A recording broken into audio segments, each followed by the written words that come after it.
Eatman Studios, secured by DFWSecurity.com. This is Sean and RJ on 105.3 The Fan. Remember the day that Zeke Elliott was the center? Snap of the ball to Prescott. Slant over the middle to Turpin. He's tackled immediately, and this game is over.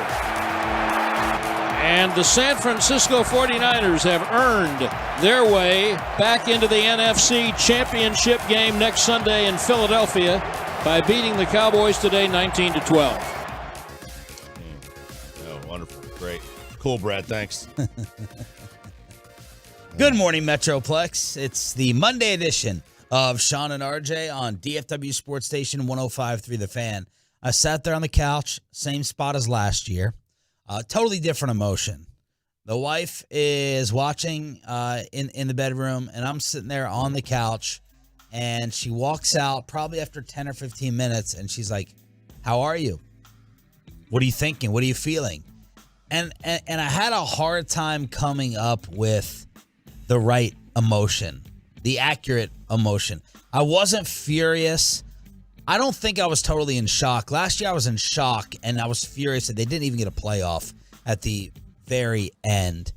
And I wasn't like depressed. I was just kind of, I was numb. And then the word I came up with is trapped. The Cowboys have put us in a situation in which we are trapped on Mark Cuban's treadmill. Not a mediocrity. They're not a mediocre team. They're an above-average good football team, but that's where we're stuck. That's where we are. It kind of feels like Andy Dalton in Cincinnati. It kind of feels like Alex Smith in Kansas City. And I just sat there, Choppy, realizing that this is the situation we're in, and we're probably not getting out of it anytime soon with Dak's performance yesterday and the way that game ended. You sent out some fiery tweets. You know, when I see something, when I see a game like this or a finish like this, I just like to look at the other house and see that other house is burning too. Okay. I don't really look at the other. If the other house is burning, then I'm okay. Okay. And I just think, thank God that Josh Allen sucks. And thank God that Sean McDermott's a moron. And thank God that the Buffalo Bills got whipped at home.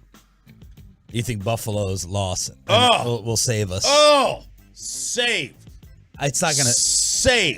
It's not gonna save us from a national perspective. We're still gonna dominate the headlines, and it's not gonna save us here. It's not gonna save us here in DFW. No, it's not. It's not gonna save us in DFW. And I just, again, our expectations were X, and the Bills were Y. Yeah. And they had a far greater. And so I again, when my house starts burning, yeah, baby, we live in glass houses. I want to make sure somebody else's house is not only burning, but it's got the gasoline in it too. We got Maverick windows in our homes for a reason. Every single room, so we have glass houses to look at other situations. But your opening Cowboy thoughts as we get to Buffalo later on. My opening Cowboy thoughts, San Francisco ain't that good, and this team blew it. They had it. If they had a quarterback that knew that was more consistent, that could play the same way every single week, they win this game easy. If they had, some playmakers that didn't get hurt in the middle of the game, not their fault. I mean, boy, you could tell. Zeke is so washed, man. My Lord. So washed. Everybody was panicking. Everyone was asking, who's that third guy? Yeah. We did not see Malik Davis. Oh, we saw him for a second. But when Zeke Elliott took over running in quicksand, Cowboy fans, man, the Tony Pollard importance was that much. It was that much in terms of explosiveness. It was that much in terms of options. It was that much in terms of Kellen Moore's playbook. And the turning point of this game probably happens the drive before the half. It's the drive before the half, and I'm feeling great. You're going to go into the locker room at worst, you are going to be tied. You're going to be tied at 6. Mm-hmm.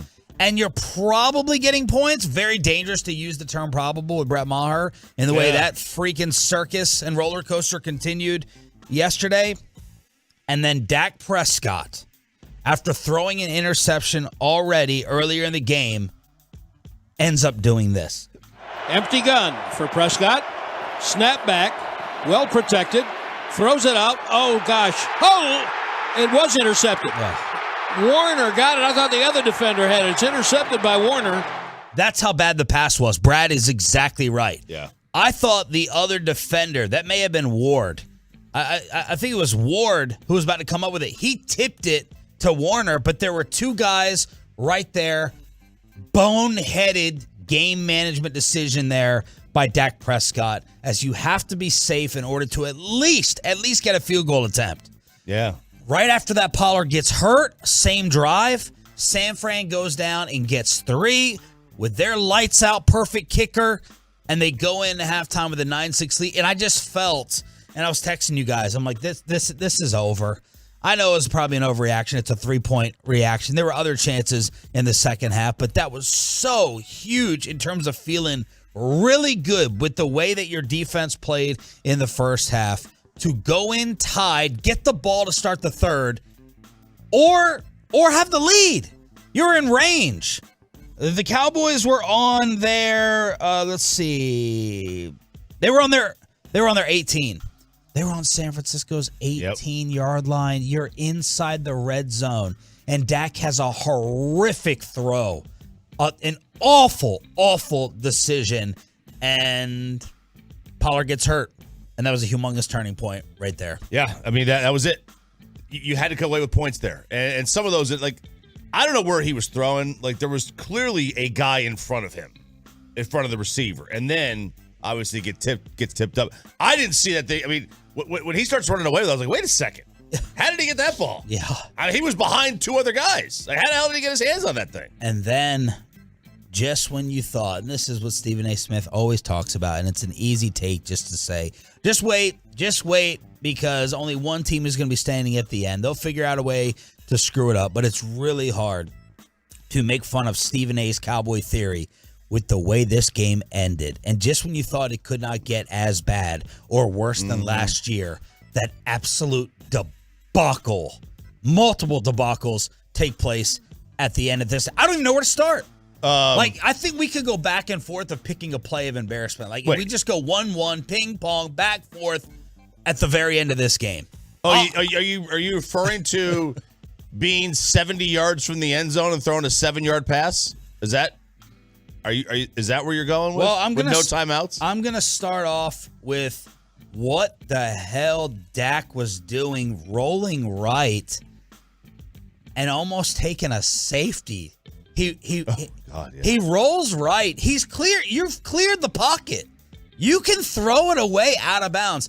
I'd actually like to see a throw out of bounds, a throwaway percentage on quarterbacks to see if Dak is like really low at that. I'm not sure if that's a stat.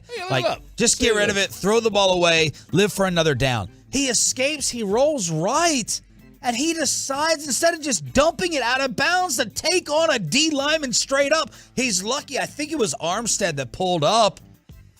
It was just the whole thing looked off the rails. The whole thing looked uncoordinated. And that's the Cowboys at the end of these games. So I'll start with that one. Dalton Schultz, Mr. Too Cool. I hope you're smooth packing up your suitcases out of the Metroplex, because that's what that's going to lead to. Dalton Schultz, back-to-back plays. Choppy did not even give you 2% of a chance, not even give you a Hail Mary throw it up attempt. That's all I would have done. And then Zeke playing center. Was he an eligible receiver? He was ineligible. I heard Makes that. it even better. I went back to watch it. They announced he's ineligible. Who did this? Was this Colts Patriots? The play that was always made fun of forever with the way that the pump play where they hiked it with like 2 guys behind the center. Yeah. And they actually snapped it. Yeah. So Dak rolling out the missed throw to Gallup in the middle of all that. That was Michael Gallup's second appearance for the entire game. The first was the interception. Dak rolling out, just, you have no faith that something is going to get executed in the biggest moments, and they cowboyed it up. That was all in like the final 2 drives. All of that I just said, and I forgot the Gallup horrific throw. But Dalton Schultz, back-to-back plays, Dak rolling out, Zeke playing center, and having Turpin immediately get buried. That's where we are. Look, there's so many avenues you could take after this one. None of them are any good. None of them are. And they're all going to come down to the same question at the end of the day. The same question is going to have to be answered. You either have Patrick Mahomes or you don't. We don't. Press coin. Yeah. That's the first thing I thought of. Dak press coin, that's my term.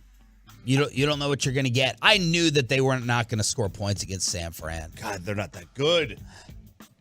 They're not that good. 877-881-1053. Last year after the game, I think we had people throwing things at Dak, him calling out the refs, him calling out the fans. After this one, we had Jerry Jones in tears, and Mike McCarthy shoves a cameraman that we know from our sister station, NBC5, inside the Cowboys locker room and all the fallout from what happened in San Francisco.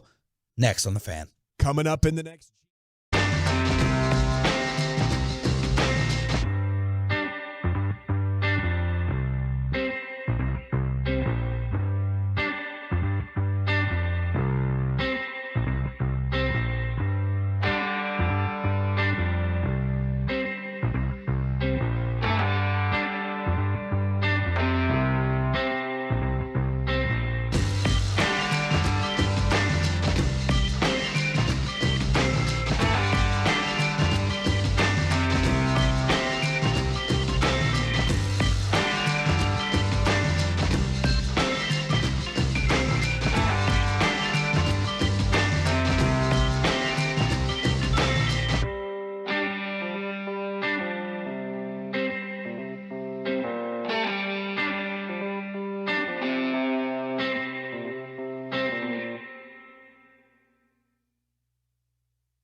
McCaffrey driving to the right side. Touchdown 49ers. Woo!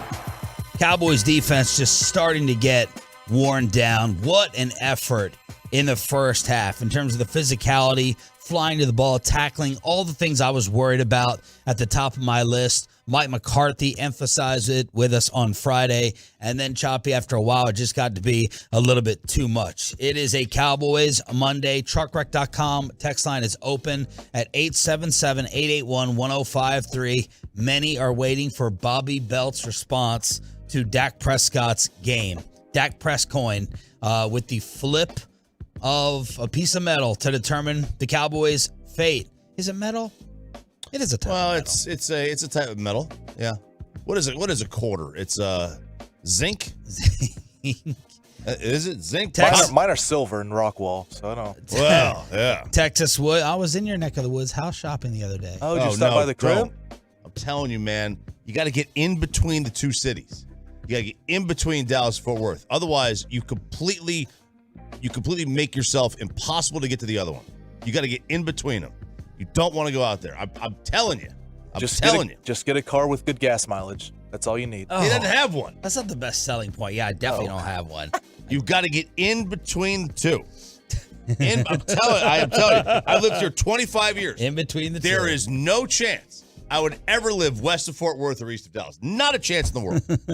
I would never live south of Arlington or north of, Coppell. Can't do it, man. Got to be in between. Bobby is going to be on one, I think, with no sleep. Last night we were just telling him, put your phone down. Turn your phone off, put your phone down before you get fired after 1 month or however long he's been on this morning show. But I think he's going to be on one and cracked out coming back from California. Jerry Jones tearing up after the game in front of the cameras when he was asked again if this game has any impact on Mike McCarthy's future. No, not at all. And their decision for our kicker was exonerated with his field goal in my mind, and I'm proud for him. But this is very sickening to not win tonight. No, here's why I do feel good for Brett. That was probably the best thing to come out of this game. Probably the best. That he made two field goals? Well, we were all thinking the same thing with the backdrop of can they actually get down the field and score? Yeah. But this is it. This is the most Cowboy way to end it. Oh, yeah. You're going to go down the field. You're going to score. No time on the clock. Yeah. No time on the clock. You're going to have the extra point to tie, or you go for the two and win. You go for the win. I thought they were ultra aggressive until 4th and 5. That's something Mike McCarthy's been doing all season long. That was another turning point in this game. You had Dak's interception before the half, Pollard injured on the drive, and then 4th and 5, Choppy. And I would have sworn, I was pretty stunned that Mike McCarthy did not go for it. I'm not going to kill him too much. Kill him too much because your defense was playing lights out, but you're on their 40 with 6 minutes left in the third quarter. It's tied 4th and 5. You end up punting. They get the ball in their 9. They had 8 first downs in the game total up to that point. San Fran did 8. They pick up 6 on the one drive. They go in and score with McCaffrey. McCaffrey got going. They scored the touchdown, 16-9, and it felt insurmountable after that. That was another turning point in this game with Mike punting instead of going for it. What'd you get net on that punt? You're on their 40. So you gained 31 yards of field position? Is that really worth it versus going for it? No, it's not. So we'll get into game management stuff coming up. Jerry was asked, because remember, this is his baby. He picked the players. Did you think this team was built better to finally break through to the conference title? Well, I thought this team with Dak at quarterback, I thought we had a chance to get to and compete at the top level in this tournament. I really did, and that was our edge here tonight. I thought the quarterback and the experience of the quarterbacks, they might have had a little edge, and an area there, but still, I thought our quarterbacks were the edge. And we got after that and tried to expose that. To their credit, they made some plays. But I thought we were good suited to come in here and win this thing. And frankly, I wouldn't say surprised. I'd say just real disappointed that we maybe couldn't make something happen, even right down to the last real solid series where we had about 4 minutes left. And that was your thought and reason for picking the Cowboys to win this game, the edge at quarterback, which you always boil it down to. Yep, and he didn't play like it. Now, the other guy didn't play like it either. No, but I had more faith in Brock Purdy yesterday throwing the football than I did Dak Prescott. That's a problem for this game. The guy that you're paying $40 million to did not give you an advantage, a clear advantage. He did not give you a... He should have. He should have. Purdy finished barely with a better QBR, but you did not have the quarterback. They have a better team. They have a better roster. They're playing at home. You're supposed to have the edge and the advantage at the most important position in the sport and in all of sports, and you did not have one. And that's an indictment, of course, on number 4. It is. It just is. It's an indictment on number 4. And I'm not saying they need to make a change at the position, but... Well, you really can't. You really can't anyway. You're stuck. They're very stuck. And quite honestly, they don't have a prayer. They don't have a chance with him to win a Super Bowl. Or let me say this, to win multiple. Anybody can run into one. That's not how you build your team. You don't build your team to run into a Super Bowl. We saw the Ravens run into one with Joe Flacco or with Trent Dilfer. You see the Bucs run into one with Brad. Now Dak's better than those guys. But you don't build your team to run into a Super Bowl. You build your team to win many. And he can't do it. Dak was asked if this one hurt more than even last year. Yeah, it hurts. Very, very disappointed. We weren't able to come out this one. Disappointed in my play. Disappointed for the guys in the locker room. Special team, really is. Guys that do things the right way, prepare the right way, believe in each other, a lot of love. And, it's unfortunate. It sucks. What hurts more? Which game was worse? Last year, I'm trying to figure out, because last year I was definitely angrier because we were the favorites. We were at home, and they got outplayed throughout the entire game. This year was much more of an even matchup than last year. This could hurt and sting more because you were closer, and I think you had more of an opportunity to win this one than the one last year. Everybody remembers last year at the end, they weren't in any serious threatening position to score or win that game last year. We just remember the debacle of the final snap. So which one does sting or hurt more, you think, Choppy? Last year or last year was a home game. Last year was a home game. Even throughout the game versus my expectation going in. Oh, well, I mean, however you want to define it. Yeah, I mean, throughout the game, I thought this one did, because that one they got down early. Yep.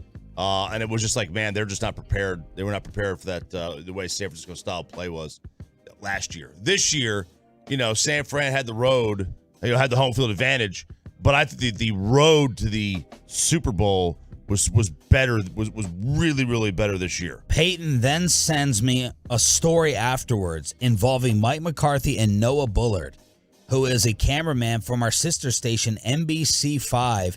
Mike McCarthy, while walking off the field, shoves Noah's camera. Noah's kind of to the side of him. He's not directly in his way.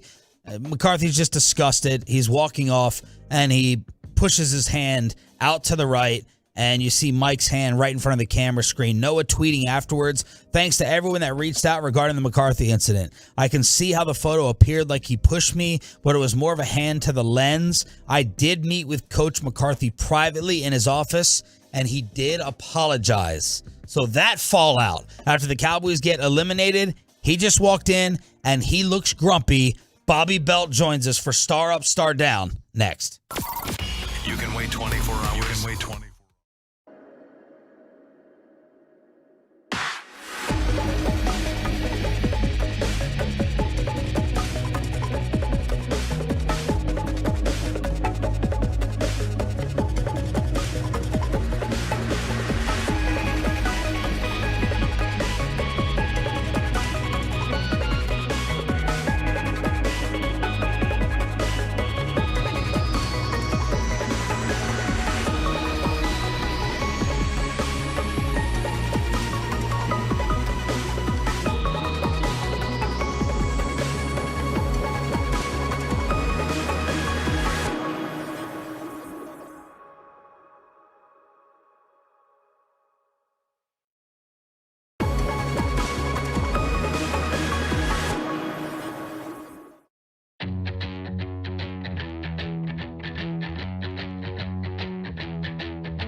Fan Studios, secured by DFWSecurity.com.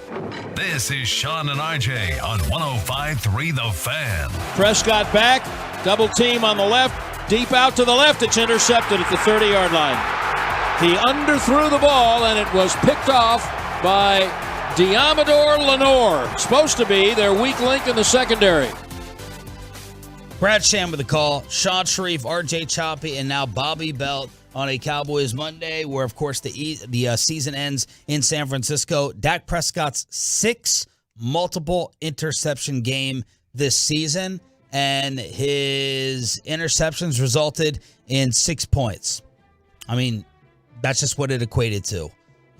2 Dak interceptions. He gives away 6 points. He has the near pick six at the very end. RJ has the Dak tweet that causes the mayor of Dallas to go ahead and respond. Bobby Belt, you get the mic first.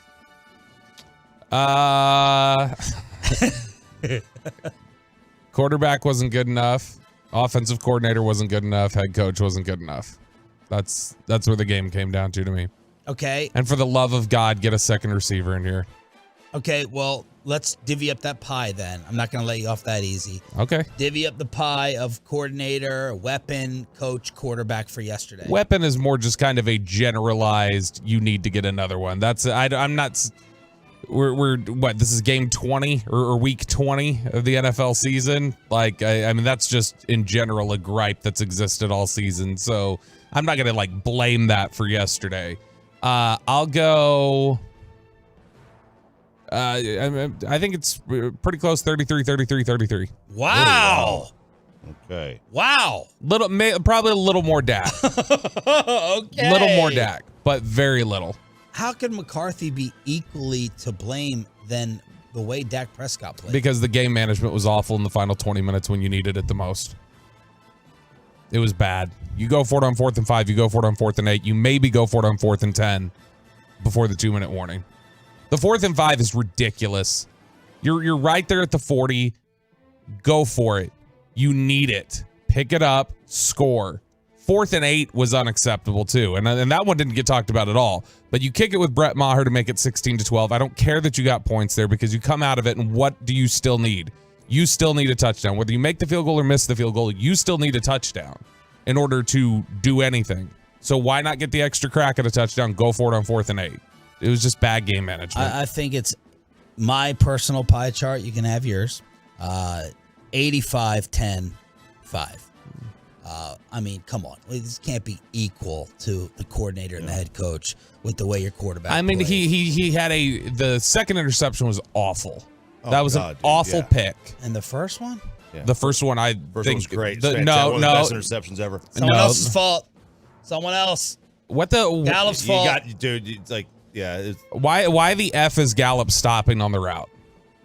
Why is he standing? Literally, that is a comeback. Bobby, he's not coming. Okay, but no, you're asking. But the interceptions, even aside, he underthrew Lamb. That could have been a touchdown. That was a miracle play by CeeDee. That was a bad underthrow. It was behind Lamb on another 3rd down. I don't think Lamb would have picked it up. What? He wasn't great. I'm not saying he was wasn't great. No. He wasn't but listen, average. But he wasn't average. Right? I think outside of the interception, it was just a very middling performance. That's what I think. He took the hat off. He's all upset now. Okay. I have it at 99% Dak, 0.4% Kellen Moore, 0.4% Mike McCarthy, and then 0.2% on the wide receiver. I'm going to amend that, though, because Mike McCarthy cost his team like 6 to 8% win probability. So I'll amend that. So now Dak's at 92%. Cost it with the 4th and 5. 4th and 5 and the 4th, the punt before the 2-minute warning from your own, 18. So it just cost about 6% win probability there. So I'll amend that. So I'll make it Dak to 93%, Mike McCarthy to 6, then Kellen Moore and the wide receiver. But your OC doesn't have a prayer when your quarterback plays like that. He could be God out there calling plays. He could know the defense's play call, and he doesn't have a prayer when your quarterback puts up that crap. Doesn't have a prayer. He was. Go ahead. Sorry. I just one of the arguments I heard yesterday in the press box was like, well, maybe Kellen's calling all these speed outs and comebacks because he knows the quarterback's not in a position to do anything. It's like, no. Because the problem here is, what has he thrown interceptions on all year? The speed outs and the comebacks, and that's all you built into the game plan. What has San Francisco struggled with over the last 5 weeks of the season? It was all the stuff downfield. It was all the stuff in the middle of the field. It was the 7, 8, 9 routes. It's the stuff you didn't throw all freaking game. It was the play action crap that you didn't call until the third quarter. There was no play action until Pollard went out, and they weren't even running the ball effectively anymore. So for the whole argument about, well, we got to establish the running game before we can use play action. Oh, okay, so you wait before Zeke's in there getting you 6 inches at a time. Wonderful to start calling play action. Dak Prescott on the 2 interceptions that happened yesterday. Yeah, the first one, I guess you just hitched one too many times. I guess MG, understandably hitching 3 times, thought I was going to go on a scramble, and the guy just came back to the ball, made a play. I've got to throw that one away or use my feet, get out of the pocket. And then on the second one, nickel squeezed. Tried to throw a loaded CD, but I mean he was able to make a play on it, tip it up in the air, and tip it to the mic. Just 2 throws that I can't have. You can't have in the playoffs. You can't have when you're trying to beat a team like that. You can't have on the road. And no excuses for that. Those 2 are 100% on me. 877-881-1053, truckwreck.com text line to hit us up here on the show. We're in early disagreement over Dak Prescott. We have many more hours and weeks and months now to discuss it. We have plenty of time to discuss it. The draft's in, May? Whatever it is, April? This is the final question I ask you about Dak in this segment. Mm-hmm. Have you changed your mind about him being the guy whatsoever as we sit right now? No. You're a stubborn man, Bobby Bell. I'm not a stubborn man. I think you look at some of these performances, like even these multi-interception games that we've had, like Jacksonville and stuff like that, he was playing well in those games. And the peripheral statistics say he was playing well in those games. Was he great yesterday? No. But was he a problem yesterday? Yes. But he did not play yesterday, in my opinion, anywhere near the way he played in the Jacksonville game. Yeah, he also just went on the road and played one of the best performances this franchise has had in a playoff game. Against an under 500 team. Against a solid pass defense. Against a pass defense that a lot of people say is secondary that's better than San Francisco's. Look, he did play an all-time game last week. No one can say that he didn't. Nobody could. But Sean's right. That was an under 500 team. That was a team where Dak knew that there was all he had to do was put up X amount of points. They were going to win that game because Tampa can't score. And all he had to do with this was put up 20 points. 20 points. Yeah, and he cost you minimum 6. He cost you minimum 6. More realistically, 9, as much as 13. Because he threw the first interception. I mean, that was back in their own end. But the second interception, they were in the red zone. They could possibly score a touchdown there. You're realistically probably looking at a field goal. Just because it felt like all night. It didn't matter. And I think I texted you guys this. It was one of those things where even whenever they drive into San Francisco territory, it's like they're not coming away with points. It just felt like they weren't coming away with points. It also felt all night like one of these games where, and I said this to somebody at one point, you remember I think it was Micah hit Purdy's arm and Donovan Wilson, it changed the trajectory of the ball and Donovan Wilson flew by it, but it almost was there. It's like, that's the night it's going to be. It's going to be the night where San Francisco is going to catch all those and Dallas is going to miss that one. Deron Bland's going to drop the one near the end zone. Trayvon Diggs is going to drop the one near the end zone. It just felt like that night where the bounces are going to go to San Francisco, and it felt to me like even in the second quarter, like this was a game they were going to lose. Star down to Trayvon Diggs. That was a soft effort on that Kittle catch. I can't even look at the Kittle catch because I know he gave his little WWE reaction afterwards and his bobble as he's sitting there playing with himself. As he ended up with 5 for 95, both playoff career highs. He could have lit him up on that play. That ball hung. That play hung in the air for so long, and somehow Trayvon Diggs, who has been criticized around here for his tackling, completely whiffs any type of contact, in my opinion. Doesn't allow that 30-yard completion to take place, and he could have made up for it with the interception, his specialty. After that, he drops the interception. He totally wusses out on the Kittle play. big, fat, humongous start down for Trayvon Diggs. I'm disgusted by the Kittle play. I'm not going to lose my mind over the dropped interception because it was a tip ball. So you had to change your hands really, really quick. And even though he's got great hands. That one kind of got to his breadbasket more. It handcuffed him. The Kittle play, you're spot on. My Lord. Okay. That's a soft play, man. I'm sorry. What do they call it? El Matador? That's what he is. He's a matador out there. Just put a red cape on him. And Trayvon Duck. Yep. Something like that. Trayvon Ducks. That was bad. That was bad. You have to, I get it. Kittle's got size on him, all that stuff. Like, he's not going to sit there and, Kittle's concentrating on the ball. Dude, you could have lit him up. You could have separated. You could have separated the ball. You could have separated his shoulder. Hey. I can't talk about that. You could have separated everything. Like, he was there. Like, you could have lit him up. And they didn't. He completely whiffed. On purpose. There's no way you can convince me that he did not miss him on purpose.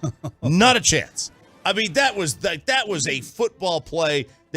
That's one of those plays that in 1978 would have been on a TV commercial for how much it would have lit him up. It is on a commercial now, that XFL one on the sideline. Yeah. I think that's the league. So he drops the interception. They have a 3rd and 9, and you have Donovan Wilson tackle Kittle. That keeps them on the field. Then you get another first down because only defensive holds can happen to a lineman when the Cowboys face the 49ers. In the playoffs, that's it. All on that drive. Kittle with the bobble catch. Diggs with the duck. 3rd and 9. Donovan Wilson penalty. Legit penalty. And then Hankins gets called for a hold, and they make you pay. Start down Trayvon Diggs. Yeah, I am still very perplexed with the amount of defensive holding calls on the line this team gets in these playoff games. You never see that called. Literally the only time I ever see that called is when the Cowboys play the Niners. Makes absolutely no sense. I wonder, I'll have to look it up. I wonder if over the last 2 years, those 2 games, they've racked up more defensive holding than they have in the last 2 seasons. I bet it's close. Because, honestly, they got flagged for it a bunch last year. They could have been flagged for it even more.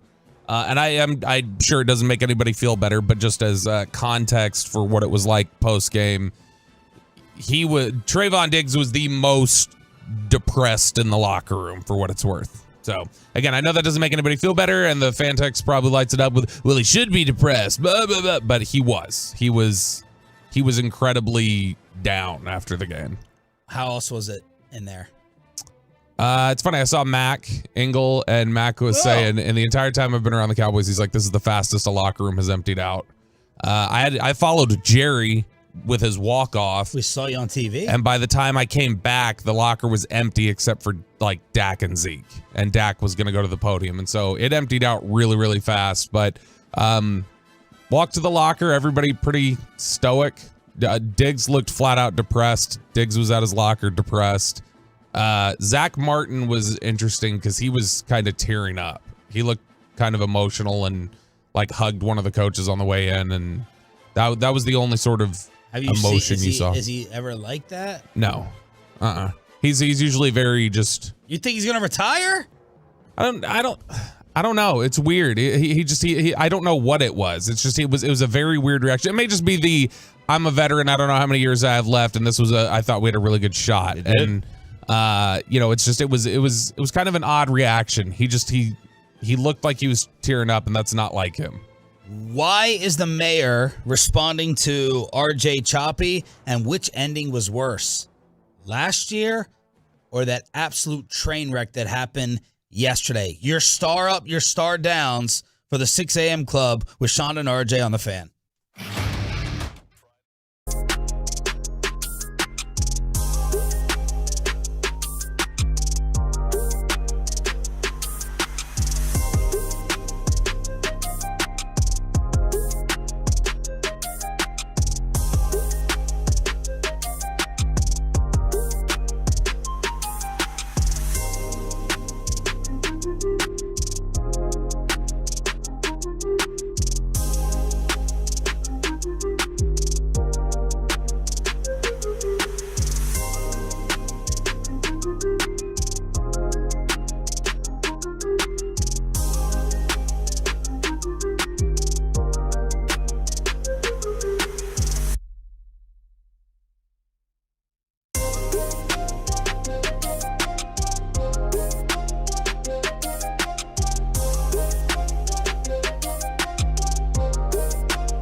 Third and 1, shotgun, snap is back.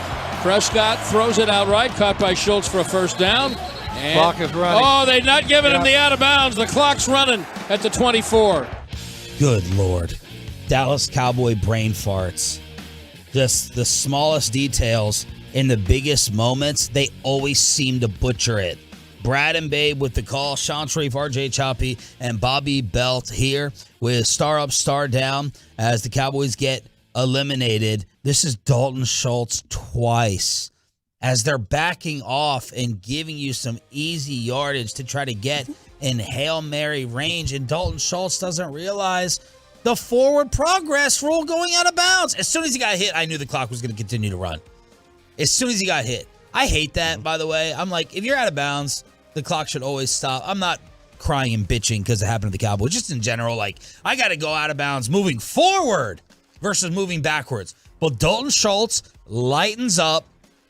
Too cool play number one, lightens up, allows the 49er defender to knock him backwards so the clock continues to run. And then too cool play number 2 does not get a second foot down. Oh, that's the one that's the egregious one.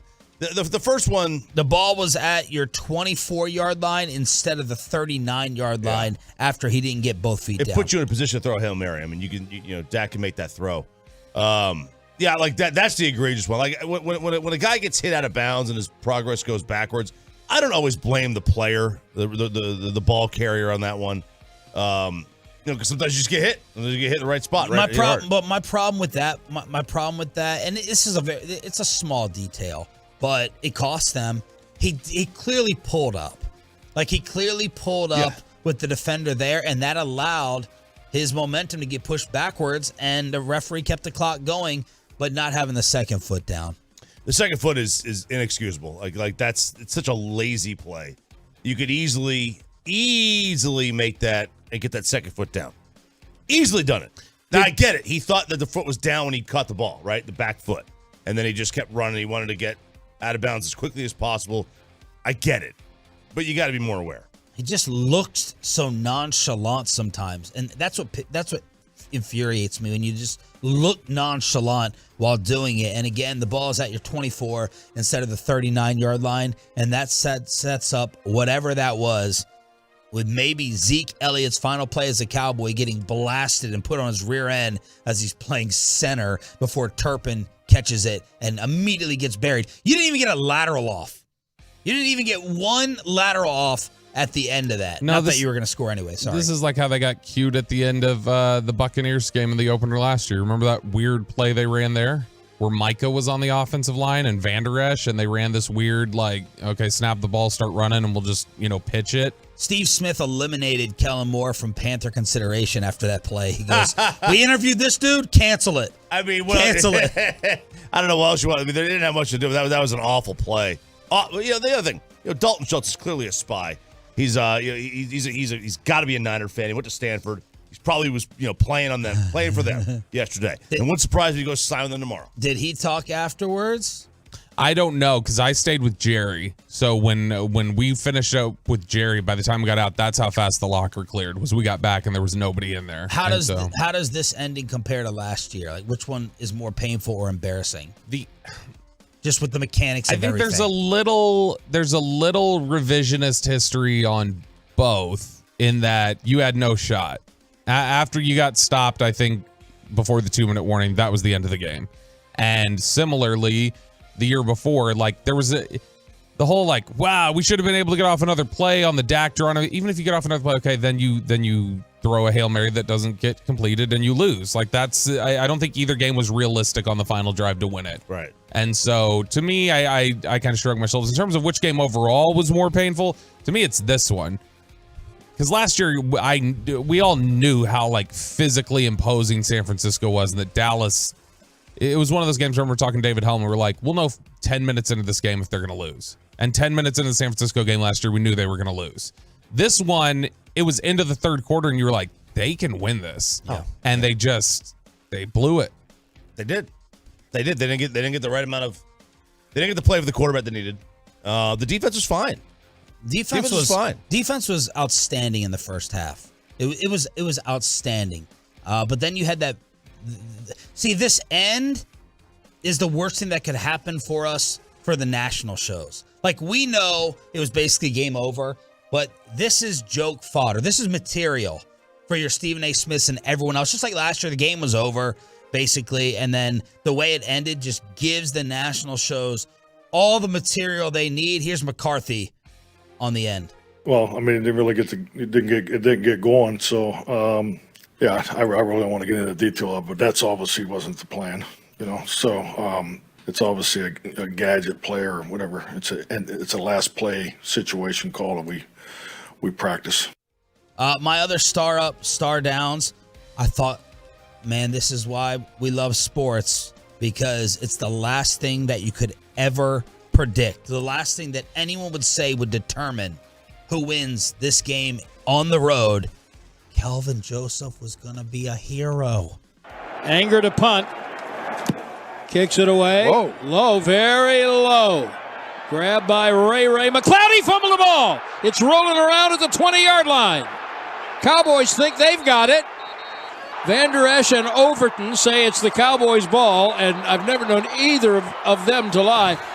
But so does Bill Vinovich, and Damone Clark comes out with the ball. There's the first real break for the Cowboys. Yep. And they only got 3. You know the vibe. They only got 3 out of it. That was painful to only capitalize with 3. That right there was your Michael Irvin crazy play that needed to happen. Something crazy needed to happen, and there it was with Kelvin Joseph, of all people, coming up with it. But they couldn't score 6 or 7. They could only get 3. So star up to Kelvin Joseph, star down to Michael Gallup. What was that, Bobby Belt? And that may mean you could mean the game or the entire season. This was Michael Gallup this season just didn't look like he was right. And I don't mean physically. I just mean between the ears. I don't know that he was ever right coming back off of that injury. And it was just, he had the one play where there was the interception, and then he wasn't seen again until that deep pass in the fourth quarter. That was it. And those were the only 2 he had 3 targets in the game. Is that the pass that was behind him? Which one? The deep one? The one where he was turning over or whatever. It was the one that Dak completely missed. Completely missed. Awful. That was the other chance. Yeah. That was the chance towards the end, and Dak was basically throwing an out route. And Michael Gallup had a step. Oh, yeah. Absolutely. He had a step. It was an awful throw. And that was your last gasp. That was really the true last gasp. Like, if Dak's on target with that, I mean, how differently you look at Gallup's game. Like, quite a bit. Yeah, he'd have one catch. He'd have one catch. I know, but, it'd be a big play. Like, a huge play. There's been something since Gallup entered the league, I think it's 55 players have been targeted at least 350 times. And he has the worst catch percentage of those 55 players. 0s across the board except for 3 targets. Yeah. He got blanked. Nothing from T.Y.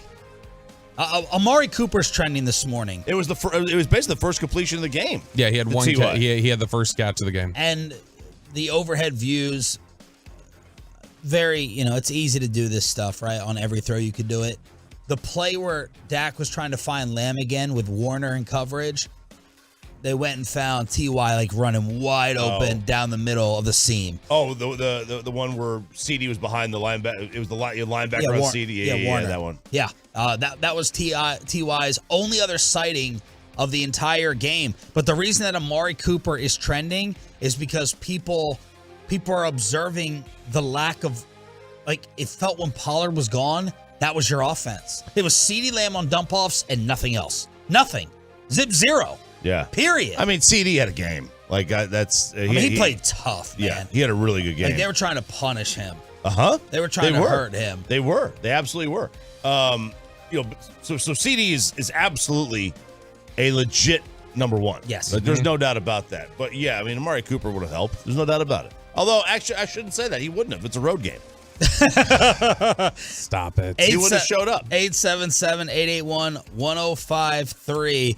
I got a star down. This is another play that I'm confused over, and it looked like it could have been a kickoff return to the house. Gold's kick to Turpin. Catches it going to his left at the goal line, out to the 10, 15, 20.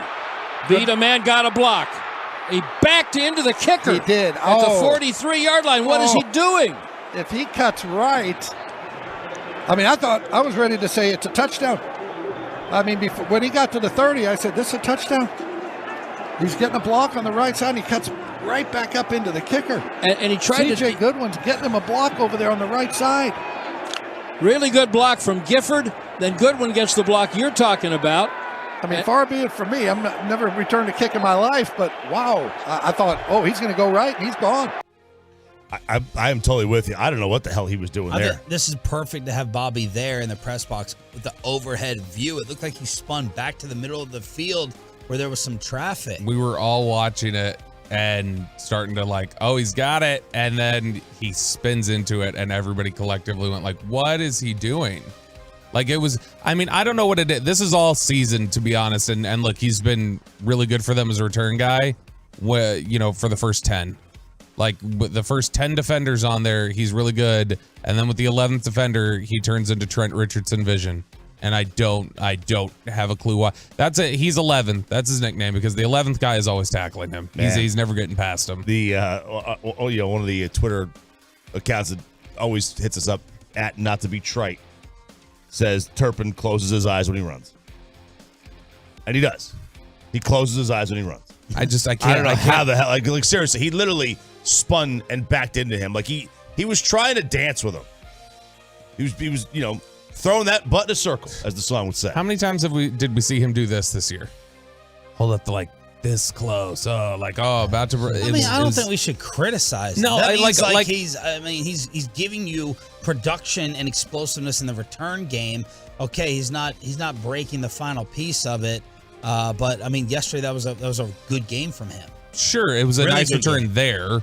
But I mean, I think he had another return. I feel like earlier. I think he had one that was okay. He had another one also that got him swamped at like the 17, though. I think in the fourth quarter. But in general, he's a Pro Bowler.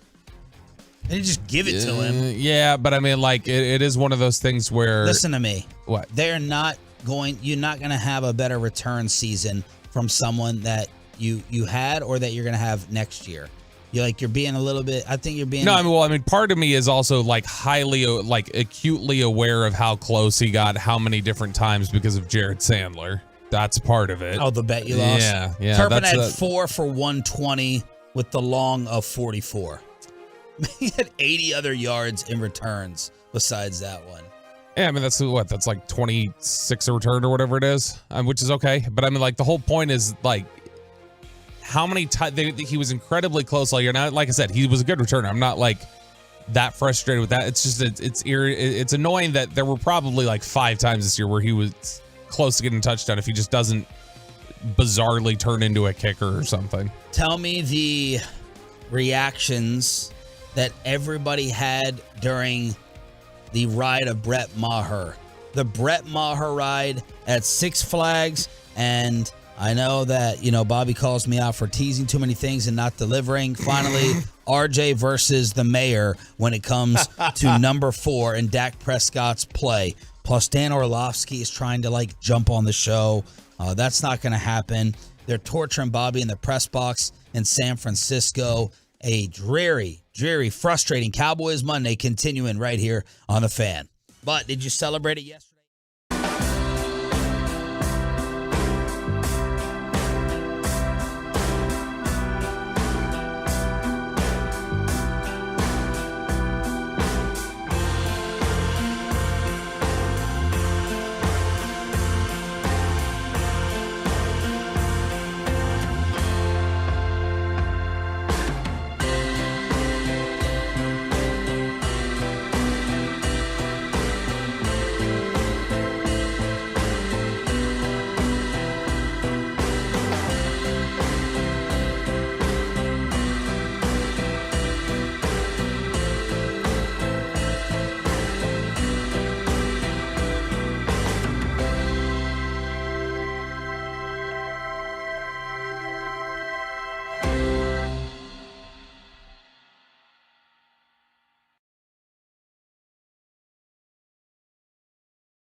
Here's Brett Maher for the extra point. Left hash.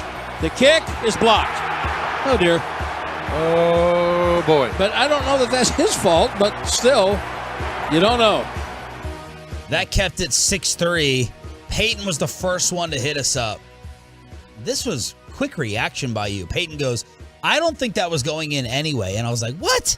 How can you see that? And then they come back from commercial, and Greg Olson said the same thing. So Peyton first taking RJ's job as the degenerate, and now Greg Olson's job as Fox analyst, as it looked like that ball was going left. Anyway, people said he got lucky that it got deflected because he was going to miss that by at least 10 yards. Yeah, the only thing I could think of is that it was a crosswind and he was aiming left. Other than that, that was just a dead pull. McAfee comes out there. He's like, oh, he fatted that one, and he did. I don't want to hear anyone else's reaction except for maybe the greatest Twitter response in the history of the Metroplex since we've been doing this show together. Governor Greg Abbott. Oh, gosh. He may have just gotten my vote for this. You already had mine, sir. Greg Abbott tweets after the Maher miss block. And I'm like you, Bobby. I had to check 10 times to make sure this was a legit account. Because I was going to post this on Instagram and Facebook, and I was like, I know I'm going to get got here. I know this is a prank. It's real. Greg Abbott tweeted, I swear I can kick as good as the Dallas Cowboys kicker. Man. That is... Sir. That is self-awareness. Sir. That is legendary. That is legendary. And then Maher makes his next two kicks. 4th and 4, the Cowboys decide to go for it. 2 minutes left in the half on their own 35, tied at 6. That's when Dak used, 4th and 4 with 2 left on their 35, tied at 6. That is when Dak used his legs. And it would have been a 52-yarder. They said, no, we're going for this. We're going for this. So I was trying to track the decisions in which they were dodging Maher. That's really the only one that stood out. They picked up the first down with Dak running, and then Brett was able to go ahead and make his final 2 attempts. One from 25 and one from 43, as of course their freaking kicker never, ever misses. Mike McCarthy was asked if the Maher block early on changed any game plans. Yeah, I don't know where we're going here. I thought that I went for it on 4th downs that I've gone on all year. There's I'm trying to give you an honest answer. I don't remember sitting there changing plays based off what happened last week. That didn't happen. So he missed one early. yeah, definitely. But then the next time we had the opportunity, we lined him up and he kicked it through. So in the reality of it, when we got the ball back, obviously next to the last series, the plan was to go down and score and go for 2 for the win. So I mean that was the thought process, but that had more to do with, I just felt like our defense was on the field a long time. And, I thought we picked it up in certain areas in the second half, but so we just came up short. Very fair question. Look, Mike's frustrated. Ask the camera from NBC5. Love you, Noah. Noah Bullard getting the Mike McCarthy hand to the face with the camera lens. Kenny Rogers. There was an instance. He's talking about the pitcher. Yeah, when he did that to He Larry. shoved Larry Rodriguez Kevin and Brown? Fox. No, Kenny Rogers. Kenny Rogers. Here, Okay. he was at the ballpark. He shoved Larry Rodriguez. Yeah. There was an instance in this game where it felt like the Cowboys were setting up 2 downs versus kicking. They threw like a little short screen. I think it was the Pollard, or it was a little swing pass. So that's what they're asking about. Like, did you have a 4-down mentality versus just straight out decisions? And coach, you're talking about all this aggression. Not at the end. Not other times. You butchered 4th and 5. That's not aggression. 4th and 5. I was shocked because of the way they've been going for. They go for that 4th down in their own territory throughout the year. Yeah, it was crazy. Let alone on San Francisco's 40, and McCaffrey ends up scoring, and it was too much to overcome. That was a big moment, man. 4th and 5, and they punted for a 31-yard net gain. 4th and 5 from the San Fran 40. Ben Baldwin on Twitter's got a 4th down bot, which basically, gives you the percentage chance that you would get of winning the game if you go for it, if you don't go for it, all that stuff. The Cowboys cost themselves 4% of win probability by punting. It was, if they had succeeded, they would have had a 58% chance of winning the game. By punting, they immediately cost themselves chances. Had they missed it, had they gone for it and not succeeded, they'd have been down to 36%. That's a huge swing. It's a huge, huge swing. But they got themselves basically nothing. Basically nothing in terms of net yardage. 30 yards. It's crazy. 30. It's crazy. On their 40. All right, we move from the governor to the mayor. RJ Choppy, what happened? So I posted a tweet last night. Look, Bobby, I'm finally paying off the tees. Just 2 segments later. That was one backhand because you had just hit me last week, and so I needed to come back with something, Sean. No, I do it all the time. I need to get better. I just need to tease one thing. The mayor responded to me on social media. I was like, "Oh, look at this!" I did the same thing. Were you deep in any bottle last night? Last night? Yeah, last night. Yeah. Look, I'm not. You smelled like gin this morning. No, I don't. I'm on. I took some shots. You took some shots? Yeah, that's basically what I do now. I just take some shots, like 1 an hour throughout the day. Shut up. But last night it was Evan Williams 100 proof. Oh. How many you think you had? Throughout the whole day? I don't know. 6, 8 throughout the whole day. Damn. It's just whatever, maybe 4. I don't really know. I don't really count. You animal. You know if you had 4 and you know if you had 8. Well, if you take 8 shots, and if you don't know, then you had 8. If you take 8 shots throughout the course of that, I wasn't even buzzed. Because we're talking about the course of the entire day. 8 shots. Something like that. 6. I don't know. Whatever. You started during the AFC game. Oh no, I started during breakfast. Man, I had to get geeked up for the game, man. I was on one yesterday. I was so excited for this game. I was like, I had to calm my nerves down. Is everything okay at home? Oh, it's great. Couldn't be better. Okay. So anyway, she's the enabler. She's got all the liquor bottles. She's got a lot of them. She has less now than when we met. That's for dang sure. But I tweeted yesterday. I love Dak because you tweeted, I'm going to get so hammered during this game when the Cowboys start winning, and if they start losing, it's going to get even worse. And then people were saying, was RJ drunk tweeting? No. So Sarah just slapped my ass so hard after the Maher make, I think I need to call her daddy. That was a tweet. She passed out apparently during the game. We got that on the group text. She did. She fell asleep. She was okay. tired. All right. She's under the weather. She has like a sinus thing, so I don't think she slept very well the night before or last night. So she didn't have the same amount of drinks. No,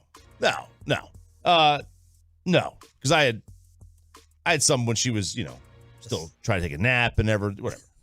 So I tweeted drinking in the side closet. Yeah. I was hiding them. like my brother hiding it from his lovely wife. So I Air it all out. I tweeted, listen, I love Dak Prescott. He's my favorite quarterback, but this is what it looks like in the NFL when you don't have an elite one. Just something we have to live with. You either have Mahomes, Burrow, Allen, etc., or you don't. And the mayor responded. Mayor. Mooney to mayor? No. Mayor Eric Johnson. The Tolo. Dallas mayor. There are some pretty definitive stats regarding the draft position of Super Bowl winning or runner-up QBs that when you subtract Brady, Kurt Warner, Brad Johnson are rather daunting for us Cowboys faithful. Look it up. And then he responded again. Basically, according to the stats, our fate under both Romo and Dak were sealed the day they were handed the reins. Again, look who plays in the Super Bowls. It's not personal. And you know what?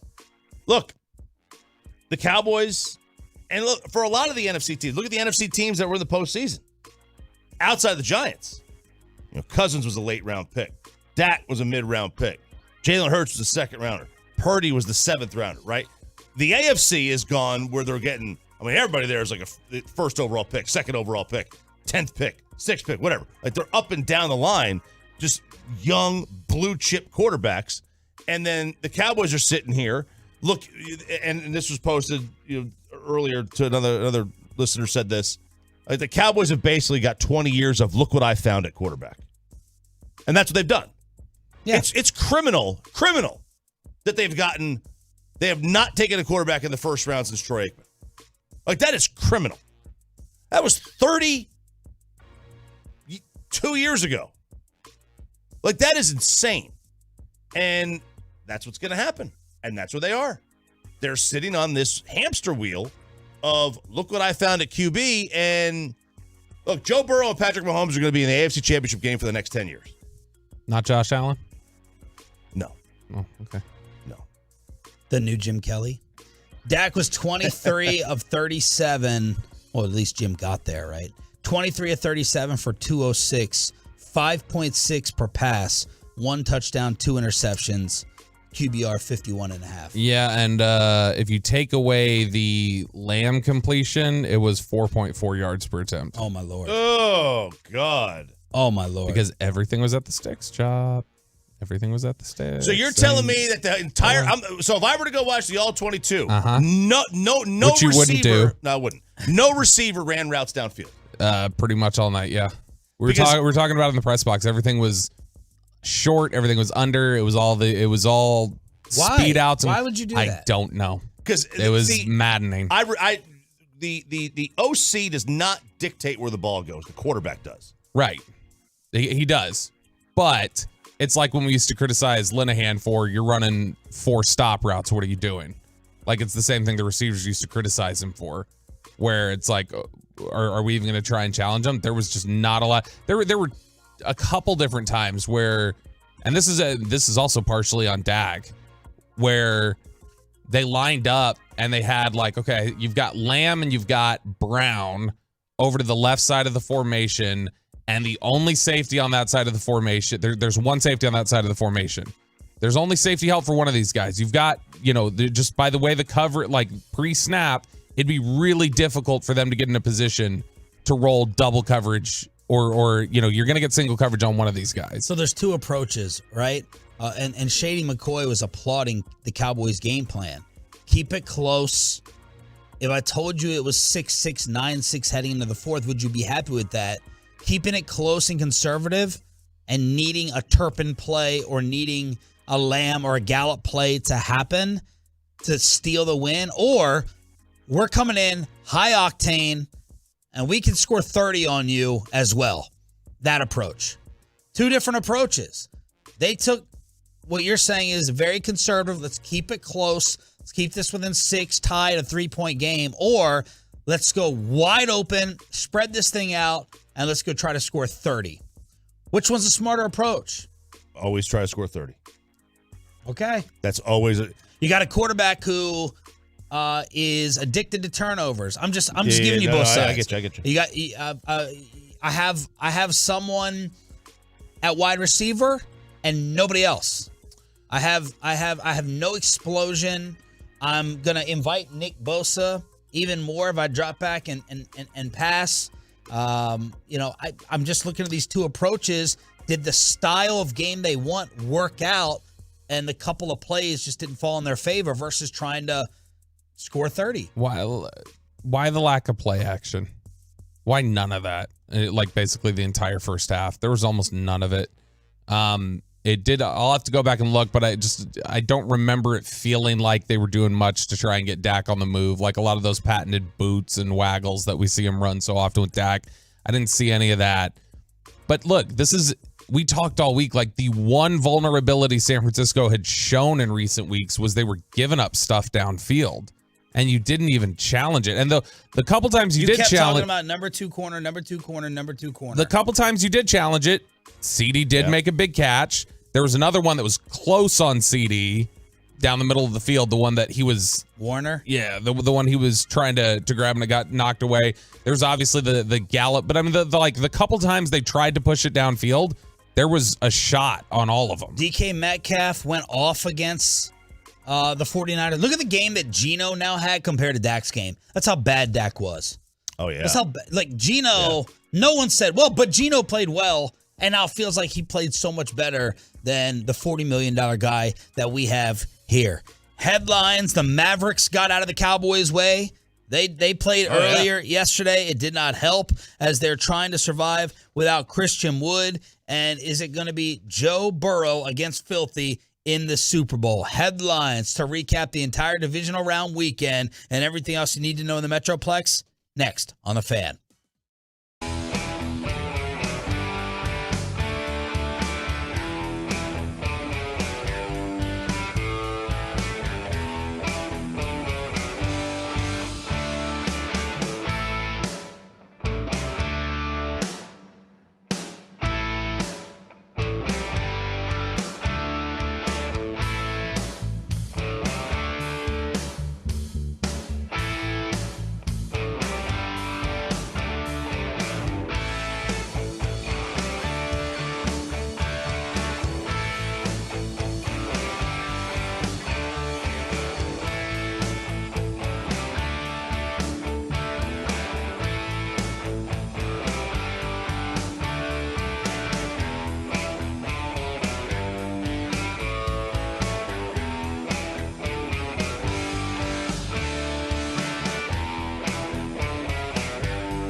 Fan Studios, secured by DFWSecurity.com. This is Sean and RJ on 105.3 The Fan. Empty gun for Prescott. Snap back. Well protected. Throws it out. Oh, gosh. Oh! It was intercepted. Warner got it. I thought the other defender had it. It's intercepted by Warner. And that was turning point number 1. Good morning, Metroplex. We're about to unleash with your phone calls at 877-881-1053, 877-881-1053. I tweeted out, just don't do anything disastrous, and it's a win. You can go in tied, and you've won the first half. I don't care that the score is tied. But Dak Prescott has to do what he did all season long on the San Francisco 18-yard line. One of two guys could have picked it. It got deflected by the corner. Fred Warner comes up with it. Tony Pollard then gets hurt with a Patrick Mahomes-like tackle. He's got a broken fibula. San Francisco capitalizes with a field goal to end the half. They go in up 9-6, and that, to me, kind of just turned that positive momentum for the Cowboys. Dak ends up, of course, with 2, his 6th multi-interception game of the year. It results in 6 points. He underthrows CeeDee Lamb on a completion. He completely misses Michael Gallup going deep. He looked off, uncoordinated, and this play at the end I can't get out of my mind as he rolls right. Could have thrown it away, dumped it out of bounds, and decides to challenge a D lineman head up. Yeah. And nearly had a safety to end this whole thing. I thought it was smart. I mean, just show him that you're tougher than he is, that he can't tackle you. You know, that's not a – see, you got to think of it. That's not a play for today. That was a play for next year. They'll let everybody in the NFL know, listen, guys, you can't come at me. Him and this team and at the end sometimes just look so clunky. They're talking about the operation, the mechanics of it being smooth.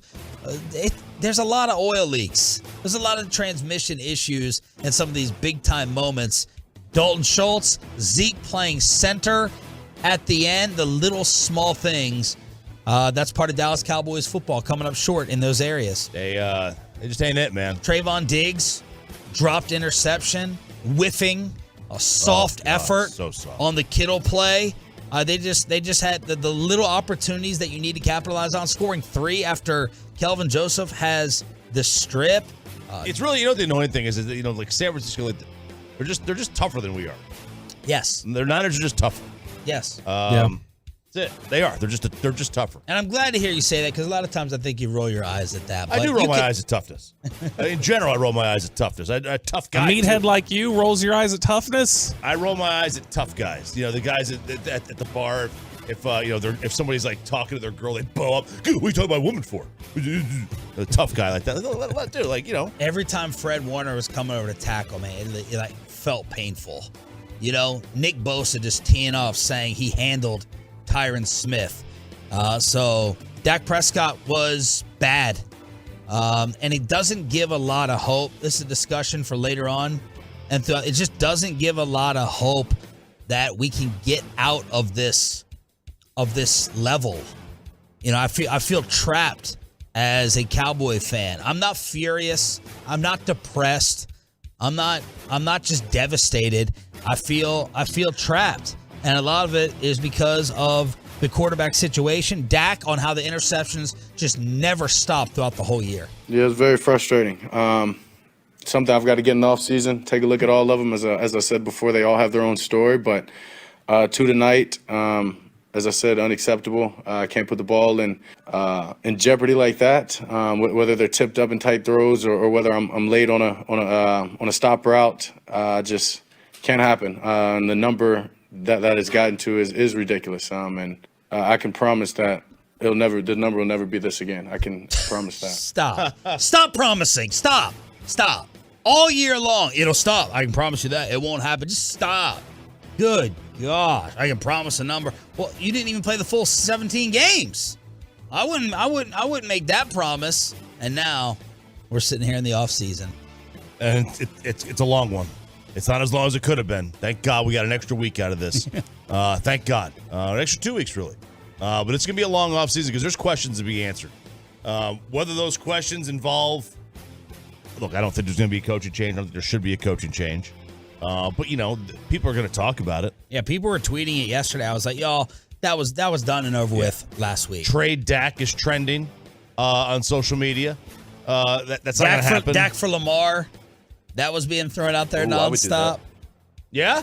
No, I don't think so. Did you just say you would do it and then no? That was off of frustration. I'm still upset. That was that was a quick turnaround right there. I would do that. No. Yeah, that's the Dak I know was trending yesterday after the first pick. There's the Dak. That was it. There's the Dak. And look, Bobby is going downstairs right now. News Radio 1080 KRLD hit. I'm not going to go too hard at Bobby because he just landed at and went to sleep at 4 a.m. He's back from California. He's being way too nice to Dak, and I know that a lot of people predicted that he would, but I think Bobby, after going back and rewatching this game, will see how bad Prescott was. He wasn't Washington bad, RJ, but I had no belief that they were going to score the amount of points it would take to win this game. I was very distraught last night watching his performance. I mean, that was not good. And he is my favorite quarterback in the league, but man, he's just capped. If he outplays Dak Purdy, you win. Brock Purdy. If he outplays Brock Purdy, you win the game. You do. And he didn't. No, that's usually, that's how most of the time it happens in football. The quarterback that has the better game wins the game, more often than not. You're very rarely going to have a situation where the better quarterback doesn't win. Their guy, Mr. Irrelevant, looked more unflappable, like he wasn't going to make a crucial, critical mistake. And our guy looked clunky and disorganized and a little bit more shaken. And that can be the storyline of this game. $40 million versus Mr. Irrelevant, and we did not have the quarterback advantage like we should have. No, they shouldn't. You should have had a much bigger advantage. You didn't have any. And look, you want to talk about the game plan? You can talk about the game plan all you want, whether it was good or not. Play action doesn't work unless you're willing to attack the middle of the field, downfield. And Dak didn't. And Dak's not. I mean, he doesn't seem to ever want to do that. Like they're showing highlights of all these missed passes. Like that one to Gallup, that was troubling. Like the deep ball. Like guys, how is that so bad? How is that off? Michael had to try to readjust 3 times in the air for that. Yeah, I mean, if anything, you've got to do what he did with CD when CD was on Warner. You got to put it further out in front of him, let him go get it. He underthrew CD on that. That was a miracle play by the Warner. Warner one, but even the one, the CD, the deep throw downfield. I mean, that was a massive underthrow. He was just off all day. He was just off. Yep. Press coin. Dak press coin. Just people ask me what's going to happen. I said, get out of coin. That's what it is. I need Texas William to make me the meme, make me the GIF. He's usually on these things quicker. Just flip it. I need a GIF of the coin flipping and coming up. Dak good or Dak bad? It's Dak press coin. And that's where we are right now. Meanwhile, earlier in the day, this wasn't even close. And Joe Burrow may have just become number 2. As the Bengals have said repeatedly, we are the big dogs of the AFC, and they have at least proven it against Buffalo. We'll see if they can do it for a 4th time against Kansas City next week. The final score from Orchard Park, Cincinnati 27, Buffalo 10. Wow. The Cincinnati Bengals in the snow go in and dominate the Buffalo Bills. Dominate. Joe Burrow. I am he. That's what that was. Starts 9 for 9 to 6 different receivers and 2 touchdowns. I thought Buffalo was playing with 10 guys on defense or slipping in the snow. Wide open. Whatever they wanted. It was such a beautiful thing to see how good Joe Burrow was and how great he is. And he is number 2. There is no doubt about that. You got to have a Josh Allen discussion before long. Because that fool ain't it either. But let me tell you something, man. It's almost as if Buffalo has never played a game in the snow before. They were going downfield, taking weird downfield shots in that game, and it was like, guys, it's a slippery snow turf. You see Burrow's throwing them a little bit shallower, not as deep. I mean, sometimes taking shots, but, man, it was like Josh Allen had no vision under 10 yards. like just hammering it downfield, which I love normally, but in that kind of game with the snow, I'm not sure that's the route to take. Boy, the Bengals are tough, dude. And I know Kansas City is hosting a fifth straight AFC championship. They gotta be quaking. Wakey. They want none of that smoke. With a banged up Mahomes. Mahomes. They want none of that smoke from Cincinnati. And I love Burrow, man. He looks right at you. Go get your refund. Yelling at the crowd. Go get your refund for the neutral site AFC Championship game. They had sold 50,000 seats already. In 24 hours, they sold 50,000 seats in that stadium. That's Bobby's only playoff miss. He's 10-0 picking games straight up. But his one big loss was saying that Joe Burrow was not cool. And that's a big fat L that he's got to take. Otherwise, Bobby is 10-0 picking these games. He was the only one to pick Cincinnati to go into Buffalo and win. Meanwhile, the line is out. Have you seen the line already? The line started. My buddy Bo texted me from Vegas. He was in Vegas. And he goes, since he opened as a 1-point favorite. And that's already moved. So now it's like KC by 1.5. KC by 1. Now it's 1. It's Caesars. Yeah, so it had already shifted. I don't know what casino he was at, but it had already shifted 2 points in the other direction. All the money coming in. On the Chiefs? Because they were a dog. You're getting points at home. So a lot of the money, maybe they started getting some money line bets in on Kansas. I don't know how that worked. But it already shifted, so now it's KC by 1. It's going to be a great game. But if you have 70% of Mahomes, I'm taking Cincy. Meanwhile, we know who San Francisco is going to be facing in the early game Sunday. 3rd down and 9, high snap to Minshew. He gives it off to Gainwell, who runs up the middle. He's across the 25, 20, 15, 10, 5. Touchdown! Kenneth Gainwell with 1:51 remaining. That will cap it. Well, that was anticlimactic. 38-7. Filthy. Jalen Hurts don't look too banged up. 28-0 in the first half as we had to watch the Raccoon, Coach Jaundice, Nick Sirianni, looking and posing and mugging for the camera in slow-mo and then screaming at the ref, I'm down here at the 2-yard line. I know I'm allowed. I know what I'm doing. I'm allowed to be down here. Destruction of the New York Giants. What a performance. What a performance by Philadelphia. That was... We are going to put all this to rest. All you folks out there, maybe the Giants can win this game. The Giants can Philadelphia. No, that was a performance. And Jalen Hurts looks every bit of a dominant force. And he is the best quarterback in this division. He is. The Eagles are favored by 2.5 points. Yesterday, the Mavs moved their game early against the Clippers. They still lose to Paul George and Kawhi. Look, they got a nice win the other night as they're trying to survive without Christian Wood. But did you see Luka?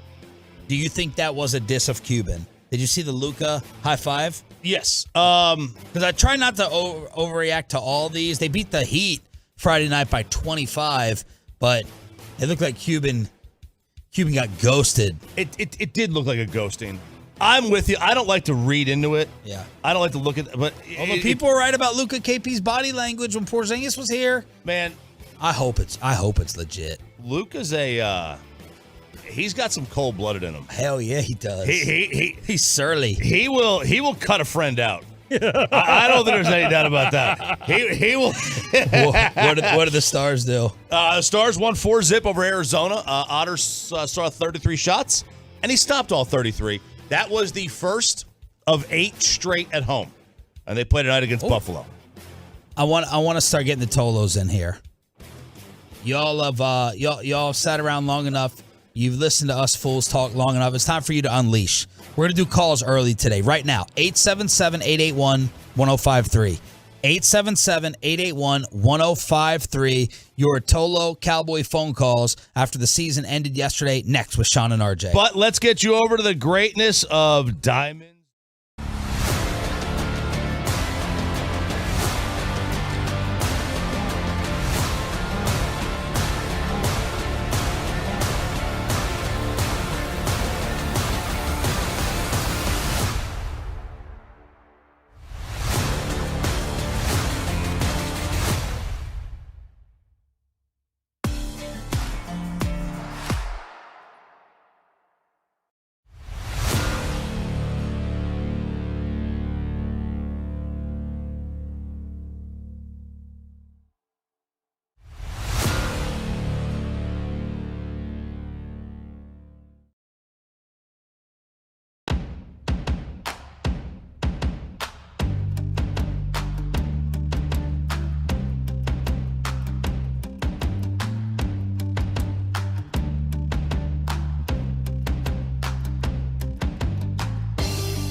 to Sean and RJ right here on 105.3 The Fan, segment brought to you by the personal injury lawyers Frankel & Frankel. There's a reason you need a special license to drive a big truck. So companies that hire drivers and put them in a big truck should be held accountable for what happens when one hurts you. Frankly, you need Frankel & Frankel. Visit truckwreck.com or call them 214-333-3333. Here comes 2nd and 10 for San Francisco, right to left, just starting the game. Purdy looks right, looks left. Odigizua had him, and then to finish the sack, here comes DeMarcus Lawrence. Boy, Odigizua was through there in a hurry. Star up first half defense. That was Osa with a sack on the opening series that set up 3rd and 19. 49ers punting. After Dak's first interception, the defense held them only to 3 points. Deron Bland, he did have a personal foul in this game, but he had a nice deep pass defended against Ayuk. I thought Tank was tremendous. The Tank with a 3rd down pressure and a sack. He chased down Deebo Samuel in the 3rd quarter as well. The physicality, the pursuit, the tackling, all the things that I was worried about with the Cowboys getting punked by a more physical team, they matched them. They matched them blow for blow in the first half, and I thought Hankins showed up. He was a force. That run defense basically shut down McCaffrey until San Fran's running game finally got it going more in the second half. But enough from us. Want to hear from y'all. Actually, let's hear one clip from Micah. Micah says, we did not run out of gas. San Francisco just made bigger plays. I don't think we really ran out of gas. I mean, how can someone say that? You take away from things, I think we held them to 1 touchdown. I mean, you tell me we come in this game and holding them up to under 20 points, and if you take away the turnover points, you holding them to under 15, you win the game. So I really want to say that. I think everybody left it out there, but they made bigger plays. Yeah, everyone was physical except for Diggs, except for Trayvon Ducks with the with that laughable attempt. You want to talk about close your eyes. Oh, yeah. Close your eyes and duck and hope that you make a little contact with George Kittle. Doing a juggling act down the field, and Diggs could have easily caused some separation. Could have lit him. Just touch him. And he doesn't do it, and then Trayvon does not catch the interception. That could have been a huge game-changing play. Can I give another star down? A guy that I really love, but I don't think we're doing enough to discuss his star down. Dak. Deron Bland. Deron Bland, I thought, gave up 2 big pass plays. Then he had the dropped interception at the goal line on that set, like it was the deep pass down the field. He did a good job getting in position, but then it hit him right in his chest and he dropped it. So Deron Bland, for all that he did well this season, there were a couple big plays that he gave up yesterday, and he also dropped an interception. So I don't think Bland should get out of this completely unscathed. He didn't play great either. I'm not remembering the dropped interception. No. It was the ball thrown. Purdy threw it downfield. It was like down in the corner of the end zone. It was like a 30-yard pass down, and Bland jumped up. It was like second drive, and it hit him right in the chest, and it fell. All right, enough from us. Tolos, it's your time. 877-881-1053. We are in the expressway, commercial-free now, till 8 o'clock right here on the home of the Dallas Cowboys. Boone in Dallas, start us off. Boone, go ahead. Hey, you guys know I'm a Tolo. It's been a long season. But thumbs up to all the Dallas Cowboy fans that's going to walk into their workplace, that's going to go outside with their friends with their chin up, their chest out, and still, yeah, how about them Cowboys? But thumbs down to Dak Prescott. Dak, you had one job to do. You got real close, but you failed us when it matters the most. Zeke, it's about time for you to restructure that deal and get, go and move the fullback, Zeke. It'll be all right. Just move the fullback. We don't want to see you cut, but just, and thumbs up to you guys for, giving us something to feel good about, even though it's over. But until then, how about them Cowboys? Y'all have a great week. Thanks for the call. Boy, that's the most optimistic call we'll get all morning. Yeah. Good for you, Boone. I mean, I don't want to perspective. I don't want to hear all that. I don't want to hear all that. You don't hear it? I appreciate it from Boone. Yeah, from Boone. Something. You got something to be happy about. I've been to some dark places the last 24 hours. Thank you, Boone. I mean, we have not seen traffic at 7:30 in the morning in probably about 3 years. Right. Okay. And I have a theory as to why. Okay. People are actually saying, I'm so distraught, I need to go into work to get my mind off the game. They're like, I am so upset sitting in traffic at 7:30 in the morning. makes me feel better. Like, that's how bad it is. That's how bad it is. They're going into work. Jesse, in the office. Jesse, oh, man. Bobby goes from San Francisco to Jesse in Jacksonville. Ooh. You're live on the Fan. Go ahead, Jess. Hey, how's it going, guys? I just want to say I love y'all show. I've been a Toto. I'm a truck driver. Thank you. It's just sad, man, that we got a 7-year vet gets outplayed by a rookie of 10 games, and all of us fans are just stuck on Dak. Oh, Dak this, Dak that, and when is it going to change? When is it going to change where we have to – Jerry Jones has to go get a quarterback, and we're stuck on Cooper Rush. Cooper Rush this, Cooper Rush that. Cooper couldn't score more than 20 points in the games that he played. And we as fans, we're excited for any game that we win just to get the championship, and we can't get a good playing quarterback to take us to a championship and win it. When are we going to give up and just tell Jerry Jones, hey, look, man, enough's enough, man? We have to get a good quarterback to take over because Dak ain't going to do it for us. Well, you're stuck. That's where I said yesterday you're trapped.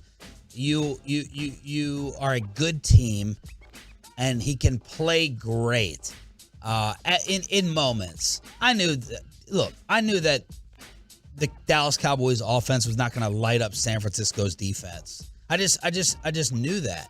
And Dak is just he's limited. Someone tweeted a very interesting comment. They said, "I'm not mad at Dak. He's giving. This is the most we've squeezed out of the fruit. He just doesn't have that capability to be on the next level up." And I agree with that. I agree. Like, the ceiling is there. The roof. The question is, moving forward, and we'll have this discussion throughout this offseason, what else do you have to put around him? And is it an unreasonable amount to surround him with? Like, I would argue he has a really good team around him, that this front office did their job. The resources have been allocated.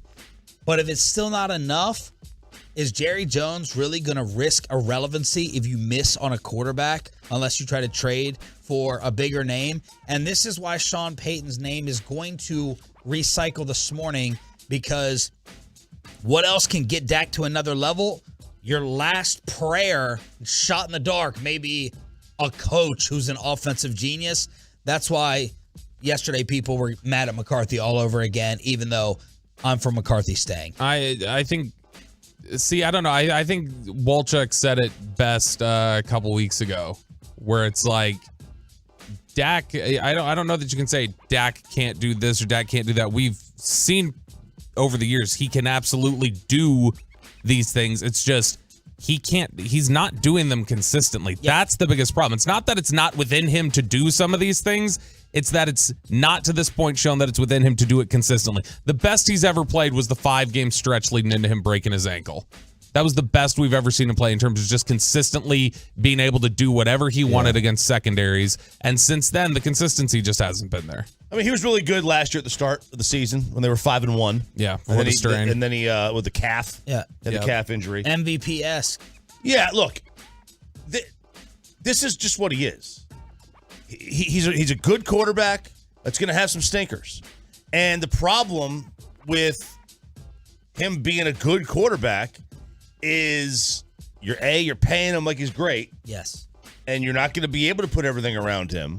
And B, you're never going to be bad enough to find his replacement. Yep. And that's the thing. Like, you're on that wheel, okay? Yep. You're on that hamster wheel. Yep. Is that the guy that's going to I got some numbers I'm going to bring them tomorrow. The Cowboys have no chance of ever making a Super Bowl with Dak Prescott. The history of the NFL just shows that.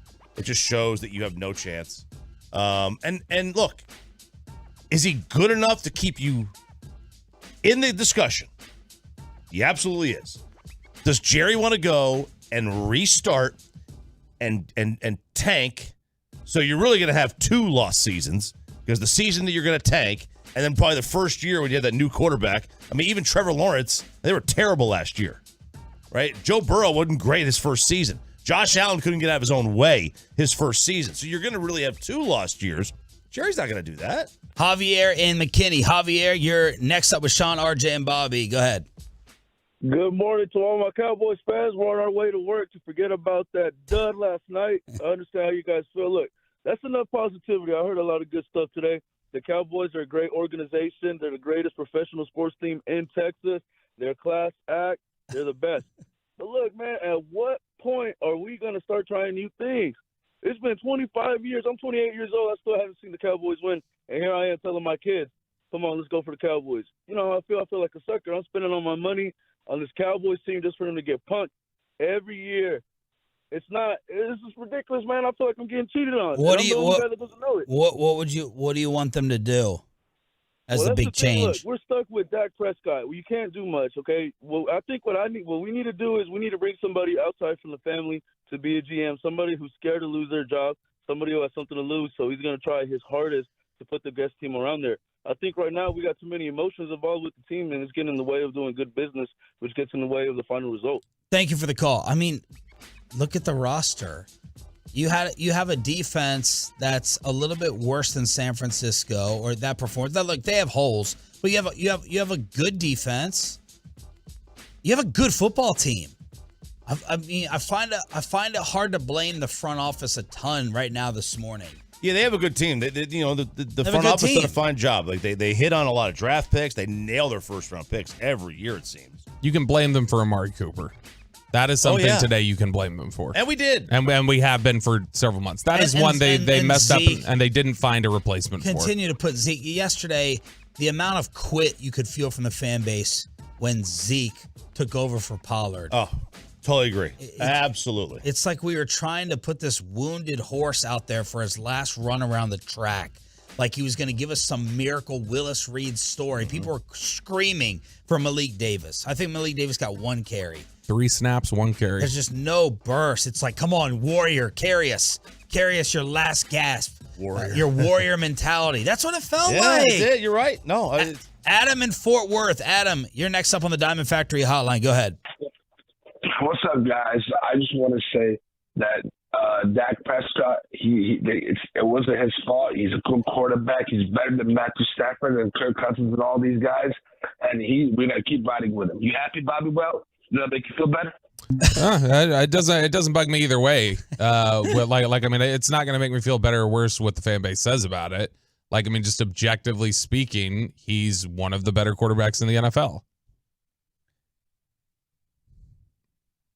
Period. That's it. That's the end. Yeah, but the follow-up then has to be like, what can that get you? Where can that take you? That's the bigger discussion. And right now it feels like you have to have San Francisco's defense for this team to have a shot at winning a championship. You have to have that type of defense. You want me to hurt your feelings? Not possible, but try. If Jalen Hurts was the quarterback of this team, they're playing next week. That's not true. I agree. Jalen Hurts is going to win. Is going to beat San Francisco by. They're going to beat them like a drum. If they played, if San Francisco plays the same game they played last night, a beatable game. They played a beatable football game. The Eagles would have whooped up on them. I agree. Yeah, the Eagles as a whole would have. Yes. And Jalen Hurts will play better than Dak Prescott next week. Maybe. I don't know that. Dak Prescott's game was, what would you grade it? A D? I mean, yeah. I don't think you can be in any C category. No, Sean McVay would have traded it and 2 first-round picks to get rid of him. Brian and Wiley, I want y'all to give it that grade because your grade. I'm trying to give you sleep deprivation a pass, but your grade is going to be somewhere in a C category, and I just think it's like D plus, maybe C minus. Okay. All right, I thought it was going to be higher. No. Brian and Wiley. Brian, you're next up. Here with Sean, RJ, and Bobby. We shouldn't have cut that last guy off because he was about to. Are you there? He was in a hang on, Brian. He was in a troll mood, and he was going to go at Bobby even more. And we should have let him keep going. Go ahead, Brian. Yeah, guys. Hey, look, I'm gonna make this quick. I mean, Dak Prescott is done. I mean, there's no way we can keep Dak Prescott the way he is. Everybody said, "Oh, he did great. He did great." If you look at all these plays last night where he was flustered, every interception we get is from him being flustered. He's not focusing. I'd rather him take a sack than throw an interception. And then, okay, that's a star down, okay? Our defense, I mean, good Lord, star up. I mean, this is the only way we did anything last night because our defense was just as good as San Francisco's defense. And lastly, we got to get rid of the overhyped DB that thinks he's just God's gift to DBs. Diggs is awful. He doesn't just the one you picked out, look at the other one. Look at the first couple ones in the game. He doesn't tackle. He does the same thing every time, like you said, closes his eyes, puts his shoulder out, and hopes he makes contact. The man does not need it. He hasn't done anything. He's not going for the ball. It's like he's a big wimp. He's afraid to even touch it. We need to move on. And there's nothing wrong with our front office. Like you said, the front office has set us up perfect. We have a great team. We got a solid team. We just got to tweak a couple of things. But I'm tired every year to come the day after they lose a stupid game and be disappointed going into work after listening to these dumb wagons, whatever you want to call them. Dumb wagon. Yeah, good one. I mean, come on, I got to be honest. But, I mean, they say the stupidest crap, and I just don't understand. Like, oh, Cowboys failed again. Well, yeah, we did, but our expectation might have been a little higher, but it just every year it just gets so deflating. And Jerry's doing okay, but, yeah, get somebody else in here. Get somebody else in here that'll help us go to that next level because every year, and then the fundamentals on Dak again, just learn how to throw the ball better. Learn how to know there's someone behind you. He does that every time. Almost the 7 biggest games this year where he fumbled or he was tackled, someone came from behind him and tackled him because he had no forethought to move forward. Thank you for the call, Brian. A little harsh on Diggs. He's a top corner still in the league. Can't just get rid of Trayvon Diggs. If his biggest problem is going to be tackling and whiffing, I'd much rather that than a coverage problem being number one. But that was soft yesterday. There was a soft effort on Kittle. He had a little period this year earlier in the season where I remember us talking about improved tackling, better physicality, but that was a big whiff. And where he's paid for him to make his money are the interceptions, and he didn't make up for it with the ball that was deflected in his breadbasket. And Bobby said he was maybe the most distraught player after the game. 877-881-1053. 877-881-1053. What is the tenor? What's the mood from the Twolos or the truckwreck.com text line? Coming for Prescott, I bet on that fan. Let's see. Here we go. Dak looked like the 8th best quarterback playing this weekend. I would trade Dak for Rodgers right now. Diggs is trash. With everyone saying get rid of Dak, who are we going to get? Let's see. I mean, got to have an answer. Yeah. Got to have an answer to it. Okay, let's get to Elliott. Elliott, you're next up here on a frustrating Cowboys Monday. Go ahead, boss. Hey, guys. How are y'all doing? Not well. Me either. Okay. I want to know what Bobby is taking so I could be as positive about Dak as he is. Because right now I feel trapped with Dak Prescott as the quarterback. He's consistently inconsistent. And he doesn't ever, elevate us against the good teams whenever we most need him to. And unfortunately, I feel like the Cowboys have reached their peak or their ceiling with Dak as their quarterback. They won't go any farther than they are right now. Roberto, that's for you from Elliott. I mean, look at even before San Francisco yesterday, who was the best team they played in the best NFL team they played this year? Who? Dallas. Who's the best team that Dallas who's the played best this team year? Dallas played this year? Philly? What was the best game you got out of Dak this year during the regular season? Philly. He absolutely elevated you against the best competition you saw.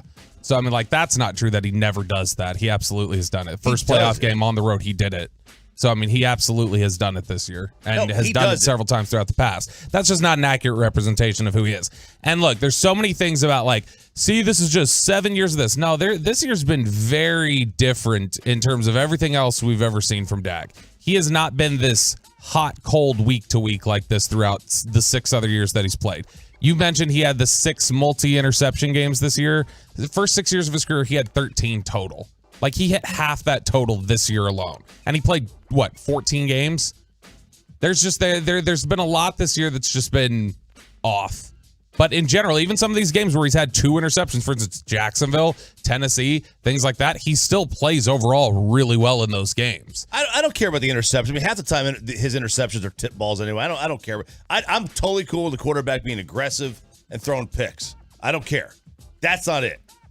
But And you're right. He does elevate sometimes, like last week or against Philadelphia. I mean, he does play exceptional games. In order to win Super Bowls, you've got to string together 3 or 4 great games in a row. Which he has done throughout his career. But he has not done it this year. Not against the competition. He did it. He did it his rookie year. He did it 2018. He absolutely did those things for several games. Look at this in a way. row. Yeah, several games in a row. Again. Against the contenders. That's what it's going to take. You know, and think of it this way. Throughout most of his career, the division was garbage. And, you know, he has always dominated the division. Yeah. Always. 4-2, I think, is his worst record against the division, if I'm not mistaken.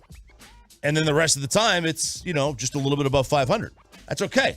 You know, you're going to play around 500 against the better teams. That's normal. Can he put together 3 or 4 games in a row of exceptional play in the playoffs?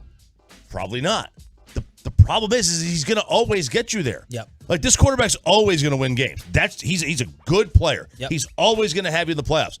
And I'm cool with that. Like, that's great. You know, I want to be entertained. Sports to me is about entertainment. You know, get me to my weekend, man. That's what I want. Get me to my weekend. Matt Pittman from Meat Church said, what's the tenor? Just dropped the 4th grader off at school. He was embarrassed to go in. Said his friends will make fun of him in the Cowboys. Well, who are his friends rooting for? What type of school, Matt?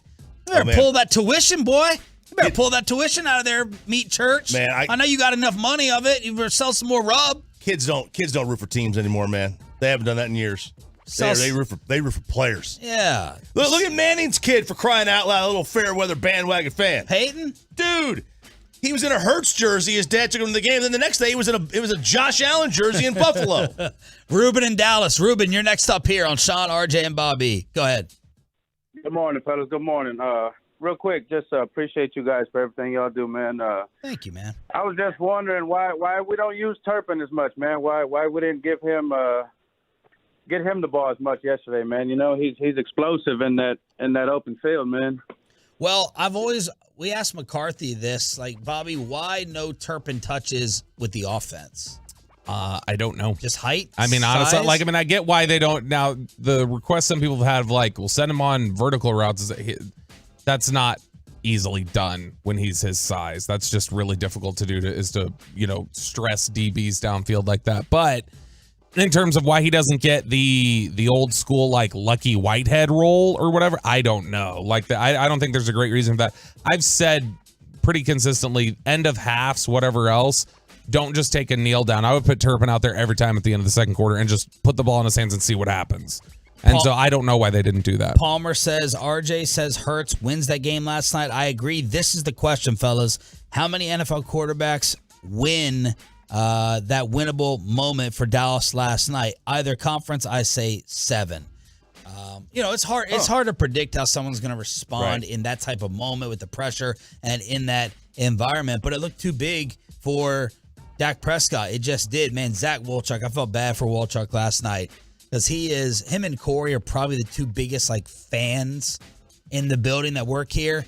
And he's been a Dak defender, and he was just getting it off his chest last night in questioning number 4 moving forward. Texas tweet, Fort Worth. TT, you're next up on the fan. What's up, man? My problem is Kellen Moore, man. I think like he was announced that job. He ain't even coached Pee Wee football. They gave him a job. He's not. He can beat the regular people, but he can't beat the big dogs, man. He cannot do that. And him and Dak the same age, so they be in the room yesing each other. Yeah, that's good. It ain't good because y'all not doing no movements, no changes, the same thing. What y'all thinking? Jesse Holley on Talking Cowboys brought up a very interesting point. And I don't know whether he had heard it or it was his theory that because of that similar age, that Kellen isn't going to check Dak as much. Like, there's a friendship there. That there's too much of a friendship. There's not enough of a coach-player dynamic. But, Bobby, when we were killing Dak and destroying him on the show text chain yesterday, you were going to Kellen Moore in this game plan the most. Yeah, look, I mean, like I said earlier, like, Dak shoulders a lot of this. I think McCarthy's game management at times wasn't great, but also Kellen Moore, like, I don't understand what the passing attack was yesterday. And I was expecting deep attempts. I mean, we got the deep. There was nothing. Attempt to Lamb. We got the deep one to Gallup that he was off on both the throws. And I threw one to Lamb with Warner on. But I was expecting maybe something else to T.Y., but I was expecting some Seattle-type challenging down the field against the 49ers because they're number one against the run. You'd think that you would throw or challenge there. It was the Brady game plan. It was let's throw the ball 4 yards every single time. Because there was a point yesterday where he was. I know he finished the game poorly, but there was a point yesterday he was 13 of 17 with those 2 interceptions. So we're talking about 13 out of 17, and he had thrown for 90 yards. Everything was underneath. Everything was quick throw, and it was. Everything they were sending CD on was short stuff. CD had that 46-yard catch, right, or whatever that was, and he finished with 10 for 117, which means other than that, he was 9 for 70. They just weren't doing anything to push the ball downfield, and I don't know why. That was the one area where it felt like this is where you might be able to take advantage of San Francisco. Myron in Dallas. Myron, you're next up. Diamond Factory Hotline. Go ahead. Yes. Hey, I'm a longtime Tolo fan. You guys just touched on it. We wasn't aggressive offensively at all. I mean, we should have went deep at least 2 times that first. Are you turning left or right? Oh, okay. I'm sorry about that. No. We just want to know. I'm Ubering, guys. I'm Ubering. Okay. But no, I honestly think Kellen Moore had the wrong game plan. I mean, with Dak, we've watched him. You guys said it. I'm a long-time Tolo. When Dak starts out passing, that ends up in losses for us. When I know we, get on him about running on the first down, at least do some play-action passes. They should have ran Malik Davis in there as soon as Pollard went down because we needed speed. Yeah. And all credit to Dak. Zeke running 2-3 yards. That's Zeke's lane. Yeah. Anything after that, we should have at least gave Malik a chance. Let him touch the ball a few times, see where he was at. I think those things there, not going deep and not bringing Malik in there, that changed Dak into being what we saw: 4-yard passes, which they were sitting on all day. So at least a double move in there somewhere. Again, I just think that Kellen Moore had the wrong game plan against San Francisco. It felt like, first off, I was with you in terms of the nervousness throughout the entire day. It felt like it was going to be a heavyweight fight. Oh, man, You're going back with the nostalgia to the 90s. Bobby was there in the building, and it felt like every single play, was like a pitch in a baseball playoff game, which I love. It felt like, and I thought Kevin Burkhardt described it very well on TV. He was on the station last week. Greg Olson had his call, but it felt like every yard was magnified and big, and it felt like the Cowboys, on that drive where Schultz finally caught the TD, it just got the sense that they had to be so careful with everything that they did because of San Francisco's defense and the respect for them and protecting Dak, that maybe they got a little bit conservative. Because that did not look like an offense that was capable of scoring 27 points against San Francisco. No way. Yeah, but Dak can make checks. He could check out of these things, right? He could check out of these plays and change things up. He didn't have to just run the play call that Kellen wants to do. There's a limit on what they have to check into. It's not like he can just go there and go all right, yeah, you're running a post here. It's not like he has that built in. But maybe we should be asking the deeper question. The deeper question is, why was that the game plan? Maybe they don't have faith in the quarterback. Maybe they don't have faith in the quarterback. So you threw all the routes that he had trouble throwing interceptions with all year. No, which because were the curls Dak likes to throw to guys looking at him. He doesn't like to throw to guys that aren't looking at him. He doesn't like to throw to guys. That's all. He doesn't throw guys open, right? Wasn't that the whole complaint earlier in the year, is that he wasn't throwing to guys that were looking at him? It was all these option routes that they were reading differently, and there wasn't people looking at him. There has to be an explanation and that's seated in the doubt for the quarterback of that we're going to execute this game plan. Would you agree with that? Because otherwise it makes no sense. Okay, then what other explanation could there be? I think Kellen Moore is a wildly conservative individual. That's what I think. Oh. That's why you're talking about, you've handed it to Zeke 50 times over the last 4 games. You know how many yards he picked up on those 50 carries? 100. Ugh. Yeah, Pollard was getting less than 4 yesterday. I mean, he wasn't very either. Close. What the hell are you doing? Ramming your head. They did it yesterday too. How many times? The first half, I think they got into 3rd and 7 5 times. It was at least 4. Again, Dak can call a pass play on a run play. Okay, but everything they were running, there's certain things that they can check into. They have built-in checks. It's not like Dak can just say, it's not Madden where it's like, I've got my 12 hot routes that I can change to, 4 verticals and things like that. Like, there's a limit on what he can check into, and everything that was drawn up last night, which means the checks were probably similar, were a lot of quick outs to CD and stuff. They were basically, it looked like, trying to use the short passing game to manufacture a running game. Charlie in New Mexico, finish us off for now. Charlie, you're live on the Fan. Hey, guys, good morning. First of all, 2 things. Delusional if you think Dak Prescott can beat 3 quality teams with 3 quality coaching staffs in a row to win a Super Bowl. He don't have the it factor. It's not going to happen. I agree. 2, they went deep to Gallup. He underthrew the ball. He went deep to CD and coverage when T.Y. Hilton was wide open in the seam, could have walked into the end zone. I mean, this is 7 years of putting up with this, and I've been an apologist for Dak, but I can't take it anymore. I cannot watch him go inconsistent from week to week. I cannot do it, and it's driving me crazy, and I'm done with it. Thank you for the call. 877-881-1053. We have some off-the-field stuff happening. Mike McCarthy pushing a camera, having to apologize behind closed doors afterwards, and Micah Parsons going at it with Deebo Samuel on social media. We'll bring that to you. Bobby getting tormented by these cockroaches in California. It's all next on The Fan. But let's get you over to Platinum Chrysler.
Fan Studios, secured by DFWSecurity.com.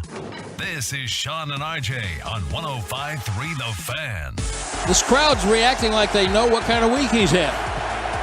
Oh, they have no idea. 25-yard try from the 15-yard line on the left hash to tie the game. And the operation's good, and the kick is up, and the kick is good. I'm telling you, it's only the extra points that give him trouble. 9:08 left in the third quarter, and the game is tied 9-9. All right, what were your Maher emotions throughout? Because I know that you said to yourself, no more. After the first one was blocked, it looked like it was going wide left anyway.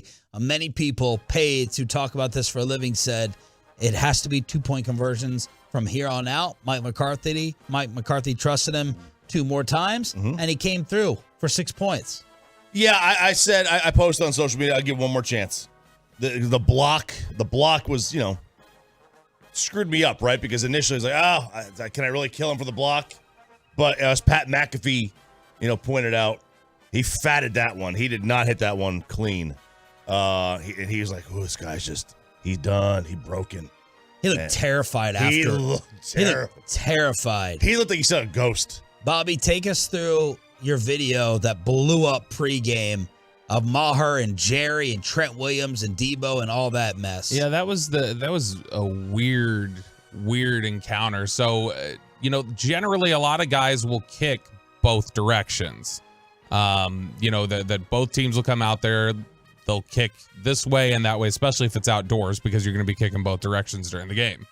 And so Maher had gone over towards the San Francisco side to kick, which is normal. Robbie Gould at that very same time was over in Dallas's end kicking.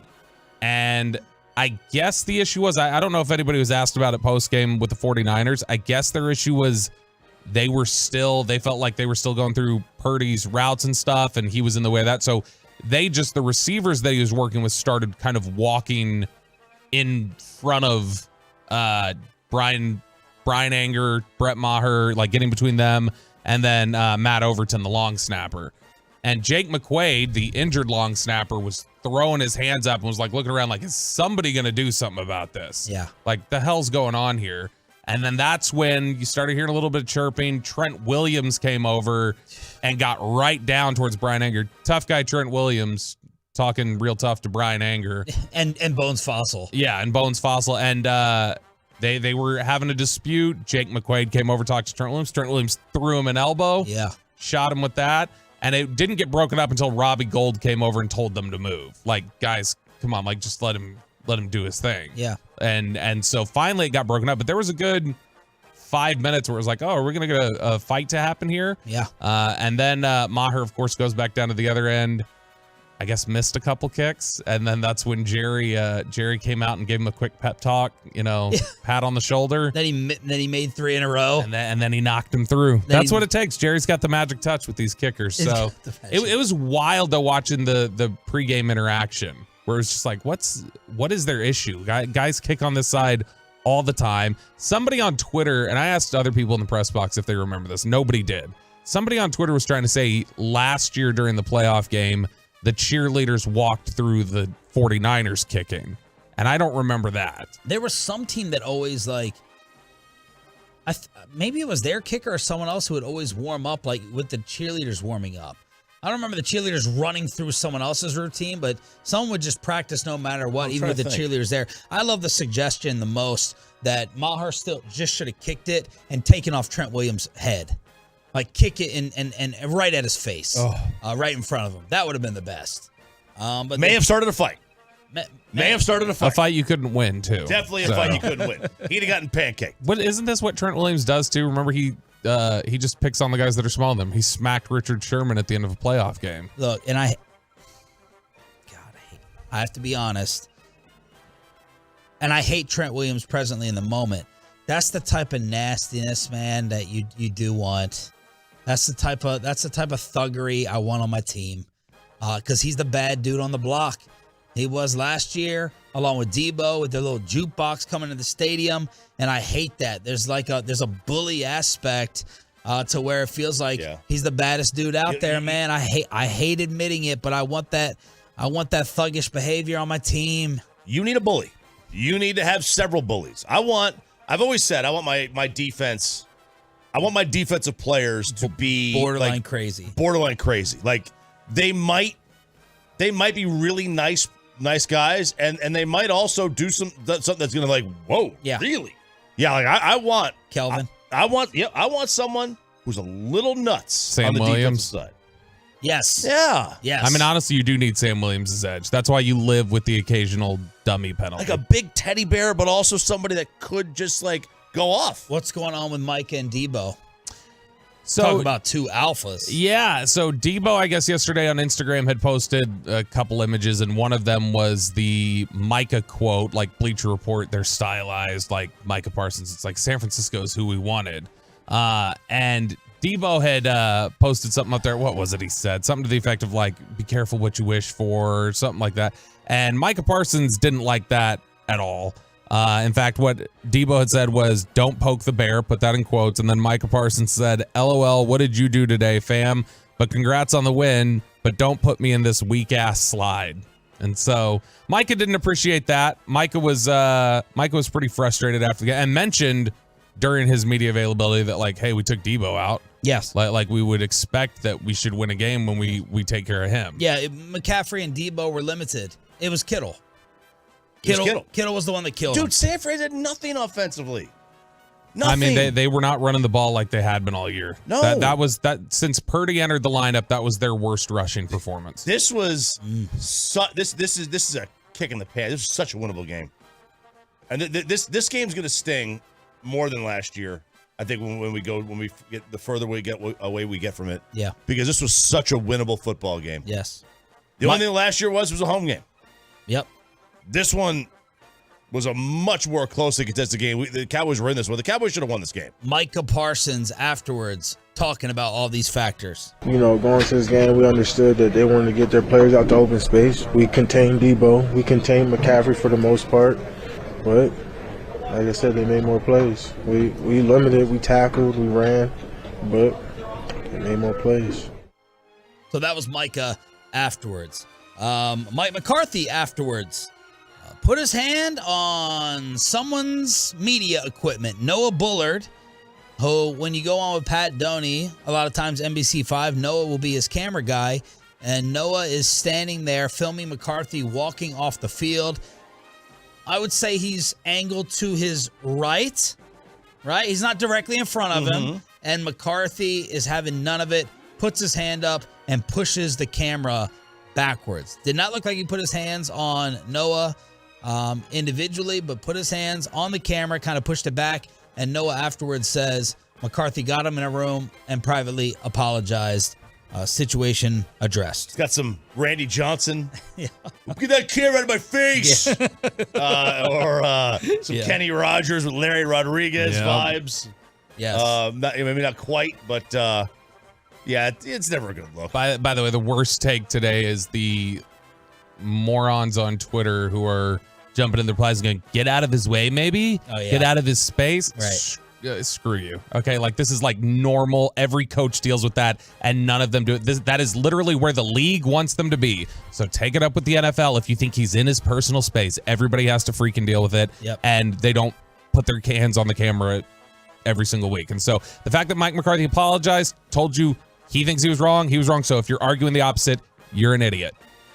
877-881-1053. And then were they messing with you even more? Did they give you some special media treatment in San Fran or Santa Clara, wherever the hell you in the Bay? San Jose. In the Bay. Yeah, San Jose out there in the Bay. No, it was honestly no great food options. Didn't run into anybody that shall not be named. No food options. Yeah, there's nothing to eat in the whole city. Known as a seafood mecca. Like I said, there was nothing to eat in the whole city. Bobby, I think he doesn't like the food in New York City. I didn't have a problem with the food in New York City. We were kind of removed from Cheesecake Factory. But we didn't. That's just because we didn't have anything directly around us. That was the problem. That's the problem. Is that they had you in San Jose, which is like 40 minutes from San Francisco. Yeah, but there should be something to eat. Like I sent you a screenshot of the Grubhub. What was all around there? None of it looked good. None of it. No, I'm not saying it did. I'm just saying like San Fran, Chicago, Vegas, New York.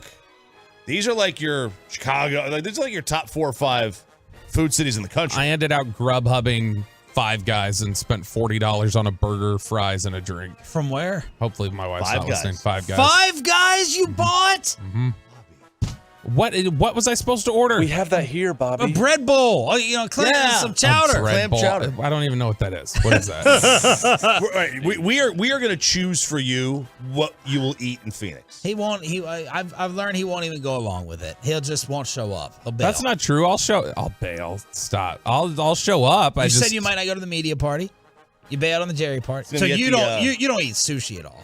No. Oh my gosh, no. Okay. Oh, seaweed and God eels. forbid I would eat this delicacy. Okay. What about the press box? They mess with you? Well, Is it this was on the fan cam, Ryan? Yeah, Ryan, do you have the picture? So I for anybody, if you're driving around listening, Cowboy Spirit, I'm not posting a thing of my credential. I'm just posting the image they used, which as you can see there, they zoomed in on my face. Like that's all I'm showed. It's just the picture of my face that they used.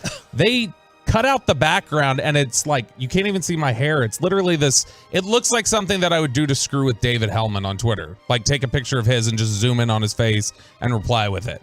And mine was the only one that looked like that. Scott Agolnick from the Cowboys, when he brought me my credential over on the plane, he was like smiling, and I was like, "What did I do?" And he's like, "Well, I don't know what you did. You'll have to ask the 49ers. Here's your credential." And I looked at it. I was like, "What the?" He's like, "Yours is the only one that looks like that. I don't know why." And so There's no way that the now look, this would be high praise for our show. You're not going to tell me there's no way that the San Francisco 49ers media department heard our crosstalk and decided to torture and screw with you. No, I don't think so, because I think they generally get these like by Thursday, the Cowboys do.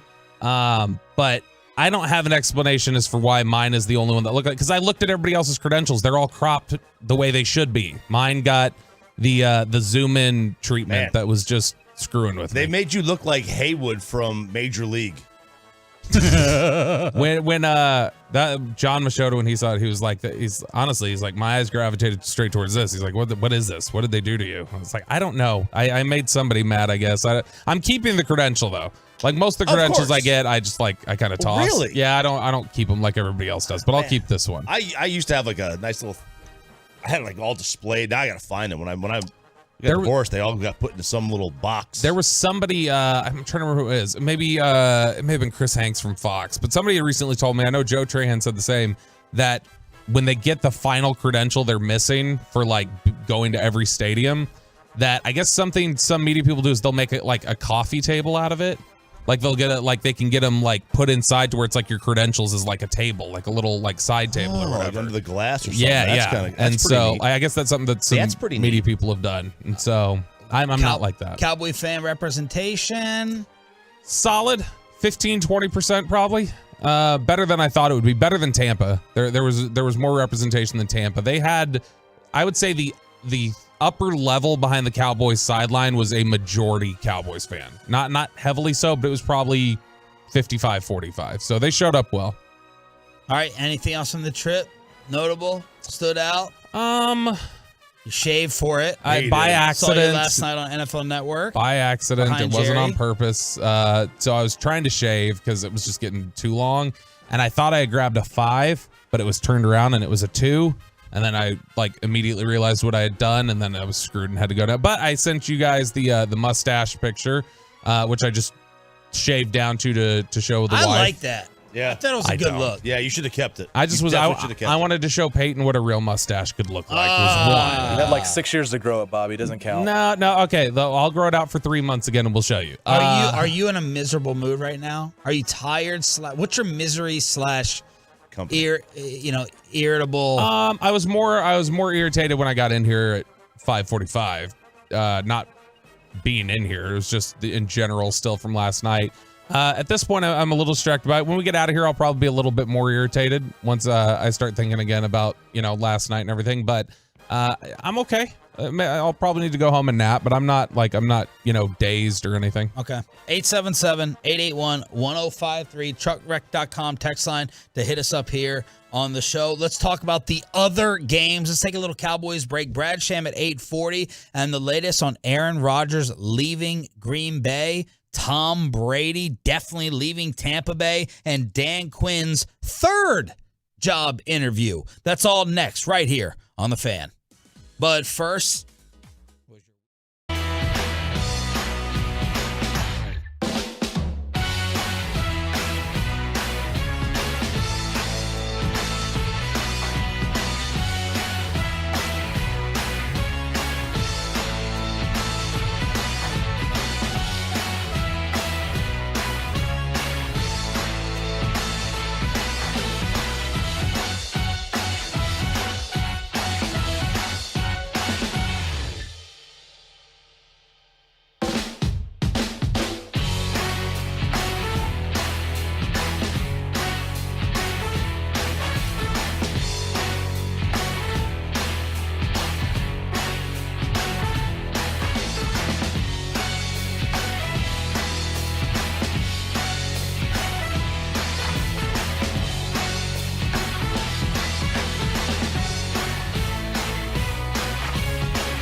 to Sean and RJ right here on 105.3 The Fan, segment brought to you by Stave the R-Weight Loss. That's soda. 3rd down and 9. High snap to Minshew. He gets it off to Gainwell, who runs up the middle. He's across the 25, 20, 15, 10, 5. Touchdown! Kenneth Gainwell with 1:51 remaining. That will cap it. By the way, for everyone worried that Dan Quinn wasn't focused on the defensive game plan this weekend, his unit performed up to the task. They represented. Besides Trayvon Diggs dropping a pick and whiffing with that effort against George Kittle, they got worn down a little bit against the run in the second half, but Dan Quinn and his unit, they were not distracted. So he interviewed Friday with the Colts, in person with the Broncos, and interviewed virtually with the Cardinals over the weekend as well, according to NFL Network. Cardinals, Colts, Broncos, and yesterday the totals were saying, you want to go from bad to worse after getting eliminated? Dan Quinn's leaving, and after that performance, Kellen Moore's staying.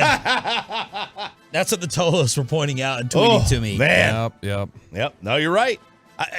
Kellen might get a job. I mean, I don't. Are teams really going to overreact to a game? Are they really going to No, not a game. I guess we're doing the same thing with Dak. Whatever. It's not a game. I mean, there's a lot to.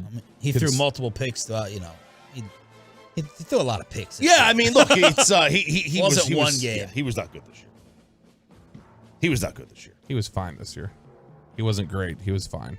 Okay, fine. Okay, he was fine. I agree with he was fine. I agree with fine. He was fine. I think it's fine. Fine is good. See, for guys, fine is good. For girls, I'm fine. Oh no, you're not fine. Batten down the hatches. It's not fine. You better buckle up, big boy. He's about to get real. Were you about to talk about Kellen? No, I was just gonna say, Kellen's not just one game either. There's plenty to go off of here that says Kellen had struggles in the second half of the season, and so that's I don't think if a team doesn't want to hire him, it's not a reaction to just this game. There's other issues. That was the final call from Eagles Radio, or one of the calls. I don't know, whatever. Eagles Radio. They destroyed the Giants 38-7. Hurts trying to show that the arm was fine early to Devontae for a 40-yard completion. They continue to score opening drive touchdowns. They're 9th of the season. Jalen had 2 passing touchdowns in the first quarter. They also said, hey, let's go back to the design runs. And they did do that. They had about 6 design runs. Daniel Jones, Dan Orlovsky, threw for only 135 yards. He was pressured on 64% of his dropbacks in the first half. 64%, tied for the 3rd highest of any QB in a playoff game since 2009. You got the Ben Baldwin on. I can find it. On the wild 4th and 8 in the first quarter where Daboll went from the Philly 40. Yeah. I'm wanting McCarthy to go for it on 4th and 5 from the 40, late in the game, where it's crunch time and the games. I feel like first quarter, you're going for it on 4th and 8. What are you doing? And then didn't he punt on Choppy? You were losing your mind. Oh my God. He was down 28-7 in the fourth quarter. Yeah. And he punts. There's a 4th and 6. From midfield. Are you just giving up? Why? How do those two things make sense? You go for it on the 4th and 8, and then you punt on the 4th and 6 down 21. It's Brian Daboll, man. None of it makes sense. So, yeah, Giants had, let's see. There's a lot of them. So, there were some toss-ups where the Giants went for it. I'm trying to find that exact one. That one was 5 minutes left in the first quarter or something like that. 4th and 8 from the Philly 40. So, yeah, they don't have the exact one. I guess they had stopped doing it because the game was out of reach at that point. That one just said that was an odd call early in that game to me. Why would you jeopardize it that early? With 5 minutes to go, this is what a dominant performance was. With 5 minutes to go in the second quarter, the Giants' win probability was 2%. With 5, they had the ball. They had the ball with 5 minutes to go in the second quarter, and their win probability was 2%. Philly had 268 and 3 on the ground.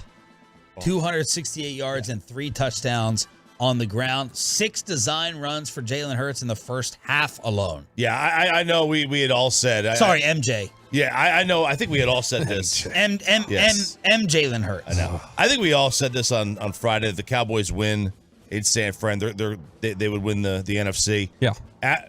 After Saturday night, I didn't feel that way. I was like, ooh, I don't know about that. Giants are bad though. They are bad. Of course they're bad. They were all turned around. That defense was confused as hell. They didn't know what they were doing. But were they confused because of what the Eagles were doing? Like Jalen Hurts, like, okay, he's back. Man, there were at least 4 plays that I saw that I was like, there's Jalen Smith. Like that's the Jalen Smith we all know and love. And so I mean there's that aspect of it right there. Yeah. I mean, I don't think the Giants are very good. I agree. I don't think they're very good either. That was a butt whooping though. Nick Sirianni asking all of us if we enjoyed the performance. First he played.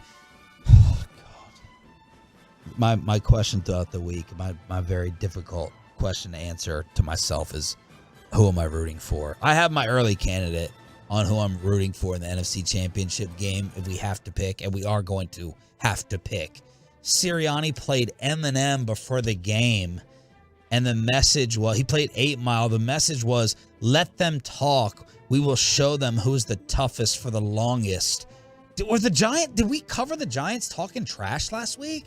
Yeah, they were going back and forth. Who? Yeah. Who was it? I mean, there was the pizza thing, but that doesn't. Yeah, give me a legit back and forth. No, I think the Giants make a guarantee or dismiss or crap on Philly. I didn't see it. I think it was more fans and such that were going. Like that's a message about the Giants talking too much. Sirianni would do that. Yeah. Sirianni would worry too much about like what fans are saying. He tries to fight them and flex on them. These teams do that all the time. They make up.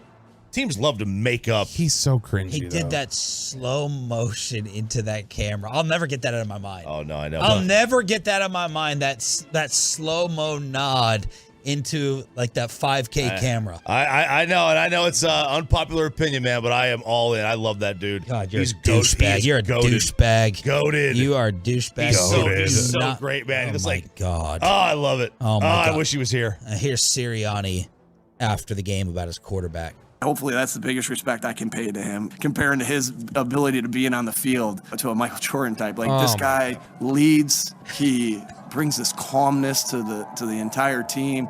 He plays great football. He's tough as they come. Arrest this guy. MJ. Michael Jordan. He didn't, man. Don't be that guy. I will be that guy. He's not sitting here saying that guy. He's as good as Michael Jordan. He just said he's our leader, just like when MJ played. No, yeah, that's exactly what he said. Play back back and listen to it. That's exactly what he play said. Play back to the beginning. I think he said it's like. What I said. Play back. What did he say at the beginning?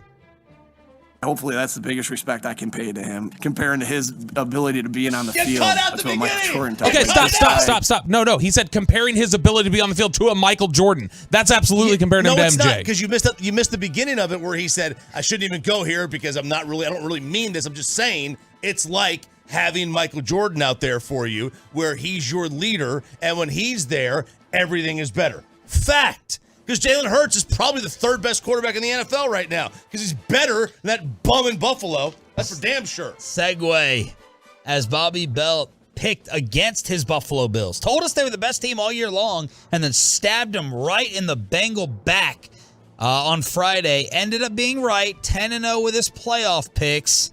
And RJ at 5:30 thought that Buffalo could save us from the criticism. He's got all his notes. He's got all his receipts as Josh Allen was distraught after Cincy dominated. You play to win. Our goal is to win a Super Bowl, a world championship, and we didn't accomplish that. So everything that happened this season is kind of null and void in our minds, and it sucks. That was dominance. That was utter dominance. Joe Burrow is, oh, man. He is so cool. I know Bobby doesn't like him. Bobby probably wants Dak over Joe Burrow. That's fine. All I know is that it ain't the guy in Buffalo who's a really good player, but the media is undefeated in anointing a white quarterback with a big arm. Oh, my. Undefeated. Whoa, where did that come from? Undefeated. They could cry and complain about, Lamar this, Jalen Hurts that, but Josh Allen could do no wrong. do no wrong. Herbert. You know, this isn't going to Josh play well Allen with your had HOA. Jalen Hurts' decision making, he might actually make a Super Bowl every now and then, but he doesn't because he's just a mimbo. That's what he is. He's a male bimbo. That's what Josh Allen is. You give me a great decision maker over a guy with a cannon any day of the week. And Joe Burrow is a great decision maker, and he's got a good arm. You want to compare Dak's final 12 games of the year to Allen's final 12 games of the year? Yeah. Passing yards, Dak had 30-30. Allen had 29-20. Touchdowns, Dak had 27. Allen had 21.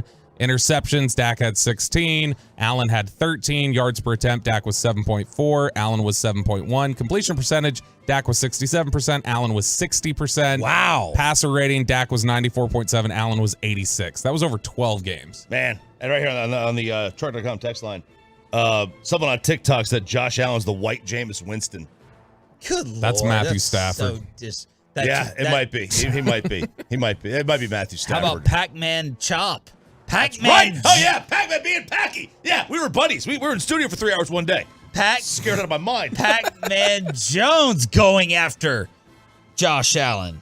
I mean, I think the Bengals with Joe, the way Joe is playing, he definitely has a shot. I'm going Buffalo. Did you look at the game last week? All right, I want you to go back and look at that motherfucker again. All y'all around Josh Allen tail right now. He probably got another 2-3 years. That shit gonna slow down. Only reason we talking about Josh Allen right now is because his feet is definitely not his arm, because he had at least 6 throws last week that was late. Going off one game, or are we going I'm going off a few games. Going off the whole season. When he came out of college, CJ, what was his MO? What was they saying that he couldn't do? He was what? Inaccurate. Yeah, they did say that. How many quarterbacks do they say that's inaccurate that's all of a sudden getting accurate? Not many. I'm not saying that he's overall a better quarterback. I'm just saying I like him this year. I like him to win it this year. Not if we got to play him. Okay, what's your rank? AFC quarterbacks that's still in the playoffs right now. We know who your number one is. Joe Burrow. He done beat Patrick Mahomes 3 times. That's the Smash and Dash podcast. Pac-Man aligning with RJ. Now, I don't know if I would put Burrow ahead of Mahomes. In fact, I know I wouldn't put Burrow ahead of Mahomes. But we got a new number 2?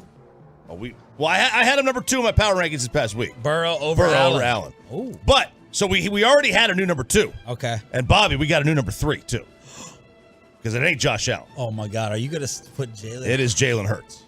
That you would take for the next 10 years? You would take Jalen Hurts over Josh Allen? Neither one's gonna be in the league in 10 years. Okay, in the next 5 years, you would not take them. I'm not ready to say that I would for the next 5 years. Okay. I'm not ready to say for the next 5 years. Okay, this is the Detroit Lions are number 5 for chat. This is that same energy. Honestly, here. if the Detroit Lions were in the playoffs, they would have had a better chance of making the conference championship game than the Cowboys would have. They actually have, their quarterback's better. 877. Gosh, burn it all down, Chop. 881. Not burning it down, okay, but I at least want to let a little bit of a fire somewhere. 877. Just call the fire department. 877-881-1053. Tolos are sending me Mattress Max advice after losing $2 million on the Cowboys. He said, get rid of that sleep number, get a Tempur-Pedic. You get much better results. That is a silver lining, and all this is that Mattress Mac lost $2 million. So, you root against him? Hell yes. I love that man. No, I root against anybody who rides that hard for the Astros. Well, he put on a Cowboy jersey. Yeah, he did. All right, let's get to the voice of America's team. What grade does he give Dak's game? What's missing? And what needs to happen for this team to get in a serious Super Bowl discussion? The voice of the Cowboys, Brad Sham, next on The Fan. But let's get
That Zeke Elliott was the center. Snap of the ball to Prescott. Slant over the middle to Turpin. He's tackled immediately, and this game is over. And the San Francisco 49ers have earned their way back into the NFC Championship game next Sunday in Philadelphia by beating the Cowboys today 19-12. And that was the final call from the voice of the Cowboys, Brad Sham, who joins us now on Sean, RJ, and Bobby via the Diamond Factory hotline. Brad, what was your major turning point in this game? The second interception. I just thought that, because that was the play after Pollard broke his leg. What became really evident, not that we didn't know it, but it became really evident, Sean, to me, was that without Pollard, they didn't have a playmaker besides Lamb. Yeah.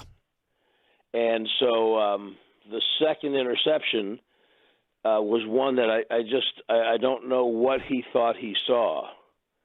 And that's the kind of mistake that they're really good. They're really, really, they were better than the Cowboys going in. Doesn't mean you can't beat them. But you had to be almost mistake-free. You had to be almost flawless. And you certainly can't make a mistake like that in the red zone. It's points for you, and it turns into points for them. And so I thought that of all the whole game, if I can have one play back, that would be it. And the fact that it was immediately after Pollard broke his leg, that compounded it. Were you surprised by Dak's game? A little bit, but I don't know. Here's the thing. 49ers are really good defensively, really good. Mm-hmm. So, they only give up 77 yards a game rushing. So running the ball was going to be somewhat problematic. I wondered if Davis wouldn't get a little more involved than he did after they lost Pollard. So some of what you saw was a result of not being able to get people open. And there's a lot of that happens when you play that team. It'll be interesting to see him play Philadelphia this week. I was surprised at I really was surprised at both interceptions, although the first one, I'm not sure exactly what Gallup was doing, but I was surprised by the interceptions. Other than that, I thought that he played. You're going to look bad playing that team sometimes, unless you've got people who can get open and make plays for you, and they didn't have that. Assess the blame, McCarthy, Dak, Kellen Moore, and the percentages that you put on each. I have to know more, RJ, about what they were trying to do offensively. Like I always, I think that is a need. I understand that's what we're doing, but I think that's a real knee-jerk kind of a reaction. I want my offensive coordinator to get players in places where they can make some plays for me.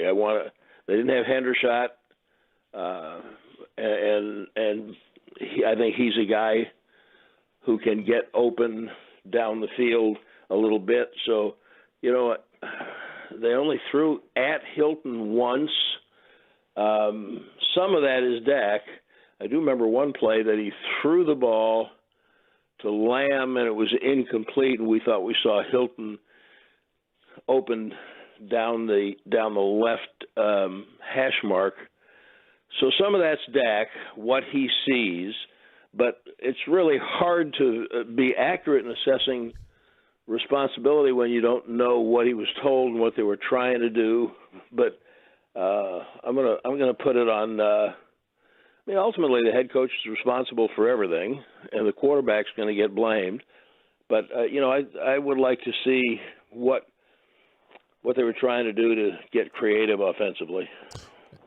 Regardless of the creativity itself, Brad, did you think that, because this was my contention coming out of the game, is that it didn't look like they were even trying to press San Francisco vertically. It looked like they wanted to win this with, all right, let's manufacture a run game with short passes, and we're just going to try and take advantage of some things in the intermediate passing game. I don't know if that's they didn't trust them to protect Dak for long enough to take shots downfield, but did you see it that way, or did you see it differently? Didn't feel to me like protection was a big issue. I wouldn't quibble with that, Bobby. I wouldn't argue with it. But again, I think Babe made this point when it happened. It's not an excuse because you have to make adjustments, and that's on everybody. But you've really got two playmakers. And then when you lost one of them, you not only lost the player and his individual creativity, but you probably lost at least half of what you were going to try to do in your playbook. So now that is on the coaching staff to talk about a halftime adjustment. That's now on the coaching staff to try to figure out a different way to go. So I wouldn't quibble with that, but we only had a half to see what they were trying to do, and they were right in the game. That stuff can change.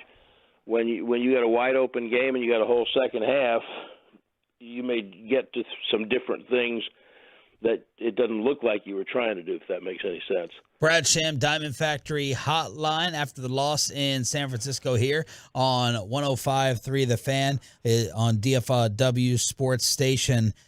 Was it a good season? Oh, hell yeah. When you look at everything, first of all, the big backdrop for me is tremendous negativity over how they went into even training camp. People were very upset that they didn't replace Cooper, that they didn't, and by the way, not without some justification, that they didn't get Gregory signed. Kind of mad about everything. There was negativity going into camp about Tyler Smith. Now, then you lose Tyron, and then you lose Dak, and you come out of it the way you do, you can't do anything about Philadelphia being that good. That you weren't winning the NFC championship, the East championship, because that's what kind of year the Philadelphia had. So you kind of worked through that, got back to being a playoff team that had a chance to win that game, even though they weren't the best team going in. Yeah, absolutely. I just think you have to, if you don't like the result, and I understand people didn't, but to me, you always have to be realistic and look at the big picture. And the second straight year in the playoffs and the second straight year winning 12 games, that's part of the soup too. So, yeah, absolutely. Was it what they wanted? No. In the finish, was it, did it come out with the result that even they expected? Absolutely not. But was it a good year on balance? Yeah, absolutely. Brad, do you think these were the final games for Ezekiel Elliott and Tyron Smith with the Cowboys? They're separate cases to me, Bobby. I don't necessarily think so. A lot of it is what you can do with the money. Tyron proved, I think, that he can still play. And so depends on what he wants and what the money looks like. You could, at worst, theoretically, he could be your backup tackle on both sides next year if he was willing to do that. Or, I mean, to me, he proved he can still play. I wouldn't have a problem going into the year planning on Tyron being the left tackle and Tyler being the left guard again, like was their plan this year. I wouldn't have a problem with that. That's kind of up to Tyron and up to them on what they can spend. Zeke's a different story. It's painful. I'm just a big fan of his approach, how hard he plays, how he leads, how he's grown up.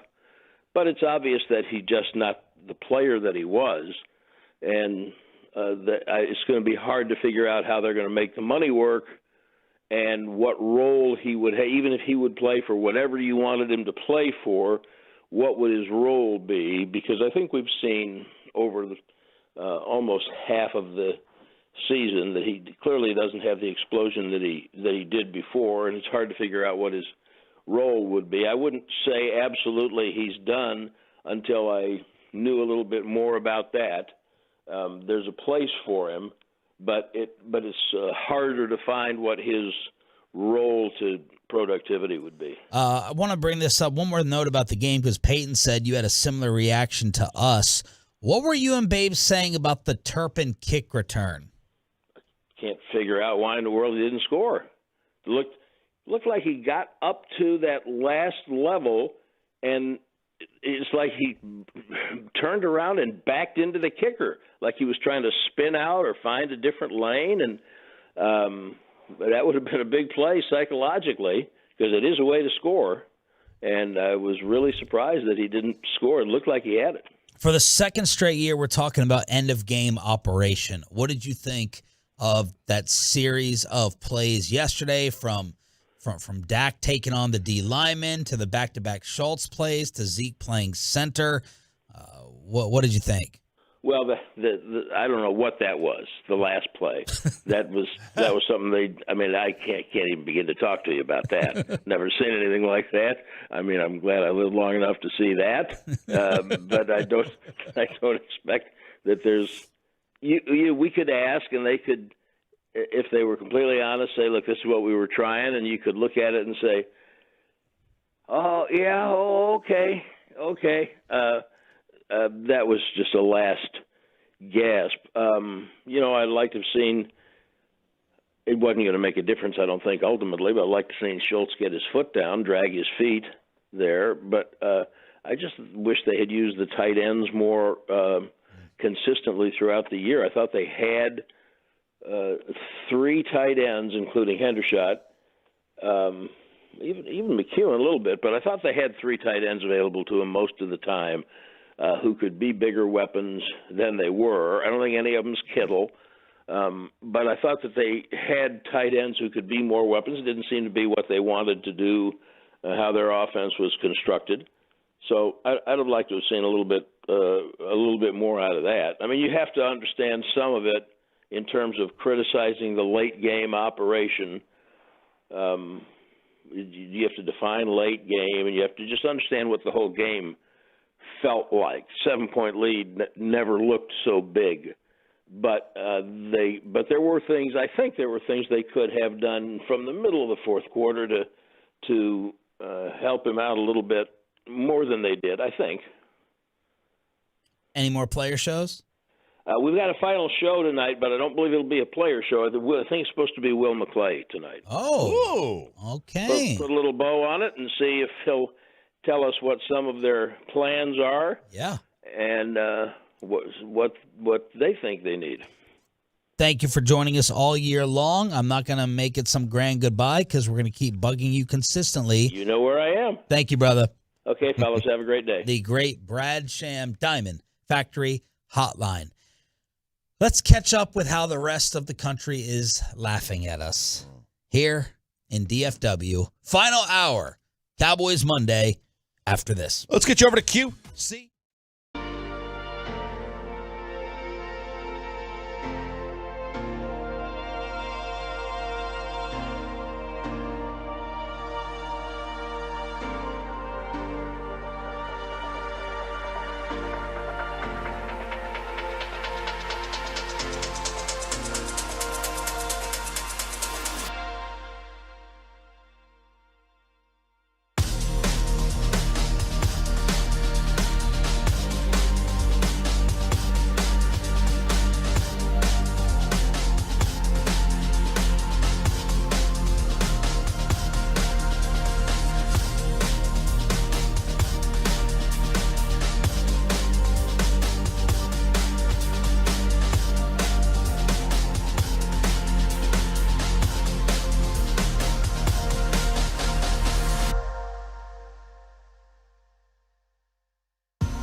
From our fan studios, secured by DFWsecurity.com, this is Sean and RJ on 105.3 The Fan.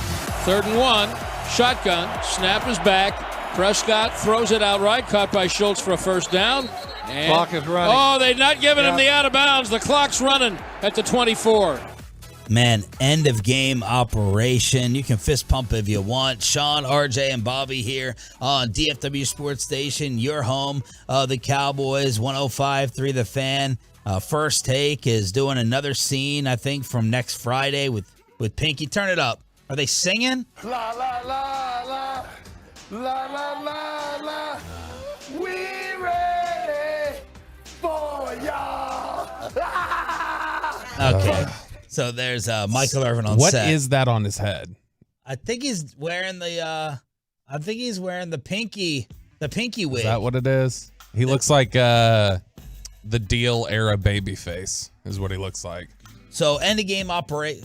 The Cowboys, look, I'm not devastated and I'm not ticked off. I was trying to figure out the word yesterday. I picked San Francisco. The Cowboys are not better. And by the way, to answer Brad Sham's question, and we should have every Tolo answer it. It was a good, satisfactory season. I agree. Absolutely. I agree it was a good season. The Cowboys are not better than San Francisco. They would have had a chance to beat Philadelphia, but Philadelphia was better throughout the year. You lost your quarterback, you lost your left tackle, and you dominated a playoff game on the road. They had a good season. If I have to circle yes or no, this was a good season. It was. Yeah, I mean, disappointing ending because that game was winnable. It was there to be had. It stings me even more because I have a pure, I'm going to get into this later in the week. I have a pure hatred for everything in that region now. And I'm not joking when I stress the word hate. I have pure hatred in my heart. Yeah. Evil hatred, which I'll unleash as the days go on. So that makes it, that's the worst part of it for me is losing to this fan base, those radio people, and this team. I have absolute disgust and hatred for that. But this was a good season. Good season, no doubt about it. As the fan text says, you made the final 8 without a top 8 quarterback. It's a great season. Anytime you could do that, and that is true.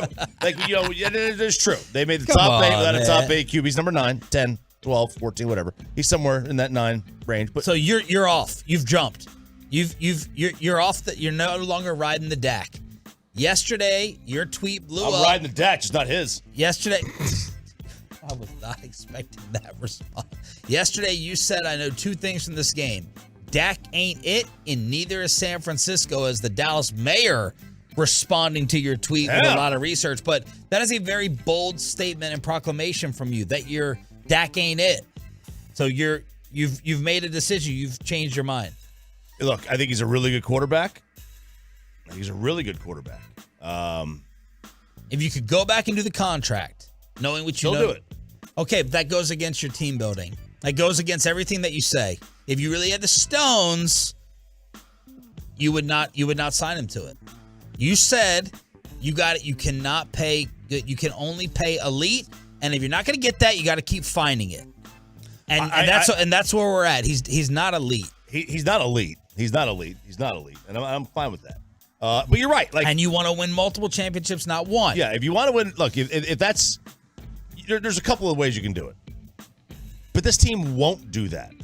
They won't go down that road where they have to stink and tank and draft the first overall pick. But I'm asking you, would you go back and give him the contract knowing what you know right now today? No, knowing what I know right now today. I mean, look, they have won 12 games back-to-back years. I would sign up for that. Okay. Absolutely. I would absolutely sign up for that. He's I would have signed Phillip Rivers. I would have signed Tony Romo. Now, was Phillip Rivers ever going to be Tom Brady or Peyton Manning? No. But you've got to find those guys. Like, yes, you have to find those guys if you want to win multiple championships. But I would sign up all day long for 12 wins a year. Absolutely would. Okay. I would sign up for 12 wins a year and no titles over a decade than one title in a decade and have to keep rebuilding and ripping it up and maybe not making the playoffs. This team's going to make the playoffs every year. I'm going to sign up for that. It was a good season. Then why isn't he it? Why'd you tweet that? You ain't going to win a title with him. Then you shouldn't give him the money. Again, I'm saying I'm signing up for 12 wins a year. I'm signing up for that all day. Title or not, don't care. I'm here to be entertained. Don't care. I'm here to be entertained. Okay. I'm signing up for 12 wins a year. And that's what he's going to get you. He's going to get you anywhere from 10 to 12 wins a season. And I'm signing up for that. But they're not going to win championships with it. And if they do, it's because they ran into one. But that's what it is. They might run into a title. They might. They might not. I mean, I don't know. Like, I'm right. No, they no, might you're run not. Into a title. No, they might. No, they might run into one. No, I mean, look, if you have a top 10 quarterback, you have a shot. And I don't care what the fan tag. To run into a title?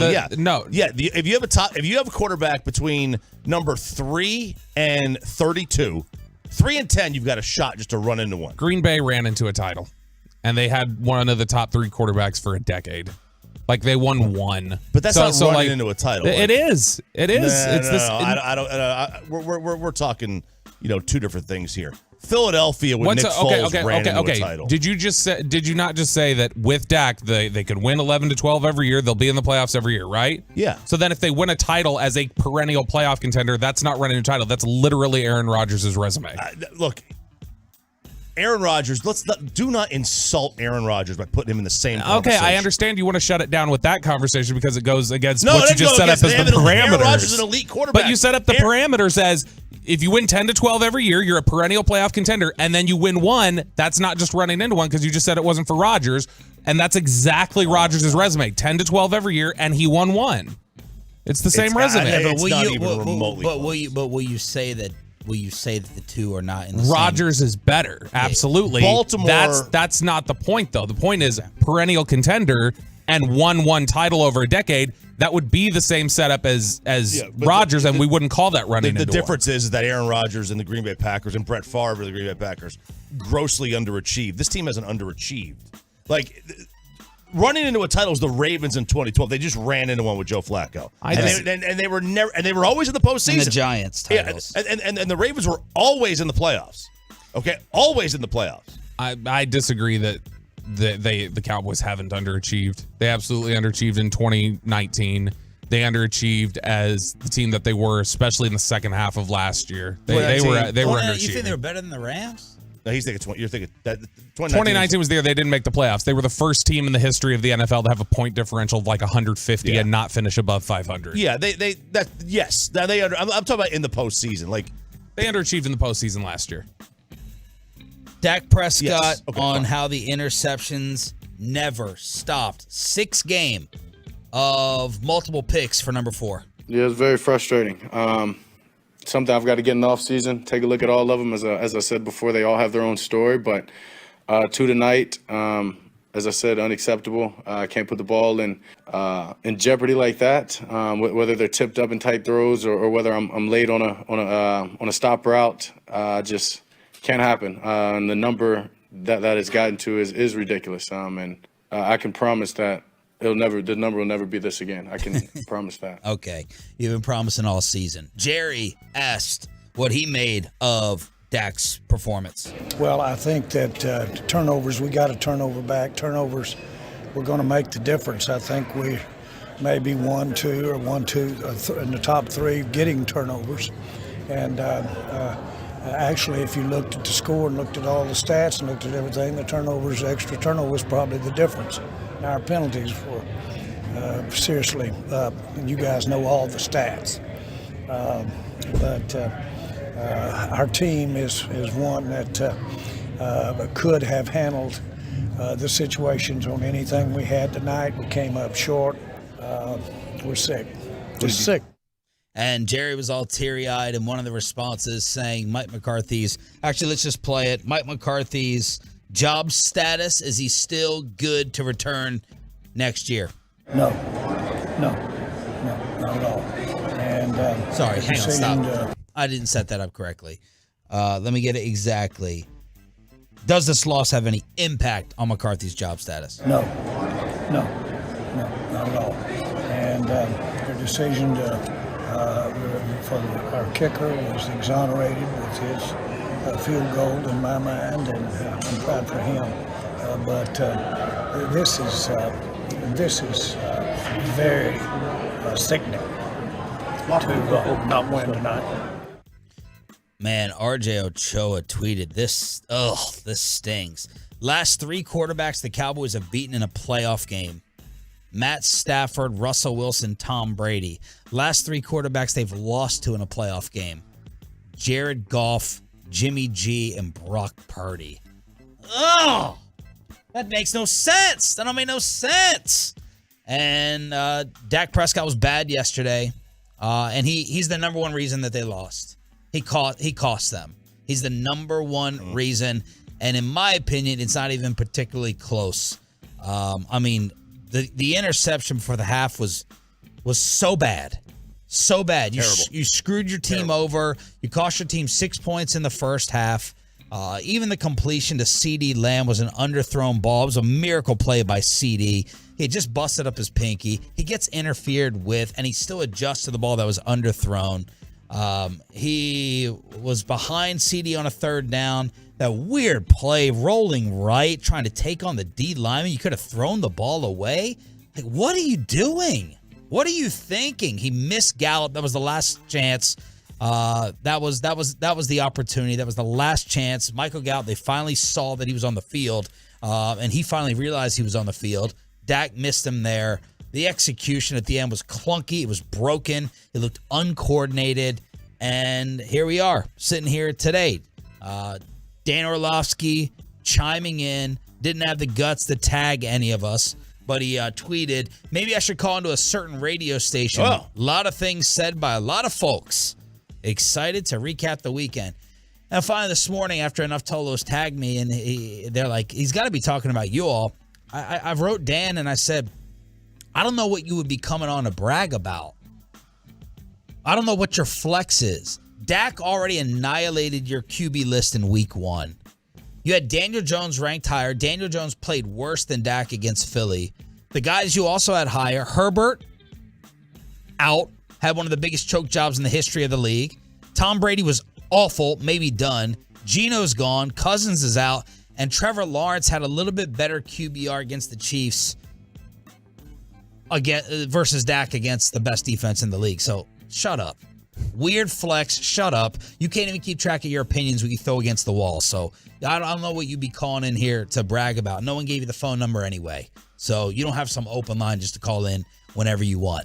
So that's Orlovsky, Stephen A. laughing, and of course everyone is mocking. The end of the game gave the rest of the country their material. It wasn't just that the whole game. The whole game sucked. It wasn't just that we lost. Well, you got your Dak material throughout the whole game, but then at the end we looked like a joke.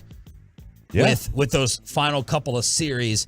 Absolutely. When the game was basically over anyway, but we just gave them the icing on top of the cake to laugh at us like last year. Yes, they did at the end of the game. They do that all the time at the end of the game. Like the Schultz stuff, back-to-back Schultz, the Zeke center play. This team is the always something. It's always something. Doesn't matter what it is, always something. Last night was the first time that I really felt that's just the Cowboys. Like that. Like it was the first time like you're sitting there going like, man, this does feel like this is just what they're going to be. And that's the and I know that's not logical. Like logic says like you can't just say like this is what they're always going to be. It's different players, they rotate out. But that's the feeling you get when it's like you've lost 7 straight divisional playoff games. How does that happen? How do you not just luck into one of these? We're sitting here playing without a kicker. All right, at one point in this game we were thinking we don't have a kicker, and now you don't have your second or most important player on offense with Tony Pollard. When that happens, you have to capitalize on the breaks. Dak gave away 6 points. The Cowboys gave away 9 points. Maher's block / miss was going left anyway. Dak's 2 picks. That's 9 points right there. Kelvin Joseph gave you your moment. Kelvin Joseph gave you that opening, and they scored 3 points off of it.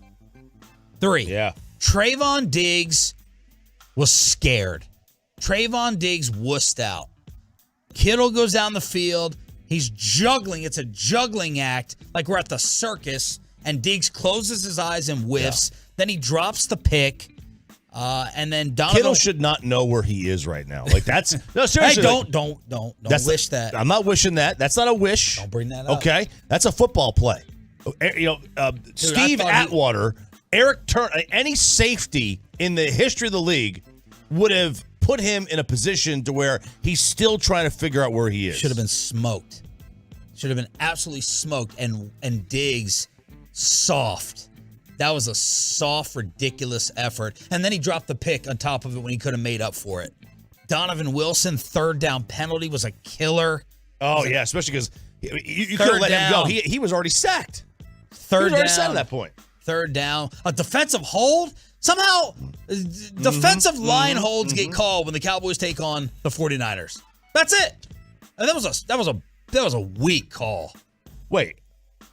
The Wilson one on Kittle? D-line call. Oh, the Hankins. Oh, no. Wilson. Okay. I thought I was like, what? Wilson took his wallet. I mean, he mugged it. Oh, yeah, he did. Absolutely. No, but Kittle's like, guys, what's up? No, but the Hankins one. Oh, it's terrible. That's awful. This is the only time this team gets defensive line holding calls. Backbreakers. Turpin breaks it back to the inside. That was really weird. Look at Schultz, too cool. Dalton. I hope you're as smooth packing up the suitcase as you were with your nonchalant plays at the end. Dak brain fart, taking on the D lineman. I mean, what's going on? What is going on? Nick Eatman, DallasCowboys.com, puts a final bow on the season. Nick back from Cali. Next with Sean and RJ, 105.3 The Fan. But let me get you on over to...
And it's back to Sean and RJ right here on 105.3 The Fan, segment brought to you by state-of-the-art weight loss. That's soda.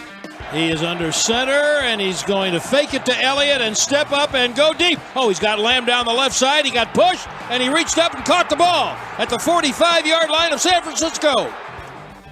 Brad Sham with a call on this radio station. We will crosstalk with KMC at 9:40. Let's bring in Nick Eatman, who was in California. DallasCowboys.com, brought to you by Ford.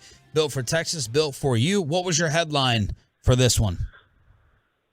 I think I struggled with it a little bit. I ended up something about they didn't have enough playmakers. I was thinking about the term they didn't get outplayed, they got out playmakered, but then I didn't really like the sound of saying, oh, they didn't, it sounded like an excuse from our website to say they didn't get outplayed. It just sounded they lost. They lost the game. But the problem is for me is that they just couldn't match what the 49ers had. And those guys didn't kill them. The guys you were worried about, maybe Kittle did, but it's just the combination of all of them. It's at their disposal. It's just too much. And the Cowboys really have two, and then they lost one. And then that was even worse for them. So I just didn't think they could match up with the weapons that the 49ers had. And I think the kicker is included in that. Give us a Dak grade for the game. Oh, C-. I mean, I don't like giving D's. It brings back flashbacks, but for me, C- might be a little. That's. I think that's as good as you can get. That might be a little kind. What, C-? I mean, it's an L. That's the grade. I mean, it's an L. I mean, that's what it is. I mean, at the end of the day, I mean, I thought he was running for his life a lot, but his accuracy. I went back and watched the game. Sometimes, from the view that we had. Yeah. And press box is really nice. They're very generous there with some of their food choices and all that. But if there was clouds in the sky, they would be underneath you. I mean, you're up there, but you don't see everything. And I went back and watched it again some this morning, and then I kind of see, man, there was a lot of missed throws and just missed opportunities, not just missed throws, missed opportunities, some drops. Like I read an article that said, don't forget these 5 plays. And I could have done 20. I mean, like there was 20 plays that you're thinking like, man, that could have been big here, or just drive stalling drops, and I don't even know what to think about Schultz's game. I mean, wow. I wouldn't want to grade his game. But you asked about Dak. I said C-. Maybe that's generous, but it's D, whatever. But they lost. The grade is an L because the season's over, and they didn't get it done. Are we being too harsh on Michael Gallup the year coming back from his injury? Because he's getting roasted and destroyed, even though it looked like Dak missed him on the big throw. 0 catches, nothing on 3 targets for your number 2, who got paid. Yeah, I mean, he got paid. I mean, like, he signed the deal. So, I mean, I expect him to be better coming off the ACL. As a wide receiver who runs and cuts and jumps and things like that, I do expect him to be better next year based off of that. But did he have a good season this year? No. I mean, injury aside, which you can do, but no, he did not give them what a number 2 receiver is supposed to do. And when the salary cap, they don't factor in that. They don't factor in that, well, he's not really he's coming back from an injury, so let's give him a discount. It doesn't work that way. That's the deal he's got. He's paid as a number 2. Did he perform to that level? No. And if he did, and if he was performing there, they wouldn't have been flirting with getting Odell and getting T.Y. and maybe getting both of them and all that because, it was a need. They needed that. I don't know what happened on that interception, the first one, but, I mean, it didn't look like it was 2 guys that were communicating. So I don't know if it was on Dak or on the, terrible decision or a terrible route or the combination of it, but it's 20-something games into the season here, and why are we doing that? So they're not on the same page, and that's a problem for the offense. What did you make of Kellen's game plan? No, I didn't love it, but there weren't a lot of options. I'm not big on saying, well, why was everything underneath? Everything was short. They didn't have a ton of time. I mean, the 49ers were better than them, in my opinion. They were just better. That's not my opinion. That's just fact. They were just better on defense.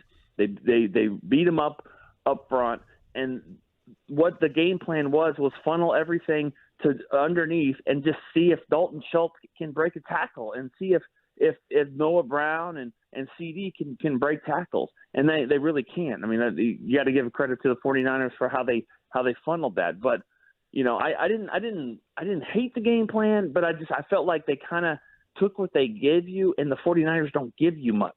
And so I was watching the play. I kind of stood up away from my seat a little bit, watched the play when Tony Pollard got hurt, and I remember thinking right then, this game's over.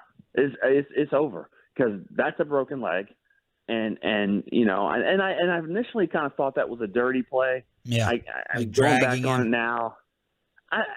It's the play. It's the play to get them down, and that's guys get hurt doing that. Jayron Kearse could have done that to Evan Ingram in the Jacksonville game on the sideline, and the Cowboys would have won the game. They would have won the game if he would have done that move right there where you stick your leg and just bring him down. And maybe they get hurt, but they definitely go down. And, a guy like Pollard, who had been so durable all year, that just sucks for him. But I thought, they were moving it a little bit. They had some juice going. They were in that game. The defense was keeping them in. I don't have a huge problem with Kellen's game plan, but I just don't think the Niners give you much. I really don't. And torn labrum for Kearse? I honestly, more than me when it comes to that. I didn't hear that. I mean, I know he was really upset after the game, and crying. We were running all over the locker room. I honestly didn't hear that for him. Nick, we know we've come to you for like Odell odds and things like that throughout the season. So your percentage, your percentage on Zeke being a Cowboy in 2023. Oh man, I would say 65%, maybe 60. I'd say 60% him being a Cowboy. Wow. And because of what he said in the locker room, it's one guy I did get to talk to or hear from, and he really wants to be here. I mean, there's no doubt about it. He wants to be here, and his brother, as he says, is on the team. And so I think that he would, he'll try to make it work, but I don't know what that reduced salary, what that means. I mean, it's their agent's going to talk about the yards and the touchdown. Cowboys will probably talk about the lack of production, especially late in the season. So I don't know what number they get to. And then the really tricky part now is what happens with Pollard. Yeah. So when you factor all that in, I wasn't really prepared to answer that. I would say 60% because the player wants to be here. He does have a big number in his contract, but usually when that happens, they can kind of make it work. Of course, it didn't work with Cooper. He wanted to be here too, and he was sent to Cleveland. But I do think Zeke is different, and I think that if the guy wants to be here, I think they can usually make it work. Back to the game, 4th and 5. You're on San Francisco's 40. 6 minutes left. 6 minutes left in the third. Tie game. Oh yeah. Cowboys punt. Were you thinking to yourself that they should definitely be going for this versus getting another 30 yards of field position? San Fran then goes on a 91-yard drive. I get it, playing to your defense. Yeah. Right. They had scored 9 points as well, but you were on their 4th and 5, and they've been going for that this season. Yeah, I honestly, in that case, I wouldn't have done that. I would have punted. Okay. Just because of everything you just said of you're playing to the percentages of the game. You don't think you're going to shut them out of the end zone, but you give them the ball at the 10-yard line as opposed to giving it to them right there. That was a critical drive right there. That because I believe if I remember correctly, when it was 9-9, they had kicked off and the 49ers got back past midfield or to midfield, and then the Cowboys stopped them. And I believe on that 9-9 is when the deep ball to CD. CD makes the big catch at midfield, and then I believe it was a drop by Schultz, like right after that on first down, where it was a pass on the sideline. That was huge. Schultz on the sideline didn't work out really yesterday. Nope. At Over all. 3. And that was tough. You know, he's 10 miles away from Stanford where he played, and it was like he got reverted back to college rules, you know, just one foot. And I mean, didn't even try to drag that foot down, you know, at the end of the game. And then I don't even know what was going on there. He wasn't going forward there. Just like he just kind of lost it for a second. But sorry, I'm rambling, guys. No. I'm all over the map there. But yeah, on that particular part, I'm punting it because I think the defense has got the momentum. You're tied up. Pin them back and see if you can make something happen. And that was just happened to be the drive that they got it going. Was it a good season overall? Yeah, it was a good season. Yeah, it was a good season. Yes. I mean, I understand that fans are like, if we're not in the Super Bowl, then it was a bad season. Right. But that's no way to live. I mean, I don't understand what you're trying to, but it's unrealistic goals. I mean, that's the problem. I mean, you're going to walk around. I mean, if that's what you expect all the time, then I don't know what to tell you. I mean, like for me, yeah. I mean, for somebody that's been here, that was my 24th season. Now here's a guy that started out 5'11", 5'11", 5'11". Like 3 of my first 4 years were 5'11". You know, I didn't see a winning season for my first 5 seasons of working here. So I have a different view, and my view is different than others. I get it. And so, yeah, this was a good season. You won 13 games. You went and beat Tom Brady in the playoffs and destroyed them. You had a really, really good defense, great defense, had some big wins.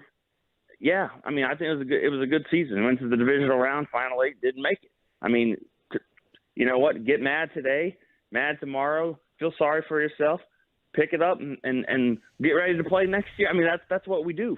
And I understand the fans are pissed, but you know, and the ones that are like, I'm done. I heard the caller today. I'm done with this team. And I was just sitting here thinking, until when? Yeah, where are you gonna go? And then you're going to be like, you know, I mean, I say this thing all the time, and I'll say it again to you guys. You know, these Cowboy fans, they're not, I mean, you don't choose to be a Cowboy fan. It chooses you. So it is. It's the reality. It's the reality. You don't choose to be a fan.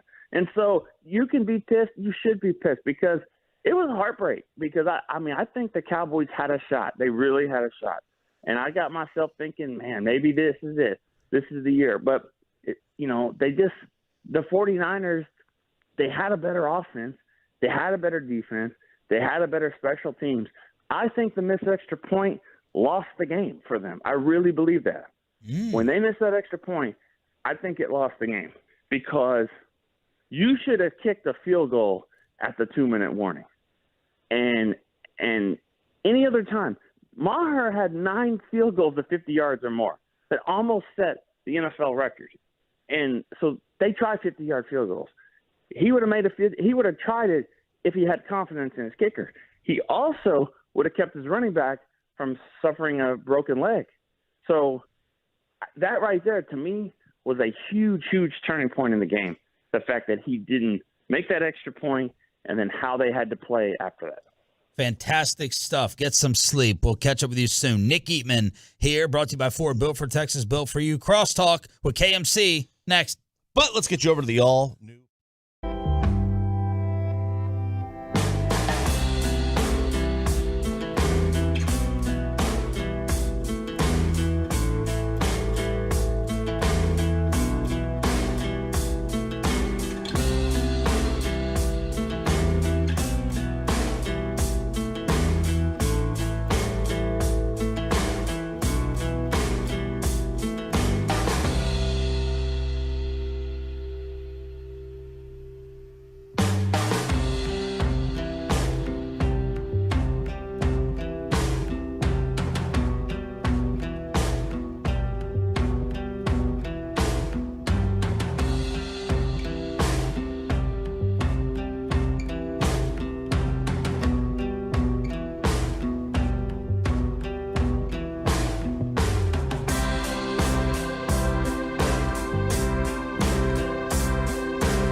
Back, double team on the left, deep out to the left. It's intercepted at the 30-yard line.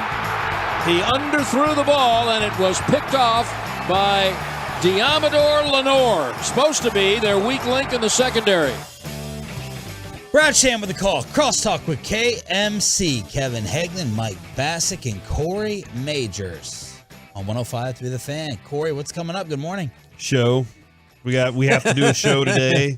Oh no. And this is like scary if you're a program director. You have guys that are real fans of the team, and like at some point they might snap. You never know when they'll snap, and that could happen today. You might just see Corey's gonna snap. Someone set the mood of your pre-show meeting with everyone's attitudes towards this. Well, if it helps at all, I'm pretty sure at 11:20 we're gonna do a 40-minute segment about a Grateful Dead concert in 1978. People should be super stoked about that. Is that not what's on the run sheet? Wasn't that a Gavin Dawson tease one time when we were on? That does feel like something that would happen.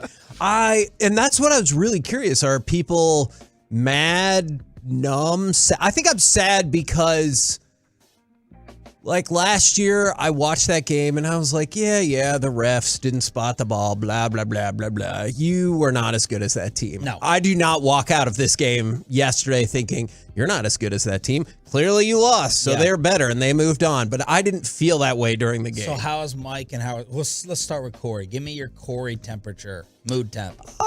He didn't kick the chair that hard when he walked in, so I am optimistic for the day. But one Tolo text could set me off at any point. Oh, yeah. Are you going to break your headphones today? You'll get it. I'm dead serious. Were you pissed last night? I had the bubble of positivity in the living room because that's what I had against Tampa. Everybody left me alone. It was great. Wife thought, hey, you know what? I'll sit right next to you again this time. And then all the kids want to argue with her the whole time. I'm like, get out of my bubble! Yeah. Get out of the bubble! And they Texas didn't. William, They get just that on kept a coming meme. in and arguing the whole time. I'm trying to have a bubble of positivity. Michael? I'm okay. This is the life cycle of Cowboy fans for the rest of their lives. Deal with it. They're usually an average to pretty good team. They make the playoffs about 50% of the time. They lose in the wild card or divisional round. We're really sad. We're really mad. Jerry feeds into that, and he acts really sad and really mad for about 2 weeks. Then we get ready for the draft, and then we're like, hey, that was pretty good. And then we get to May, and we say, oh, they're going to win 14 games. They're going to win the Super Bowl. This is the greatest team I've ever seen. Damn so remember, May through August is the greatest time to be a Cowboys fan. However you're feeling today, just remember, when you get to May, right, Chop? Yep. This team's going to win 14 games next year. 12-14. There you go. And great. And so then book it and have a chance to go to the Super Bowl, and you're going to take your heart and you're going to say, I know I've done this before, but I'm totally going to forget about how I did this before, and I think this team's going to win it all, and Dak is good enough, smart enough, and gosh darn it, people like me. Well, no one should have thought that they were ever going to, could be a senator, win the Super Bowl this year. From Minnesota. And I hope we didn't overreact too much to the Tampa Bay game. But what's the biggest problem coming out of this, Kevin? What's the biggest? Because I'm like you. I'm not upset and I'm not sad. I'm just kind of like, I feel my word was trapped. We're trapped now. We're Dallas Maverick, Dirk, Nash, Finley trapped. They're going to make the playoffs like Mike said and RJ says every year, but we're trapped with the quarterback situation that we're in of making the playoffs and being a true contender. We're trapped in between. Okay, so my biggest problem is actually kind of the next level of that, or why you got into that problem to begin with. We are bad at negotiating. This is, I'm dead serious about this. For everyone who's pissed off about Dak and everything like that, just realize, he makes $40 million, but not yet. Like, that doesn't even hit until next year. What? That's when you really start to see the hits, and I get it. You know what's going to happen? For everyone's like, oh, you got to move on from your quarterback. Okay, spoiler alert. Try to act surprised when it happens. Dak's on the hook for $49 million against the cap next year, $51 million against the cap the year after that. And guess what? Then his contract's over, and you're still on the hook for $25 million more on the cap. So what are the Cowboys going to do? They're going to figure out a restructure that includes parts of an extension, because that is what they do again and again and again, and it is maddening. That's what you should do, though. You truthfully, when you find a quarterback, like you should basically restructure him every year. And I see the legitimacy to that, but also I don't understand how your negotiations go like this.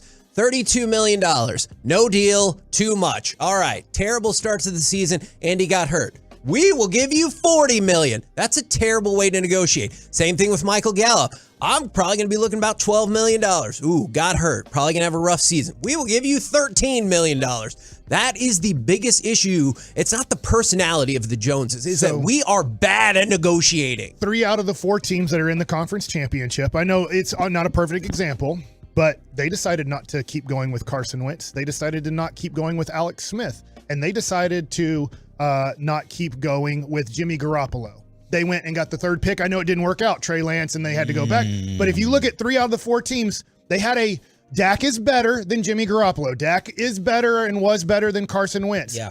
Dak was probably about the same as Alex Smith was in Kansas City. And all 3 of those teams said... Andy Dalton, Cincy. Yeah, kind of a little bit better than that level. Better, but 3 out of the 4 teams in the conference championship did have a kind of Dak Prescott situation and said, this isn't good enough. But that's the frustrating part, since you said a little bit better. He's too good to quit for the Cowboys, but not bad enough that the decision is obvious. You can't tank with him. Yes. Like you can't. He's Romo, Rivers. Those guys were always going to be good enough to where you never were going to get the overall number 1 pick and be able to get a new quarterback. But they were never good enough to be a team that's going to win championship after championship. I know. Bobby over here I'm looking laughing like at Bobby. Oh, okay. It's like he's just slowly simmering. The only option, not saying anything. And they know this. I want it. The front office knows this. They know that the quarterback has to have the best team around him. They knew that going into this season. They've known that for a while. Amari. Well, I mean, they thought they were going to add things to it and take away personality that would allow the true leadership to grow. Yada yada yada. Right. And that Gallup wouldn't disappear. They know they have to have talent around him. That's one of the reasons they said, let's get Anthony Barr. Let's ensure that we have some of these pieces. They get that part, and that's the only option. Sean, right now the option isn't we got to move on from the quarterback. That's impossible. The only option is we have to continue to add to this, continue to give it weapons, and you're about to lose things. You might lose Pollard. And so you got to replace that. I mean, you saw they couldn't even freaking do that in the middle of a game last night. So there are a lot of that is a different story on its own. Like, if you lose a running back and your offense goes to that ain't on the Reds. That's on the quarterback. No, they didn't have any other playmakers to go to last night. They had CeeDee Lamb, and that was Patrick it. Mahomes, they went on a 98-yard drive. Like, don't tell me that the backup running back is a big loss. I know, technically the backup. You don't really think he's the backup? No, right? you know what I mean. You don't think he may have been your best playmaker on the field? At 3.7 a carry, yeah, can't wait to get him out there. Wait. You don't think losing Pollard crippled them last night? And that's not reflective of the season. Like, are you just talking about his box score from last night? I'm talking about last night. Yeah. Did it cripple them? I mean, it crippled them because their quarterback sucked. That's why it crippled them. If Dak played well, it doesn't cripple. It doesn't make a difference at all if Dak plays well. We know this about running backs. You just throw the next one in there. I do feel like sitting there with my father, there were a couple of Zeke runs for 3 yards that we thought, man, if Pollard would have had that hole, that's 8 yards to 50, 8 yards to who knows. Like, we know that it's an 8-yard gain instead of a 3-yard gain, but say the final word. What are you thinking? I can't wait to see what happens with the coaching staff as they have their exit interviews today. This is going to be chaos, man. Bobby's not happy with the offensive game plan. Kellen, all curls, all underneath, all stop routes. Well, tell Dak when T.Y. Hilton's wide open for a touchdown to throw it to him. All right. So Corey could simmer. Mike is chuckling.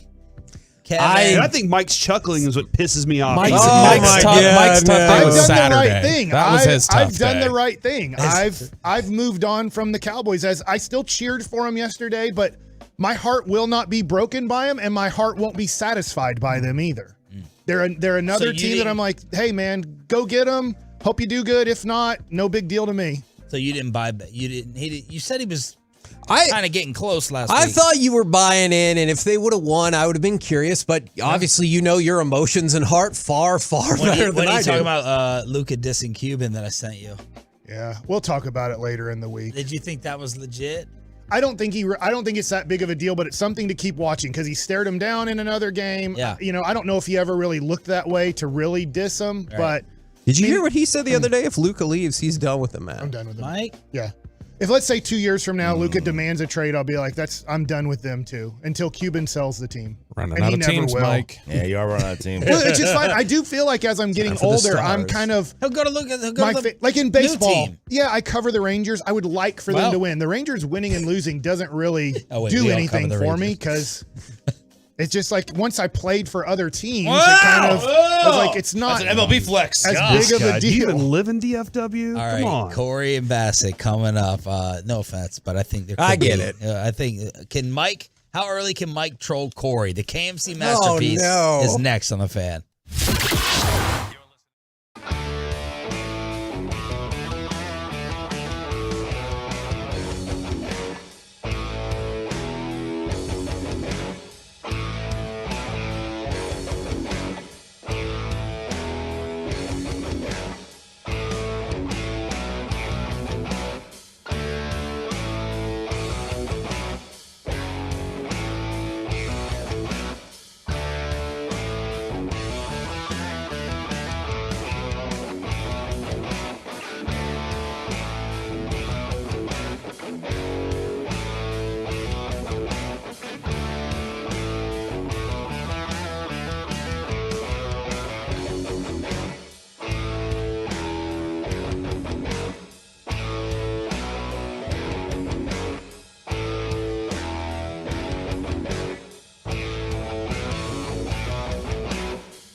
Fan Studio, secured by DFWsecurity.com.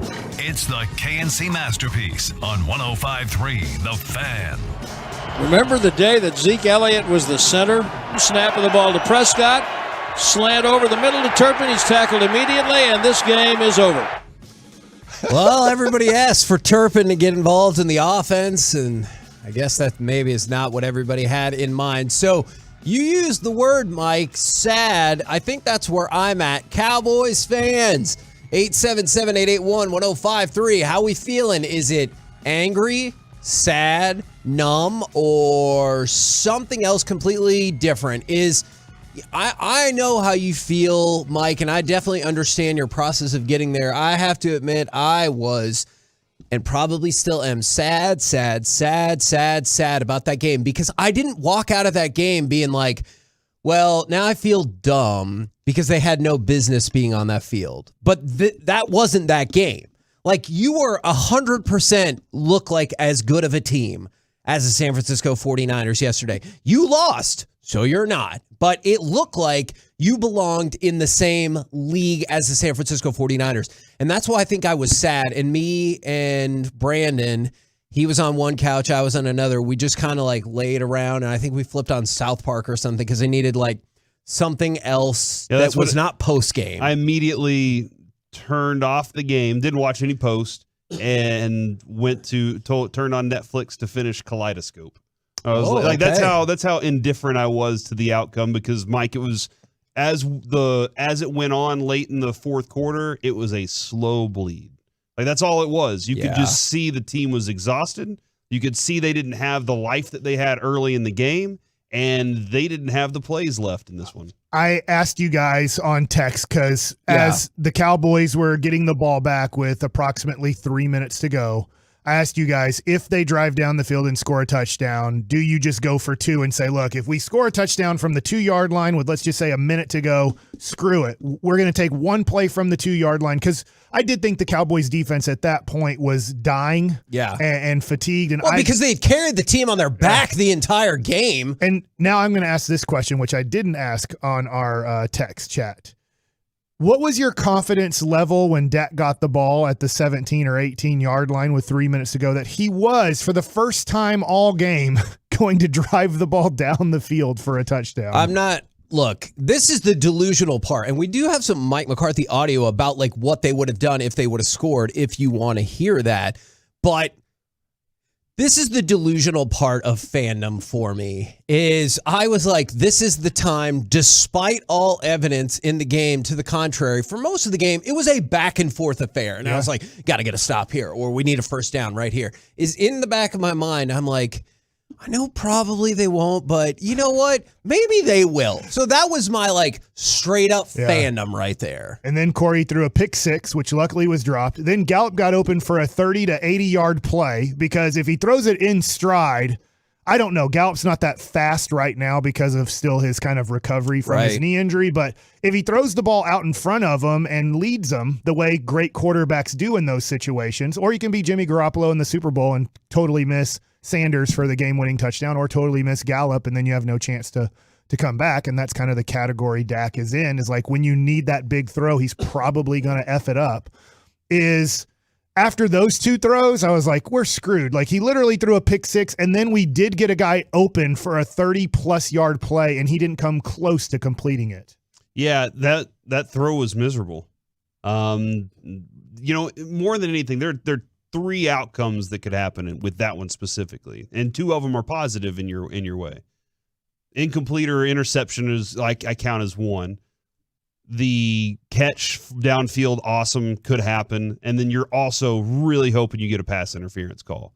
They haven't figured out how to get Michael Gallup as the pass interference call guy. Like Tom Brady was a king of it for a long time. And even I was afraid that he was going to do it last week on Monday against the Cowboys. But that's what they wanted to, at least, if anything, get the pass interference call. The throw was so far off, they couldn't even get that. Dak did do a good job on getting the pass interference on the automatic touchdown to CeeDee Lamb by underthrowing him by 8 yards. So he did catch the ball. That was a frustrating pass as well, because like you said, he had the space. If the throw is on, that is a cruise in touchdown. From the 817, as you might have guessed, there's opinions all over the board. From the 817, stuck. This is who the team is. Thanks, Jerry.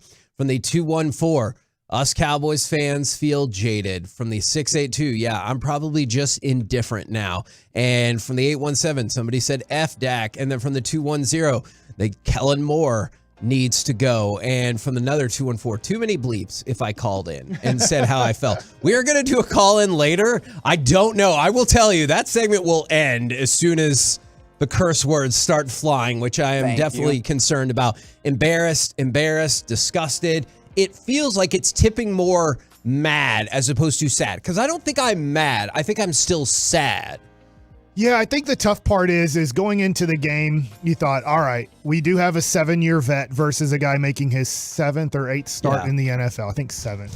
And the guy, and I'm not saying Brock Purdy didn't even play good, but what did Brock Purdy not do? He didn't turn the ball over twice. And honestly, Dak came a lot closer. There were a couple, obviously, Diggs crushed us by not catching that interception. Yeah. I know it was tipped and everything, but literally just you got to catch softly in his breadbasket, and that was a 3-point play, right? Or was that a 7-point play? No, that was a 7-point That was when play. McCaffrey ran it in for a touchdown? Yeah. So literally, you would have saved 7 points there. And when the Cowboys had a few opportunities to maybe make that type of play, they didn't.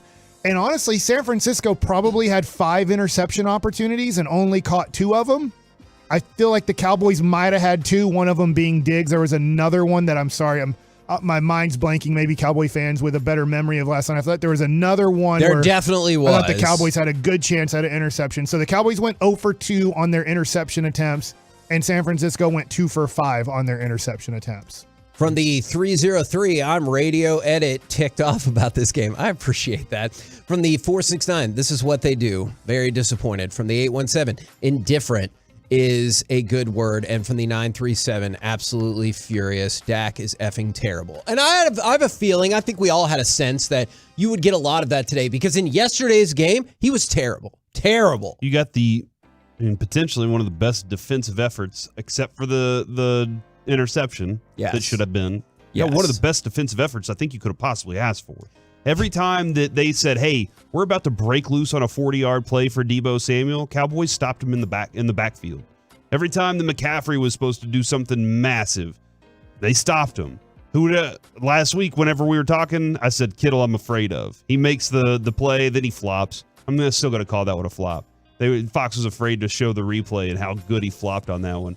But they had a plan to stop what was really good play calling by Shanahan. Shanahan said, I got to do something else now, because he knew what he wanted to try to do against them. Cowboys knew what he wanted to try to do against them. They're like, hey, we can't do this with our running game. We have to stop this run against San Francisco. We have to stop them. And they did a really good job of it.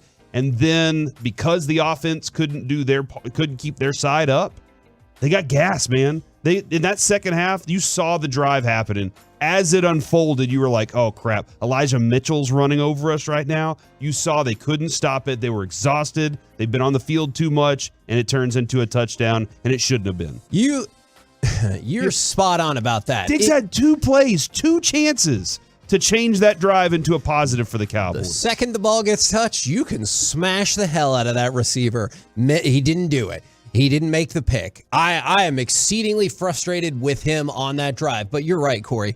You tell me going into this game, here are the bullet points. I'm like, we're 100% winning that game.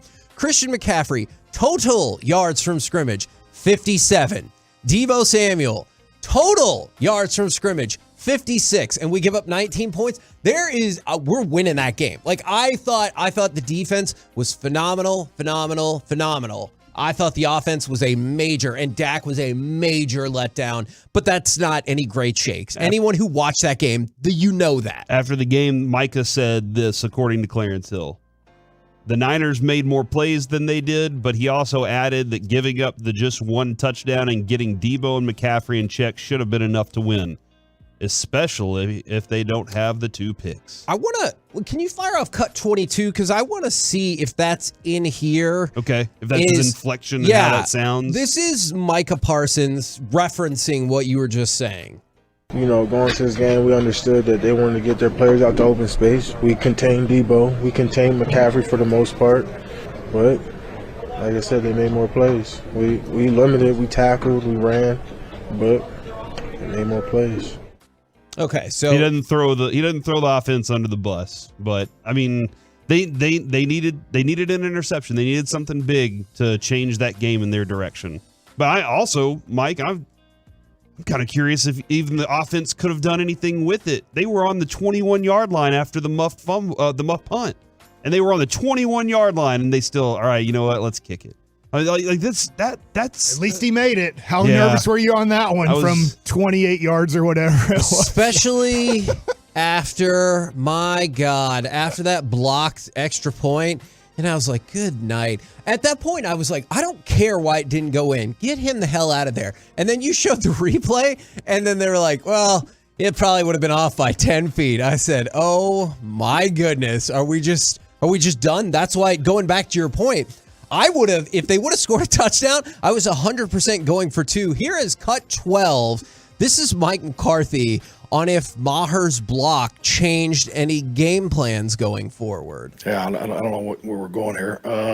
I thought that, I went for it on fourth downs that I've gone on all year. There's I'm trying to give you an honest answer. I don't remember sitting there changing plays based off what happened last week. That didn't happen. So you missed one early in the start of the game. Yeah, definitely. But then the next time we had the opportunity, we lined them up and they kicked it through. So in the reality of it, we got the ball back.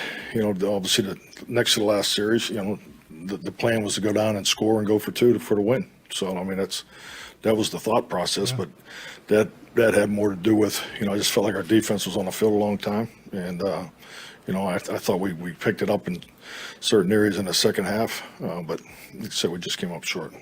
Maybe that was good leadership by Dak. He didn't really want to put pressure on Maher for the game, so he's like, let's Does not he ever still really not drive. get his last name? Joe Maher. Because Maher. Who cares? He ain't going to be on the team next year. Wow. That is interesting. We'll have a segment but for you. Are you just ready start to go eliminating players from the team? Are you ready to go through training camp again, Mike, where the biggest story is, what was up with this kicker? He wants Garibay back. He's a tech guy.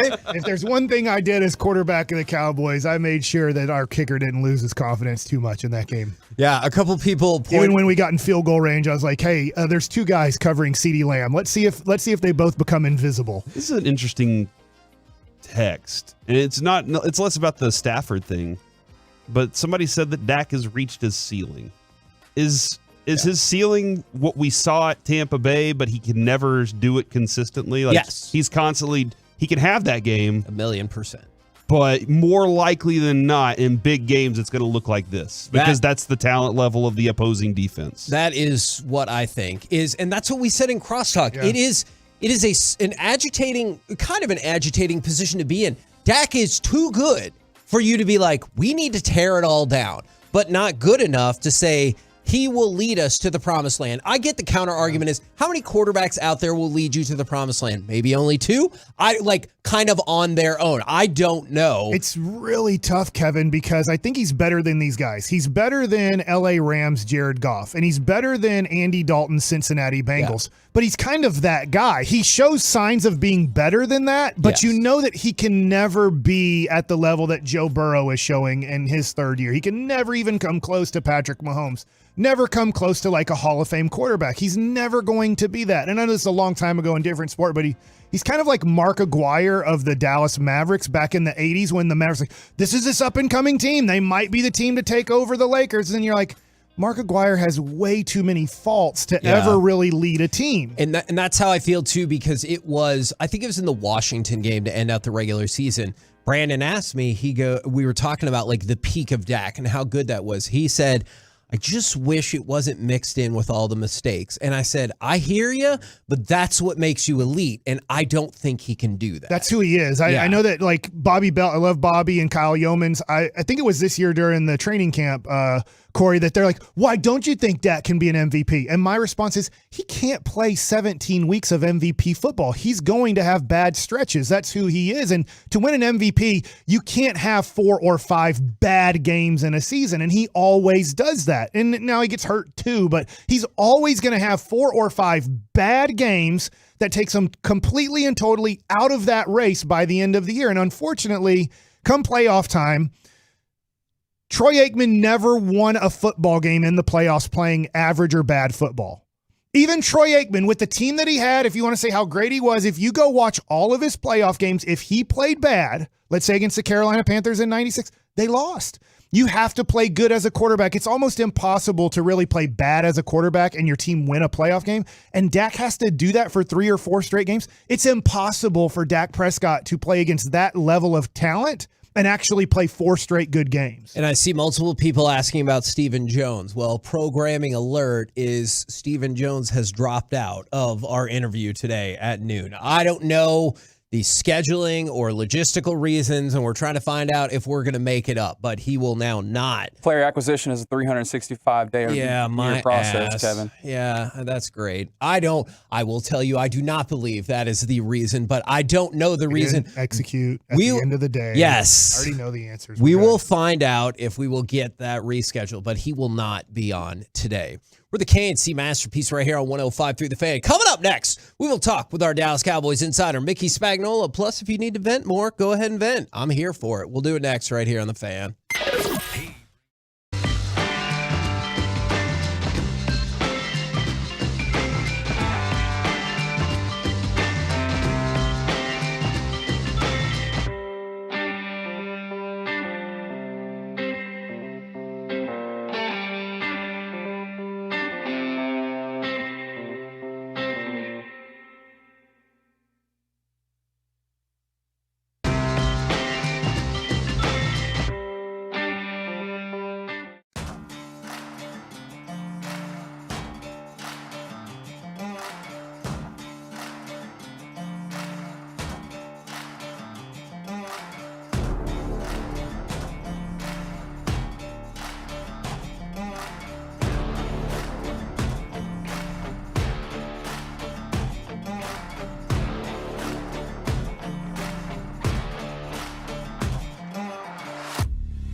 Fan is brought to you by the YMCA of Metropolitan Dallas. It's brought to you by Window Nation, and it's brought to you by Frankel & Frankel.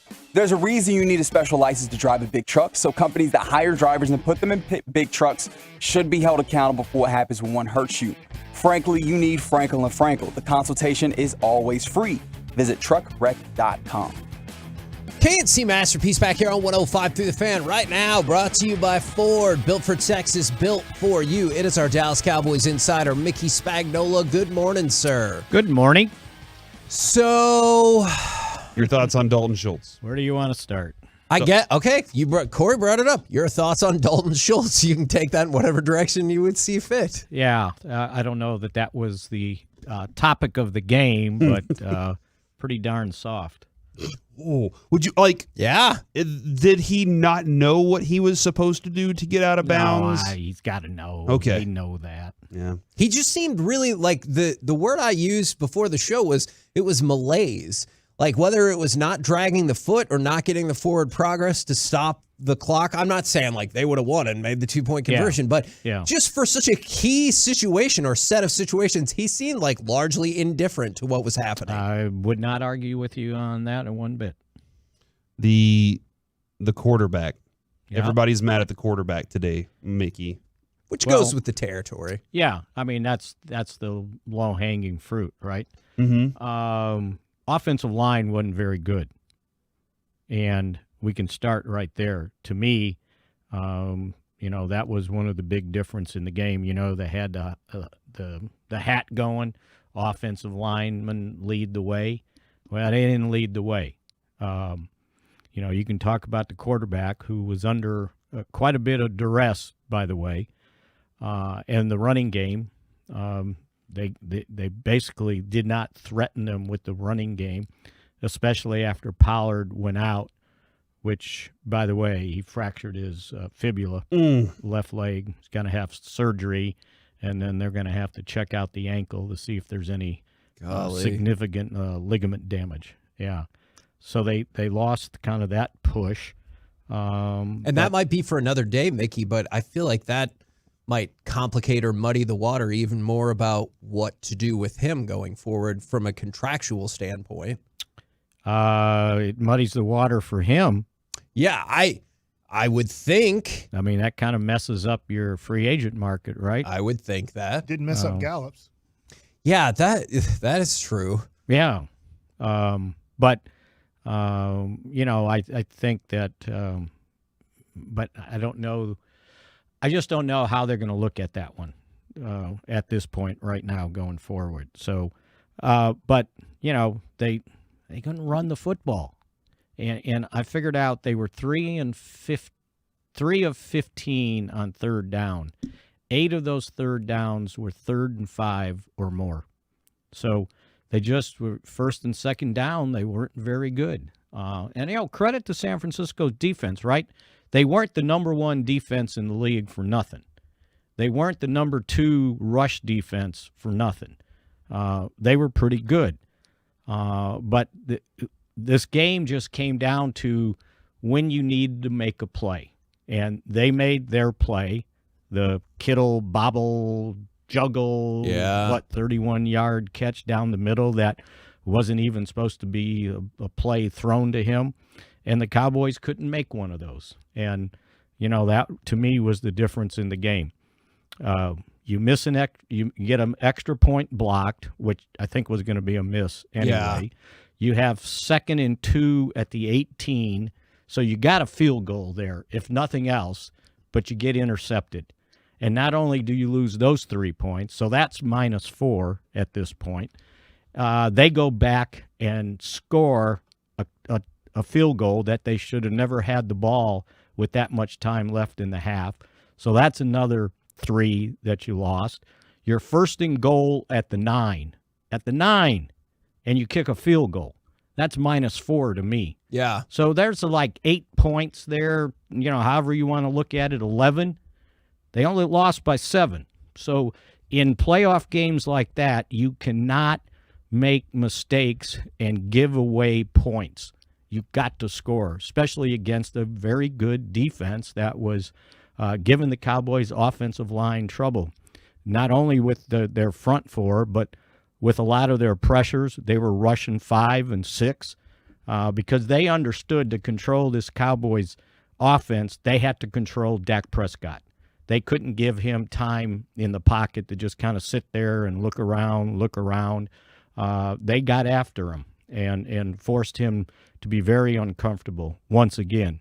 And then he, takes a chance and tries to, thread a needle, and, he couldn't do it. Ball gets tipped, intercepted. And so when you start looking at the defensive statistics, he had 6 passes broken up. 6. That's a lot, right? Yeah. They're getting their hands on a lot of passes. And for a guy that was as accurate he was the game before, well, what was the difference? Well, they just didn't do a very good job right from the start, right? They get called for holding. I'm hoping, yes, and I do agree with that. The beginning for Tyler, that was rough. I'm hoping you could tell me a little bit more about why you think the offensive line didn't play well. Because if you go back again to the stats, I'm not saying they were the stars of the show. I thought they played just fine and only gave up 1 sack, and Dak didn't get hit a lot. I know there was pressure. I was hoping you could tell me just a little bit more about why you didn't think the offensive line was looking good yesterday. Yeah, well, they were up against a pretty good bunch. That's right? true, for sure. And, had they made maybe one more play, you're looking at 19-19. But they didn't make it. And you got to make plays in playoff games. You got to make big ones.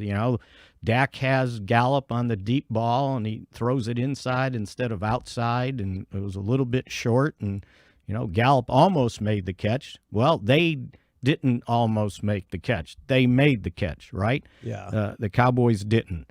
So, that defensive front was pretty good. They kind of hung in there. I was amazed that it was only 1 sack. And I think they were pretty chintzy on the quarterback hit stuff because each team only had 4, and I saw a lot more pressure than that on both of those quarterbacks, right? How do you score 12 points? Seriously? During that 9-game streak they were averaging 36, and they were beating some good teams, right? Yeah. They were beating teams with winning records. It wasn't like they played just a bunch of pansies. They actually had a better record against the teams with winning records than they did against teams with losing records. And you know what? San Francisco was the same. Sorry, Mike. No problem. They did the same thing. Their majority of their losses, they were against teams with losing records. So I think which was tough too, Mick, yesterday, is you talked about you got the turnover and got the ball in the 21. Turpin put you in good field position multiple times where you didn't have to go 75 or 80 yards. They had opportunities where, hey, you just need to go half the field, or you just need to go 20 yards, and you put yourself in a touchdown situation, and they just couldn't get that done. Yeah, they didn't take advantage of those. Their biggest plays or big plays came on for Turpin, right? Yeah. Golly, he almost had the one. I know. It's like I don't know what he saw when he curved back in, and Robbie Gould ended up making the tackle somehow, some way, or I don't know if it was a tackle, it was a bump, right? He was in the way. Yeah. He got in the way. It's like, somebody said, well, how can he not run through that? I go, well, he's 168 pounds. It doesn't take much to bump him off. But, we just go back and look at the opportunities they squandered. It wasn't like they just got bulldozed. It was 19-12. We talked about that before the show, at the beginning of the show, I think that's why, last year I think I was mad, and this year I'm just sad, because last year I looked at that game, and I know what happened at the end with the refs and everything like that, but I watched that game and I was like, I could see how San Francisco is definitely a better team than you. But this year, I did not feel that way watching this game, yet you're still in the exact same situation. Right, yeah. You open the season getting beat because the team scores 19, and you end the season because you got beat scoring 19, if you think about that. And we scored a combined 15 points in those games. Yeah. Two samples. And this is an offensive team, so it's hard to I'm sure it's hard for the fans out there to comprehend. I'm sure there's they're mad, they're disappointed, they're sad. I can tell you that was as bad a locker room as I think I've seen in quite some time. I mean, there were guys that just Trayvon Diggs, the locker room was nearly cleared out, and he was still sitting there with a towel over his head with his game pants on, head down, and he was the last one out of the locker room. I think Dak was probably next before he went and did his press conference, and J-Ron Kearse too. Those guys just took it really, really hard. It was almost hard to watch because the work they put in, and for it to end like that, it was a little. They were sick, and it was a pretty quiet ride home too on the charter. Mickey, a lot of times with these kinds of feelings, it's like, heads are gonna roll. But I'm kind of looking at this thing going, I don't know that Jerry's in that place. I don't know that Steven's in that place where heads have got to roll for this team to get to the next level. They put a pretty good squad together. Yeah, and that's why. You gotta take a week and get away from the emotional reaction to the loss, and then look at it pragmatically. You can't just overreact, and it's like, well, this is wrong, this is wrong, this is wrong. Well, there was a lot of right, and you go on the road, and you just got beat, and sometimes, you're not as good as the other team. And, San Francisco's pretty good. I got to give it to them. Although, defensively, they did what they needed to do, right? They stopped Deebo Samuel. If I told you he was going to have 8 touches for a total of 56 yards. Same with McCaffrey. I would have been McCaffrey, like, we're going to win. It was I wrote it down right here. He had 16 touches for 57 yards. Yeah. And they stopped him. And, and I think the disturbing part about the defense was this. They knew where Purdy was going to throw the ball. He's not throwing 17-yard outs, right? Everything's going to be over the middle. Everything's going to be inside. And they were playing a lot of times zone where their receivers were finding the open spot in the zone. And it's like he's not going to beat you to the outside, so cheat to the inside, right? And they let him get away with it. And that's how they protect him. That's how you protect a rookie quarterback, the last pick in the draft. Don't ask him to do stuff he can't do. Make sure you devise a offense where he's throwing the ball, he's seeing right in front of him. He doesn't have to look left or right or try to throw the 17-yard out. He's going to dump it over the middle and keep dumping it over the middle. And they never really came up with an answer to that. And having said that, he threw for 214 yards. You got to win that game, right? Yeah. You held them to 19 points. Defense did their job. The offense just was not clicking whatsoever. Appreciate it very much, good sir. We're up against it, so we will talk with you later. Okay, sounds good. There you go. Mickey Spagnola from DallasCowboys.com. Now, the beauty of radio. You are on radio.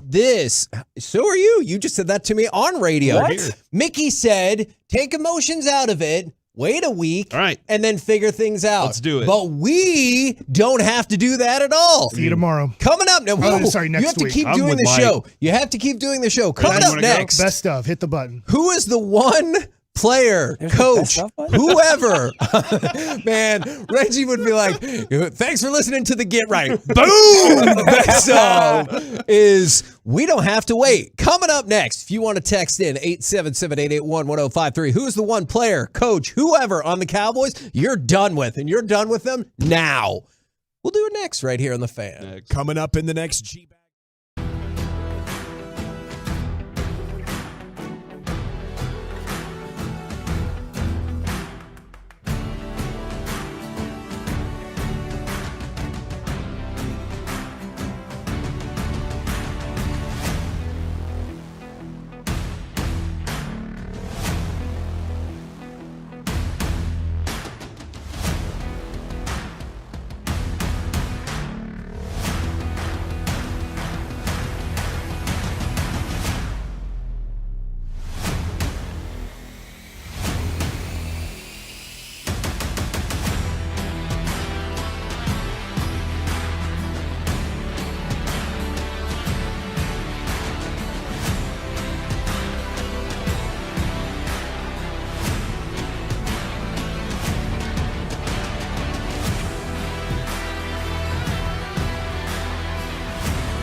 beginning February 6th, right here on The Fan. This segment of the KNC Masterpiece on 105 through the Fan is brought to you by Classic Chevrolet. At Classic Chevrolet in Grapevine, they know loyalty can't be bought, it's earned. Like with their classic loyalty pricing below market value, top dollar trade value, and lowest interest rates. They also have one of the largest selections in America. This is Texas. This is Classic Chevrolet. Relax and enjoy the difference. Here's Brett Maher for the extra point. Left hash. The kick is blocked. Oh, dear. Oh, boy. But I don't know that that's his fault, but still, you don't know. It was his fault. We knew on further inspection. One of the things I love about Brad Sham in general, but also when he's broadcasting, is how matter-of-fact he'll say things. It's like, it was blocked. You heard that in one of the earlier clips, picked off. Like, he does not want to go, whatever, but then he goes, oh, dear. He's a fan. Oh, for sure. I mean, that's when he was at my class at UNT. He came to speak. I think I made him mad, and that's why he's never liked me since.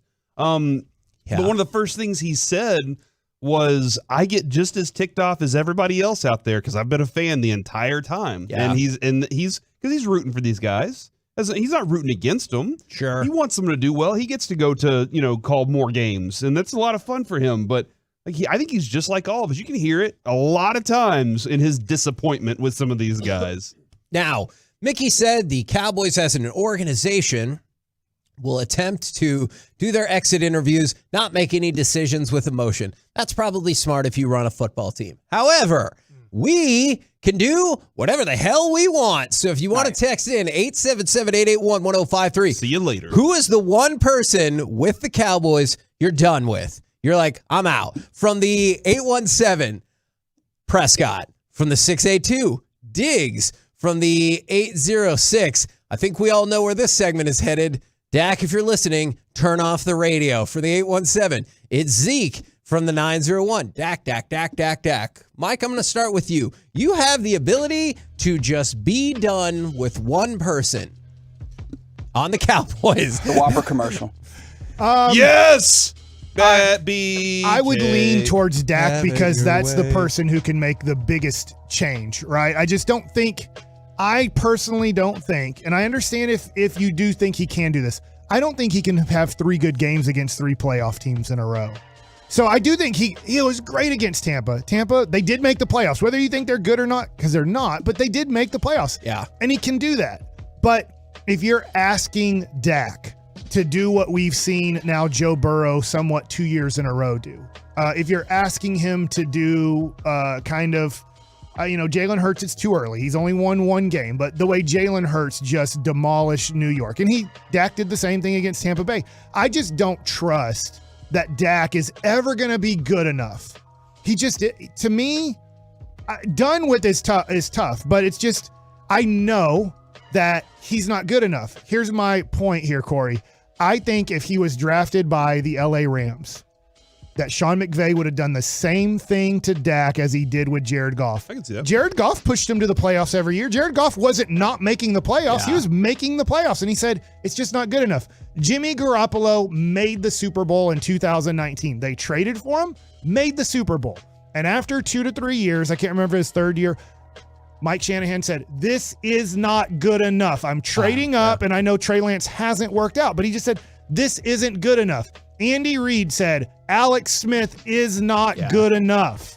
Those 3 teams are alive in the playoffs. I guess LA not. They won the Super Bowl last year. But to my point is, if this was more of a cutthroat organization and just said, you know what, making the playoffs is nice. It's good, but we want better, and we're going to take a big risk here. We're going to avoid like the 10-win season to maybe go to all or nothing. And I don't think Jerry Jones will never do that. Okay, I think you're right about that. And then, Corey, I want to see if you bring up the answer that is clearly at least in second place right now.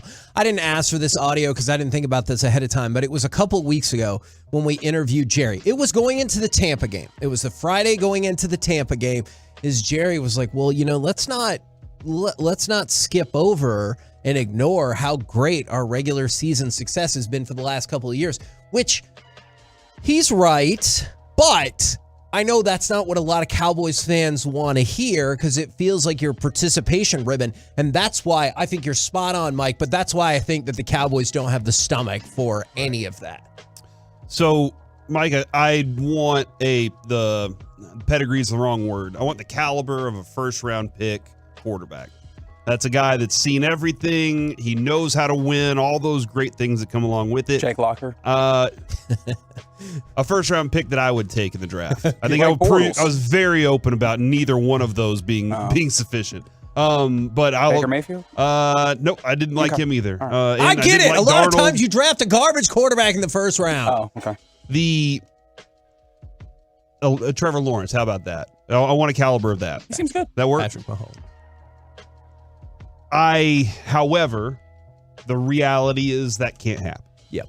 So I'm going to say, what has Kellen Moore shown that he can develop another quarterback other than Dak to beyond what Dak is? He hasn't. I mean, like it's Cooper Rush is never going to be that. So if you're like, oh, but Cooper Rush was 4-1. Yeah, they had a really good defense and they trick-effed them. Isn't that what they say, Mike? Like they were able to squeak out some wins there. Yeah, but I do give Kellen more credit for going 4-1 in that situation. I agree. And to the point of in 2019 as offensive coordinator, they were 6th in points, 1st in yards. 2017 and 14, but that's different because that's the Dak injury year. They were 1-1 last year, 4-11, 4th in points, 11th in yards this year. They're really, really good. I do have questions about him understanding the nuances, some other nuances of development that he just doesn't know. He's had one quarterback his entire time. Yeah. And they've gotten to as far as they can get. That's as far as they are going to get with this current thing is what they did in this game.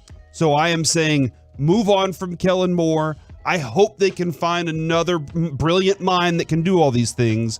But again, this is a guy who, when the big things, the big plays, the big games come up, let's run the Jason Garrett curl routes as our main option against this defense. There's got to be something else out there. Do I trust Steven and Jerry to find the right one? I don't know. So you do have a lot of support, at least on Twitch, with Kellen Moore. I disagree with that. I think a lot of I think I'm in the minority that I think Kellen Moore is good. He's not great, but what was he supposed to do when T.Y. Hilton was wide open for a touchdown? He can't throw the football. No, I understand that part of it too. But you're not doing anything with the quarterback. Yeah. So I need to find somebody that can get through to the quarterback.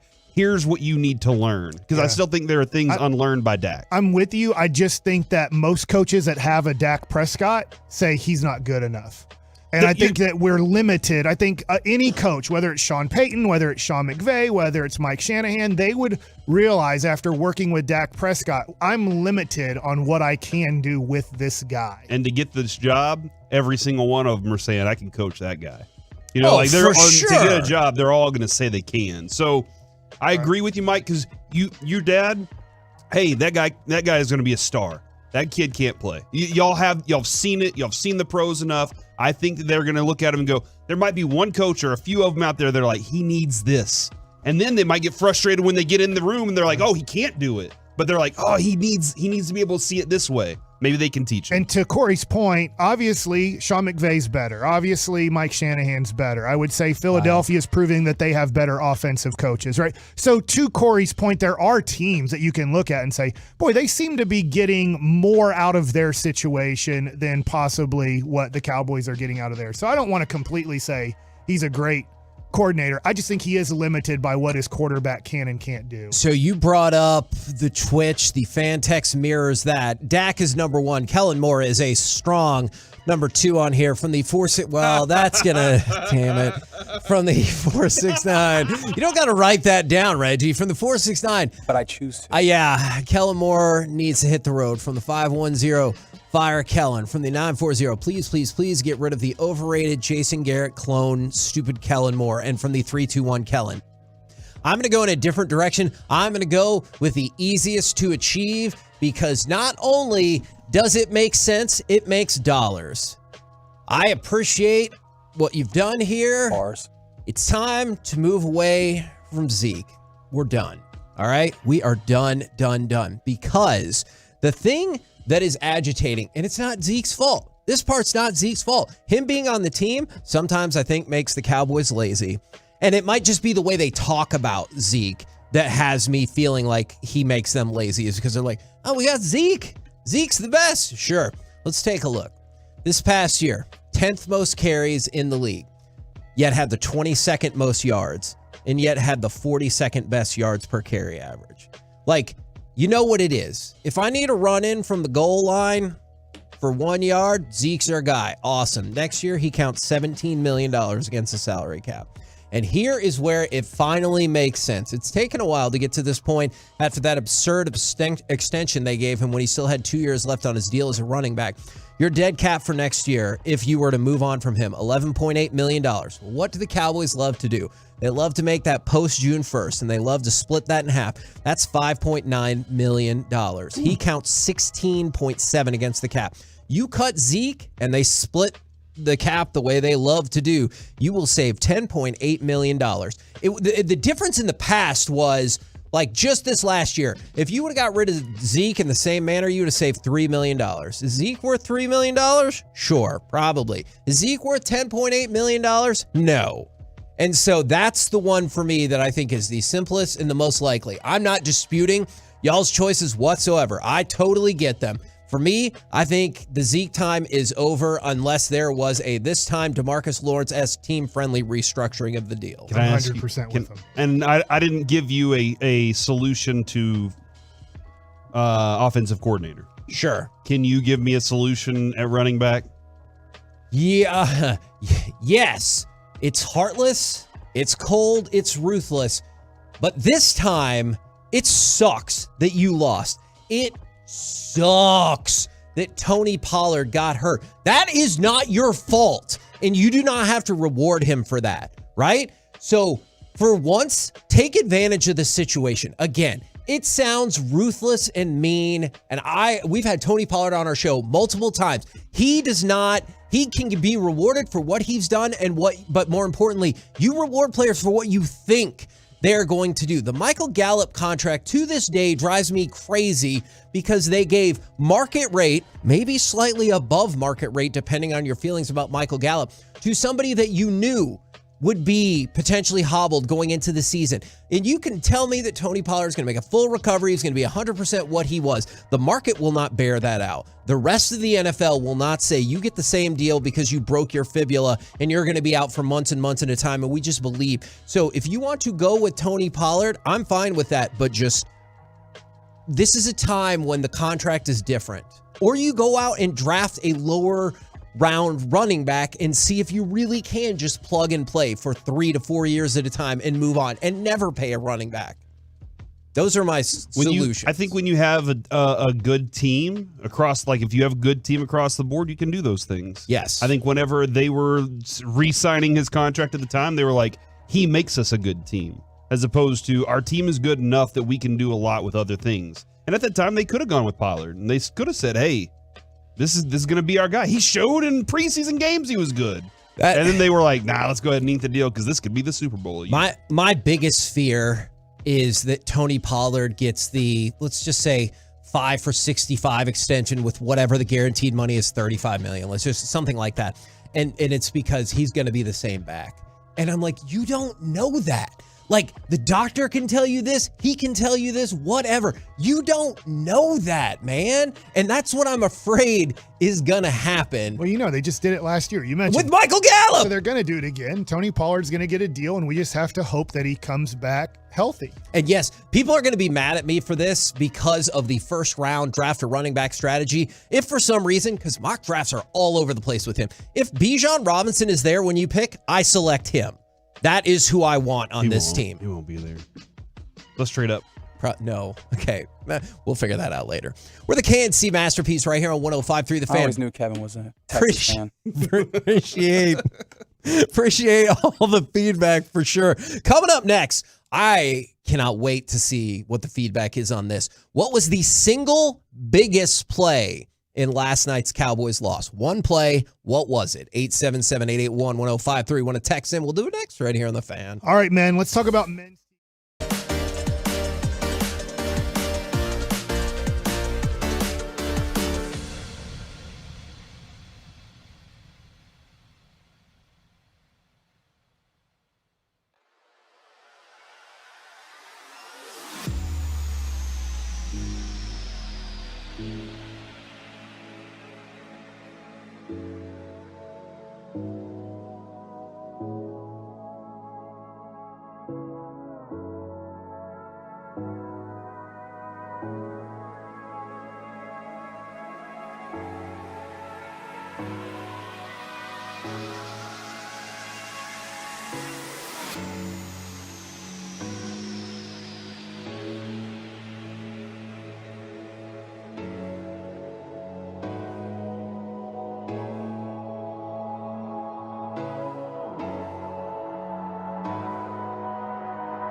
Fan Studio, secured by DFWsecurity.com. It's the KNC Masterpiece on 105.3 The Fan. Empty gun for Prescott. Snap back. Well protected.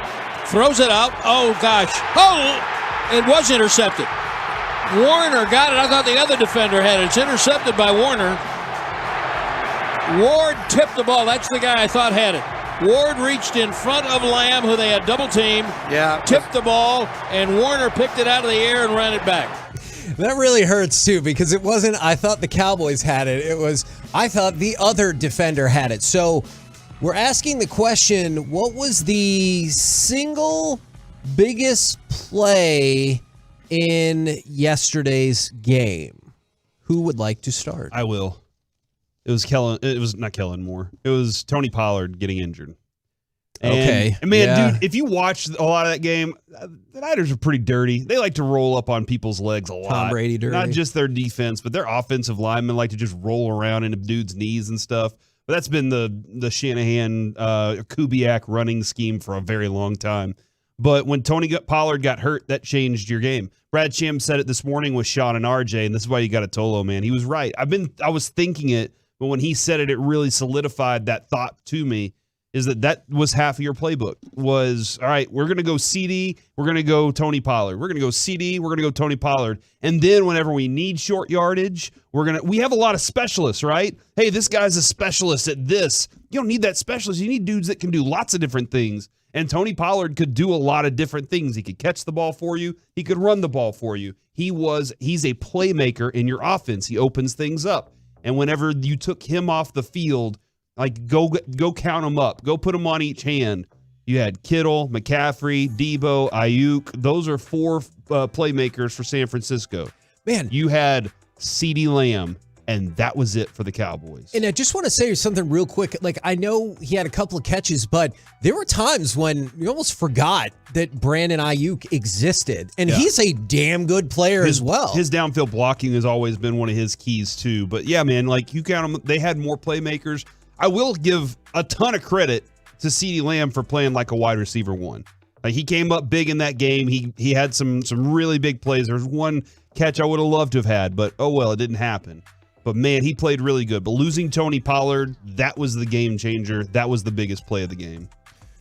Unfortunately, there's a whole bunch to choose from. It wasn't just one play, but if I'm going to choose one, I think I'm going to go with the Trayvon Diggs interception. That's in his lap. It's tipped. It's going 5 miles an hour. It's for his hands. That's an easy catch. I get if it's, I don't know, if that's Gallimore, I get why he can't catch that ball. But dude, I mean, Diggs. And in that drive, obviously, he chickened out on touching Kittle while he was juggling the ball for 18 seconds. Yeah. But okay.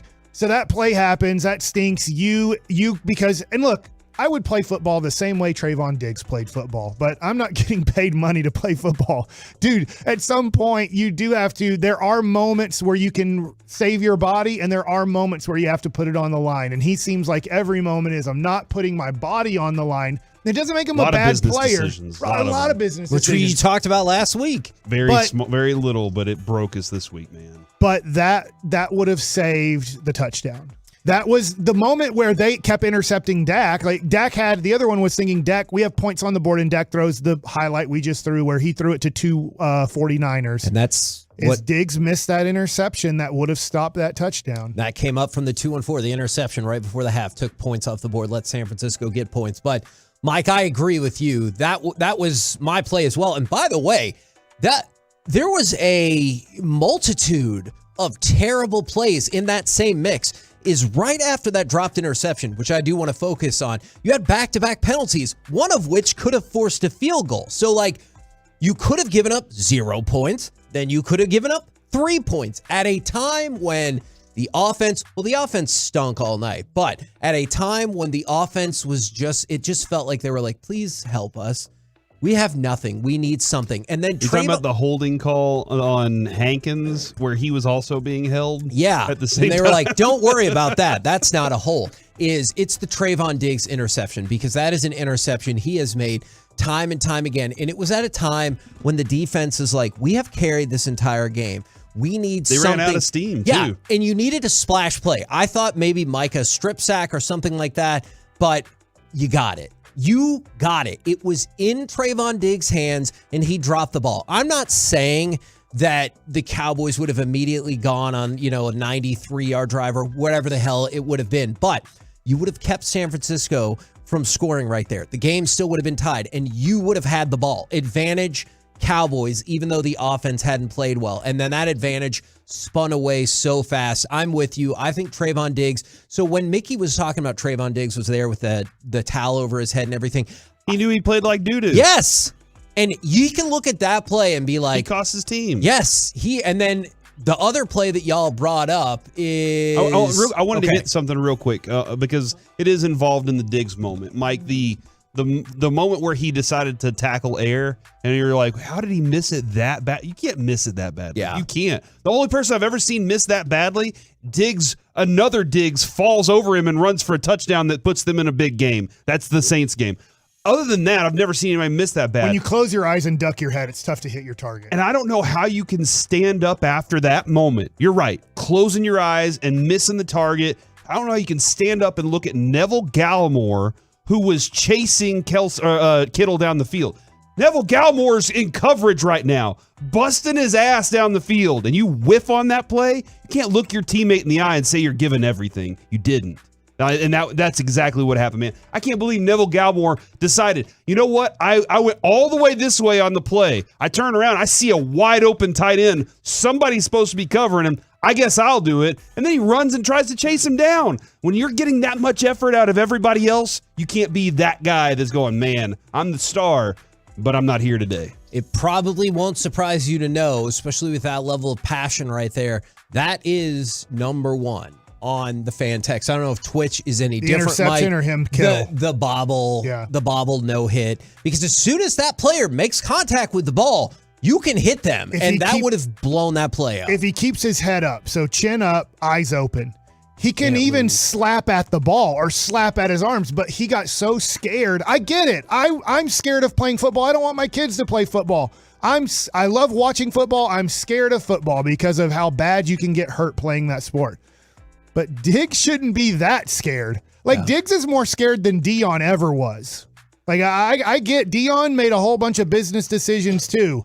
But I think Dion right there, because watching Dion's career, Dion would have dove. He would have either slapped at the ball or he would have dove at his knees. Mm-hmm. And Diggs did neither. Yeah. Diggs closed his eyes and he honestly hoped he would miss. I don't think he wanted to touch him.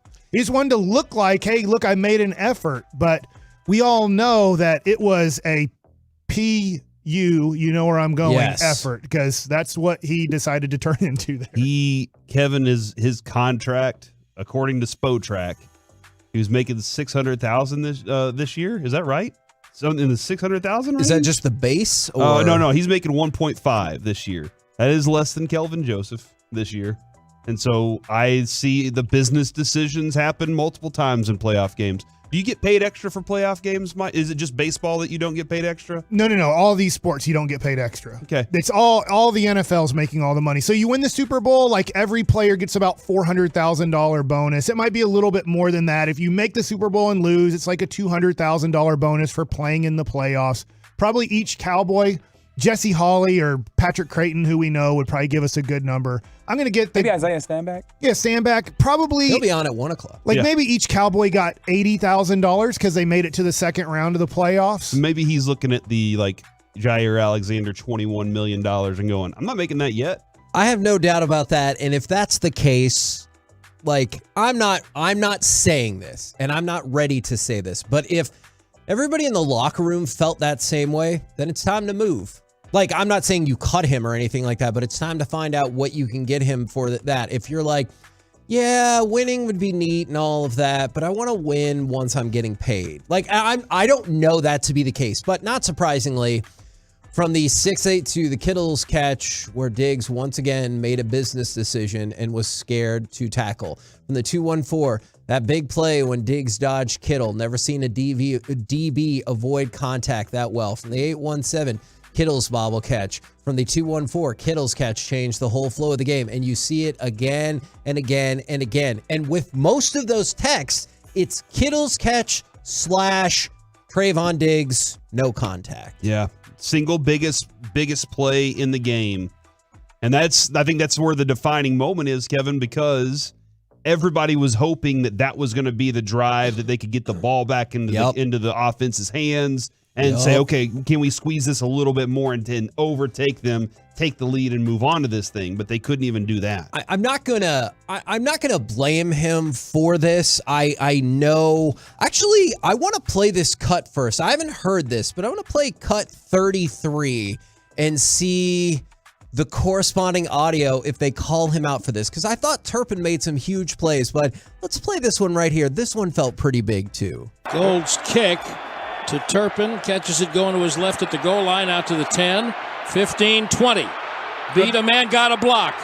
He backed into the kicker. He did. At the 43-yard line. What is he doing? If he cuts right, I mean, I was ready to say it's a touchdown. I mean, when he got to the 30, I said, this is a touchdown. He's getting a block on the right side, and he cuts right back up into the kicker. And he tried C.J. Goodwin's getting him a block over there on the right side. Really good block from Gifford. Then Goodwin gets the block you're talking about.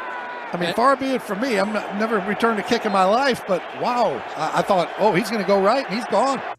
I think Sham said it wrong. I think it's Chris Godwin who was making that No, block I there. know how you feel about that, but no. CJ Goodwin plays for the Bucks. No, I'm just kidding. I'm kidding.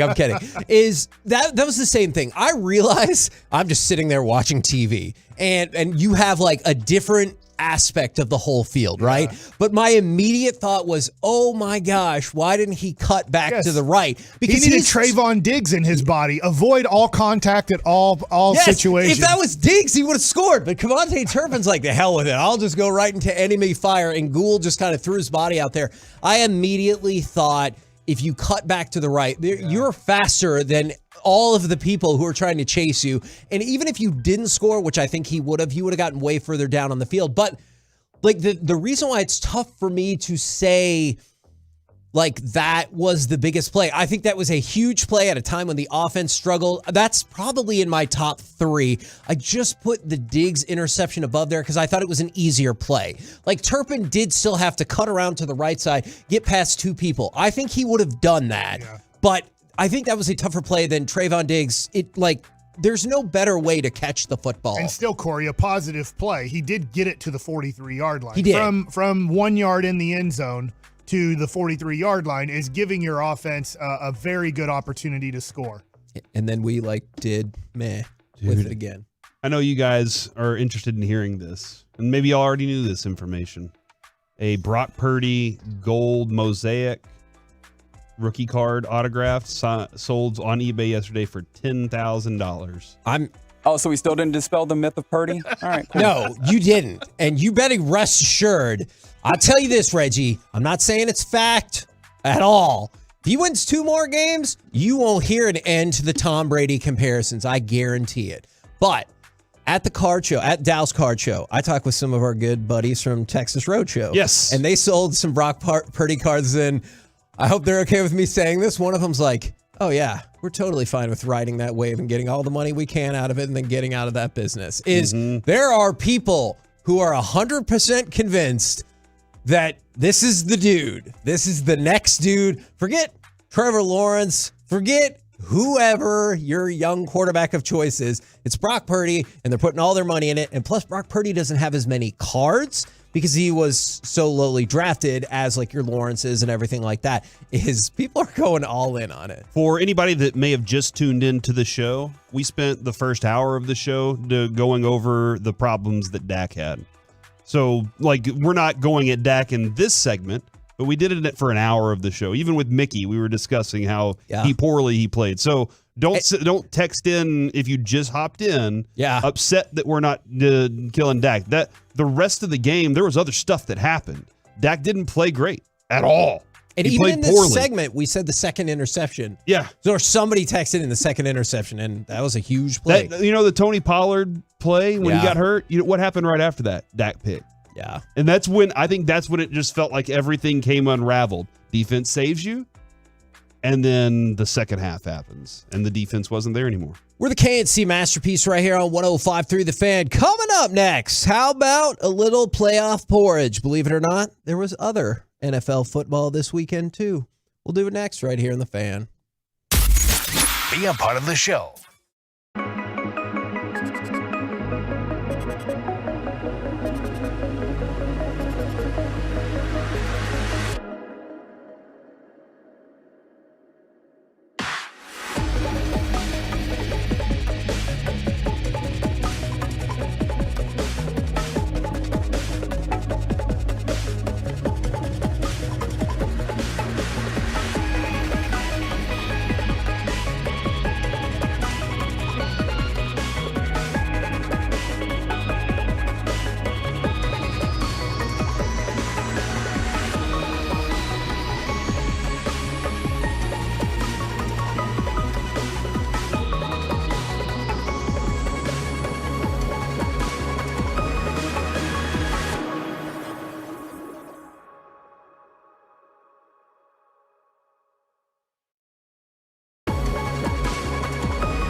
It's brought to you by Golden Chick. It's brought to you by state-of-the-art weight loss, that's soda, and it's brought to you by Frankel & Frankel. There's a reason you need a special license to drive a big truck, so companies that hire drivers and put them in big trucks should be held accountable for what happens when one hurts you. Frankly, you need Frankel & Frankel. The consultation is always free. Visit truckwreck.com. Mahomes now steps up in the pocket, throws lane wide open, back of the end zone. Touchdown! Kansas City! Marquez Valdez-Scantling on a 6-yard touchdown. K&C Masterpiece back here on 105.3 The Fan.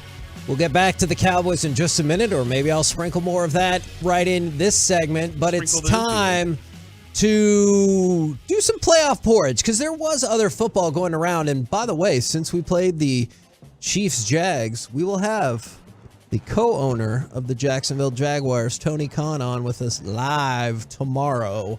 Maybe he can talk to us about sadness. Maybe we can all revel in our playoff teams got eliminated. How sad are we? They're rising. We're plateauing. I mean, it does feel that way. I wonder if people will argue that the Cowboys lost in the wild card round last year and in the divisional round this year. Rising.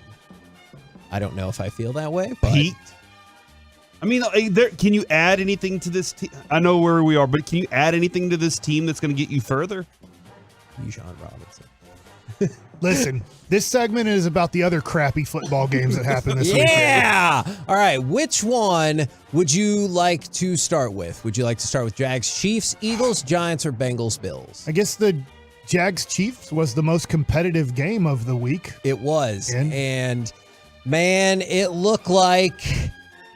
Well, let me ask y'all this. When Patrick Mahomes you guys talk about your text message. No. When Patrick Mahomes got hurt, did you think, holy crap, the Jags are going to pull it off? I thought they have a legitimate chance now to make the AFC Championship game. I thought, I can't believe this, and this really stinks for NFL football that the best player in the game is hurt now. Yeah. And I didn't think he was going to come back, even though he was begging and pleading, especially after Chad Henne went 98 yards for a touchdown. I was like, I think they're just going to ride with him until, By the way, did you know that's the longest drive in Chiefs postseason history? Yes, I did. Well, you can only make Chad it 1 yard Henne longer. has it.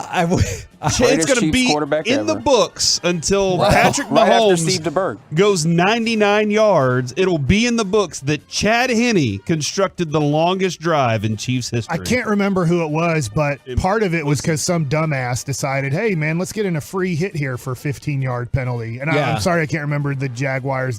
But, stuff like that when you come to playoff football and Patrick Mahomes is hurt. You're not sure he's going to come back in the game. And then you're playing a backup quarterback and you give him a free 15 yards because you just feel like I got to get this extra shot in right now. And it's just like, man, that kills you in these competitive games. But I thought the Jaguars played a pretty good game. Obviously, Patrick Mahomes was able to come back and play on one leg. Plus, as long as we're talking about turnovers, that fumble inside the 5. 8, right around the 5-yard line. It was devastating. Yeah, and it wasn't even popped out. Like the way Kelvin Joseph popped the ball out of the 49ers returner. If, I guess nothing, Dak just threw it to the other team. But like that one, you're just like, son of a gun. Like it was just like an unforced turnover. Kind of like when I'm watching the Australian Open, you have those unforced errors. I want to play. Go ahead. Did you ever feel in that game that Kansas City didn't have control of it though? A little bit. It was actually, it was the fumble. It felt like the Jags were not like taking over the game, but it felt like they were going beyond just, hey, we exist in this game too.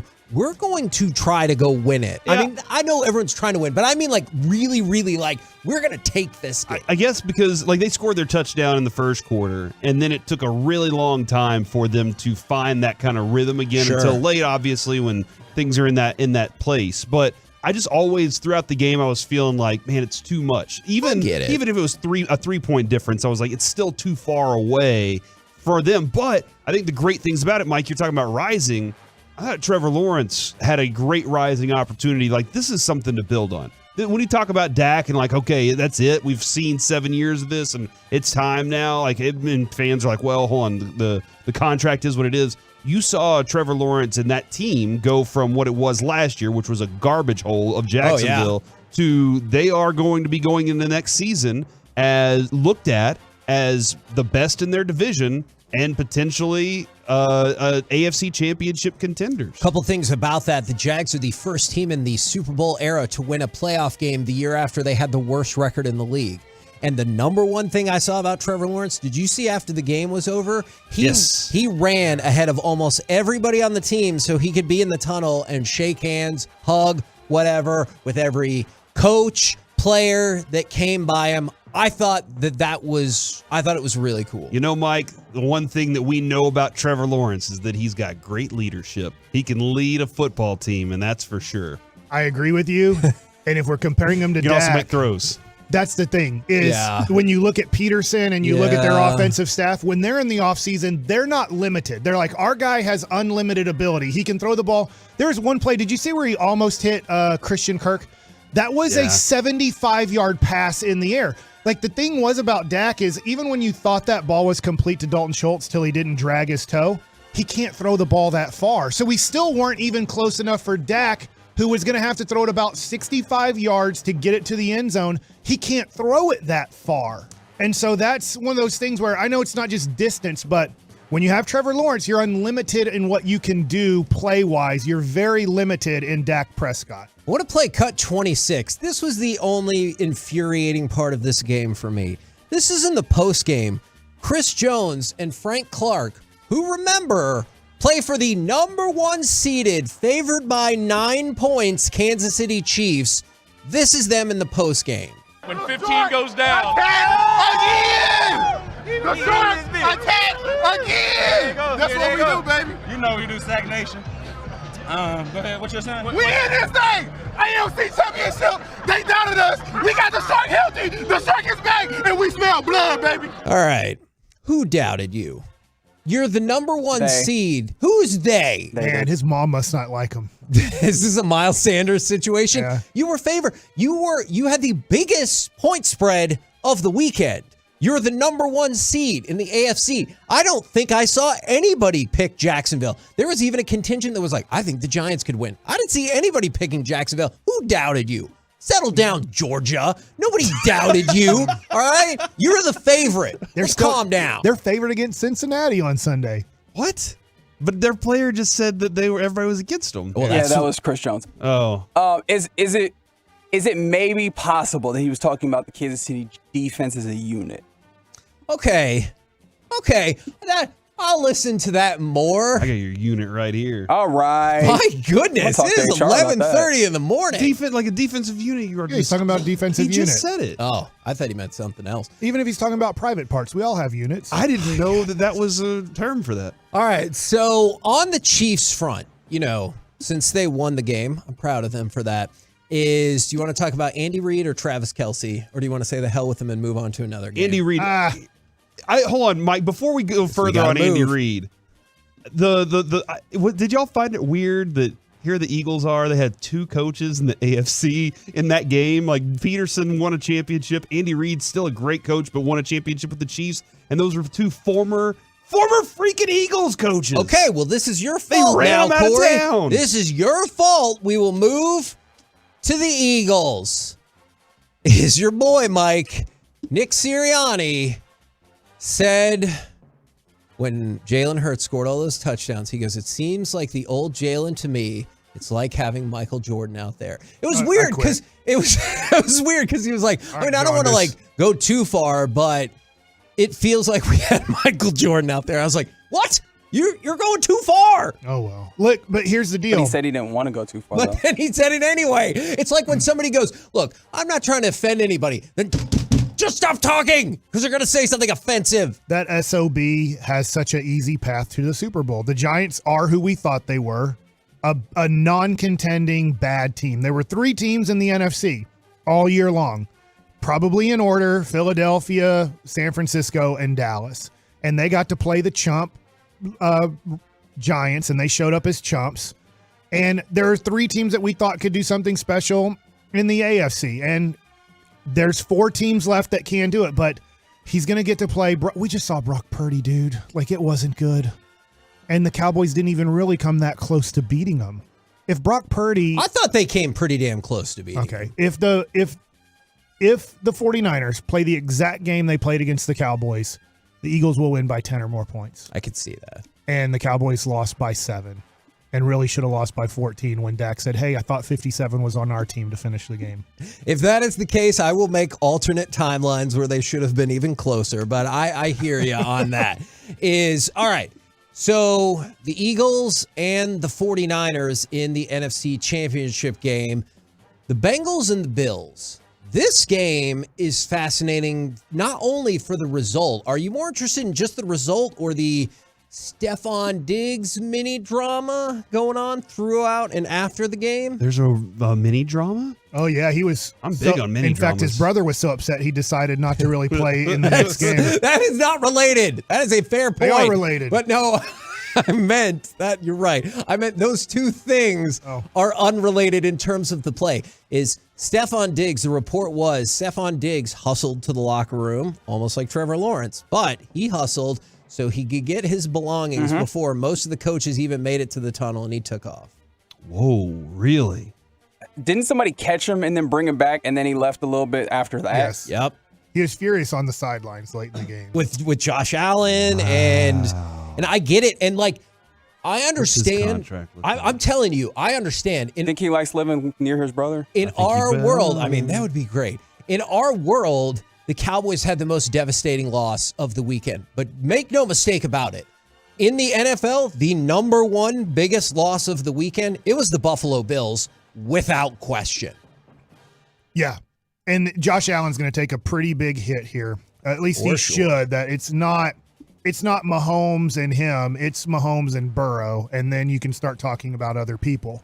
I don't think, though, if you're looking up Diggs' contract, I think, unfortunately, all you have to do is then show Stephon Diggs video of Dak Prescott being a quarterback, and you're going to be like, you're going to get as upset, if not more upset, playing with this guy. Oh, no. Mike, he'll be 31 next year. Well, he is owed $18 million. That's it. Next year. Deal. There is a potential out in 2025. The remainder of his contract is 3 years, $67 million with $18 million dead cap. So 25, 26, 27, 18, 19, $14 million, Kevin. You ready to make that deal now? So you're saying you don't think so? Hey, but I don't have to eat all of that money. I have to look at the signing bonuses. I only have to eat probably a lot of that money, but not signing all. bonuses are about $4 million per. Ask Michael Gallup when he gets 4 yards of separation to finish the game to maybe have a chance, and Dak throws it 87 yards behind him. Yeah, that was just the little mini drama. And you brought up Josh Allen. Josh Allen says the loss to the Bengals makes season accomplishments null and void. And I did see this little meme drifting around as Josh Allen pre-draft, 0 Super Bowls, post-draft, 0 Super Bowls, 0 first team All NFL, 0 first team All NFL. And the one positive was beard? No. Post-draft? Yes to a beard. And so they're taking Josh Allen to task. He was the guy. This was the season he was going to win the MVP. Didn't happen. This was the season they were going to win the Super Bowl. And in the game where Damar Hamlin is at the game, didn't happen. So I am curious to see what happens with them next. That was a continuation of the Damar Hamlin injury game. That game just progressed because you said in going Buffalo. into it, you thought Cincinnati was going to win that game. Yeah, and I guess I should have stuck with it. The thing is I was like, man, I don't know that game didn't happen. Yeah. That if Cincinnati can do this, but now Cincinnati destroys Buffalo. They showed they were much better in 10 minutes of football in regular season, a lot better in Buffalo in the postseason, and now they get a hobbled Kansas City. So Cincinnati, very rare you lose the Super Bowl and go back, but they look like they have a great opportunity to do things that most teams don't. And look, the Cowboys would have beat them, right? Because Cowboys beat them in week 2, so we would have beat them if we would have made it. Undefeated against Patrick Mahomes. So, man, that is, I'm ready to already declare him the best quarterback in Bengals history. Oh, I don't want. The Carson Palmer disrespect. Yeah. Boomer made a Super Bowl. Yeah, I was going to say, is it not him? We're the KNC Masterpiece right here on 105.3 The Fan. Carson Palmer doesn't come into my show. Coming up next on a sad football weekend, I do have some great non-playoff related news for you. I think you're going to dig this story. We'll get into it next right here on The Fan.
This segment of the KNC Masterpiece on 105.3 The Fan is brought to you by Classic Chevrolet. At Classic Chevrolet in Grapevine, they know loyalty can't be bought, it's earned. Like with their classic loyalty pricing below market value, top dollar trade value, and lowest interest rates. Also, they have one of the largest selections in America. This is Texas, this is Classic. Relax and enjoy the difference. Find new roads. KNC Masterpiece back here on 105.3 The Fan. It's looking like the Lakers might be on the move and making a trade for Rui Hachimura. Wait, the Lakers are going where? No, not Minnesota. Not they're going to get acquired Nice. by the city of Cleveland. Is they might be making a move for Rui Hachimura, and then at 12:20 we will take some of your phone calls. But right now, move away from playoff football just a little bit. Although some of it is still related. And go across the entire NFL and dip into some gridiron gravy. Is he colorblind? And part of it, I know you're talking about Dak, and part of it involves Dan Quinn. Be a good excuse. Is we were going to have Steven on. Usually, for better or worse, we have Steven on at noon on Mondays. And we got word late last night that he was going to be a no-go for today. And then you also hear the Cardinals have added Dan Quinn to their list of head coaching candidates to interview, and that he interviewed Friday with the Colts and the Broncos. So people are making their play. I would say this. With all the things that the Cowboys have in front of them right now, you got to keep it locked here on the Fan. Yeah. Just make sure, we're going to have some... The next few days could be a lot of fun information. A lot of things could be flying around, man. What if I want to hear the news 2 days after it happens?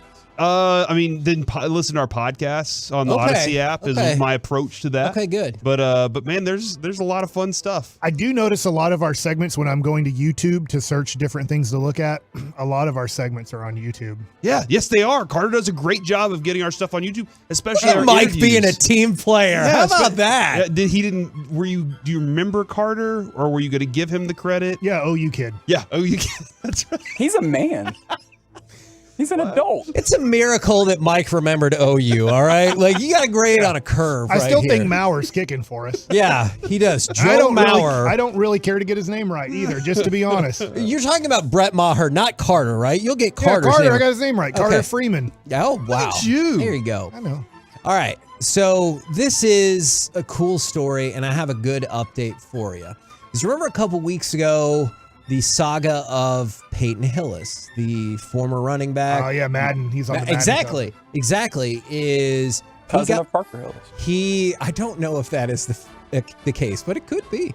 Is Parker, damn it, Peyton Hillis's girlfriend posted a photo over the weekend, and Peyton Hillis has been discharged from the hospital. It was 2 weeks after. Remember, a couple weeks ago, he went to the hospital after he rescued a couple of family members during a swimming accident. Oh, gosh, I forgot about this. It's still tough because even the story says reportedly rescued family members during a swimming accident. But yeah, there are many people calling him a hero and saving lives in a water rescue a couple of weeks ago.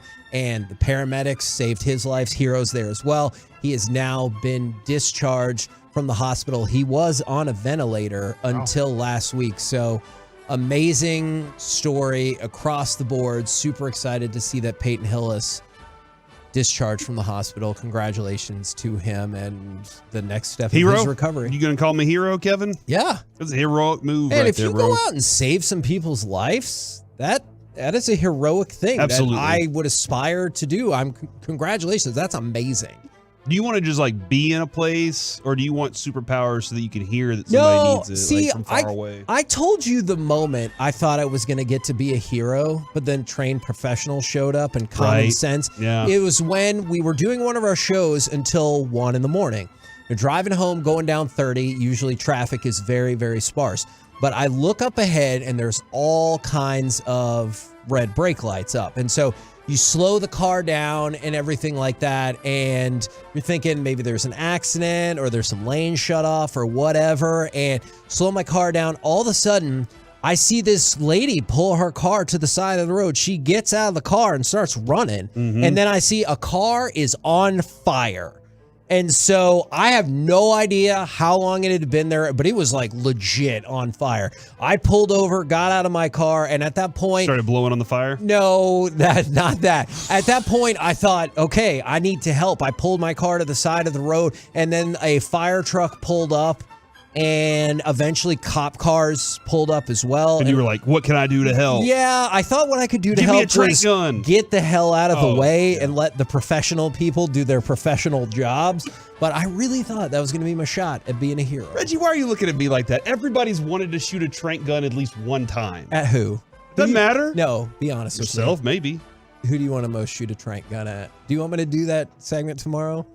If you need like some levity. Cowboy season's over now, so. I know. You need some levity. Who do you want to shoot a tranquilizing dart at? Is it Sean William Scott still? Or Will Ferrell, I guess? Is that still what you're thinking? You're crazy. I like you. You know what? We'll see about getting that segment on the run sheet for tomorrow. I love it. In the meantime, some of the competitors that Dan Quinn is up against is Giants offensive coordinator Mike Kafka is scheduled or did interview yesterday with the Panthers, Colts, and Texans, while Wink Martindale took a break from game shows and will interview with the Colts. I have a question. Different Wink.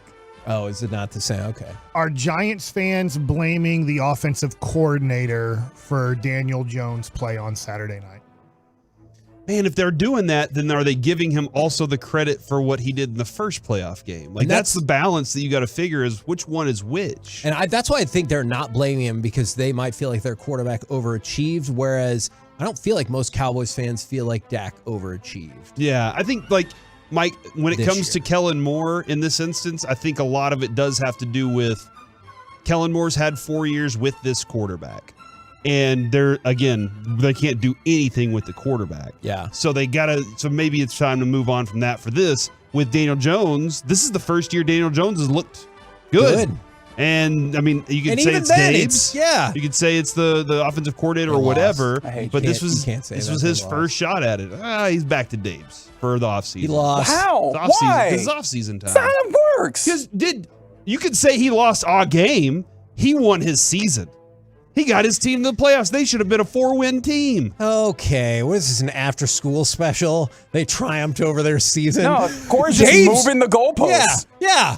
Well, it wasn't about the journey. It was about the friends they made along the way. Absolutely. Is that what you're presenting to me Dude, right they now? did better than they should have done this year. Okay, well, I'll concede that. But also, Daniel Jones said he would love to be back with the Giants, but there's a business side of it too. So we will see if he makes his way back to Brian Daboll and the New York Giants. From the 214, I would love the Trank segment. And then some other people are starting to suggest the people they would like to Trank.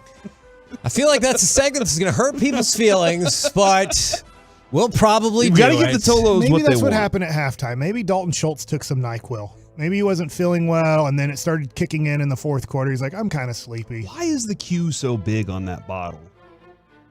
Because Qs are funny. Huh. Like, why Objectively capitalize? a funner. Nope, don't do that. They might come see you, Mike. Oh, you can't do that? They I don't thought like- the they don't- Shaq thing. I don't like when you do that. Oh. Huh. Okay. Well, whew, let's go from that to dirty-ass Tom Brady got fined $16,440. I'm going to make an executive decision. The nonsensical tweets I saw was for his attempted trip. Bull crap. Let's say it the way it happened. For his unnecessary roughness for trying to slide tackle / injure Malik Hooker last Monday, all right? Don't be weak with Tom Brady. He's a dirty player. You saw him try to make that slide tackle and hurt him on purpose, and he got fined a big whopping $16,000, which will probably what 80 for Brady makes in its opening weekend. Joey Bosa was fined $55,000. $29,000 for one of taking off his helmet, $13,000 for another time of taking off his helmet, and then another $13,000 for his comments against the officials. I'm surprised the comments against the officials didn't get him a bigger fine, but maybe the NFL was like, hey, we probably don't want to fine him too much because his whole point was officials don't talk and we fine players, and if we fine him too much, this will probably look bad As against much us. as a Tom Brady fan I am, it doesn't make sense that if you intentionally tried to hurt a player in the game or you took off your helmet and threw it down on the ground, that you should get double the fine for taking your helmet off versus trying to slide tackle a player. That doesn't make sense to I me. do not particularly get it either. Concur. But also making sure that the Chargers charger, priceless. Is it if you do hurt them, you get fined a lot more? That's always the weird thing in basketball or football. It's like, well, if you did execute the trying to injure the player and you did it, we will fine you a lot more money. If you tried to do it but you weren't able to execute the execution, then we won't really hurt you that much. Now, since we were talking about Dan Quinn earlier, I know it was rumored to be with the Broncos last year. The Broncos are going to have their second interview with Sean Payton this week as well, so keep an eye on that going forward. What if I wanted to do this, Kevin? How would you feel? You want to be the Broncos coach? Let's go ahead and do the Sean Payton thing. Move on from Mike and Kellen because I don't need an offensive coordinator. Yeah. Right? But I got to get Dan Quinn back. Are you giving up your first don't you round lose the pick 27th pick in the draft if you do that? for that? Sean, can you win without a first-round pick this year? You know what? I'm going to say no. Well, but we can do that tomorrow. Yeah, the We can reason do why that I hate tomorrow. your question is I was like, isn't this team an optimized Dak Prescott from winning the Super Bowl? Like, that's why I hate your stupid question, and now I'm angry at you for asking it because I have to would think you about like this it. trank gun right now? Okay. Can you good point. I'm gonna imagine tranquilize you? if Dak Prescott played the San Francisco 49ers with CeeDee Lamb and Amari Cooper on the field, he would never lose. Facts. That's Mike the other Spitting. thing. See, remember how we beat them last year when we had Amari Cooper and CeeDee Lamb on the field and He we were baited home? you into that. I felt like that, okay. Now, this probably won't surprise anybody. Is the New York Jets, there are multiple reports that they would have a quote-unquote mutiny if Zach Wilson started in 2023. So when he's like, I'm going to make that veteran quarterback's life a living hell, Mutiny. the rest of the team's like, I'm going to make your life a living hell if you are our starting quarterback. We're the KNC Masterpiece right here on 105.3 The Fan. Coming up next, yet another segment with a simple question that I cannot wait to see the feedback. Was this Cowboys season a success? 877 the text already blew up. 881-1053. We'll do it next on The Fan.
Fan Studios, secured by DFWsecurity.com.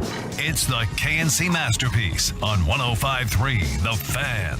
He is under center, and he's going to fake it to Elliott and step up and go deep. Oh, he's got Lamb down the left side. He got pushed, and he reached up and caught the ball at the 45-yard line of San Francisco.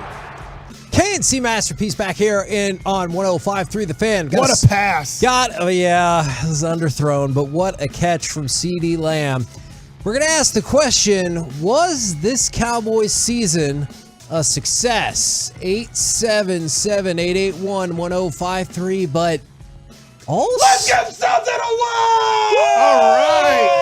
You can also call in at 877-881-1053 for a 4-pack of tickets to the Texas Rangers Fan Fest, which is going down Saturday. You'll get a chance to get autographs from Rangers players and alumni, run the bases, test your arm in the bullpen, go deep in the wiffle ball, home run derby, and much, much more. You can buy tickets at rangers.com/fanfest, or you can win them for free right now. Caller number 10 gets that 4-pack, 877-881-1053. Now, Dak gave San Francisco the NFC Championship game. That's pretty impressive. Who gives stuff away better, us or Dak? Dak. Okay.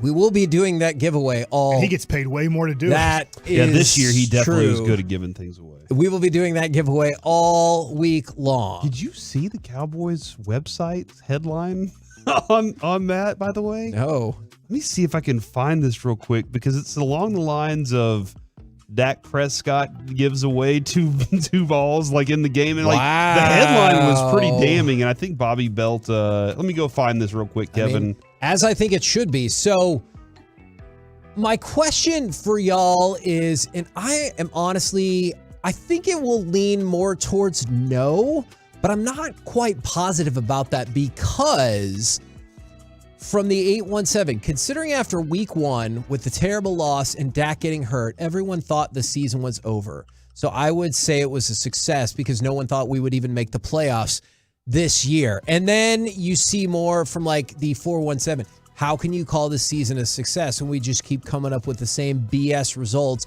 year after year? From the 903, once we traded Amari and Lyle and Tyron got hurt, everyone assumed we wouldn't be around 500. And that's why I have complicated feelings about this, because last night I would have been like, hell no, it's not a success, because I was upset about the loss in a game that I thought you absolutely should have won. But you go back to the beginning of the year, there was not a lot of optimism about the Cowboys making the playoffs, and that person is right, or those people are right, with the moving off of Amari Cooper, Lyle Collins, Randy Gregory, 2 of which those were clearly the right move. I know people are still not happy about Amari Cooper. And then Tyron gets hurt, and then Dak gets hurt in the first game, and you get blown out. I know it was 19-3. It felt like they lost by 35 points. And I think if you go back to that point, everyone would have been thrilled to get here. But that's not what we're dealing with right now, because this looked like a team that could maybe make a run. Yeah, what do you define as a success? And that's the thing. Is what we kind of have to, all argue about here. Because everyone's going to be different, don't you think? Well, if you wanted to have a good season, you had a good season. You did. You overcame adversity. You overcame it. You had the opportunity, though, Kevin. I think here's where I'll say the season was a failure. Okay. Not because they didn't make and win the Super Bowl, because you had the opportunity to beat the team that knocked you out last year. That's where I think the season is a failure. You had that chance. You talked about it. You prepared for this. You fought all year for it. You wanted, I go back to this. Mike and I were sitting there. Every interview we did that Kevin wasn't there for. Every interview we did, I remember Mike, that Kevin not being there thing. These guys were talking about what San Francisco did, and they wanted the opportunity to show it again. The defense did. I really do. I think the defense was, they did show up for that moment. They deserved a win. The defense did. But they didn't win. And that's the thing, that's where it's a failure, because that's what the moment you were waiting for. That's what you were trying to get to. I know they say championship, Super Bowl, and all that stuff. They want to get in the big game. But it was more about San Francisco than anything else. Beating Tom Brady was cool. Getting the playoff win was cool. Dak got a monkey off his back in that one everybody continued to talk about. But guess what? That monkey jumped right back on after this game. And so therefore, this was not a successful season. Was it a good season? The season was good. The regular season was fascinating. Man, we thought we were going to be done for the year. All right. But it wasn't a successful season. I'm prepared, Mike. I'm prepared to get crushed on this. Like, I get it.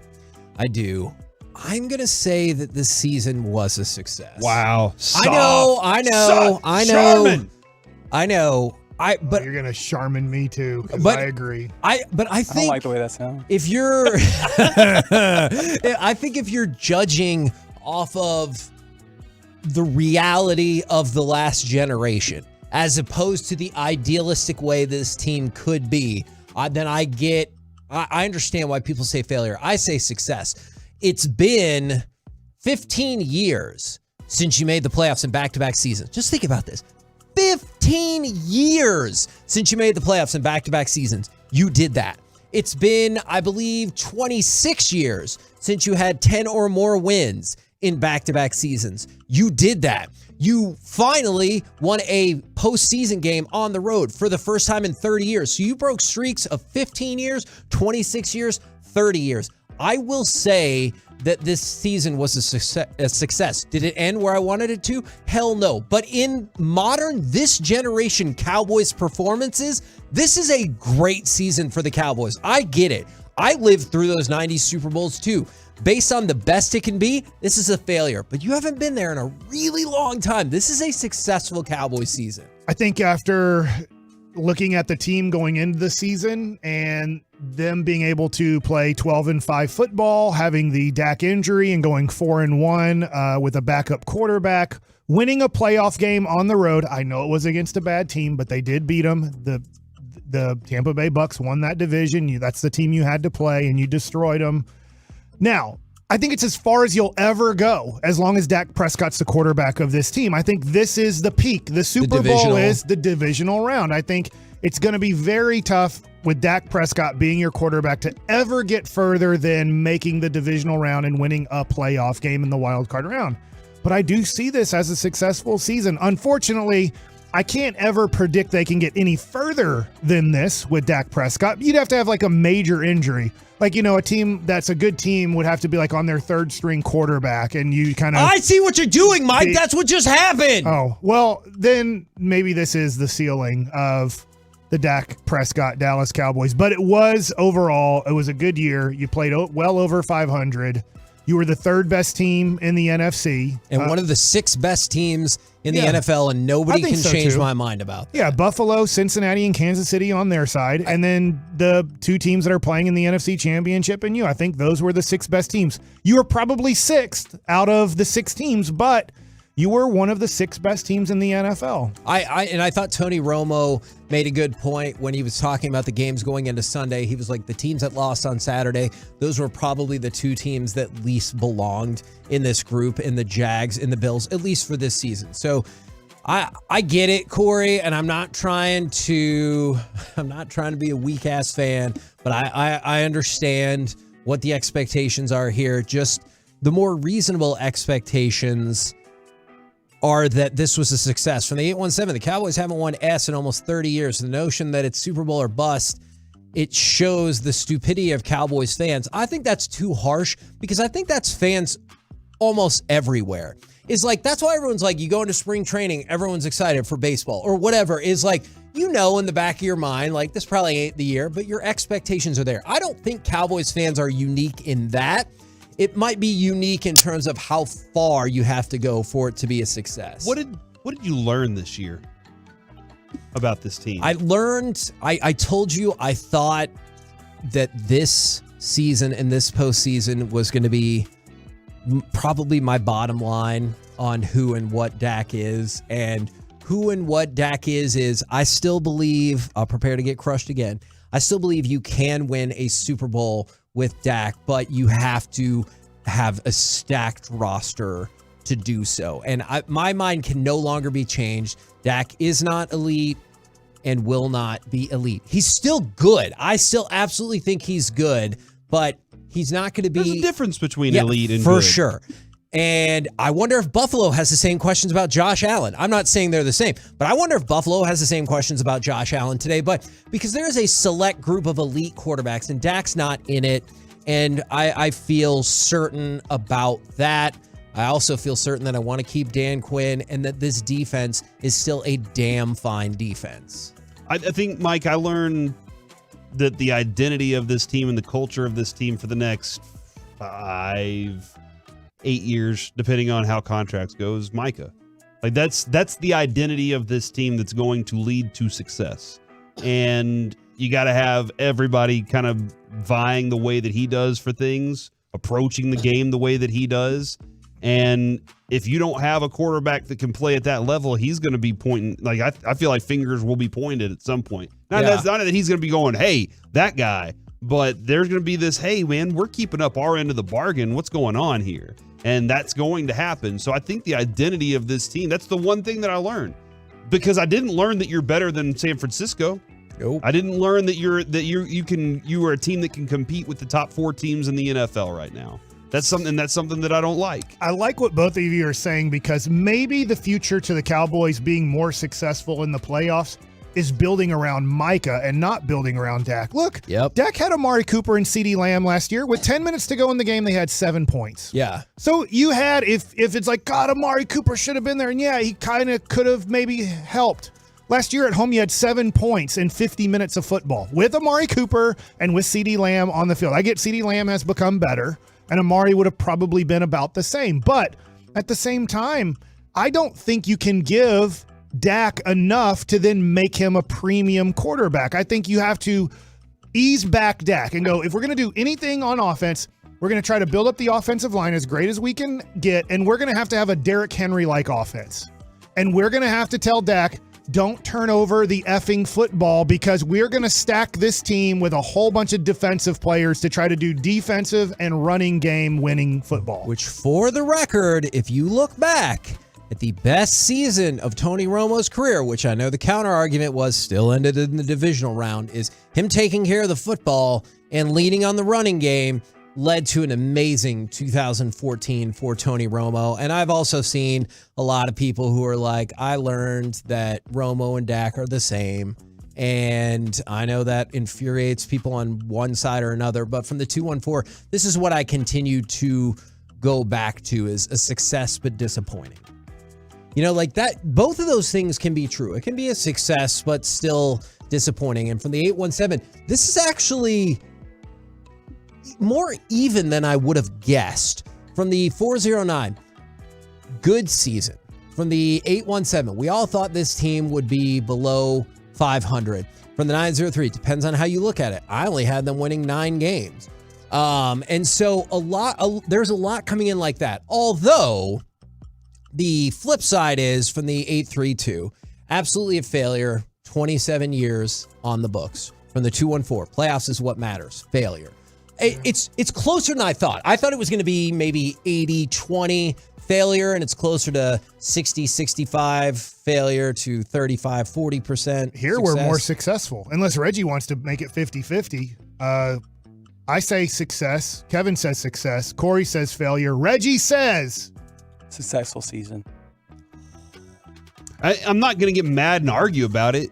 You had a good season. If you wanted to defeat the demon that you lived with all season, you did not do that. Yeah, so you're kind of in the same spot you were in last year. And I think we all feel like now we got to trade our best receiver. You let go of one of our offensive linemen, and then let go, and then we'll screw up our contract with another guy. And then we'll move one step further. Is there any way we can all get a parade going down Corey Street to throw a parade for this season? Where you have then he'll get mad. Dude, he'll stock up on the tomatoes and stuff. Adrian and Lucy love parades. So, like, I'll be out there. I'll be forced to be out there, but I'll be out there. Guys, maybe we'll get Maher to come. Joe Maher or Brett Maher? I'm honestly not sure which one he wants out there. On the Twitch chat, Troy Ferg 15 says, this is not the kind of negativity I tune into the show for, gentlemen. That's a fair point. The other reason it's a success, I've seen a couple of people saying beating a crappy Tampa team does not make this season a success. I agree. I told you up and down last week, Tampa Bay sucks. But I watched a game where you belonged on the field with San Francisco. Despite the margin of victory from last year and this year, I did not look at that last year's game and be like, you're the same as San Francisco. I looked at yesterday's game and been like, you're just as good as San Francisco. Though clearly they're moving on and you're not. This is from Dallas Cowboys, right? I don't know what you're about to say. Yeah, here it is, Kevin. Here's the headline. This is on their Twitter. Dak Prescott gave away the ball twice in the narrow loss to the Niners. In a matchup, the Cowboys had a chance to win if they didn't again generate self-inflicted wounds.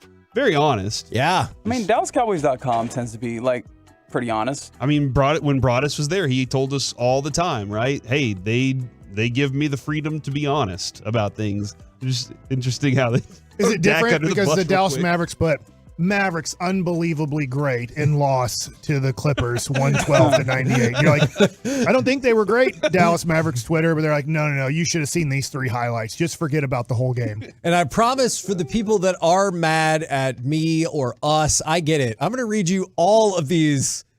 There's 6 texts from the 816.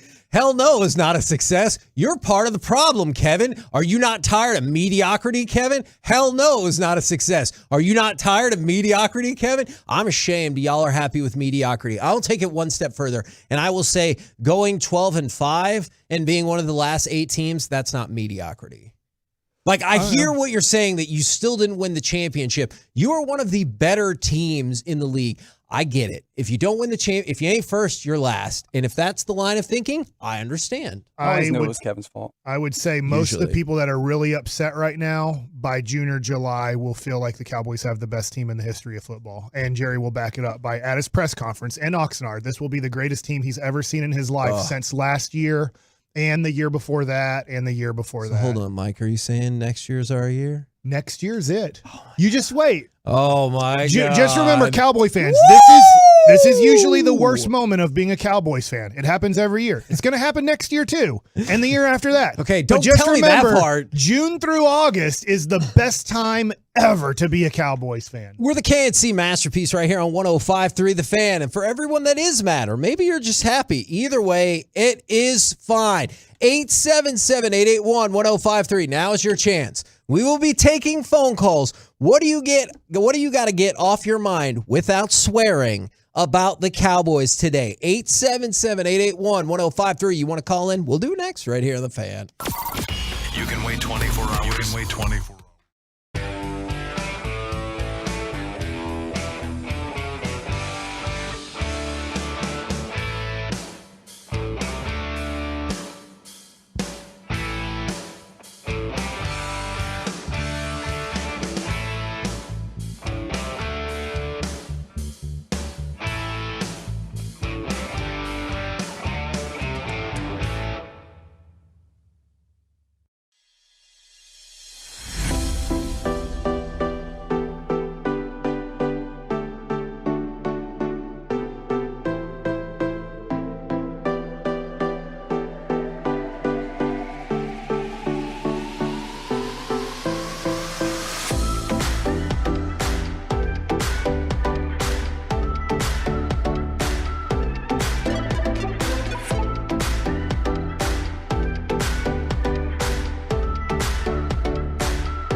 brought to you by Frankel & Frankel. There's a reason you need a special license to drive a big truck, so companies that hire drivers and put them in big trucks should be held accountable for what happens when one hurts you. Frankly, you need Frankel & Frankel. The consultation is always free. Visit truckwreck.com. KNC Masterpiece back here on 105.3 The Fan. We don't do it often, but it is time to go to the phones. 877-881-1053. What do you got to get off your mind about the Cowboys, as long as it does not include a swear word? Don't mess this up or we'll never take calls again. Wow. You better be good. You better have a solid point. Okay. Or Reggie, hang up on them. As if any three of us just say hang up, you just have to hang up the phone, Reggie. I'll do my best. All right, let's go to line one. This is Jonathan in Dallas. All right, good, bad, indifferent. What do you need to get off your mind about the Cowboys? Yeah, just want to say thanks for taking my call. Just want to talk about Dak, I guess. It seems like to win the Super Bowl, you need one of two things. Either a top 5 quarterback or a quarterback on a rookie or team-friendly deal, and we don't have either of those things.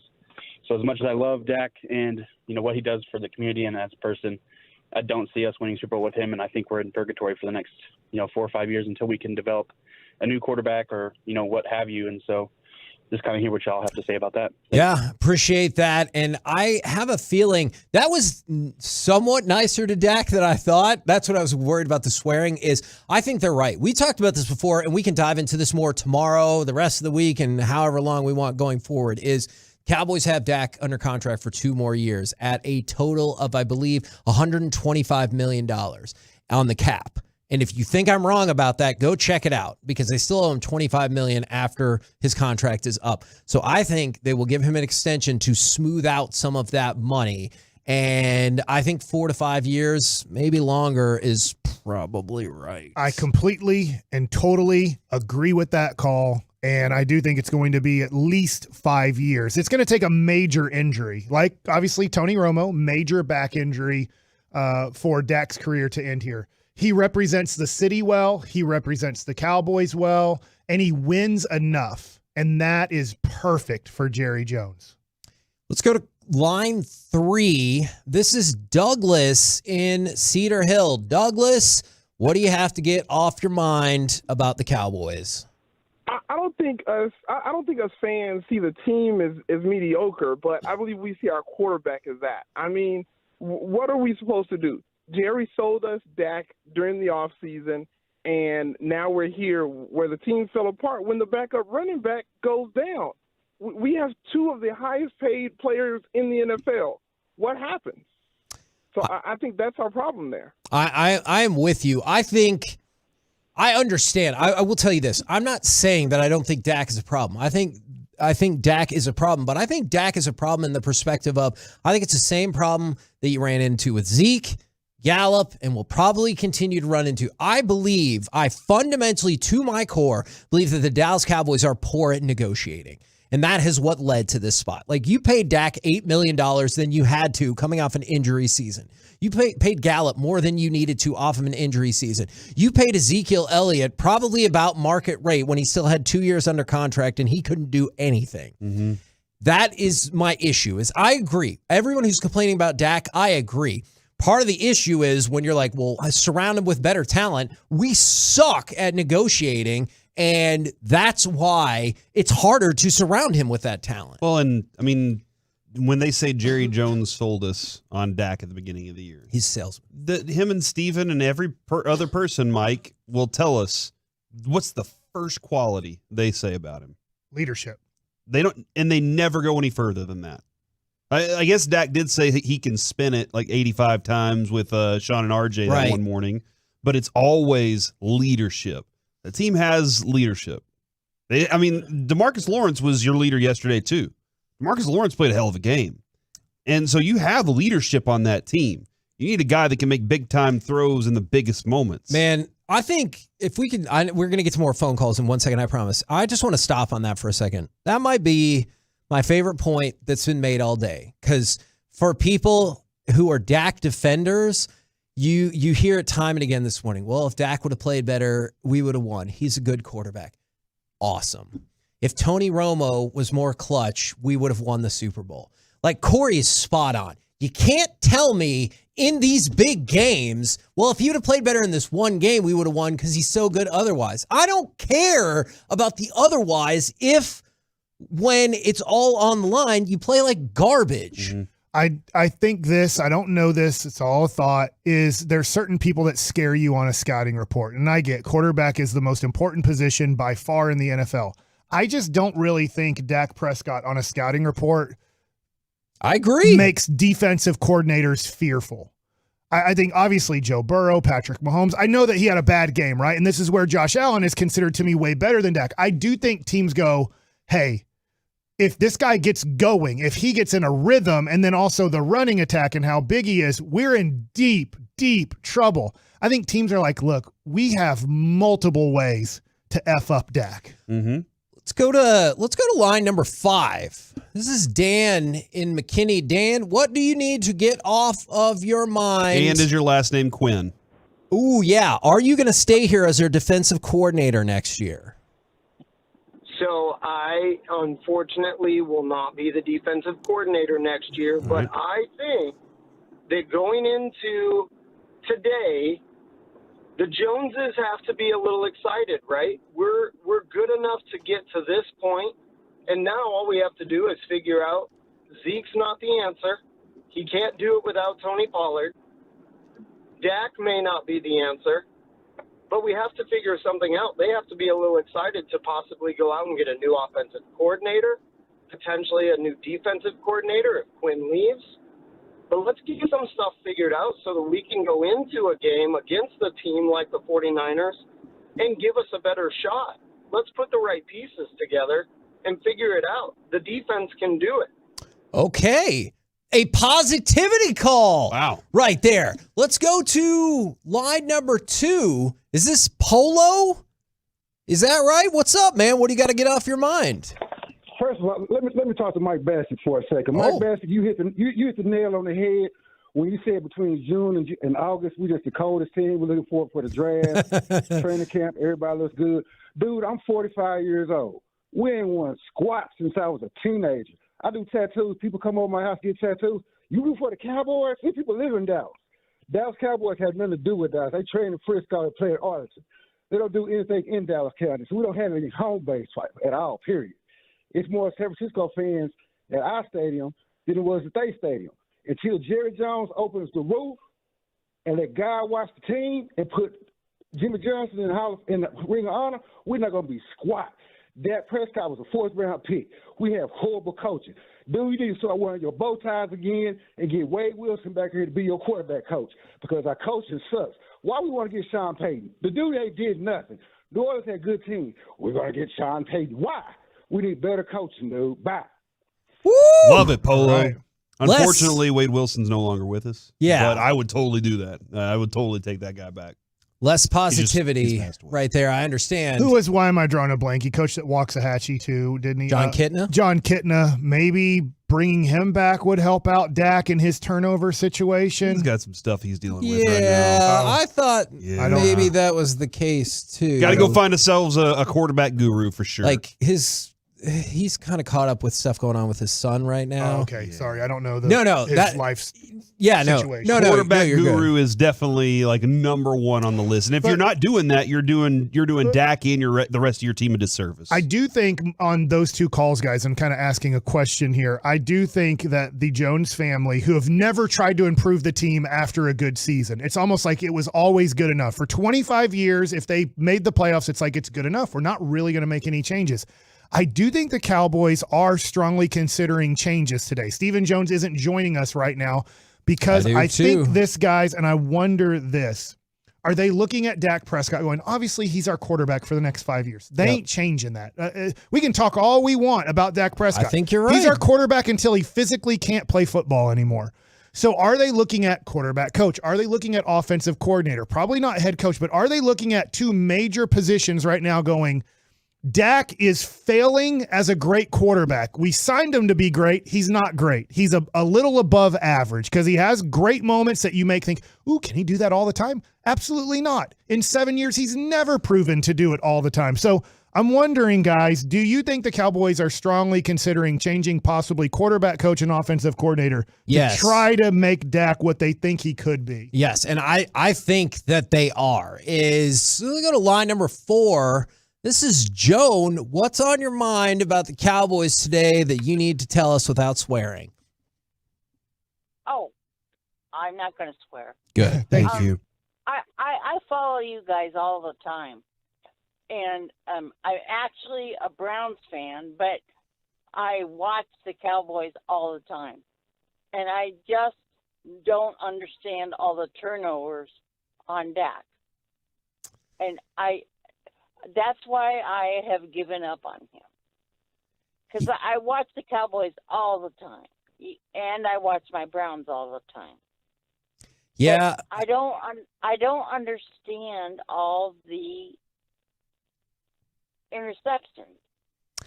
I'm with you on that. That seems to be a consensus of the day, which is why I'm curious to see where this goes. I want to go to Don in Capel. Don, are you here to give a defense of Dak Prescott?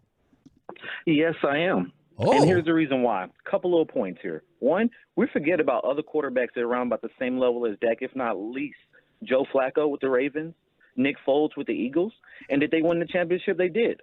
What we have problem here is the rest of the team didn't show up. Dak can only do so much. Why was Schultz okay with only 27 yards? Or how about Zeke, when you come in after your position battle with Pollard, you only get 25 yards? Gallup, why was you MIA? I think that our other pieces need to also kind of take the blame for why were y'all not there. And then the last point is, Kellen Moore, something needs to change. You wonder, is it a little bit of jealousy when you were Dak's backup and then you became a coach to where you give him horrible play calling?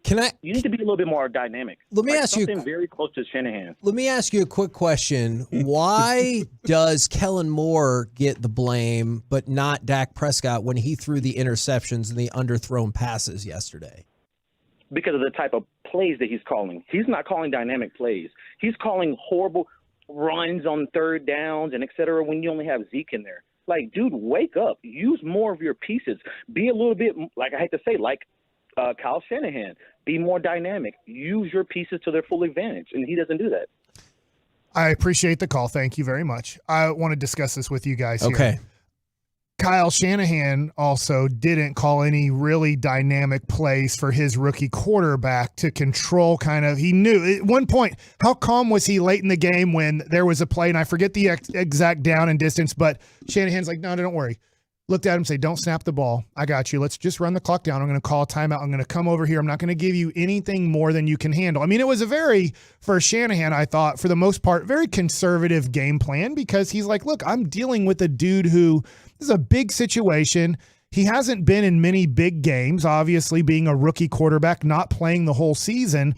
And so I think that Shanahan did a great job there. I think with Dak, they gave him so much money, they kind of let the reins off, said, Dak, we trust you to do these things. And now you have to go, God, we have to treat him like Brock Purdy. I think to get the most out of Dak Prescott, you have to treat him like a rookie quarterback who you're not sure if he can read defenses, if you're not sure if he can make adjustments at the line of scrimmage, because that's truly who he is. He doesn't see the field well enough. And that's where I have an issue about splitting off Kellen Moore and Dak is like, I'm not a Kellen Moore proponent all of the way, but sometimes I think people are split on, well, it's all Kellen Moore's fault or it's all Dak's fault. Well, maybe some of the more dynamic plays don't get drawn up because you don't think your quarterback can execute them. Don't forget that throw to T.Y. Hilton. Don't forget the underthrow to CeeDee Lamb. He made a great catch. That is 100% a breakaway touchdown on a better thrown ball. And I get, Corey, Michael Gallup was horrible this year. Just pathetic. Yep. I get, now he had a bad knee, but he had a pathetic season this year. That being said, he got 4 yards of separation on the second play after almost the pick six. So the Cowboys get the ball back with approximately 3 minutes to go. And the second play after almost a pick six is a wide open, for the NFL standards, 30 to 40-yard pass. And Dak didn't even come close to completing that ball. Right when he makes the cut, he has now gotten 4 yards of separation as the ball should be kind of getting on him. The ball's a hair late, and then the ball's so far behind him, he has to jump up, trying to almost be the defender now, because he's like, this ball is so far offline, I got to jump just to try to get my hand on it so it's not an interception. That's not Michael Gallup's fault. He actually did, for the few times in his career this year, get open. And yet, the ball was not even close to being catchable. That's 100% Dak's fault. It's nobody else's fault. Yeah. It's not Michael. Michael Gallup deserves credit for maybe breaking up a possible interception, for throwing his body backwards to try to get a hand on the ball so it might not be intercepted. Yeah, I mean, I don't know how he connected so many times with CeeDee Lamb, but couldn't find connections with the other guys. And I mean, it is wild to me. I don't know if it's just the way that the plays are called, that it's always CeeDee Lamb first and then everything goes from there, or if there are other things that are set up for those guys to have the most success. But it didn't work. Let's go to line number 7. We're going to go out to Las Vegas to talk to Damian. What is it about the Cowboys that you need to get off your mind today? Well, you can go throughout the whole game and find parts in here, parts there where you can critique. But I just think the two most important drives were right before the half ended and the one right after half. I think even if we don't score any points, we don't throw the interception, it's still tied 6-6, and we get the ball first, we can have a chance to come out and score. But allowing them to get that 3 points, and Dak is not good on coming back versus teams, it put an illusion to the team all right, now it's going to be a little harder than usual, because it could have been 6-6, but now instead of being 6-6, now it's 9-6. We don't score. We need a fumble to even get 3 points out of that. So I just think the two most important drives throughout the whole game was right before the half and right after the half. I agree with that, because Mike, you were asking earlier about, did you think Dak could do it at the end? The drive where I thought they were going to get work done was at the beginning of the third quarter. Is that at the end of the second quarter, caller was right there, all the way from Las Vegas, that was a killer. You should have been at least tied, if not obviously winning at the half. And I thought, okay, because I'd even talked to my son about double dipping. You score at the end of the first half, get the ball first and go. But even then I was like, okay, you get the ball first, let's do something with it. 6 plays and a punt. Get the ball right back to San Francisco. Those possessions hurt a lot. To your point. And then you did get the ball right back on the fumble, but then you just kicked a field goal. I feel like the way I felt about Brock Purdy as that game was progressing, as you got midway through the third quarter, I'm like, he's not going to do much. He got lucky on the Kittle pass. That wasn't that great of a pass. Kittle made an unbelievable play, and we saw the super wuss out of Diggs there to not, break that thing up. But I was feeling the way I felt about Purdy, and I think a lot of Cowboy fans, because I saw Purdy didn't have to throw any touchdowns to win. This is from, I think a 49ers fan, honestly, in our text right now, is Purdy, by the time we got midway through the third quarter, I'm like, I don't think he's going to have this Seattle resurrection that he had in the second half versus Seattle the week before. I don't think he's going to do a whole bunch. If we can keep containing the run, which it did get a little bit iffy in the fourth quarter. Yeah. The Cowboys defense finally broke down and got tired stopping the run. But I thought, man, I bet the 49er fans, the way I'm feeling about Purdy, are feeling the same way about Dak. Thank God Dak is the other quarterback. Because if somebody that was actually considered a good quarterback in this league and consistently was somewhat pretty good, let's just say the guys that are left on the other side, if that was healthy Burrow or healthy Mahomes, the 49ers are losing by 2 touchdowns yesterday. With whoever we have on our team. If Mahomes had this team, he would have put up 30 points yesterday. If Burrow has this team, he would have put up 30 points yesterday. Dak put up 12. Yeah. I'm not here to defend the offense today.Maybe CeeDee Lamb. CeeDee Lamb is trying his darndest, but I'm not here to defend the offense today. I'm struggling. I'm sorry. I'm struggling still today. I may disagree with you too. Oh, that's fine. On the 4th and 4 at the 2-minute warning. Okay. Y'all wanted field goal points instead of touchdown points there? Am I? Because I've seen people texting. Maybe I'm wrong. Maybe you disagree. The 2-minute warning, 4th and 4, Dak runs for 9 yards. Next play, Tony Pollard gets hurt. Yeah. Then Dak throws the interception.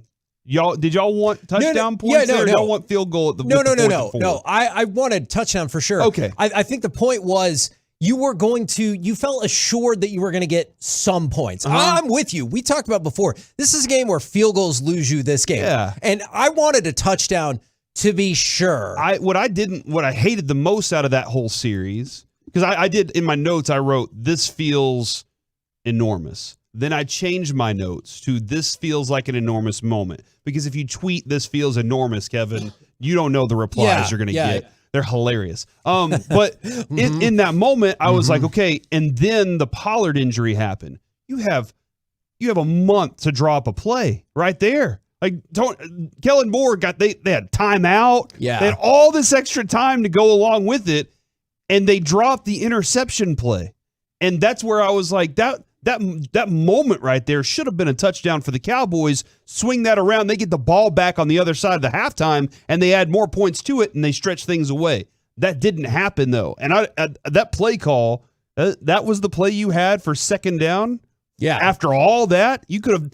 We saw what they did in Tampa when they said we don't have a kicker, and they score a touchdown with it. You didn't have one of those plays? No, I'm with you. I'm usually just in the camp of I don't think it's all Dak's fault. I don't think it's all Moore's fault. Like I think it's odd when they're like, well, you have the number one offense, and Dak, you can't blame him. Kellen Moore's a bum. I'm like, well, hold on. And it's the same thing. It's like, well, Dak's no good. Well, okay, the scoring has been, I think both of them take blame. And let me tell you this. I see it time and again. I know you've already seen it on social media, Corey. What about a trade? What about a this? What about a that? It is a billion times more likely that Kellen Moore won't be here next year than Dak isn't going to be here, all right? Like, it's not even close. And I will 100% come on here and say that I was wrong if somehow they moved on from Dak Prescott. I would be stunned beyond belief if that happened. It's not going to happen. It would cripple your salary cap. It would torpedo this team probably for a couple of years. And Jerry always says, I don't got time for a bad time. That is not going to happen. Yeah, he just means like I don't want to have people in the organization that disagree with me. That's why I would get fired. So I have this Mike question. Likes it? Yeah, I have this question kind of in Mike Likes It because we're breaking down the game here, and I know that probably nothing good was going to happen. What did you guys think of 4th and 10 on the 18-yard line, Dallas's 18-yard line, so you still got to go a long way, about 2:40 left? Because Dak takes, I think it was a sack, but they might have just called it a 0-yard gain because he got back to the line of scrimmage to make it 4th and 10. Do you think at that point, down by 7, the Cowboys should have gone for 4th and 10? If you don't get it, the game's over because they're in field goal range. They kick a field goal, game's over. Or do you think... Like what were your thoughts in the moment when Dak kind of gets sacked there to make it 4th and 10 with about 2:45 left? I think I'm going for it, or I'm immediately calling a timeout. Like those are the two options. What they did, and then you can punt it after that if that is how you see fit. What they did, I hated the way that it went down because he got sacked. It is registered as a sack, but I hear you. With 2 minutes and 50 seconds left, right? Okay. You decide right then, timeout. Okay? Stop the clock. You're going to punt.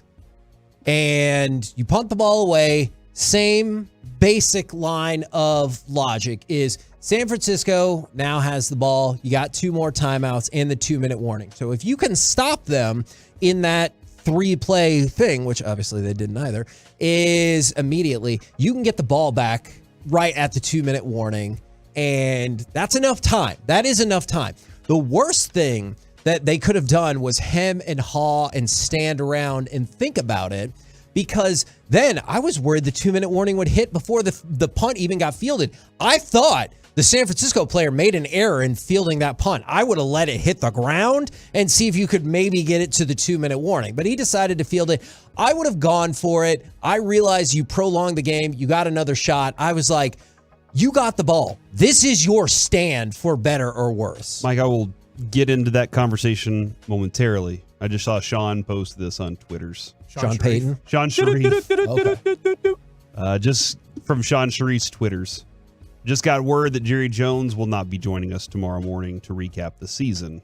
Stephen Jones was not on with KNC today. Yep. So just kind of... There's something, It just feels, after all the years of doing this show, and Kevin, after all the years of us, sorry, Mike, to be in Mike Likes It stealing this moment, but You did it last week to me. I know. Well, I have a question on that, but I don't want to ask you that yet. Can you please respond to 4th and 10, 2:45 to go, 18-yard line? Get the kickoff as quickly as possible.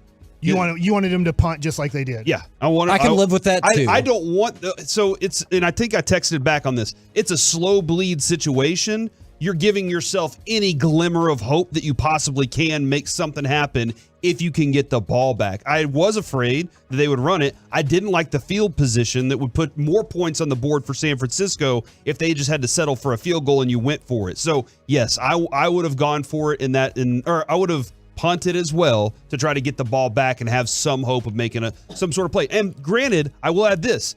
The last play, if you really watch how it was drawn up and what was supposed to happen, could have gone for some big yards. It looks stupid, but the fact that Turpin got tackled so quickly, they couldn't get the ball back to Dak, which was the goal. In that moment, the ball then was going to go from Dak Prescott to the left side to T.Y. Hilton, who had blockers out in front of him for miles. So that play actually could have been a huge play, but Turpin gets tackled as soon as the ball hits him and game over. So it actually wasn't as stupid of a draw up as it looked in real time. Okay, now I'm going to get to Sean Charisse. At the time, I was okay with what they did, but you never know. I just didn't think Dak. I mean, look, I was at that point where I think Dak sucks. So I don't think he can pass the ball for 10 yards against that team and get 10 yards. That's how I felt about it.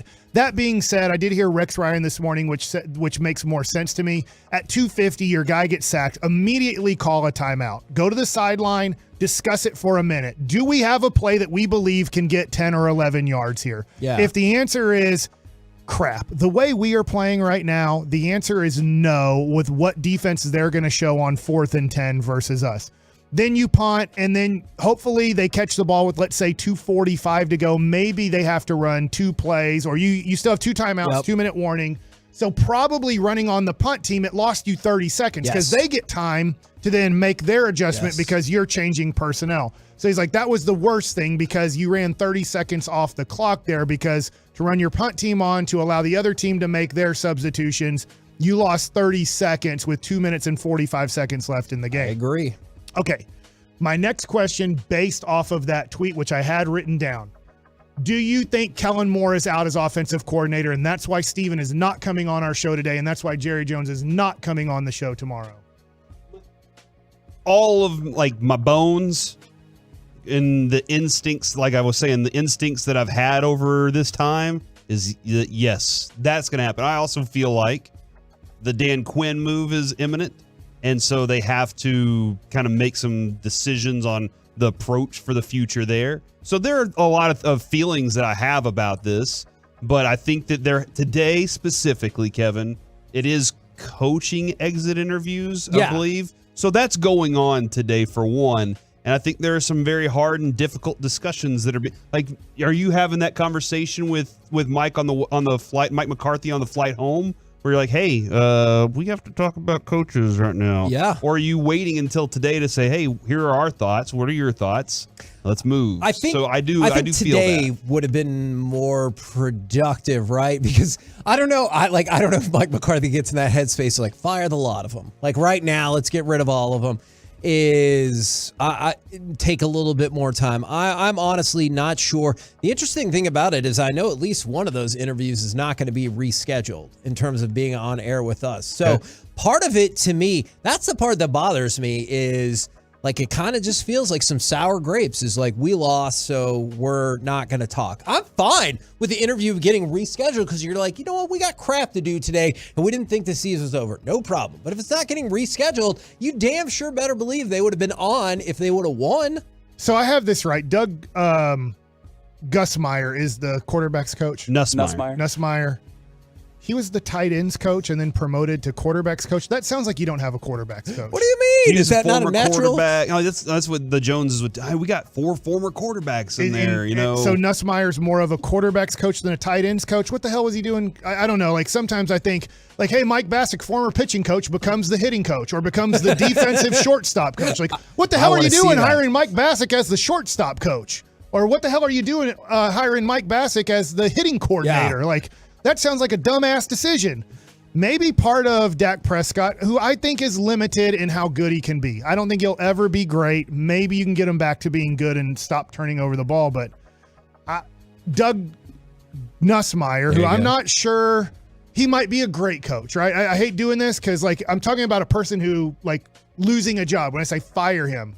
But, dude, maybe go get a better quarterbacks coach that can help out Dak because this guy ain't doing it. Well, and that's Mike. Okay, so on the board of things, so how many people do we have having this conversation? You have Jerry, you have Steven, you have Will, and then maybe Mike McCarthy you bring in for this conversation too. But I think those three are the first ones. They sit in that room and they look up at the board and they say, Sean Payton, Mike McCarthy, how many of these coaches can we replace? How quickly can we replace them? How much is it going to cost me? I think that's the thing that Jerry's navigating today and trying to figure out what to keep around on the staff. And then Kevin, I know it's wild because they haven't even reached out to Sean Payton at all this season. Yeah. That's fact. So in that world, do they even have that on the board is the other question. But I think there are a lot of things on the board they got to figure out first. I would never trade my first-round pick for Sean Payton, ever. I agree. We're the KNC Masterpiece right here on 105.3 The Fan. Man, it has been a spirited day. Coming up next, I believe that will continue because it's time for the C Block starring Corey Majors and a special guest. Yeah, Isaiah Stanback joins us next on The Fan. DeMarcus Lawrence is a Turn It On.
Fan Studios, secured by DFWsecurity.com. It's the KNC Masterpiece on 105.3 The Fan. Here comes 2nd and 10 for San Francisco, right to left, just starting the game. Purdy looks right, looks left. Odigizua had him, and then to finish the sack, here comes DeMarcus Lawrence. Boy, Odigizua was through there in a hurry. KNC Masterpiece back here on 105.3 The Fan. Cowboys lose to the 49ers, and right now, it's time for the C-Block, starring Corey Majors and a special guest. It is DallasCowboys.com, Isaiah Stanback. Isaiah, how you doing today, man? Man, I'm hanging in there, man. How about you guys? I'll feel better if you just start dropping fire on everybody, and then we can just jump in along with you and just start bashing folks. Man, I feel like that's what it's going to be here for a little while. You know, seemingly every offseason, that's what it has to always be for the Cowboys Nation, unfortunately. But hopefully they can change some things around, but they got some work to do. We'll get into some of the future thoughts here, but for this game specifically, Isaiah, what was the biggest failure on the Cowboys' part? I feel like the defense did very well in this game, but the offense left a lot to be desired. You're absolutely correct. I mean, the word that came to mind for me following the game was just disappointment. You talk about a team who defensively has been pretty consistent along the year. Last year, you think about the relationship between the offense and the defense, it was pretty complementary. The offense was at the top of the league. The defense was at the top of the league in terms of takeaways. That was a great relationship, all right, a great marriage. Now you flip the script, and now you're into a season where you had some turmoil, some things that you had to overcome. The coaching staff did amazing by weathering that storm with Cooper Rush and going 4-1 and that whole deal. But now you're in a situation with your quarterback where he's having a turnover issue. And because of the turnover issues, you're now putting your defense at a disadvantage. It's not one person's fault, but it is heavily weighted on the quarterback, which is why the QB is so valued in this league.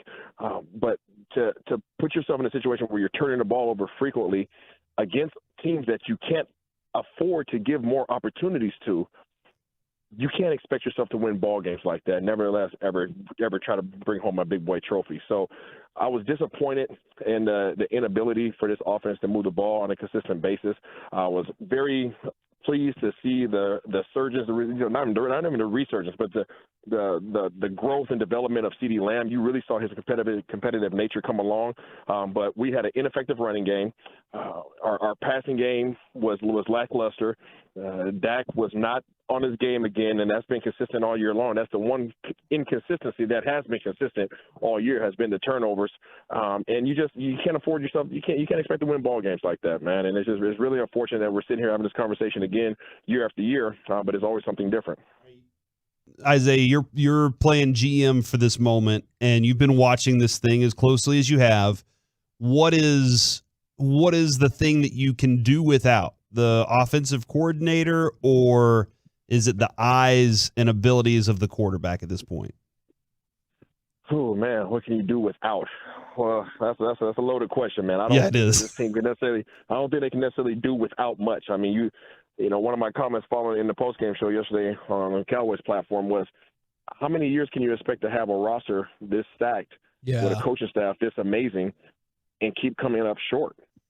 I mean, you have one of the most highly coveted coaches in Dan Quinn, who's you're putting him in a position again where he's going to have to try to say no for the second year in a row to a ton of opportunities that are out there. I think there's more opportunities this year than there was even last year. And you're most likely going to lose him. And even if you don't lose him, even if you do retain him somehow, some way, you have so many salary cap issues, so many free agents that you have to try to re-sign. And we know Dallas likes to try to do things a discount, double-check way and try to find, veterans that are out there that have that look for opportunities and, try to work your way through the draft. But it's always a building process. And I know Dallas Cowboys fans are tired of this building process. And they want the W's, man. You want the W's. You can't keep talking about the things of the past when you're in a position to win the right now. And I'm not sure of what they're going to do with Tony Pollard. Obviously they have a position where they can definitely tag him if he doesn't want to sign a contract. They don't come to a deal. Zeke's going to take a pay cut. We all know that's going to happen. But you have to start looking forward to the future and start talking about CeeDee Lamb. It's time. You have to start thinking about re-upping CeeDee Lamb and Micah Parsons and Trayvon Diggs and some of your nucleus pieces that you have. All the while, Dak's going to add $30 more million hit towards your cap space going into next year. You're talking about a $49 million hit. I don't know how you could talk about retaining guys when you have that kind of problem over your head. Now, when you talk about the discount double check, you're like right in my wheelhouse. Is any of the need for the discount double check? Because this is what I believe, that the Cowboys are poor negotiators to begin with.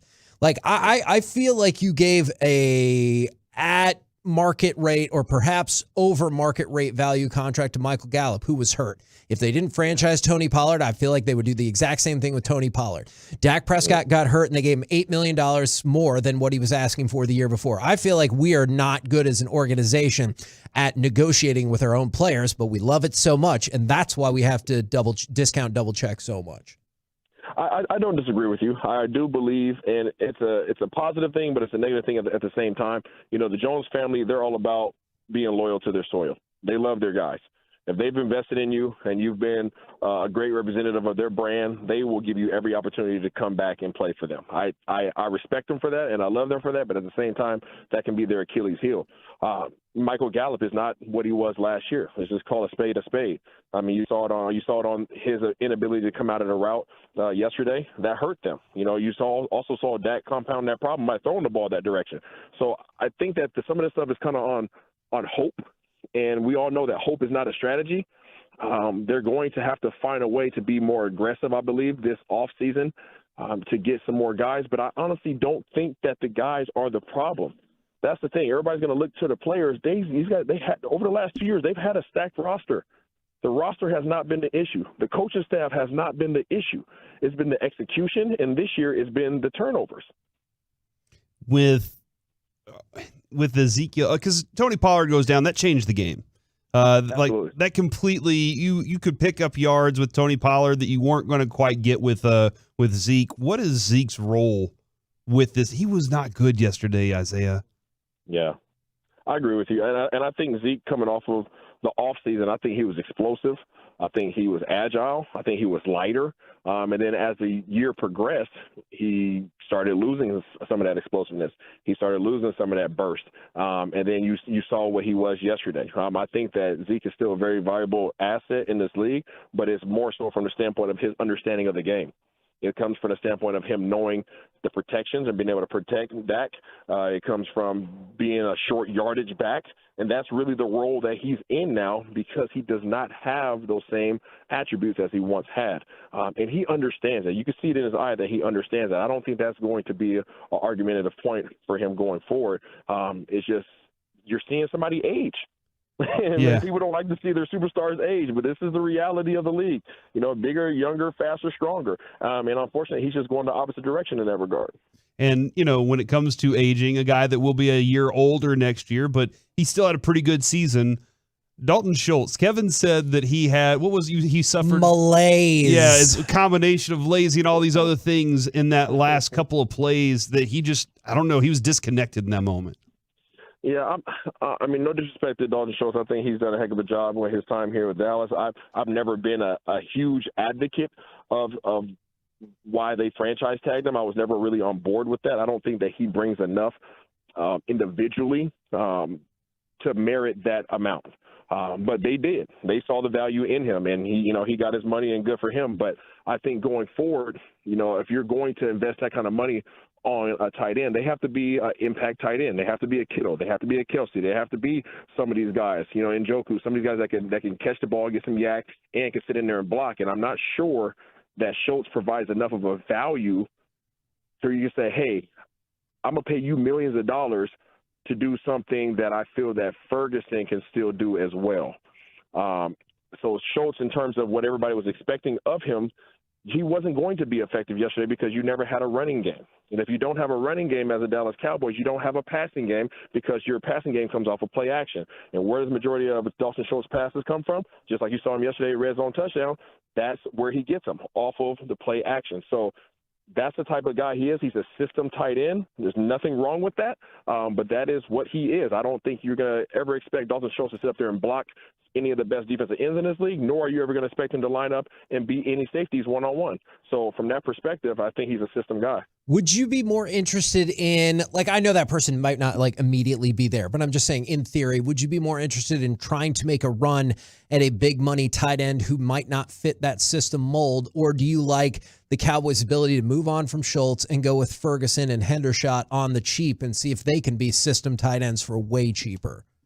I think you have a handful of young tight ends on your roster, and as you just mentioned, Ferguson and Hendershot. I think those guys are going to be a great tandem going forward in terms of fulfilling the roles that Dalton Schultz might vacate should he not come back. I think that they're going to have to start turning their attention towards some positions such as cornerback. Your cornerback is going to be a highly touted position for Dallas Cowboys this offseason. I think they're going to have to continue to add to their offensive line depth. That's definitely going to be an issue going forward because you have an aging Martin, you have a Tyron Smith, where you don't know what the heck he's going to be doing because you have a Terrence Steele who's unrestricted, who's a restricted free agent, but you're hoping to bring him back. But then you've invested into Tyler Smith at the left tackle, so where does that leave Tyron? So you have to figure that out and start figuring, okay, who are going to be behind these guys? I think that's going to be, they have to get back to being in the trenches. And that's when I feel Dallas was most dominant, was when all their investment was into their offensive and defensive line. Now, this question is a quick answer, very simple, but it leads to my second one. Tell him how to answer. Well, he can answer however he wants. Are the guys going to watch this game together in the next couple days? I don't know that locker room enough to make that judgment. Okay. From my experience, no. Okay. You typically go back and watch it yourself. But again, I don't know how together that locker room is. I don't know who is in that locker room that calls the guys together and say, hey, we need to watch this together, because the reality is some of these guys no longer have jobs and they're no longer tied to the Dallas Cowboys. Well, and that, I guess to that point then, how is Diggs lucky that nobody else is going to be able to watch that game around him then from that respect? Because how many people would be looking at him going, really, dude? I think people are asking Diggs to be somebody he's not. And last year when Diggs was getting all these interceptions, I was very slow to jump on the Diggs bandwagon in terms of him being a dominant cornerback. I think he's a really good cornerback. I think he's a really good cover cornerback. I think he did grow this year. But for people to sit up there and have the expectations of a Jalen Ramsey on him, that's not him. That's not who he is. He's not Jalen Ramsey. He's not like he's better than Ward that we just faced yesterday in coverage, but you saw Ward coming up and laying the hat on a couple guys. You don't have that in him. Now, you can go get somebody else that can be that type of enforcer on the edge, and it does make huge contributions to your defense when you have that run support from the cornerback position, but that's not who he is. And I mentioned it yesterday to Nate Newton. I was like, Deion Sanders wasn't coming up to hit nobody. Yeah. He wasn't coming to hit nobody. He didn't want no part of it. But guess what? You weren't going to run no routes on him either. So as long as Trayvon is the guy that can shut down your number one receiver, which I think he is getting there. I think he's there some days he's not. But for the most part, he's a really good cornerback. But if he doesn't want to hit nobody, they just have to change the defense up to ensure that he's not in that position too often. I swear this is not a political question. What are you doing right now? Did you see Governor Greg Abbott's tweet yesterday about Brett Maher? Yeah, I saw the governor and the mayor. They both just need to keep their thumbs in their pockets. Greg Abbott's tweet right now has 20.6 million views. Kidding? To which somebody I was watching the game with me looked at me and goes, "Isn't he in a wheelchair?" I was like, "Yes." I think that was kind of the so bad. It really was. That one stung just a little bit. Yeah, just come on, man. But listen, everybody's entitled to an opinion. So when you see stuff like that, I literally just brush it off. You can't put any weight on that. Just disregard it. Well, we appreciate you, as always. Every time you're on with us, you're fantastic. And we appreciate you doing an interview even after the Cowboys lose. Not everybody does that. No, it's all good, man. I appreciate you guys, man. Always hit me up. There you go. Thanks, Isaiah. Appreciate it, man. He is fantastic. No problem, man. You guys be good. He is good. Because the Jones family are firing people right now. We don't know. That's speculation. I don't want to do that. I will say, the whole coaching staff interviews isn't back. The whole coaching. I just saw Ross Tucker. I think he means as though man for man, not everybody's back. I thought you were saying no. Jerry's like, I'm coaching next year. That's what I thought you were saying there. But that would be awesome. I'm going to tell you this. You don't got to sell nothing. If Jerry Jones is like, you know what? Now I'm the head coach. Can you imagine? Done. Oh, my gosh. Who's that guy number 14 on Tampa Bay catching the ball? I thought he was our defensive back. You're never going to let that Chris Godwin thing go. And where's that Wilson wide receiver on our team? I thought we had him 3 weeks ago. Now. I'm very sorry, Jerry. How about that Ram in his game? We're the KNC Masterpiece right here on 105.3 The Fan. Coming up next, let's have a little fun. It might not have worked, but where or what did you make, sit, put on, or do to try to help the Cowboys win yesterday? Or did you even try? I did try. I kept the baby up past his bedtime. Why would you do that? 877-881. So we can win. I just said that. He'll never learn how to read. 877-881-1053. We'll do it next right here on The Fan. Blasting.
Brought to you by the YMCA of Metropolitan Dallas. KNC Masterpiece right here on 105.3 The Fan. Mike's giving you insight into our programming tomorrow. Sounds like he's firing one of the Nuggets writers. Wait, we have writers? Oh, the Nuggets will probably make trades. Yeah. Yeah, you didn't know? Our fart-knocking basketball team won't, though. We've got so much depth. You'll have your chance for that, Mike. Bury that center We got position. lots of months to fill. All right. So it didn't work. The Cowboys lost. But what did you, breaking news, they might tell you that Landed the on ticket the tomorrow, moon. is what did you make? What did you wear? What did you do to try to get the Cowboys to win? So here's what I did. And this, I guess, is what y'all told me off air is why my baby can't read yet, is I kept Noah up past his bedtime because it went like this. Like, did he fall asleep and you woke him back up? That's not good. I No, have a wife that would say it's not the best idea. We did not go that far. San Francisco took a 3-0 lead, and my wife's awesome. She does an amazing job with him, but I took Noah, and then the Cowboys went on a touchdown drive. And I was like, well, hold on. Now I have to keep the baby. And she's like, well, he needs to go to bed pretty soon, maybe now. And I was like, well, let's hold on. Let's watch this extra point. Yeah. And then the extra point didn't work, but we still had the lead. All right. So as long as we had the lead or weren't losing, we were losing when I wasn't holding baby Noah.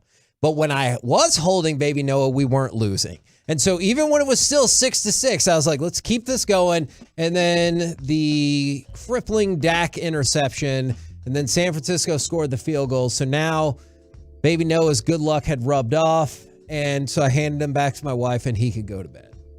Wow. But that is what I did. I kept Noah up past his bedtime in hopes that we would win. Well, Kevin, that didn't work. It didn't work. So I didn't do anything because for 27 years I've tried different things. Nothing works for this organization. You can wear whatever you want to wear. You can watch the game in just your jockey strap if you want to. You ever done that? It ain't going to happen. Have you ever done that? No. It's not that comfortable. Let me ask you this question, though. Even though there's nothing in your crack, if it's the on the world side. if there was a way that we could guarantee the Cowboys would get to the Super Bowl, if you watched every single game in your jockey strap, why do you keep saying would you like do that? it? Yeah, I would. But we already know it's not going to happen. So that's why I've given up on all these things. I've taken Roy Williams' jersey and I threw it in the trash, and my wife thought it was a mistake and pulled it out of the trash can. I said, no, that is in the trash. He's a trash player. His jersey's going in the trash. But you've never tried watching an entire game in your jockey strap. Stop saying No, it like I'll that. go upstairs. I say upstairs. I'll go in the attic. I think my old jockey strap's still in like one of my bags. Can I just ask a quick question? Why did you keep that? Are you thinking a pickup game might break out and you're like, all right, got to strap it up one more time? A cup has to go in something. Reggie, you gotta. No, I was like, just keep them going. They were just You still have your cup too then? I think so. I'll look for it. I'll bring it in studio tomorrow if I can find it. I'll bring it in. And when we say your cup, you had multiple cups, right? You didn't just wear the same one the whole career, did you? Shut up, you did? Not the whole career, but most of the career. How many jockey straps did you have? They get tired after a while. Just like underwear. They wear out. Can you just imagine a jockey strap? So they're going, I'm exhausted today. No, just like what Mike talked about with the rim. Schoolhouse Rock? Yes, that's what Mike talked about with the rim with Reggie Bullock. He's like, I can't take it anymore. See, what I picture now is Mike's wife being like, come on, Mike. You need to change that jock strap. That's old. Right. She never saw my jock strap. Okay. She wasn't in the locker room with me. That's good. I don't know if you kept it. I thought you might wear it home and be like, I got my lucky jock strap on. I don't know. It goes on your loop and they put it in the washer and you get it the next day. This is exactly how I want this show to be. From the 817 Cowboys. I watched the divisional round win over Tampa after my shift at Chick-fil-A. I wore that same uniform yesterday in my living room hoping it would help. It, in fact, did not. You tried? I did. So what I did tell my wife was this will be a bubble of positivity. All right. Because on Monday against Tampa, there was chaos leading up to the moment where I almost actually even missed most of the first part of the game where I was like, oh my gosh. But on Sunday, all day to prepare, And I said, I'm sitting down. She had made chicken in the crock pot, so it had been cooking all day. It was ready right at game time. Bubble of positivity. Families, like kids, start walking in and arguing with her about stuff, like whether or not they should take a shower. And I'm like, this is The a answer's bubble. always yes. Yeah, then you need to take a shower, clean your butt. But it was bubble of positivity, and kids are arguing about stuff. And I'm like, what? No. Tell them to get the hell out I of said, there. get out of this room with this negative stuff. And then I looked at Adrian at one point. I was like, look, you're part of the problem right now. Oh, my gosh. I need people to understand. I love my wife. All right? Like how much? Tons. A lot last year. A lot last year, too. I love her. Like, I love her to the moon and back. All right? Like, if I could get all the stars in the world Oh, my God. Stop and give what them to you're her, I doing. would. All right? She would die. They would burn her to death. But sometimes she needs to read the room, all right? And understand what bubble of positivity means, all right? So I did change shirts. I wore a shirt last week, and I changed shirts at halftime. Now, the score was what, 6-9? Nice. At halftime? I responded Don't to that say text. What? It's 9-6. Right. All right. Say the big number first. I don't know. On the scoreboard, the graphic had 6 on the left and 9 on the right. Yeah, at one point, Brock Purdy, at one point, Brock Purdy was 6 of 9 for 69 yards. Nice. That was funny. So I guess they were down when I changed shirts. And in the Mavs Clippers game earlier in the day, they were also tied 69-69. Yeah, that's true. Nice. We lost both. Then they went on like a 40-0 run. So I maybe I shouldn't have changed shirts at halftime because we still were in it so close, but I guess it was just a really close game. So yeah, I did what I tried. From the 214, first time hosting a playoff party, I went out and bought an 85-inch TV and put my Romo jersey on. Good thing I got the receipt for the TV and kept it. Can you still do that? You just be like, oh yeah, it didn't work. Or aren't they just like you have to exchange it? I'm honestly not I took sure. a light bulb back the other day. What? Yeah. I was like, I bought this light bulb 3 days ago. It went out today, so I don't want to bring this back. All So, right. yeah. To the fan texters, if you have a Dak jersey, are you consider throwing it in the trash after yesterday's game? No. I mean, that's expensive. Yeah, it's like I you don't know. get any of the value Maybe back. it's just like garage sell it or go to Buffalo Exchange or whatever. I don't know if I've been to Buffalo. Yeah. They're Exchange. like, they buy older clothes or stuff. Oh, and then really? resell them. Maybe you do And that. the Dak Prescott jerseys are vintage now. Yeah. It's old news. From the 817, my mother-in-law came over and forgot her Parsons jersey. I'm completely justified in blaming her for the loss. Because, yeah, that's how it goes. Yep. You could talk about the offensive line play all you want, the quarterback, but everybody knows that it was what one specific fan did that tipped the Nothing's balance. ever worked since 1995. You'd have to do the same thing you did when Barry Switzer was the head You coach. haven't tried everything. What were we doing in 1995? Well, I was at my grandparents'. They're both dead, and they don't own that house anymore, so it's going to be pretty impossible. Maybe I'll knock on their house in Duncanville and see who lives there and go, hey, you got a TV set up right here? Because I'm going to watch the game. How bad do you want to get to the Super Bowl? Yeah. Please roll audio if and when you do that. Yeah, I do remember, Kevin, when what year? 95. I was sitting on the couch. I had my feet. I was on the big couch. Dad sat on the small couch by himself, took up that area, and then Mom sat at the foot of my couch. And then at halftime, if things were going bad, we'd eat a pickle, and then everything would change. So I didn't eat any pickles, and I don't have that couch, and my parents are divorced. So Could we get your parents to hang out together for the sake of I'm Super betting Bowl? no. Okay. yeah. I really wasn't sure. For the 972, I put as much effort in yesterday as Dalton Schultz. Well, hold on. Wow. Is that whole game That's Dalton little. Schultz Very or little. last drive adjacent Dalton Schultz? Hold on, you think whole game Dalton Schultz was really good? No, but I thought he was acceptable. Okay. I'm just saying, like, end of the game, Dalton thought- Schultz was, Yeah, he had it's horrible. senioritis. I thought Isaiah Stanback just did a great job of kind of summarizing Dalton Schultz. He's a situational, like he works well for this team, but don't pay for a guy who's not special. Yeah, he benefits a lot from the offense, the way that it's laid out, and a lot that the Dak trusts him. Like, that's a great thing to have that kind of connection, but Dak proved to you that he can trust 2 other tight ends as well. And Actually, what the- 3. Real quick. Yeah. What the hell? Okay, as somewhat a Cowboys fan, You're a Cowboys fan. I know you are. I know, because I just said what the hell on this play, because this is how stupid and moronic the coaching staff and Dak Prescott is. It's 3rd and 1 with, I can't remember, 30 seconds to go. They're 15 yards off. Getting 6 yards and going out of bounds or getting 2 yards and going out of bounds means absolutely nothing for those 4 yards. Just run the outside wide receiver, snap the ball. The dude is 15 yards away. Throw it to him. He takes 2 steps forward, 2 steps out of bounds, and you have your 1st and 10 with now 30 seconds to go. Instead, dumbass wants to run a 6 or 7 yard route. Dumbass number 2 throws that ball. Dumbass number 3, who was dumbass number 1, then doesn't really fight to go out of bounds. He's like, yeah, just softly push me out of bounds. Maybe he's too stupid to know the rules. So 3 dumbass situations, 2 of them by the same dumbass. But Dak was a dumbass for throwing that too, and probably dumbass Kellen Moore called a dumbass play. So the dude who's 15 yards off only has to close by 7 yards. Dumbasses.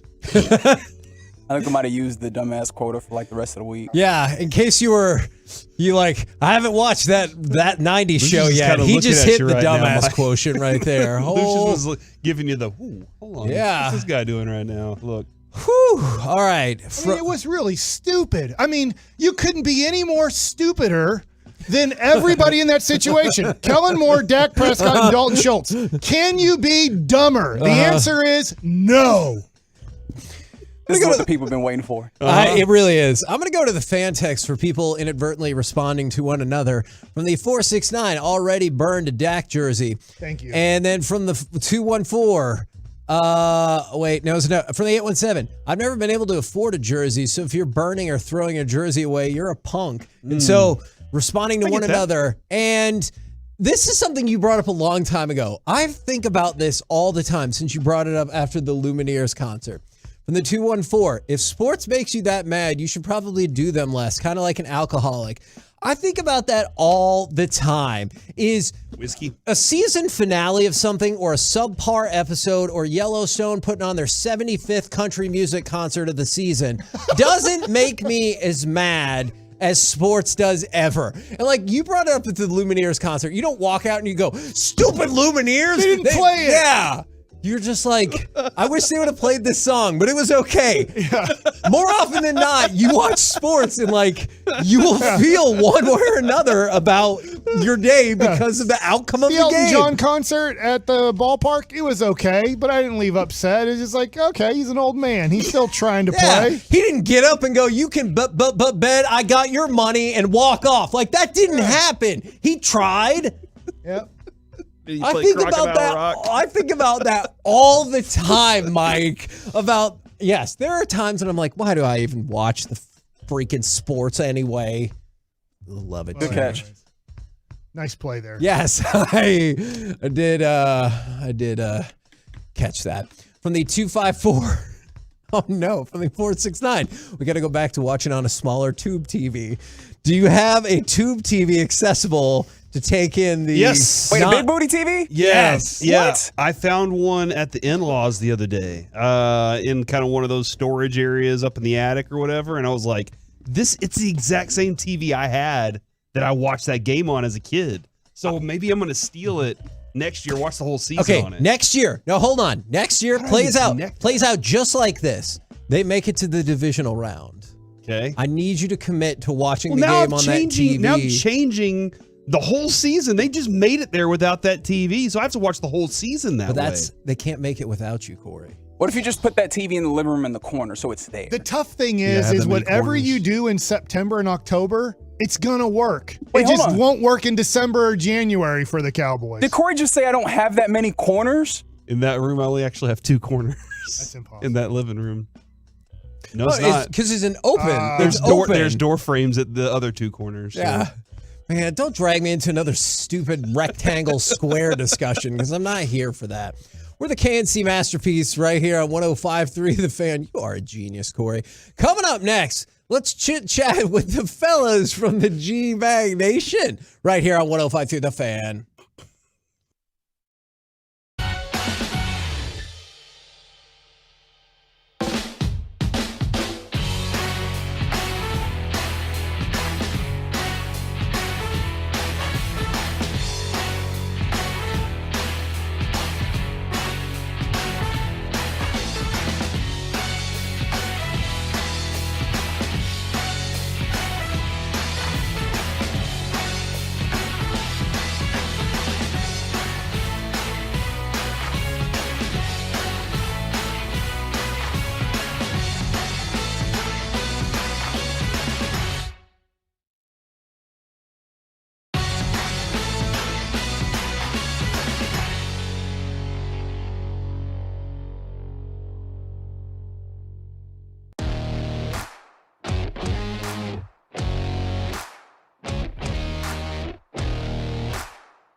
K&C Masterpiece back here on 105 through the Fan right now.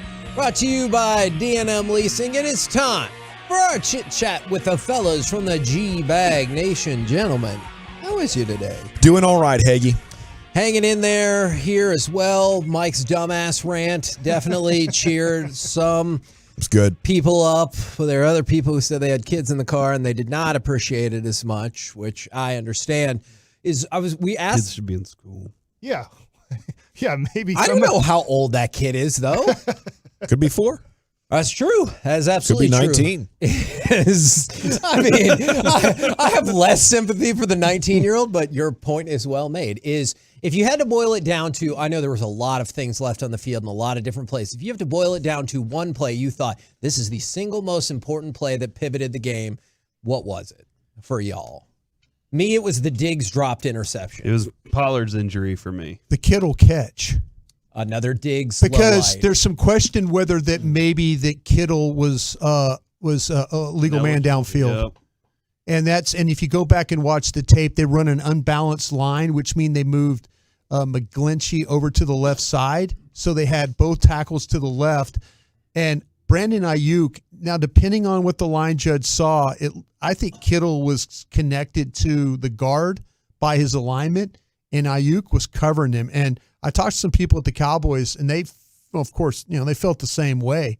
But that was a huge play in the game. Yeah. That really, really was. Now, you're absolutely right about the drops and stuff like that were terrible. But that play right there, maybe they missed an illegal man downfield call on that one, because if you look at the alignment of where he was. That's 30 yards right there. Yeah, it was a big, big play. The Dak interceptions were huge, but I do think the Diggs dropped pick, and I think it was Anthony Barr who got the deflection there.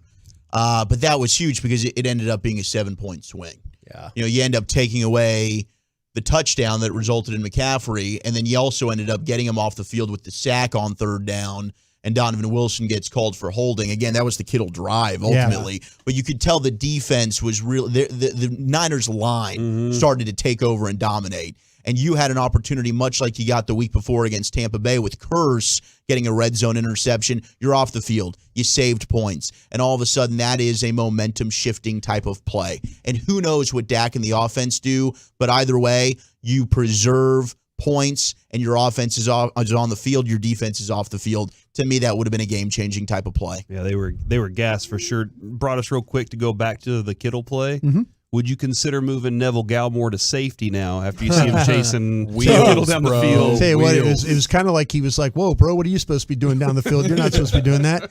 But no, yeah, I mean that to me, the play in this game, from what I was able to see, how I was watching it, Bosa got you on 3 plays. He got Tyron Smith on 3 plays. He got him on back-to-back plays when you were down in the red zone. The pass, the drive that ended where the ball bounced off Zeke. That was a situation right there where you look at, he had back-to-back plays. It was 2nd and goal and 3rd and goal where he was able to get the best of Tyron Smith. And then the long ball, I heard you guys talking about the long ball that went down the middle of the field to Gallup. When you guys go back and watch it, you're going to see Tyron Smith get compressed into Dak, and it's making it difficult. I'm not defending Dak if you throw the ball maybe a little bit sooner, it's got a shot. But another big play too was if you go back, the miss where they tried to fit the ball with Fred Warner on the coverage. If the ball goes earlier, that's got a shot. But when you got that Tampa 2 look where the Mike Backer runs that deep and his hips are towards a receiver, you're taught to throw to the other side, whoever the other side, the Hilton. Yeah, that could have been a bigger play. I think all those are huge. The pick by Dak right before half, where it's like, that's either a 6 or a 10-point swing, depending on if you get the touchdown or not. And I thought that was really ill timed. But the Tony Pollard injury, like how fatally flawed this offense is if you don't have that speed element for Dak to either hand the ball to or throw too short. Zeke's limitations really jumped off the screen as you're like, oh my goodness. He might be one of the worst running backs I've ever seen. as far as being a threat to make a big play. It was just like he's playing in quicksand compared to the other guys. And when Pollard went out, that obviously very significantly changed your offense. I think you get into the 20s and win the game if he's healthy. To your point, I said this earlier, watching with my father, there were 2 or 3 runs. I think there were 3 runs where Zeke got 3 yards in the second half. And we both looked at each other, said at least 8, if not like 50. Yeah. If that same hole is there for Pollard, if Pollard gets that ball, we're like, that's at least 5 more yards, and we don't know. Maybe Pollard's able to then turn on the burners and get another 20 yards, but Zeke just can't do it. He's a stud in short yardage. Some of those short yardage plays that he made was like, dang, I don't know if there's 5 other running backs in the entire league that could have basically squat thrusted that dude into the past the first down marker. Yeah. So Zeke has his value, but it's got to be a limited role, and it's probably not one that's going to continue with the Cowboys for good reason. Well, it really highlighted all the weapons and the lack thereof once Pollard went down, because then it was just Lamb. You really have nothing else. Schultz is giving you nothing. Gallup's giving you literally nothing. T.Y. Hilton's basically giving you nothing. Here's Noah Brown. Okay, now you're in a world of trouble. And so Lamb was the only option. And for me, the play, it does go back to the play to where you're trying to fit it into Lamb on 3rd and 5 when, okay, it's 3rd and 5, so you're going for the gusto there. So does that mean and then you end up punting the ball? Yeah. You take the 5-yard penalty and you punt. Yeah. I thought he should have gone on the 40. 100%. Or you say on the front end, we got 2 don't run that play. I got 2 plays here. That's what I'm glad you brought that up. That's what I thought too, because as soon as they went for it, I was like, well, but they're going for it, or else they wouldn't have taken a deep shot. Yeah. And they're like, all right, delay a game, whatever. I'll tell you another big play, and again, we'll get into 240 at Krusty's corner. They did a great job on the kickoff return. If that kid keeps break to the right. Oh gosh! I mean, it's Turpin should have scored. See, to me, because you're gonna CJ Gouin's out there blocking. You got a shot, and if you carry the ball wide, there's no way that Robbie Gould or even the defender. I mean, the defender completely has to turn around to try and even make a tackle if you can get the ball to the outside. By going back to the inside, it just killed. You gave them a chance to make the play. And all day long, those guys made play. One of the best tackling teams I've seen. Man, it's just like when you watch them tackle, that is super impressive the way they do it. That's what I think. That kind of thing is what agitates me even more, because that's a damn fine football team that you lost to, but you belonged on that field, and I still think you should have won that game. For as much as we talk about this play, I thought the Cowboys played better and should have won the game, and that's what's so frustrating, because I didn't feel that way last year. No. I watched that wild card game. I know they made the run at the very end, but I was like, you're not better than this team. No, ultimately, that's what quarterback play comes down to in these games, right? It's all about, in the playoffs, it's a play here and a play there. Everybody's so close. The margin of error is so small. And yesterday, your quarterback made 2 massive mistakes and a couple other misreads.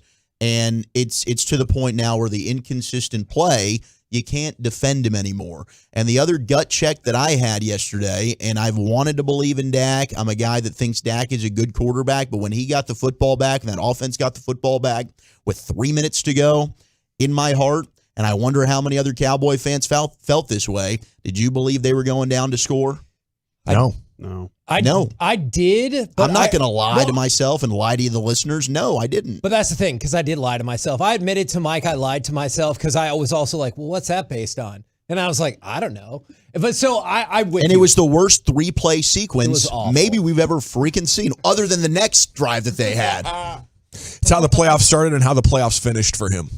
And there were some good moments in between, but not nearly enough. And I'm with you, Zach. We talked about this last week. I just felt like you were going to be able to keep it close in a low-scoring game against the 49ers, and you would get the ball in the fourth quarter with a chance to go win the game, and it would fizzle like it did multiple times in the second half last year and then in the playoffs. And it was a little bit different, but all too familiar. And I think what it comes down to for the front office, and hopefully they have clarity and sobriety on this, is, hey, we have a pretty good quarterback. This quarterback can't carry a flawed roster. So if we're going to go forward with Dak, we have to commit to, we're going to actually try to build a full team like the Niners have.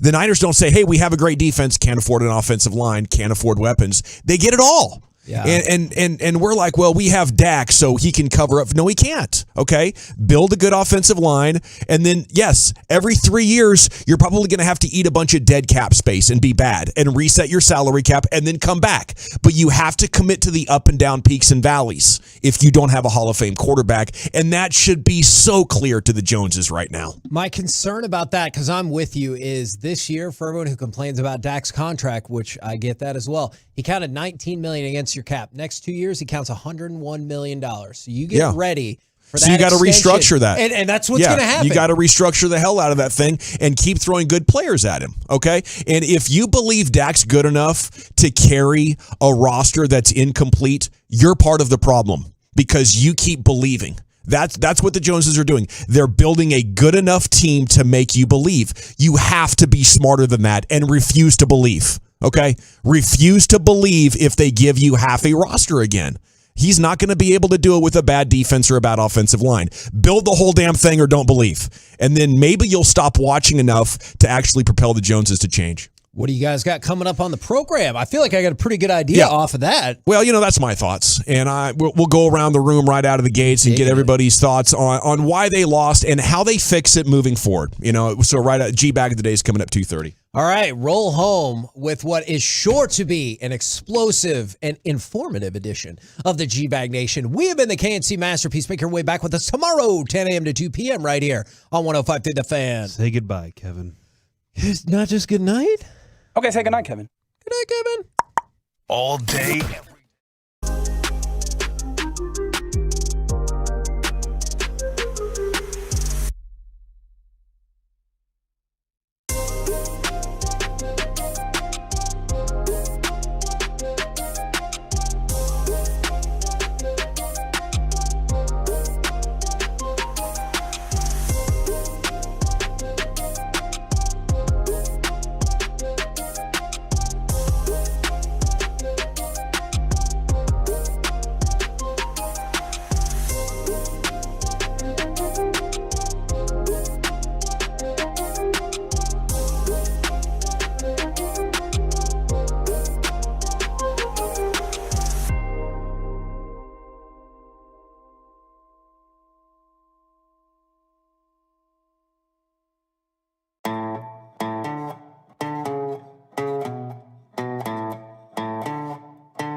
Fan Studios, secured by DFWSecurity.com.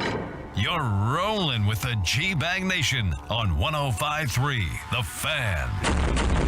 An unprecedented time here in the Cowboys' trajectory as we open up hour number 1 of the G-Bag Nation on a disappointing Cowboys Monday here on 105.3 The Fan. Let's discuss it. The truckwreck.com fan text is open. The chat on YouTube and Twitch are open as well, and we'll do some phone calls a little bit later on. There's Brian Broaddus from our Cowboy Scout, NFL executive. He's doing a heck of a job last night on the postgame show, along with Zach Wolchuk, who made an unprecedented move to at least take 1 foot, maybe both feet off of the Dak Prescott bandwagon or train, whichever you will. I thought that was very interesting. There's Eric Chiafalo. You have Lucius Alexander in the Pimp Cup. Carter Freeman's coordinating that video. I'm Gavin Dawson along with you. We are the G-Bag Nation. I didn't see this until this afternoon, but last night after the game, the official Cowboys account tweeted, Dak Prescott gave away the ball twice in a narrow loss to the 49ers in a matchup the Cowboys had a chance to win if they didn't again generate self-inflicted wounds. That's the official Cowboys account. I think what's really unprecedented here is more and more people now considering the idea that maybe Dak's not the guy for now or into the future, and that's where we are left is once again the Cowboy season is over, and welcome into the show. Good, but not good enough. Yeah, kind of where we're at right now there. Yep. You know, man, it's kind of one of those things you go through on a Monday night, and we came in here on Tuesday morning and like, yeah, best game he's ever played. You know, you just start to talk about all the things that you saw in the game, and then yesterday it reverts back to the things that you've seen before with him, and I think that's the issue. And I know in the post game, I was surprised too that Wolchuk. You know, I think very honest about, and I think, you know, there's a lot of folks that are Cowboy fans out there, and I know in the post game we had guys that called in, gals that called in, that were like, you know, hey, I can't apologize for him anymore. I can't apologize for the quarterback anymore. Are you feeling like that out there? The text is open at 877-881-1053. You just decided to go for it last night, huh, Wolchuk? It's 2 years in a row. You have a chance to go have the legend drive, go cement your legacy, you know, go win the game for your team in the playoffs, and you're not able to do it. And I love Dak. Dak's a great human being. Dak's everything you want as the face of your franchise. Dak's a tremendous leader. He's got all the intangibles, and we've seen the good from Dak. Last week we saw, okay, this is a quarterback that can do it. He can perform on the biggest stage in the playoffs. I know people will talk about the opponent, but now it's the inconsistency. You've got to know what you're getting week to week if you want to be a legitimate Super Bowl caliber quarterback. And I think when it's gut check time and when it really just became apparent is you get the ball back, there's 3 minutes to go, and now it's time to go and do it. And in my Cowboy heart and soul, I didn't think it was going to happen.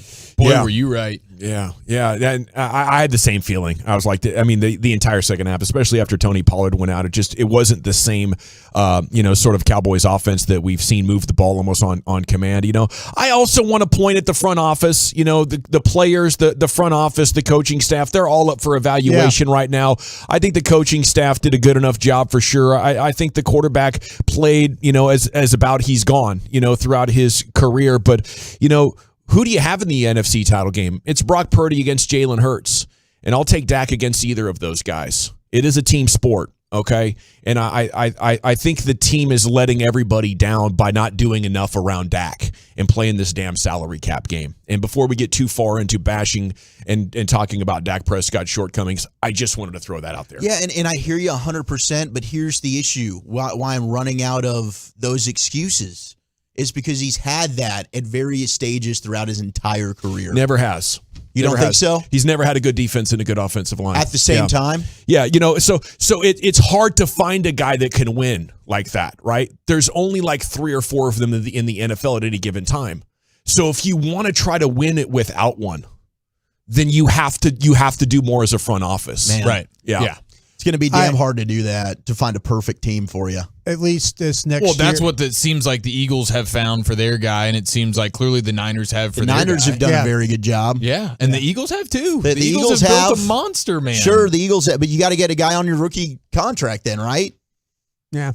To me, well, you just can't treat the quarterback like you have, like he's a Mahomes or a Burrow. I don't know. You just destroy your cap. It's what the Rams did. That's what you can't do. And you know, you're getting to the point though where and maybe it's a theory, but if your quarterback hasn't gotten you to the Super Bowl or the NFC Championship or AFC Championship game by the 5th year, you probably don't need to pay him $40 million. Yeah, you're 7 years in. Last year he had Amari, he had CD, he had Cedric Wilson, he had Dalton Schultz, he had all the talent around him, right? He might not have had the OC.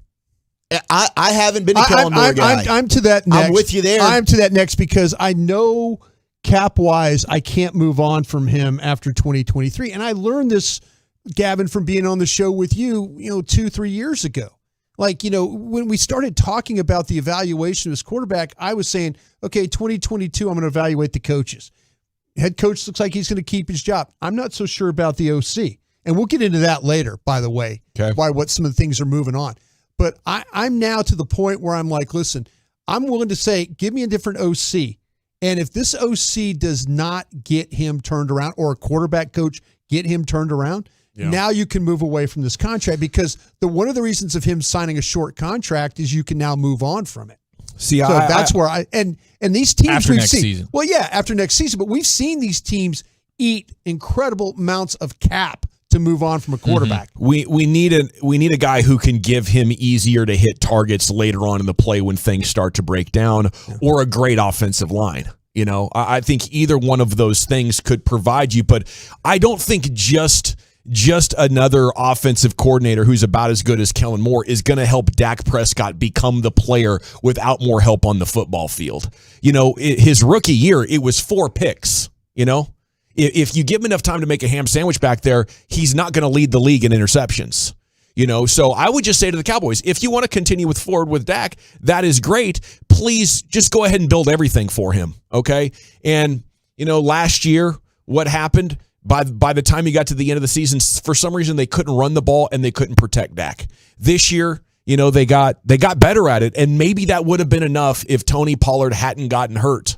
But I think what Dak Prescott showed with 3 minutes to go is he's not going to be able to put you on his back.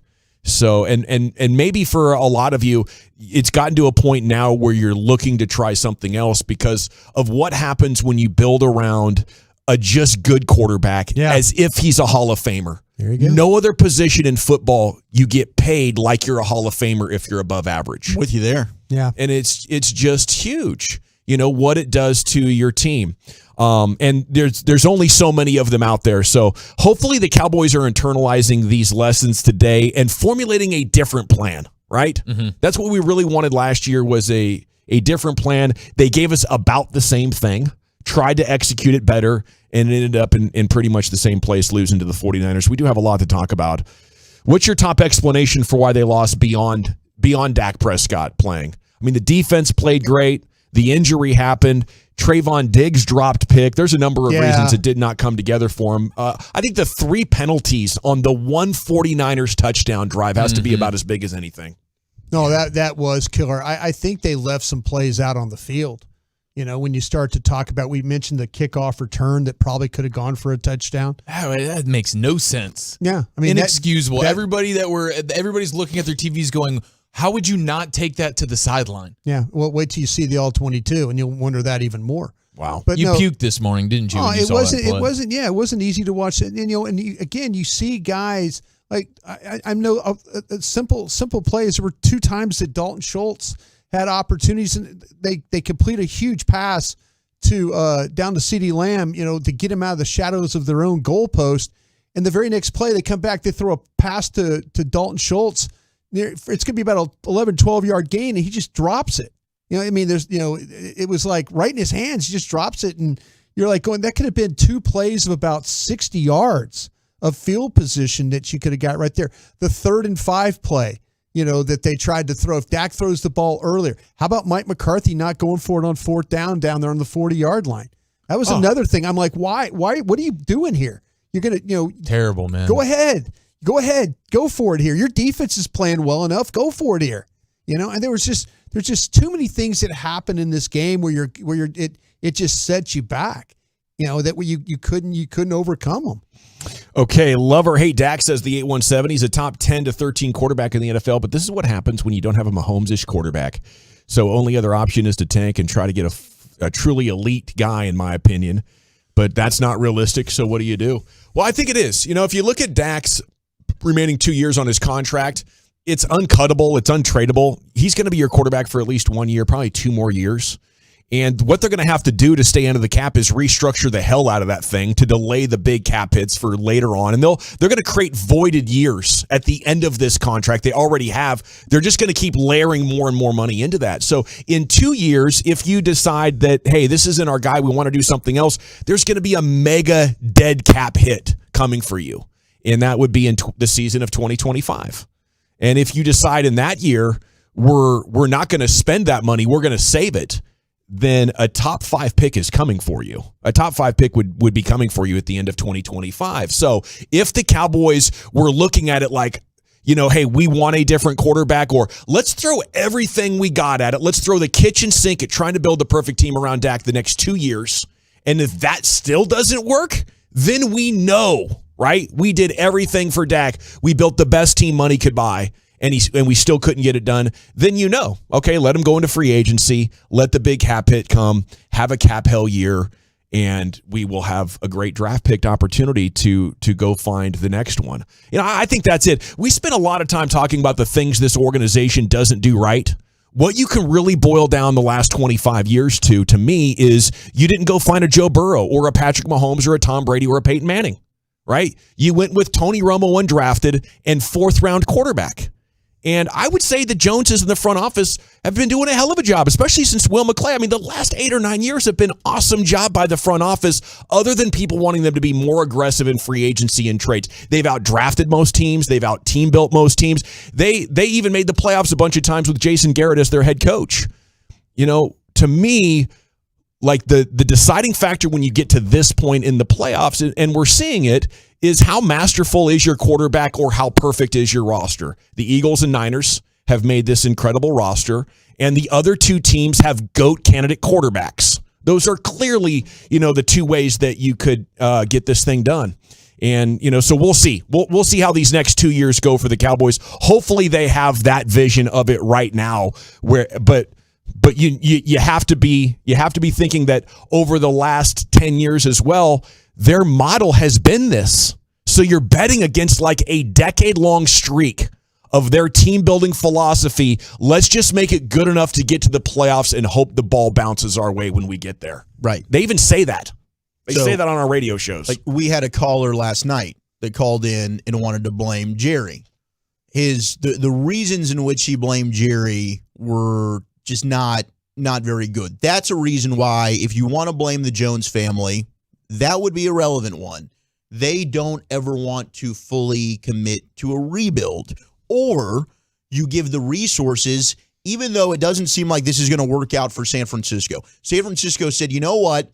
Jimmy Garoppolo is not going to be good enough for us to win a Super Bowl.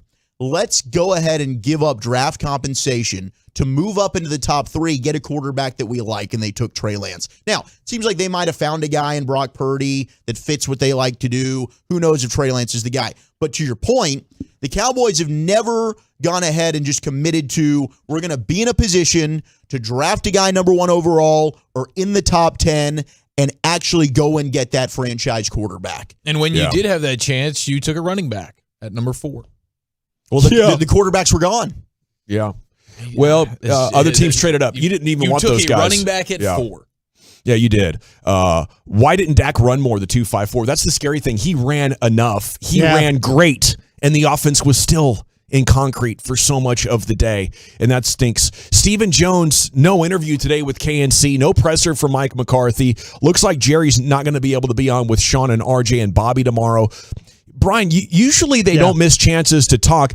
Immediately after the season ends, they're going silent a little bit here. What did that mean on the teams that you were on? What do you read into that? Well, I'll tell you what, man. This is interesting, and experience of being on teams. You know, the Joneses always like to have these end of the season meetings and stuff like that. It's one of these things where I'm kind of thinking that maybe there's some coaches out there that they don't want to lose. And so now they're about to get into off-season mode where it's like, listen, we don't have time for this, don't have time for that. Mike McCarthy, I'm going to say he's looking at making some staff changes here. Now, whether that's Kellen Moore, whether that, they've got some the coaches that, and I don't know all the coaches that are out of contract, so I won't speculate on that. But I will say this, I think the fact that they're going into off-season mode right now is there's some coaches out there, potentially offensive coordinators, that they don't want to lose, that they don't want. Okay, what if they want to be on the phone all day? They want to make sure that if they have a chance to meet with, with Hackett, or they want to meet, with Schottenheimer, who's currently on their staff, or they want to meet with Kingsbury, or they want to meet with Frank Reich, or they want to meet. They're keeping themselves like, okay, if we're going to do this, let's get started on this right now. And those guys could get hired away. They have to be highly fluid right now. Maybe they're not thinking about firing somebody, but they have to be prepared. Right. You cannot go into that Jason Garrett mode. Remember how Jason Garrett sat in his office for an extra week? Didn't want to leave. Didn't want to leave. Didn't know. The Cowboys are to the point now, I believe, that they, and let's see what the connections are here. Maybe Mike McCarthy and Kellen Moore at the end just weren't getting along well enough. Maybe there were some things throughout the year that they and maybe Mike McCarthy being proactive here and telling him, listen, I'd like to move on, say, from the OC.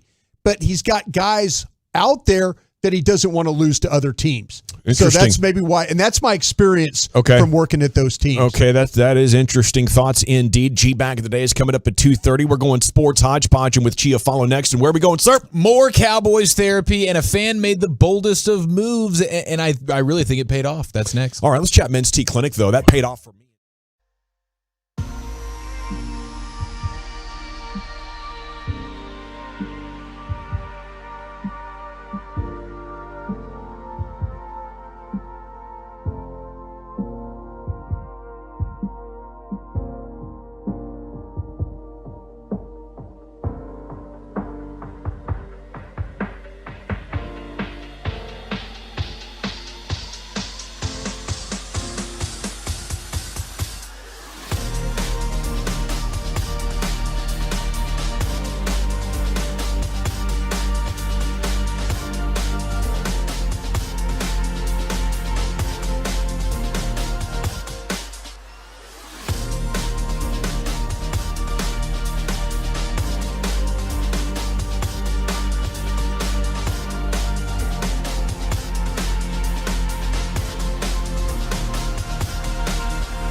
Yes, sir. Welcome back, Nation. G-Bag of the Day is coming up in 7 minutes, curated by Lucius Alexander. It's time now for a sports hodgepodge. Here's your guy, Eric Chiafalo.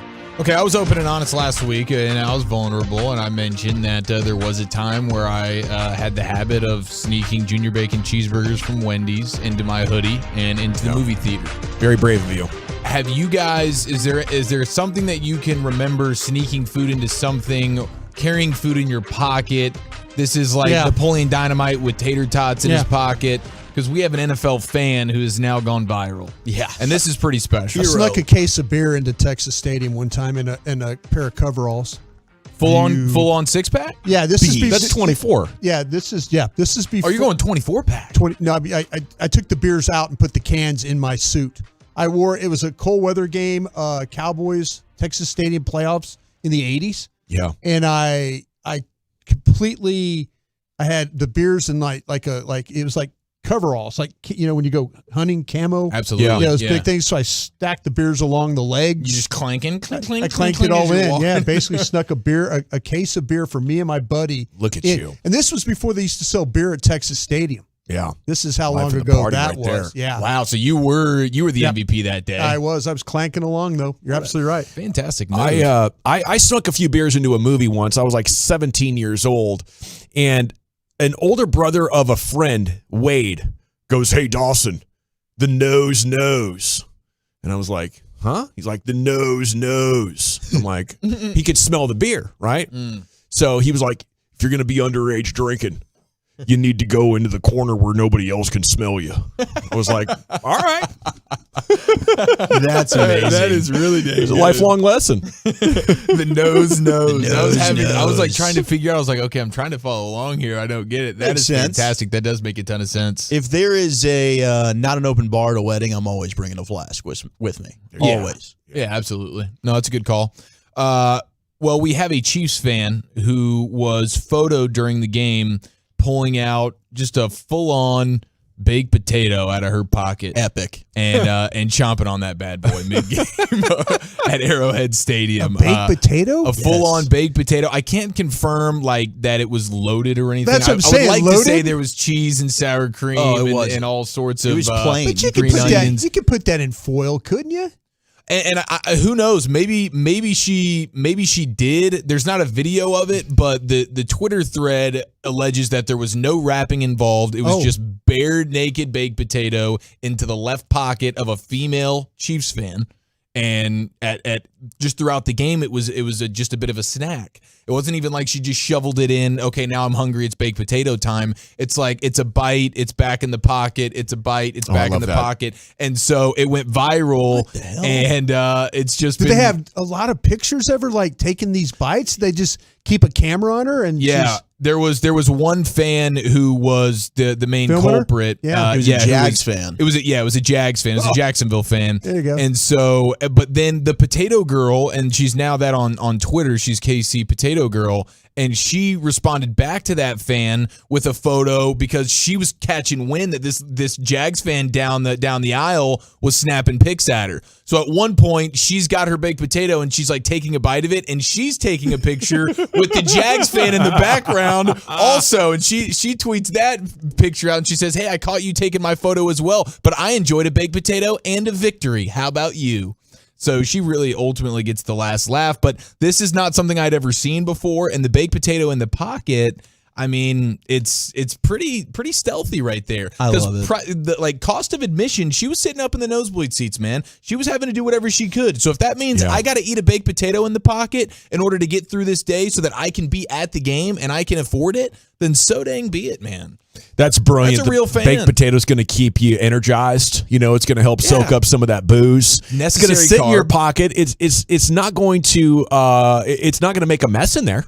It's maybe it'll keep you warm. If it's loaded, Oh yeah, you wouldn't want it wasn't. I mean, it was just a plain Let me baked tell you, potato. if she's just gnawing on a raw, not a raw one, but just a potato with nothing on it. I don't even think she had butter, Broadus. Yeah, I think it was just a plain potato. If you're doing, go if with you're the beef sticks or something like that. beef Go with some beef sticks and put those in your pockets or something like that. But don't this be was doing that. potentially a last minute scramble decision walking out the door. What do I? So she did like her 4th or 5th shot and then decided she's just. I think she was at the tailgate and she was still hungry, but everybody's going to the game, so she took a baked potato off the grill. Pocket this sucker. Yeah. Do you think she put it in her pocket because it was hot to keep her pocket hot? She's a Kansas City Chiefs. That was just going a to bonus. Arrowhead. It's also like a hand warmer. That's what I'm saying. Was she using it? She might have had 2 of those. She might could have really had 2 use the four. potatoes I in got her. a potato. I got a potato. The I got a versatility potato. of the baked potato. yeah. It acts as a first half hand warmer, and And then then when a everything becomes second half numb and you snack. start getting a little bit hungry, you need a little beer hammered. soaker. A hammered, Here comes the yeah. baked potato. Now, Broadus, so are you saying that if you were caught in this situation, you would make sure that if the baked potato was in the left pocket, maybe a little pack of butter in the right?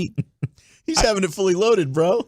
Sounds like you're bringing chives in the damn Arrowhead. I'm telling you what, man. He's having brisket in one pocket. I'll tell you what. I'm wrapping up food. Heck yeah, I'm wrapping up food. I'm wrapping up. I could put a sliced brisket sandwich with foil in my pocket. I ain't gonna stop you. And pull it out. But I think now there's times where I was so hammered at a game. Yeah, I would have actually put a loaded baked potato in my pocket, not carrot. Let's rock Or and eating roll. a plain one right out of my pocket. No, I'm not the plain potato. I just can't do that. Come on, shove the If you're potato hammered in your enough, you would. mouth. If you're hammered and if hungry. you're hammered Yeah. enough, but I don't know. You do it. The skin could have been salted. Maybe. Gavin, you're not even eating a plain potato. Don't even act like it. If I was hammered at a game, right, I don't want to go to stand in line at a concession and spend $47 for a burger and fries. And I had a baked potato in my pocket, you're damn right I would eat it. 100%. Be nice and fluffy. Just bite into it like just Yeah. the skin Yeah, and all. man. And just, Yeah. That's what she did. See, when I have a baked potato now, I'll eat all the insides, and then I'll pick up the skin and just eat that part too. I'm with you on the skin part. Yeah. Soaked up the butter and the salt. And well, see, there you go. Soak up the butter and the Sounds salt. like Dawson's loading up that baked potato too right before he enters the gate. Yeah, exactly. Yeah, if you're But that if I couldn't, you're damn right. I'd eat that hey, with pride. I mean, honestly, Maybe it's going to become a thing. If this is last dash out the door, maybe you probably think heady plate. Let's go get the little container of bacon bits, and now we have ourselves something that's a little bit more responsible. It's in the little plastic thing, right? It's not spilling everywhere. They could have done the bacon bits. That'd be the only other audible. I think so. A little shake every Yeah, bite. right. Bite, shake. You'd have been in heaven. Here's Lucius Alexander with the G bag of the day. Here we go. Here we go. When we last left off, there was a mom that came to visit her daughter, dropped her Tim Hortons coffee as she'd walk through the door, and mom vented about that. Vented about it. Look at this coffee, everywhere you look. It's probably in your purse. This mother look at every goddamn thing that I brought in here is wet than a bitch. Oh, what the made me think I live a good life? Oh, but you can't have no coffee. You can be a good bitch and pray to G, but a bitch can't have a cup of coffee. You can have degrees. And you can be a good motherfucker, but you can't have coffee. And I started to get an extra large. Do you know how much coffee that would have been? You can swim in an extra large. Had my lips all fit for some Tim Hortons. All this shit is on your floor. Mother come back from a doctor's appointment, had a good appointment, gonna live another 15, 20 minutes, but a can't have no coffee though. That's what a big guy. You can have some life, but you can't have no coffee. Because what you're going to do is take it and spread it all over your daughter's house. But won't none get in your lip. I'm so mad.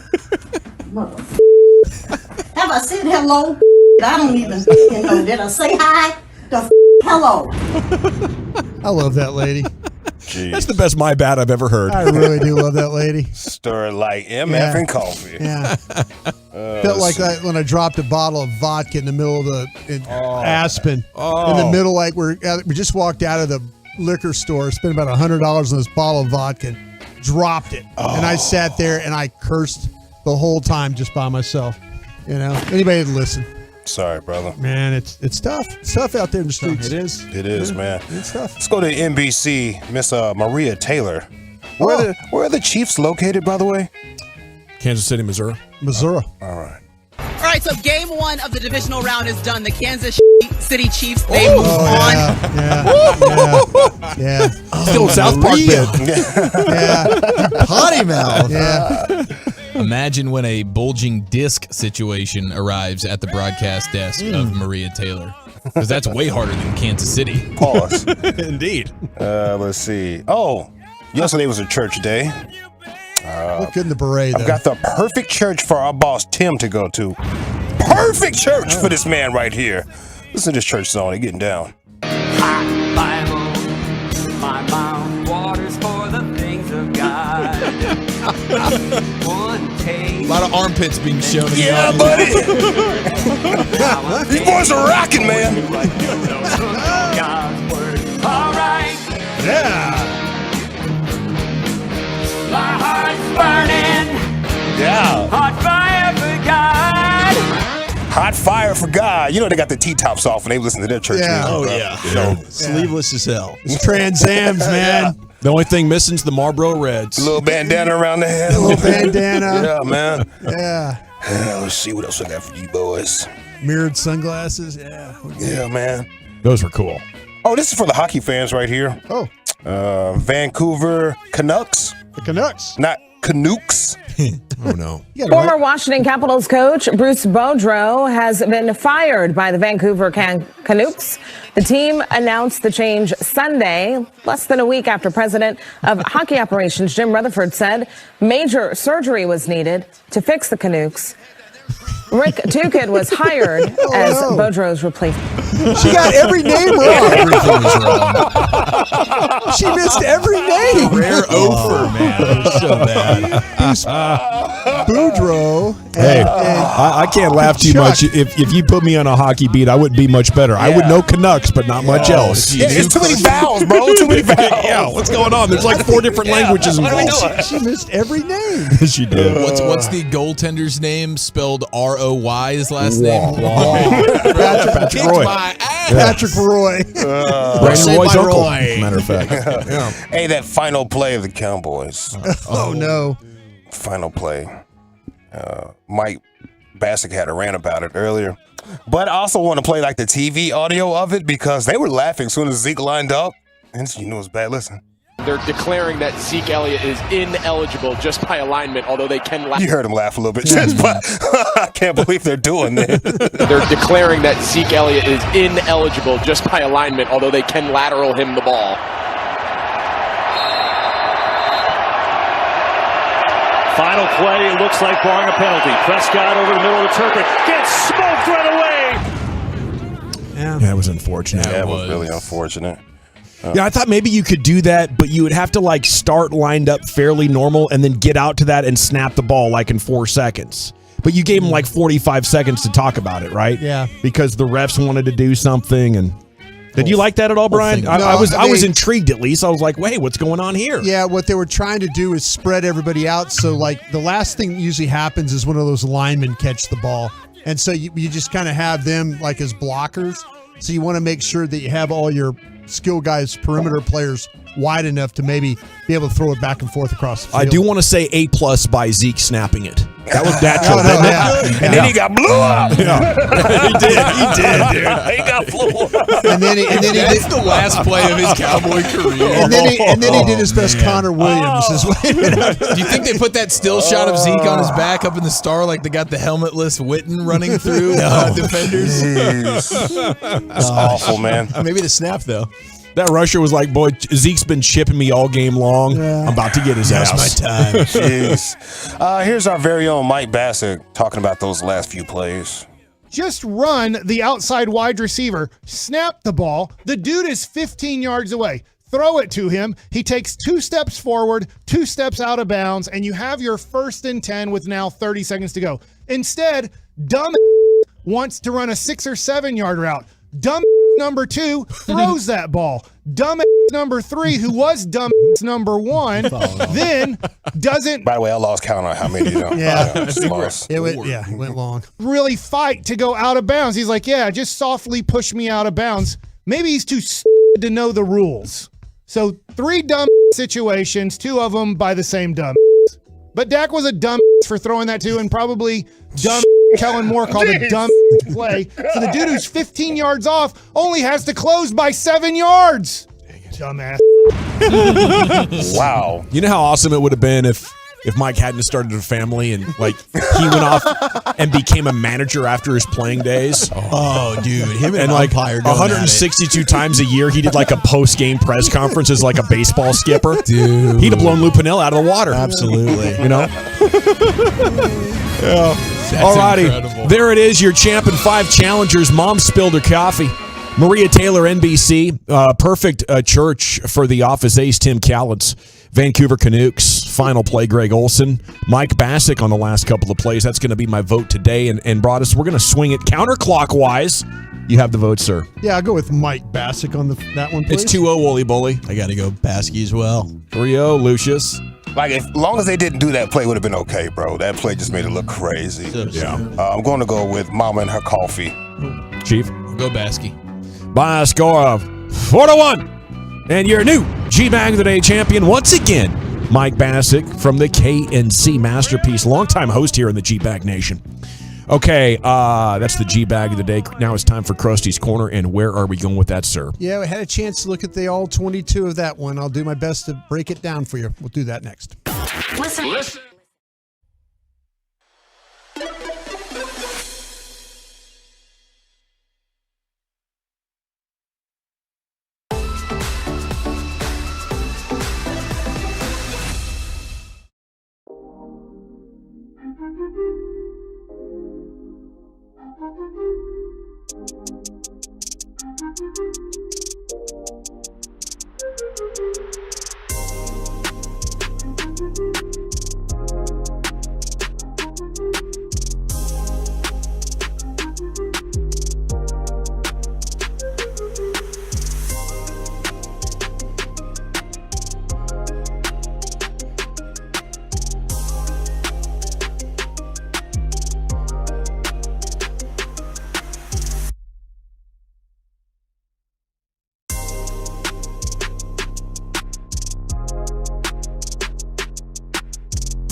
Radio Row Week, beginning February 6th, right here on The Fan.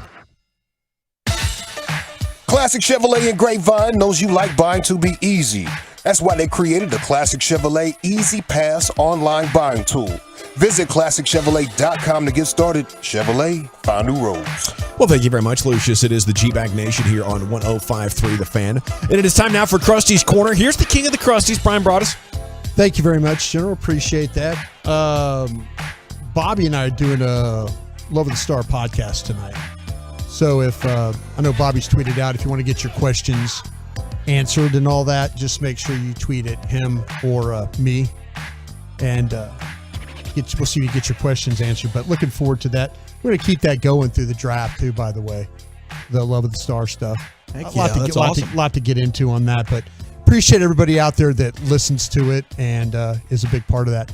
I was going to also tell you, Gavin, before I get to this film, you know, you're talking about you went on DallasCowboys.com. Yeah. And they had that critical thing. Yeah, at Dallas Cowboys tweet. Yeah. So it's funny that, like, when I was on this morning with them, I do the break with Derek and Ambar and Nick. And those guys immediately went after Dak. Yeah. Like, immediately. That's just a big difference. That just shows, you know, when you talk about, like, ownership and stuff like that, letting you be, you know, critical and, you know, about the team and stuff like that. It's one of the big reasons why when you follow along on DallasCowboys.com, that you're going to get, it ain't going to be any kind of fluff things. No, they do a great job. They do a really good job with that. So anyway. No, I didn't mean what I said to suggest that they did pull punches in any way. No. That's what I thought you were I just saying. thought it was remarkable that more and more outlets that would have always been neutral are now critical of Dak, and I think this is a turning part in the story arc. I felt like last night when we were doing the post-game show, and correct me if I'm wrong, Zach, that there was a lot more of people that have, like, I can't defend anymore. Yeah. I can't defend the player anymore. Absolutely. I think that was the feeling. It certainly is mine. I mean, in these playoff games, a lot of it comes down to the quarterback play. Yeah. And especially in that game. Well, the interceptions didn't look good in that regard. By the way, your defense, not the defense, played really, really well in this game. That was awesome. We went into this game talking about how do you stop this guy? How do you stop that guy? How do you, if you look at they really brought that we have something to prove energy. They did. And it was jumping off the television. It really was. I mean, physical, man. They were hitting those dudes, and it was like gang tackling all over the place. It was awesome. It's a shame that they had in this game a couple of opportunities for some turnovers. They could have got Brock Purdy at least twice. Yeah. On some turnovers. I for sure that the drops. I think Wilson the one. When Micah Parsons was blitzing on that play, I mean, and it's when he did the old Reggie White. We saw it on TV, that hump move where that's what Reggie used to take. And if he felt like that your weight was on the outside foot, he would just take you and just throw you. And that just shows you Micah Parsons, what he's capable of doing. That ball should have been picked off. A guy, I mean, he's not small, but he is not large compared to defensive linemen. No. I've never seen a guy that small be able to have that kind of leverage on somebody. He plays with great leverage. And I'll tell you his what. explosion, just ridiculous. Let me tell you what, he had some good rushes against Trent Williams. Yeah, he did. I didn't know how many times that they were going to put him over there against Trent Williams. But, man, he more than held his own over there, having to deal with that. And in that game, he had to deal with a lot of chip blocks and things like that. Defensively, if you look at it too, it wasn't a great game. We were very hopeful that Leighton Vander Esch was going to play well in this game. Barr was going to play well. They really, really didn't play like to the level that they needed. I mean, to me, they were part of keeping them under 20. But some of the late runs when they started to get wore down, gotcha. That's to me, it's like early in that game they were able to kind of hang in there, and then all of a sudden it's the 49ers kind of figured some things out, and then Vander Esch and Barr and those guys got a little bit more exposed on that play, but on that particular point of the game. All right, the first interception on the 3rd and 9 for Dak. They're going max protection, so max protection means that they're going to keep the tight end in. Schultz is going to stay in this, and what happens is they pick up the blitz. The 49ers are actually going to blitz on the play, and they're going to pick it up. And Dak, honestly, he had, and I know earlier he tried to throw a pass to Zeke in the flat, and he threw a pass to Zeke and then one to Pollard that were too high. In this case, he had Zeke in the flat, and instead of trying to throw the ball down the field to Gallup, and and as you mentioned, you're right, Zach, the ball was late. His decision to throw it was late, and what happens was that they were able to get pressure on him. Biotish gave up a little pressure inside to Armstead. So Dak is now throwing, and then he's got Armstead coming at him. So now he's trying to throw the ball over the top of Armstead, and then the ball kind of flutters out there a little bit, and it doesn't get to where it needs to be. But if he throws that ball earlier, that play's actually got a chance on the outside. But he's just it's so late that if he could have just swung the ball to Zeke, they might have had a first down on that play on that 3rd and 9. It would have been really close at the sticks. The second interception is that he's just got to hit. He's got to hit Lamb on the spot. It's a funny route combination, which you've got to that side. You got Hilton's trying to basically run a slant or a post, and then you've got Schultz trying to run the out or the bench. So you got an up and inside, an out, and then you've got just with a spot or a curl inside. Well, if Dak just throws the ball, he sees Lamb the whole entire time, and he just doesn't throw the ball. And maybe he's looking at it. I don't know. He's looking in that direction because of the route combinations. But if he hits Lamb right on the spot, it's going to be a first down. But Lamb detects that he's in trouble, and so now he takes off. Lamb doesn't know that they're playing 4 across underneath. And Ward's about to step right under. And that's the under. That's the under part right there, because the post does nothing, or the slant does nothing to Ward, and then the bench route does nothing, or the out doesn't move him. So now you've just got Jimmy Ward just sitting there. He's watching Dak. Sure. And he sees that he's now going to try and fit the ball inside to Lamb. And again, Lamb is detecting that Dak is not throwing the ball to me early. I got to move. Mm-hmm. And he doesn't see Ward. So he takes himself towards Ward. Dak doesn't see him. The receiver doesn't see him. That's why post-game last night, remember CD goes, hey, that one's on me. Yeah, he took responsibility. He took responsibility because your quarterback still needs to know that Jimmy absolutely. Ward, not try to force that ball. But respect to CD for that, and it's also the defense showing the respect to CD that they've been showing, which is we'll bracket you. We don't care about anybody else. Yeah, no one else can beat us. Yeah, and that was so. He ran to try and clear himself.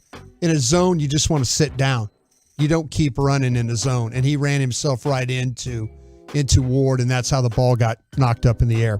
I felt like in this game there were 3 plays that Nick Bosa beat you on. I feel like there were 3 plays, all 3 of them against Tyron Smith.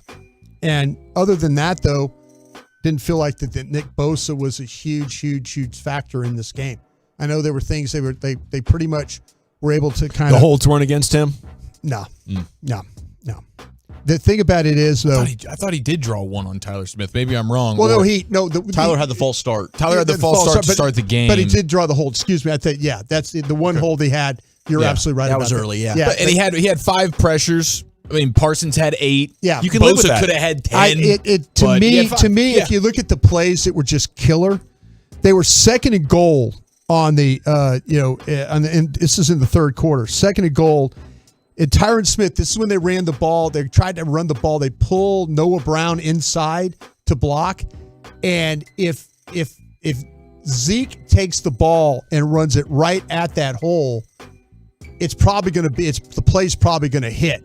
The problem is Tyron Smith whiffed on the block on Bosa, and he came down and made the play for no gain. Is this down in the red area? Yeah, this is 2nd and goal down there in the 3rd quarter. So then you get the whiff by Smith, and then the very next play on 3rd and goal, you get Bosa does a spin move on Tyron Smith, And that's where you get the pressure there. So Dak has to step up to make the throw. He tries to force the ball. That's another one that luckily wasn't intercepted. The ball bounces off Zeke, goes straight in the air. But those were back-to-back plays. The third nerve-wracking. Yeah, the third time is the ball that went all the way down the field to down there with Michael Gallup. Oh yeah. If Tyron Smith gets compressed and now Dak's trying to make the throw, he can't really step into it or make the throw or get through the throw because he's got Tyron Smith right on top of him as he's trying to throw the ball. That's why it had so much problems getting all the way to the outside there. So those were some killer plays that were in this football game. The interceptions, and then what Bosa was been able to do. I worried about him even doing more, but I thought the Cowboys, they held up for the best they could. It's a shame that Tyron Smith was a guy that gave up those 3 plays that I kind of determined were big for Nick Bosa in this game. There he is, Brian Broaddus in Krusty's Corner, former NFL scout, the only Cowboys media member that gets to look at the film immediately after the game and has had reports every Cowboys Monday throughout the season. Of course, now when this is said and done, before too long we'll be heading to the draft, and working Brian on that, yeah. Will captain the top NFL draft coverage available. Okay, so it's time now to go NFL true or fart false. As Chuck will take us through some of the bigger storylines from the divisional weekend next here in the nation.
From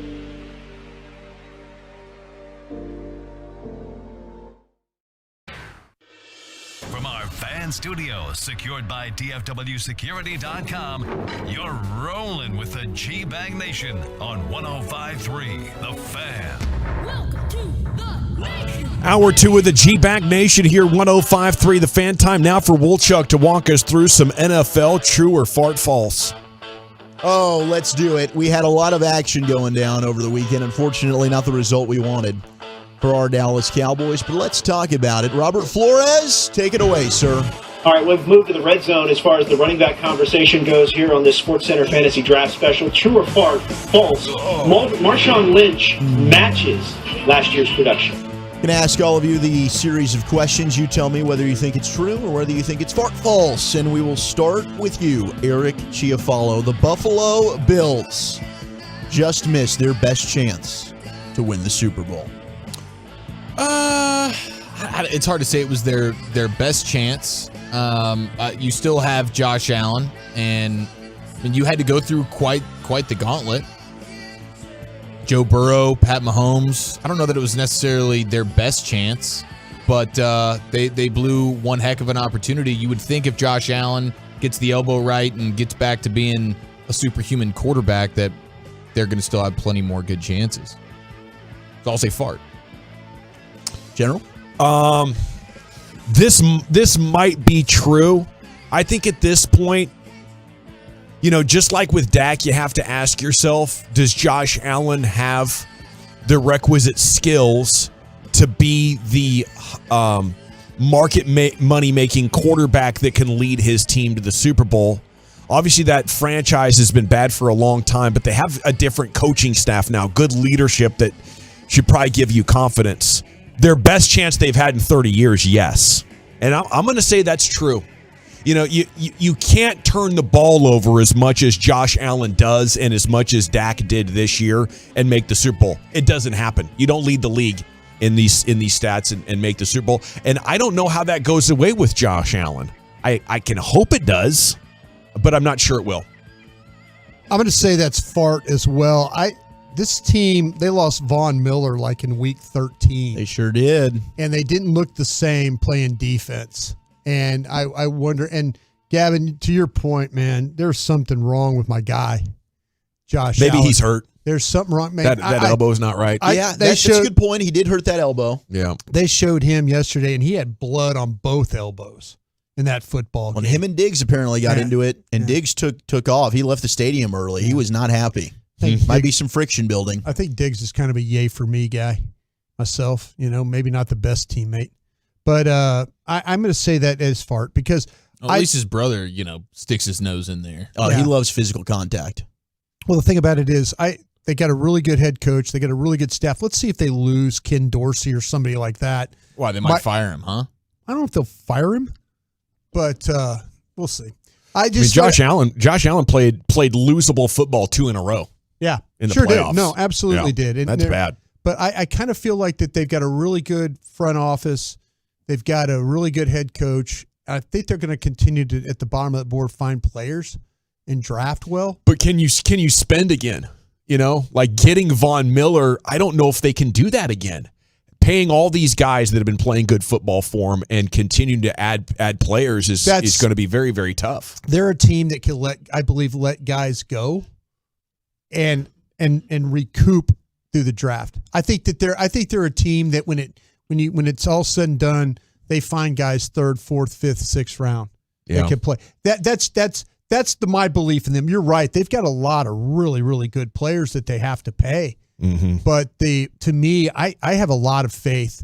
It's kind of like having now faith if you're a Giants fan. I think they got a really good coaching staff, a really good general manager, but I'll say fart because I think these guys will be back.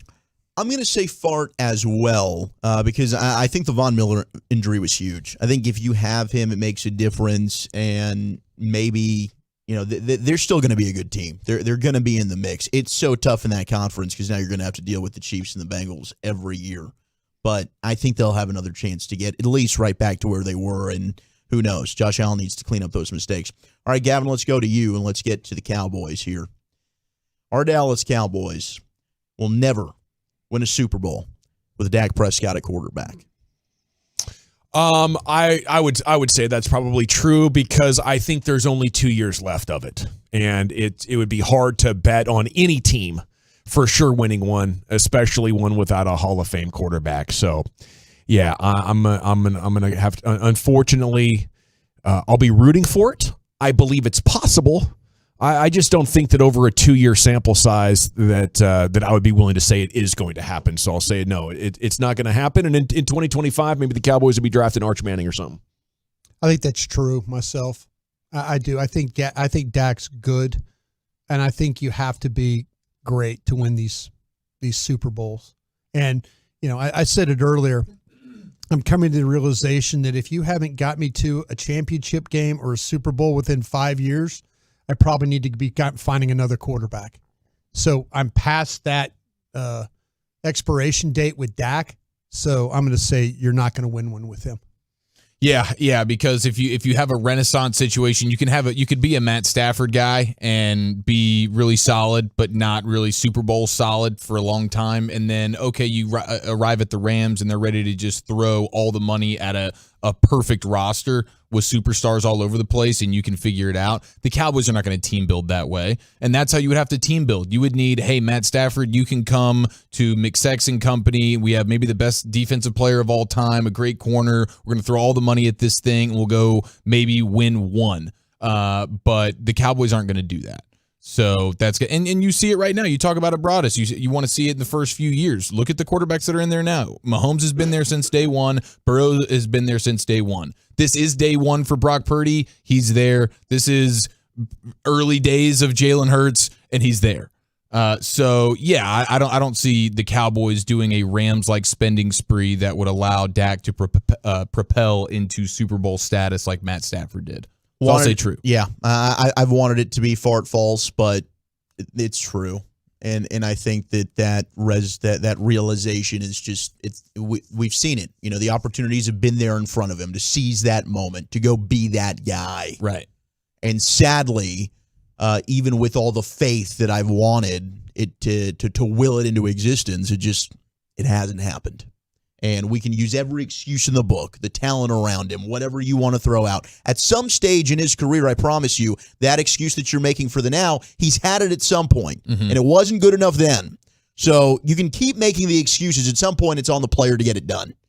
And you're in year 7. We're not getting it done. All right, let's go to you here, Brian. Daniel Jones, after that blowout, disgusting performance by the Giants.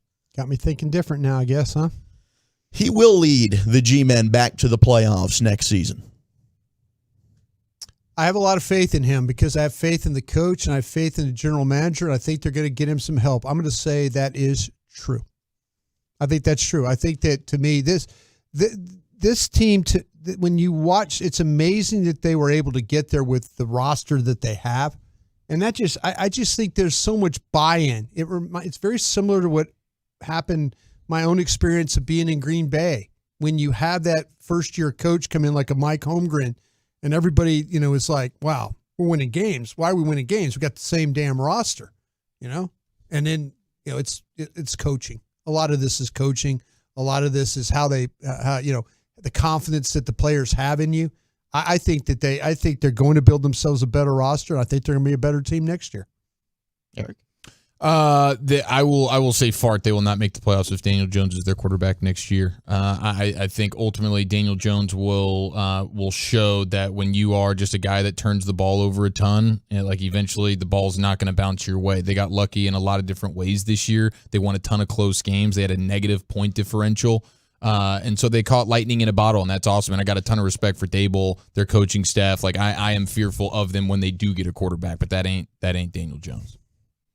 I think you guys have mentioned the coaching staff. They built a great winning formula for him where they can maximize what he does well and limit the mistakes. And Daniel Jones looked really good on Wild Card Weekend. They beat Minnesota. So I can't just say their success was regular season dependent or up against bad teams. I'm just going to say this. If they make the playoffs, it won't be Daniel Jones taking them there. He'll just be another player on the team, kind of a bus driver or passenger. I'm going to say true.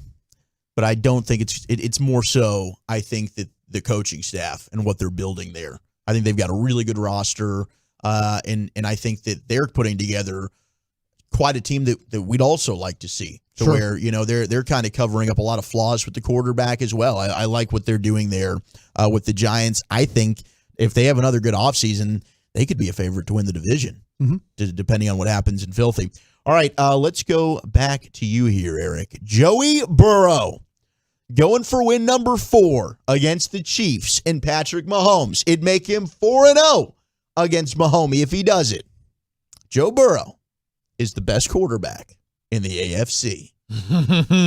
Ooh, it's tough. It's juicy. He's got, like, Joe Burrow is really, really dang good, and then he's got this Tom Brady aura where it's not the most sexy play style. It's not like Mahomes level sexiness there, where it's just like crazy, like what you would see from Aaron Rodgers. Holy smokes, it just jumps off at you. But he's just got the it factor. This dude wins. That's Joe Burrow, and Pat Mahomes is all the stuff that jumps out at you, the sexiness, holy smokes, the arm, the way he does all these different things on the field. I would still say Pat Mahomes is the better quarterback, but gosh dang it. It is so close. I wonder if you had to put your nuts on the line right now, which quarterback ends up with more Super Bowl titles? Is it Burrow? Is it Mahomes? I mean, there's a great case to say, like, this ends up being Burrow. Burrow wins in the rings category, but, like, you see the talent. Hey, there's Dan Marino. I see the talent, but he doesn't have the rings of Montana. He's gaining on him, isn't it? This is awesome. Joe Burrow is that guy. He has transformed a loser organization into being a real contender.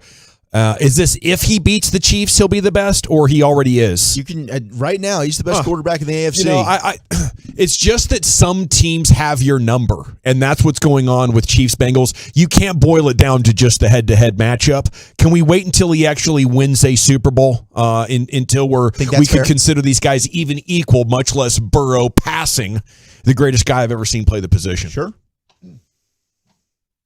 It's still Mahomes. Oh, go Tigers isn't ready. As he's donning the LSU hoodie today. It's still Mahomes. I worry about Joe Burrow playing for an organization that's cash poor. You know? That's about to change with all the money that they're going to have a Can we make a quarterback swap? Is there any way we can do this? I mean, their owner actually came out the other day talking about how much they have to pay a quarterback. He came out and said that. About his own guy. I know, it's ridiculous. It's badass.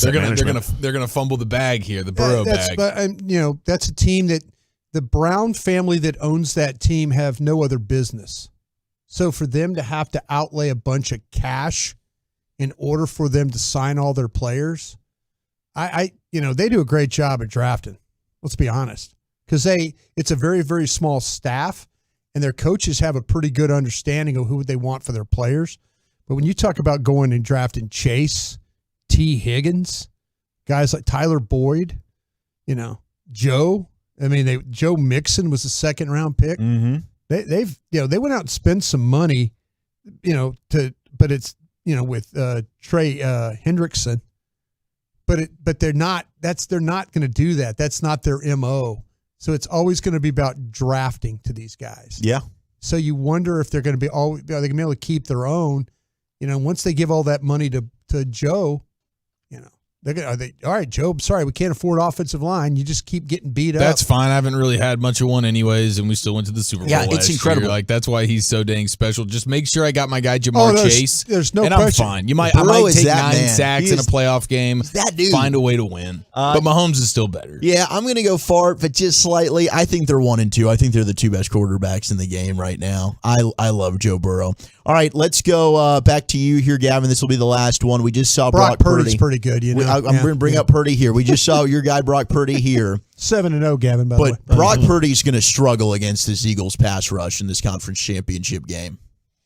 Oh, yeah, he already did struggle. The Cowboys got to him and made him look dumb, I'd say, on about 8 plays. Is that fair, Brian? Yeah. Okay. Yeah. Now, outside of that, he was dang good. But yeah, if the Cowboys got to him, absolutely the Eagles with a better secondary and probably more depth at pass rush are going to get to him. Yeah, I'll go true on that as well. The Eagles pass rush is no joke, and if the Niners can't really run the ball overly well, then that pass rush is going to be even more sickening on old Purdy. Yeah, I'm going to go true as well, but I do think that they're going to run the ball well. That's fart, man. The 49ers are going to find a way to win this football game. Oh, I'm with you there. They're better coached. The guy knows how to game plan. You know, he knows how to manage the game. The coaches in this time make a lot of difference. This guy's 7-0 with Brock Purdy playing quarterback. And I'll tell you what, man, it's still all those weapons. That's going to be hard for the Eagles to have to deal with all the weapons. Sure, you can rush the passer. All you want is they're throwing screens behind you and stuff like that. You know, handing the ball, toss sweeps and stuff. Are the Eagles going to move the ball on the 49ers? Yeah, I think so. Yeah, absolutely. All right. I think they're going to be all right. I think they're going to be. Just fine. They It were should be an sandbagging a incredible little. game. I think they were sandbagging a little on Hurts. Man, I'll tell you. I think they're bleeped. I'll tell you what. That's my survivor pick. 49ers. Taking the Niners? I'm doing it today. He's doing it early. I owe a bet payoff. Let's this go. week, by the way. That is the good news coming out of the weekend. Yeah. Brian's going to have to do something silly coming up at the end of the week. We need to see that list and get to picking something, Brian. Yeah, why not? We'll figure it out. Okay, when we come back, though, we just asked, will the Giants be back in the playoffs? Do you see Dak and the Cowboys back in the playoffs next year for a third year in a row? And what would that mean for you? Let's talk about that next year in the nation.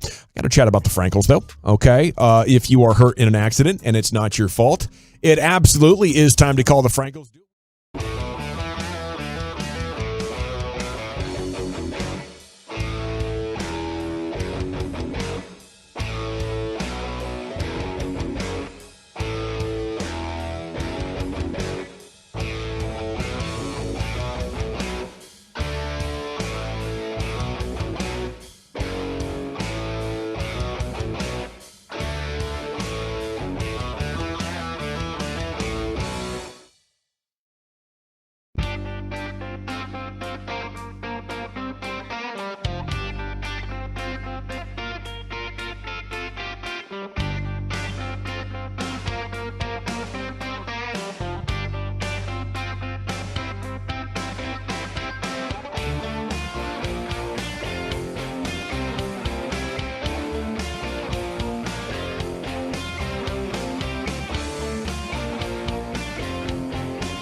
Welcome back. It is the G-Bag Nation here on 105.3 The Fan. And that was a fun break as we were reminded. I mean, the first hour and 10 minutes was about, dang, can't believe the Cowboys lost. And here we go again into an offseason. And then somebody mentioned Broadus has a bet payoff to do. I do. Do you have an idea of what you want to do yet? What are we looking at over there? Oh, I mean, there's a litany of different options. Can you send me those and I'll go through them? Do you want shame or do you want physical sort of harm? Like, Both. do you want vomit-inducing things or? Oh, you know better than me. Viral shame. No, wait. If it's some type of, we can't get him to vomit. He's got a stomach of iron. If it's a wait till fried we do egg, the milk me challenge. if it's Broadus. a fried gallon egg, of whole milk, 5 hours. Do we gotta fried egg. Snipples, Actually, I do think the fried egg for Broadus is one that he goes to that every time. The rubbery, they're like hard-boiled eggs. I think a hard-boiled top of the hour. Would be I'm actually calling BS on for this 5 one. hours. I don't think anybody could be that bothered by a fried egg. I think Broadus is acting right I disagree because you're just as bothered by delicious cream cheese as he is about delicious eggs. This reaction was pretty great. What about he has to open the show, he chugs some orange juice and maybe a teaspoon of soy sauce, and then we just timer. We wait. And then he has to take the mobile mic or whatever it is, the wireless mic, into the bathroom. Krusty's Corner in the stall at 240. We can't have bathroom sounds Is that like too that. vulgar? That would be a little bit disgusting. But maybe you could go in and take a whiff afterwards and describe. Oh, no, you don't want to do any of that. No, Seriously. I like that orange juice soy sauce idea because both of those things will send Brian running for the restroom within 10 minutes. If you had to do them simultaneously, it could get explosive around here, Brian, and that might be what we need. So I like a tablespoon of soy sauce. Well, whatever you think will do it, And if it hasn't done it, then 30 minutes later you got to reload. Okay. Oh, I have to keep doing it. Yeah, the Orange Joyce and Soy Sauce Challenge. A bet payoff ideas at 877-881-1053. Okay, that's the truckwreck.com fan text. We got some Cowboys content here for you, and at the end of this Cowboys content, I'm going to see if we can jump in here and get some of your bet payoff ideas. I mean, you people are crazy. I see what you do with the fantasy football payoffs. Yeah. Okay, and all that stuff is great. So go ahead and send in your best ideas here for Broadus. See if we can come up. This might be our last bet payoff of the NFL season, and it's got to be great. Segments brought to you by the Frankels. If you are hurt in an accident and it's not your fault, call the Frankels, 214-333-3333. Go to truckwreck.com. Icy hot in the cojones. That's one of them. Have you guys ever had experience with that? Would that be uncomfortable and funny enough? Oh, dude, it would probably hurt the whole show for sure. I told my youngest brother back in the day that it would be good for him if he threw that on there, and it was certainly not good for him or his friend. No, I don't think it's a good idea. It wasn't good for me once my dad found out. Yeah. Okay, do a show in an adult diaper. That could be really interesting. All he's got to do is take his pants off right now. You can knock this off. You guys, been doing that for the last 3 years. No, we got to be on remote so we get the POV of Broadus's gooch and chin for 5 hours. Oh, man. Shout out to the Twolos and the tubers. Grow your hair a year with no haircut. Okay, give Brian a burrito and some OJ. Brian has to put Jalen Hurts as his Twitter profile until after the Super Bowl. No, we wouldn't be that cruel to him. That's crossing the damn line, dude. Broadus has to get a nipple pierced. That could get interesting. Oof. The other one? Yeah, the other one. I thought, the left side needs to match. You guys don't know. Even things up a bit. You guys don't know very much about me, do you? Skydive. Oh, I'm terrified of planes. Yeah, I would never do that. That'd be kind of a two birds, one stone situation because then you get the orange juice effect as well there because he's probably going to end up crapping himself. I would. It's not a bad payoff. Slam a quarter gallon of OJ and jump out of a plane. Tandem. Live on Twitch, baby. We'll see you at Krusty's Corner 240. Oh, man. Bet payoff coming up 5:30. Troll Bobby Belt about how Dak's the worst quarterback ever. Oh, it's going to be epic, man. Boy, Bobby was in a battle with Sean this morning. About how good Dak is? Yeah, well, I mean, Bobby was doing his best, and Sean just was relentless, as he always is. Ooh, I love this one, 254. Call Mickey on air. Tell him how much you appreciate him and that he's always right. Wow. That would be good. You can see the... Okay, where can we get this orange juice and soy sauce? right downstairs, actually, over there at the gas station. Well, all right, so I have to call Mickey on air. Yeah. And tell him, like, Mickey, listen, man, And you got to hold this for like 6 minutes. Whenever he's trying to hang up on you, got to be like, Mick, seriously, bro. I know this is, we've had our go rounds, and neither of us is getting younger. So I just want to make sure okay. And then you got to reset it to the point that he's uncomfortable. 5 minutes. Oh, no. This could be good. Okay, will this team be back next year? They've done the playoffs 2 years in a row. Salute to Mike McCarthy. I think I'm a big Mike guy now. I never thought it would happen in the first 2 years, but I was wrong, okay? And Mike McCarthy's a good football coach. I think he's the guy you want leading the team for the foreseeable future. I mean, look at the things that have been problem solved. And just the proof is in the pudding of making the playoffs 2 years in a row. Dak was hurt both years. This year you lose Anthony Brown. Tyron Smith is out, and you're like, we fixed the offensive line. We fixed the secondary. We're running it, pretty good. So at 877-881-1053, that they've made some progress. And Mike McCarthy has made it a turnover team. They are a more physical team.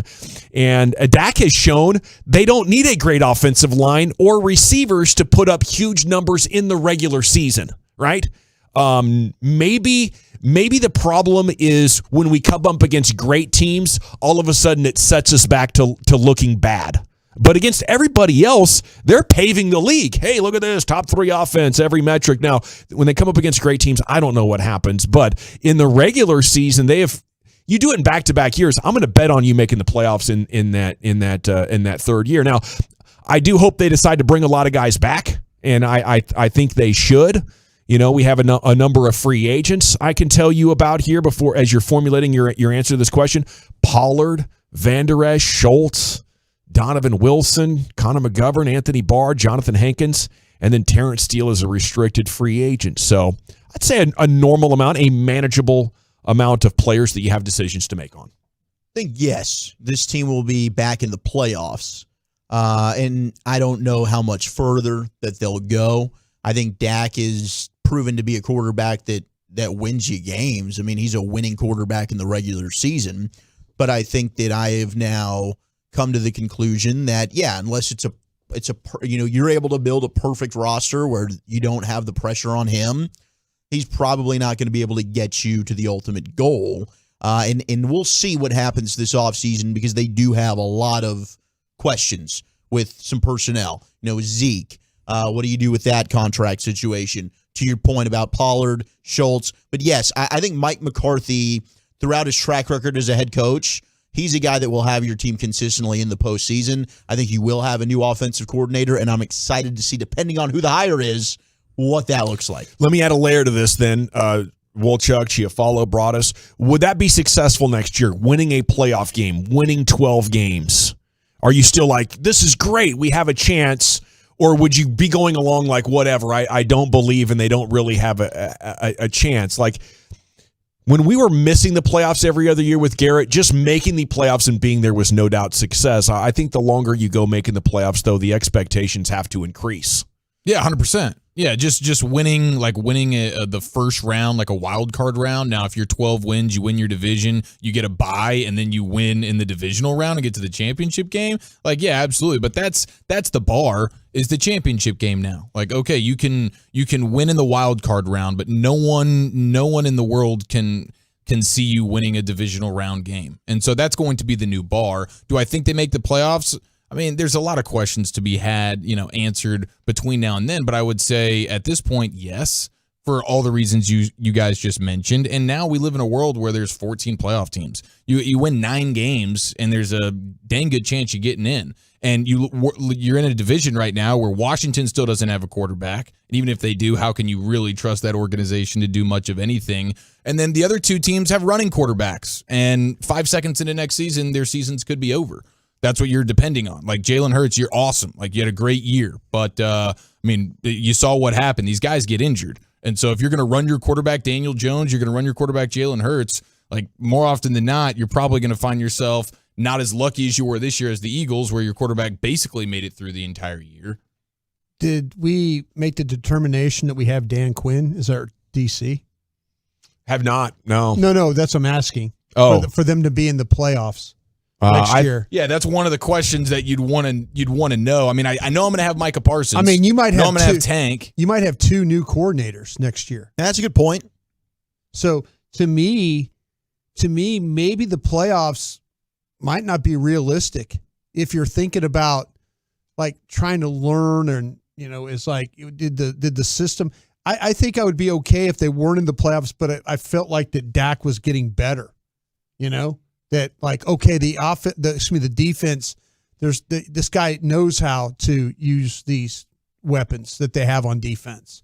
If I didn't see that, or if you told me that, hey, both, I think, like you said, I'm okay with the offensive coordinator leaving. I don't know how the defensive coordinator being gone would help. I don't know how to categorize Dan Quinn right now. I think he's don't amazing. Either. That's why I'm saying. I think if Dan Quinn stays and you change OCs, I think you're in. But if you're changing both, I think that's too much turnover. We haven't seen that he is the favorite or a strong favorite anywhere yet, right? We just have speculation that maybe it could work in Denver. I'll work the phones this evening, try and get a little bit of a gauge on that. But now that the season's over, he can go into full mode of just interviewing, when he needs, as long as someone asks. What if it's, and we heard this before about a George Edwards or somebody that has, to keep some continuity, and it's just you elevate somebody that's been here on the staff. Would that ease your thinking there, or would you still be as concerned? I still think it's a lot of turnover.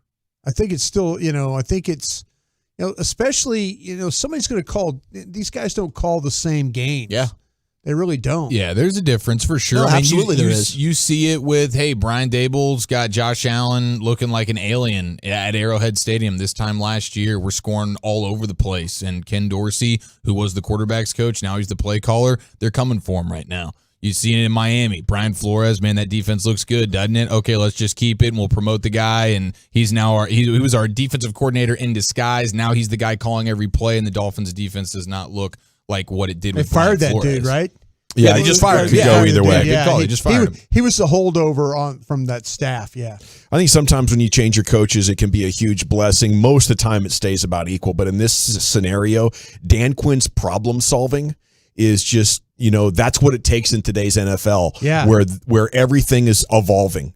So you don't need a guy system. You need a guy that's good at adapting and teaching new techniques and inspiring confidence to go execute those. Sure. Bobby Belt has texted that give control of his Twitter to me for an entire 24 hours.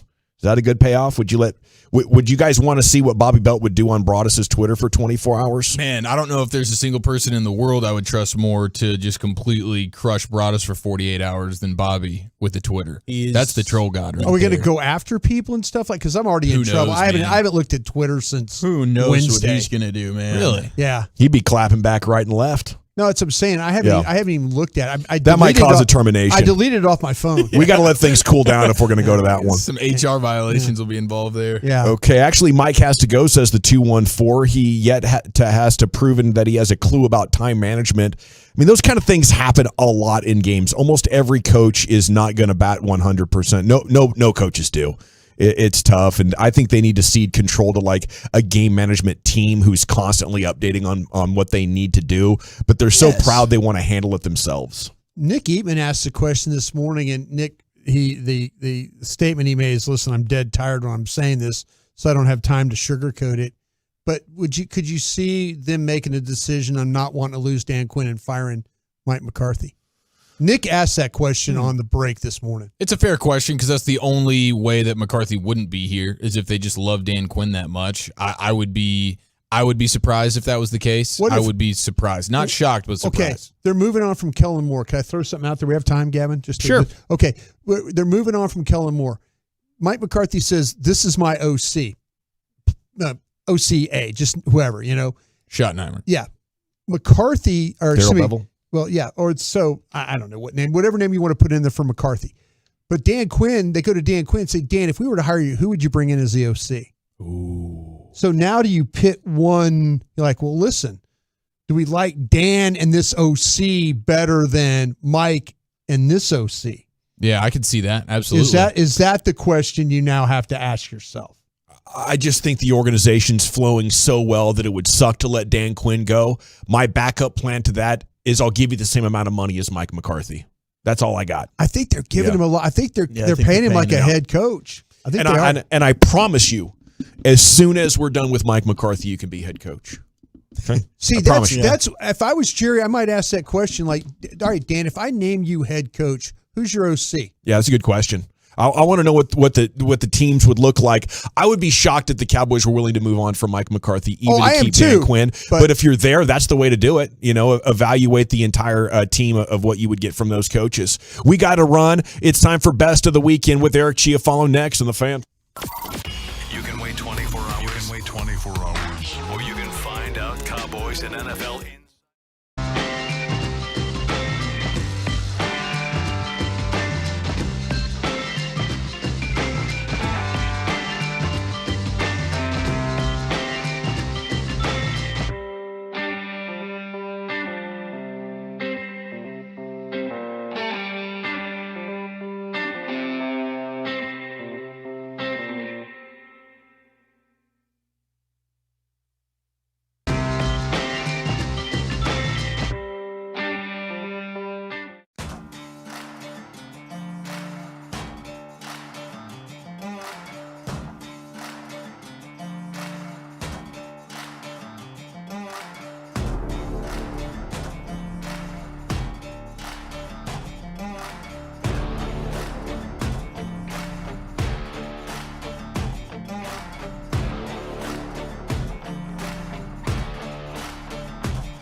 Welcome back, Nation. I hope you're having a good one. It is time now for Best of the Weekend.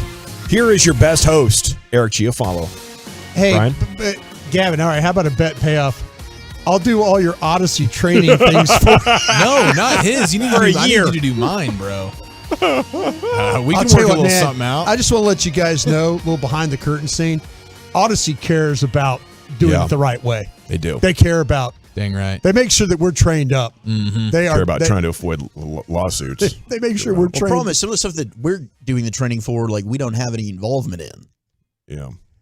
Well, I wouldn't know. How about the one with the dude that wears the robe and Some the of them are fun. The dude that's That like, guy's funny. There's like a guy in there that's like the bad decisions guy. Yeah. Yeah. Oh, come on, I think Brian. they call him Pants DJ. Yeah. All right, Brian.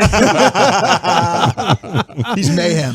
Oh, yeah, he is. He's mayhem. He is. He's He's mayhem like in the a mayhem robe. But yeah, we have these videos that are like, come on, They try Brian. to make him entertaining. Yeah. You don't Do need their to do that, damn. Brian. Just go ahead and, send it in. Yeah, don't worry about it. Yeah, say whatever you want. Yeah. Do you guys think that when the Cowboys had their chance to drive down the field with about 3 minutes to go and they just botched it in just a disgusting way, 3 plays, punt the ball? Yeah.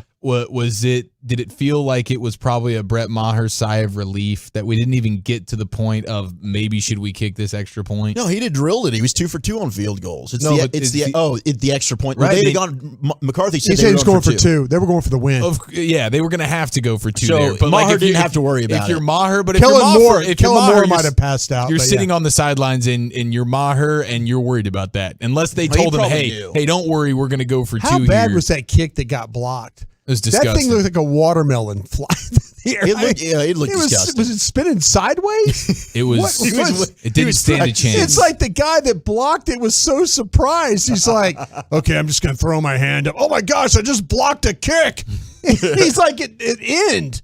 He's like the front. He Yeah. wasn't even in the middle. I wasn't even trying to. I was just kind of. I held up a little bit. He almost and just hit boom. the left tackle in the rear. It was the thing really was bad. going so far left. I did feel like Maher was there on the sidelines, though, kind of internally rooting against his offense going down that field. Unfortunately for him, it was only about 30 seconds in real time of realizing, oh, no, there's no worries here. There's no worries. Not gonna have to kick any extra points here. Do you think the mental block is just on the PATs because the field goals look pure? Right? Yeah. It seems like it might Yeah. be. Yeah, Hagee asked us that in crosstalk last week of like, do you think he can differentiate? And I'm like, in my mind, I'm thinking, no, he's probably a little bit more heightened on the extra points, but every time it's on him to go kick a football between uprights, I thought he was just going to be pooping himself. I have never heard a crowd yell like they were yelling for an extra point. Yeah. It was like a free throw. Seriously, it was like, I'm like, oh my God. I imagine all the trash crowd- talking that the defenders were doing, because How that's what about I the was wondering. 49ers before the game. Before the game, they're getting in, trying to It's get their in his best skull. players. It's Trent Williams and Debo. Like they're sending the A team over there to they mess really with did. him. Bones is Yeah. over there trying to like, okay, hey, I need to, get out of here. Yeah, not gonna stop Trent Williams and company. And then Trayvon Diggs is definitely best in the sport at avoiding contact, right? Like maybe of all time Hall of Fame contact avoider, I would say Trayvon Diggs. Maybe we should put him in running back. I think that whatever is a non-contact sport, I think is what he needs to play. Like when it goes to flag football one day, Trayvon Diggs would crush. Pro Bowl. But yeah, all pro. Well, All pro. are you second guessing like this making you think twice about signing him long term? Because we're gonna have that conversation this offseason about him and CeeDee Lamb. Still need good corners. And I was wondering, Brian, they compare him to Dion. Oh, is this the way he's most like Dion? No, Was Dion this bad? I think there were times where, see, the thing about it is, I've never seen anything like what I've seen the last 2 weeks, where he spun himself out of a tackle on third down versus the Buccaneers, and then intentionally went and just laid out Olaying to George Kittle on what was really the biggest pass play of the entire game. I mean, I get it. I didn't want to play football because the thought of tackling 200-pound people was terrifying to me in ninth grade. Yeah. It's still terrifying to him. It's not fun. He has the skills that make up for it, I guess. But not in the way that Dion did. But there's no excuse for that. I mean, last year he was just an interception magnet. That one just hit him straight in the gut, in the breadbasket. I was shocked. He's that dropped he didn't a couple. hold He's on. dropped a couple of interceptions here the last several weeks. I think the deal with that one is it was deflected and went out of his vision, and then it was on him before he could. I'm less upset about that than I am Kittle off guard too. honestly. Yeah, I think that ball maybe caught him off guard. It's like being a soccer goalie and you're watching the cross come through, and then it gets like headed and deflected into the goal, and you don't even have time to react. I think that's I just kind of felt like he had it cradled, didn't he? It went right down between his arms. Like he basically had it caught, and it just went right through his arms. Yeah, not a good night for old Trayvon Diggs there. And then I did want to mention over the weekend we had Shannon Sharp versus the Memphis Grizzlies. I had never seen anything like that. They didn't want that smoke. That was amazing. We got the audio of his apology today. Shannon Sharp definitely He apologized? told us that. Yeah, he apologized. He apologized today. He apologized because I guess he feels like he had to own up to cross the line. I don't know. I wasn't down there enough to know, but I know that if it wasn't Shannon Sharp, there's no returning back to your seat after that like he was allowed to do. It was a great weekend for Shannon Sharp, honestly. I mean, he looked incredible. He's just got muscles on muscles. He had on on muscles. a $3,500 sweater. Yeah, $3,500, and he fills it out perfectly. Yeah, like nobody sweater, looks as good in that as it's a he cardigan. does. Yeah, he's fighting in a cardigan. Wears it very, very well. The marketing that just went down, there's how good that is for his show and just all things Shannon Sharp and his podcast and everything. That was amazing. What's up dude. with the cardigan? He did a phenomenal. This is a revival because Jerry Rice was rocking it too. Yeah, when you're one of the goats, you can pull it off, man. I mean, listen, when you have as many muscles as Shannon Sharp, you can literally wear anything, dude. That's a massive cardigan. But when Steven Adams walks up and takes his hair down, that was a surprise move there. Because I think when you're going to fight, you're going hair up. I would be going hair up. Like if my hair's Don't let down him grab your and hair. it's fight time, I'm going hair up here. I think that's the general move. Steven Adams doesn't play by our rules, though. I can't imagine going up against mano a mano. Like that's the fight I want now. If we're doing some of these celebrity fights, I want Sharp versus Adams. Ooh. I would rather fight a real grizzly bear than Steven Adams. I'm going to be quite honest with you. Yeah. Are you kidding me? That's a big man. That is a giant dude. And when there was 100 people pulling him back and he didn't move a single inch, that is not a guy you want to fool with right there. Yeah. And Shannon Sharp's just going at it. It was an amazing. I mean, that was Friday night. That was electric, bro. Shannon Sharp doing that. How fun was that? I would rather literally, we've seen Leonardo DiCaprio in a movie beat a grizzly bear. It'll be more impressive when we watch Leonardo DiCaprio in a movie beat and kill a Steven Adams. I'm dead ball serious Most about that. Most dangerous game? Dude, Steven Adams he's a different level. Believe in human being? Yeah. He's got to have 7 or 8 inches. He's superhuman, bro. Yeah. He's strong as an ox. That'd be like Craig against Debo.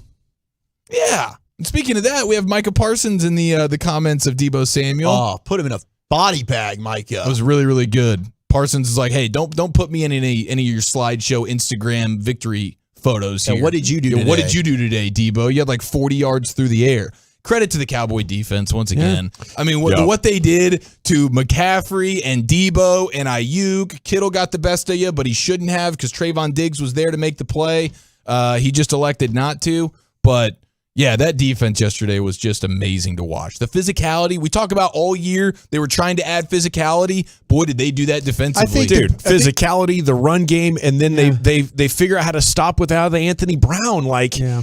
Since you asked me about firing McCarthy to keep Dan Quinn about 30 minutes ago, I've been thinking about it, and that dynamic right there is fascinating. I would be crying watching Dan Quinn walk out the door because they fixed so many things. He fixed more things in 1 year than Jason Garrett did midseason in a decade.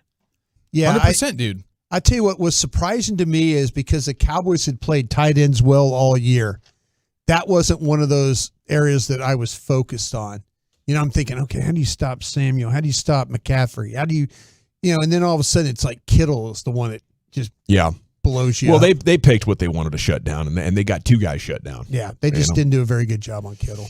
All righty. Thank you so much. Best of the weekend with Eric Chiafalo. We do it most Mondays here at 3:40. Other moments from the game worth discussing. What moment? Disgusting. Yes, that's accurate. That's pun not intended, but accurate. What moment is most burned into your brain from last night's contest? It's next in the nation. 35 minutes of commercial-free fan. Holy mackerel.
From our fan studio, secured by DFWsecurity.com, you're rolling with the G-Bag Nation on 105.3 The Fan. It's hour 3 of the G-Bag Nation on 105.3 The Fan. Hope you're having a fantastic day. Thanks for making us part of it. The truckwreck.com fan text is open, and if you would like to participate, we want to hear from you.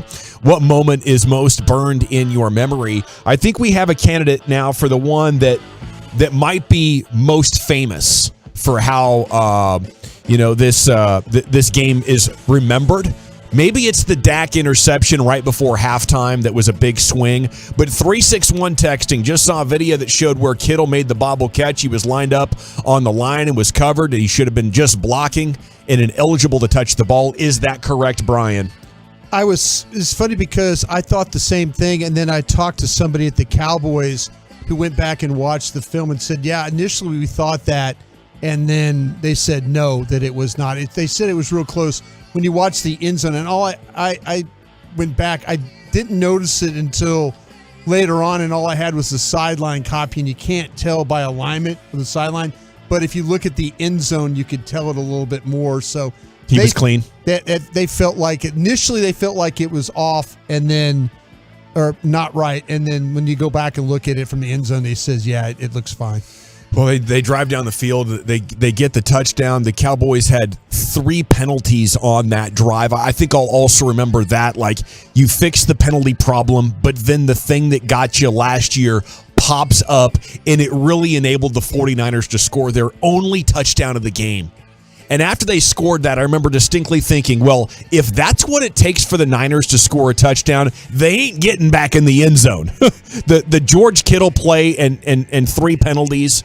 And I felt like, man, if the Cowboys could score twice here, I thought they would be able to win the game.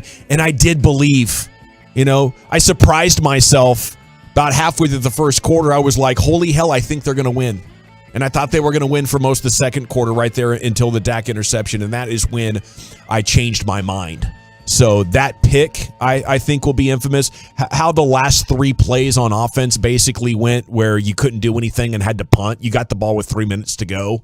And that might be the most damning thing about this offense and this quarterback right now. But at 877-881-1053, we are looking for the moments of the game that will be burned into your memory. And if you could go ahead and leave your name and city you're texting from, we'll make you famous right here in the G-Bag Nation. Chiafalo, what's the play for you? Oh, man, there's so many from this game. I mean, the back-to-back plays of Pollard gets injured and then you throw the interception just felt like, holy smokes, man. Just when we thought we were about to grab this game by the throat, you end up having the collapse of all collapses there. That was a disaster. Of course, the final play of the game is football comedy like you've never seen before. It's a dark comedy for us as Cowboys fans, but my gosh, you couldn't have put the greatest SNL writers of all time in a room and come up with a more comical ending, especially when you include Dalton Schultz and the brain farts. Like, my gosh, bro, you don't get out of bounds properly, and then you don't catch the football. Absolutely insane. But where the game changed for me, you get the red zone opportunity. You finally get the moment where they bleep themselves on the muff punt. Or on the fumble on the punt. Kelvin Joseph makes the play. You're in the red zone. You don't take a single shot into the end zone. You settle for 3.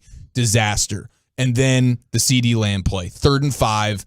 You go deep to Lamb when you should have probably just played it. Hey, we got 2 plays here. We got to go for it. And then they take the delay game and punt the ball. You completely botch the game. And nobody's buying that hard count. It's so obvious. Like watching on TV. Yeah. He needs to look at his film and realize all the tells that he's giving that he's not going to snap the ball. I think he'd be shocked how obvious it is. Well, Chuck, what sticks out to you? Yeah, I think that the 3rd and 5 play, but it's specifically it's just seeing T.Y. Hilton wide open.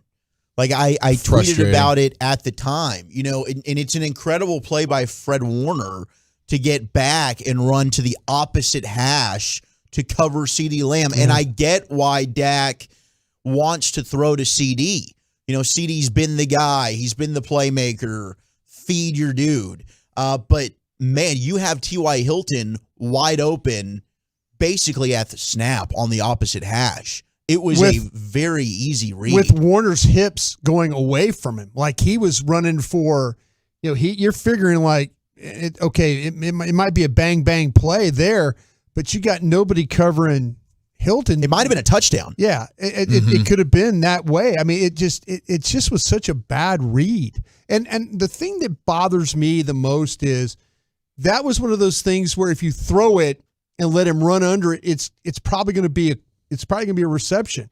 But you're holding, and now you let the ball go, and you're like, and how many times this year have we seen down the middle of the CeeDee Lamb, something happens. Somebody gets over, makes a play, interception, whatever. But I just wonder sometimes with some of these throws that Dak makes that it's like, okay, I'm not sure. I got to protect it. Do I need to throw this ball now? Do I let it go early? No, I better wait. Oh, he's not clear. There's so many things I think goes into Dak's mind, about trying to protect the ball. And then sometimes he just recklessly lets it go.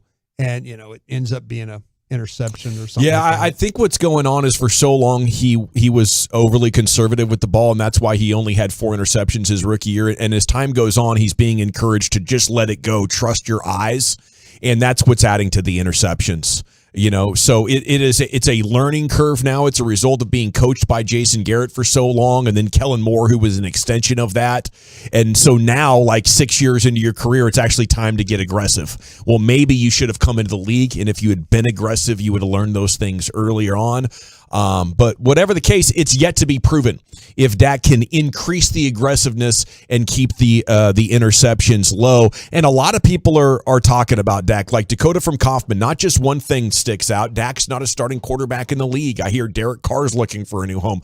We can't go that far. Like, Dak is a dang good regular season piling up wins and stats quarterback. That is definitely a starter. He is in the top half of the league when it comes to qualities of a starting quarterback. The issue is, to beat good defenses, you have to be elite or have elite surroundings, and he doesn't have either. If I'm the team, I would stop betting that he's going to become elite and start building a full team for him. You have Brock Purdy in the NFC title game. I'm pretty sure Dak's good enough to do it, even though he's far from perfect, Brian. Mike Bassick made a really good point today when I was driving in listening. He was talking about maybe, and I'll throw it out to you guys out here, do you think you should build around Micah and not around Dak or around a quarterback? That you should just try and keep the defense, build everything you can to make the defense always as strong, like what we saw with the 49ers last night. I think it's likely that their first pick is a corner at 26. I think there's going to be a corner back there that they like that they end up taking. Yeah. You got way too many holes in your offense right now, I would say. I mean, even the Niners, they've built a badass defense, but they also went out and they have one of the best tight ends in the sport, maybe the best running back in the sport. They have the most versatile Deebo Samuel guy in the sport, and probably the best fullback in the sport, the best left tackle in the sport. I mean, they're not neglecting their offense. You cannot neglect your offense. And to build around a defender, okay, you build around the defender. How likely is it that defender, like, at least unless you have a quarterback that's running all over the place, I'm building around him, and he's probably going to remain healthy. Everything about the sport right now is we want our quarterbacks to not get injured. I can't bank on a great front seven defender not getting banged up. I mean, you saw it this year with Micah, and he played, and absolutely, but I don't think you can build around him, because as soon as Micah's out, okay, now what? And there's a likelihood, I mean, Bosa missed a bunch of games this year. Like, front seven players are not guys that you can consistently over a half decade say, I'm going to get a full season out of you.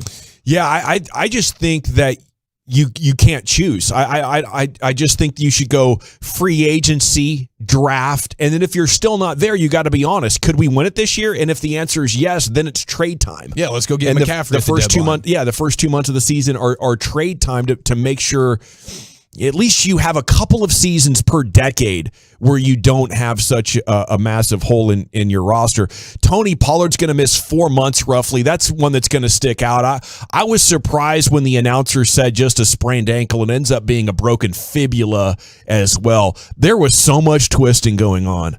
And I tell you what, as between the play before the game where the kicker's trying to warm up and Debo's standing there and Trent Williams comes over, and then the twisting, it's like, man, Niners fans sure got mad over some words that were misunderstood middle of last week.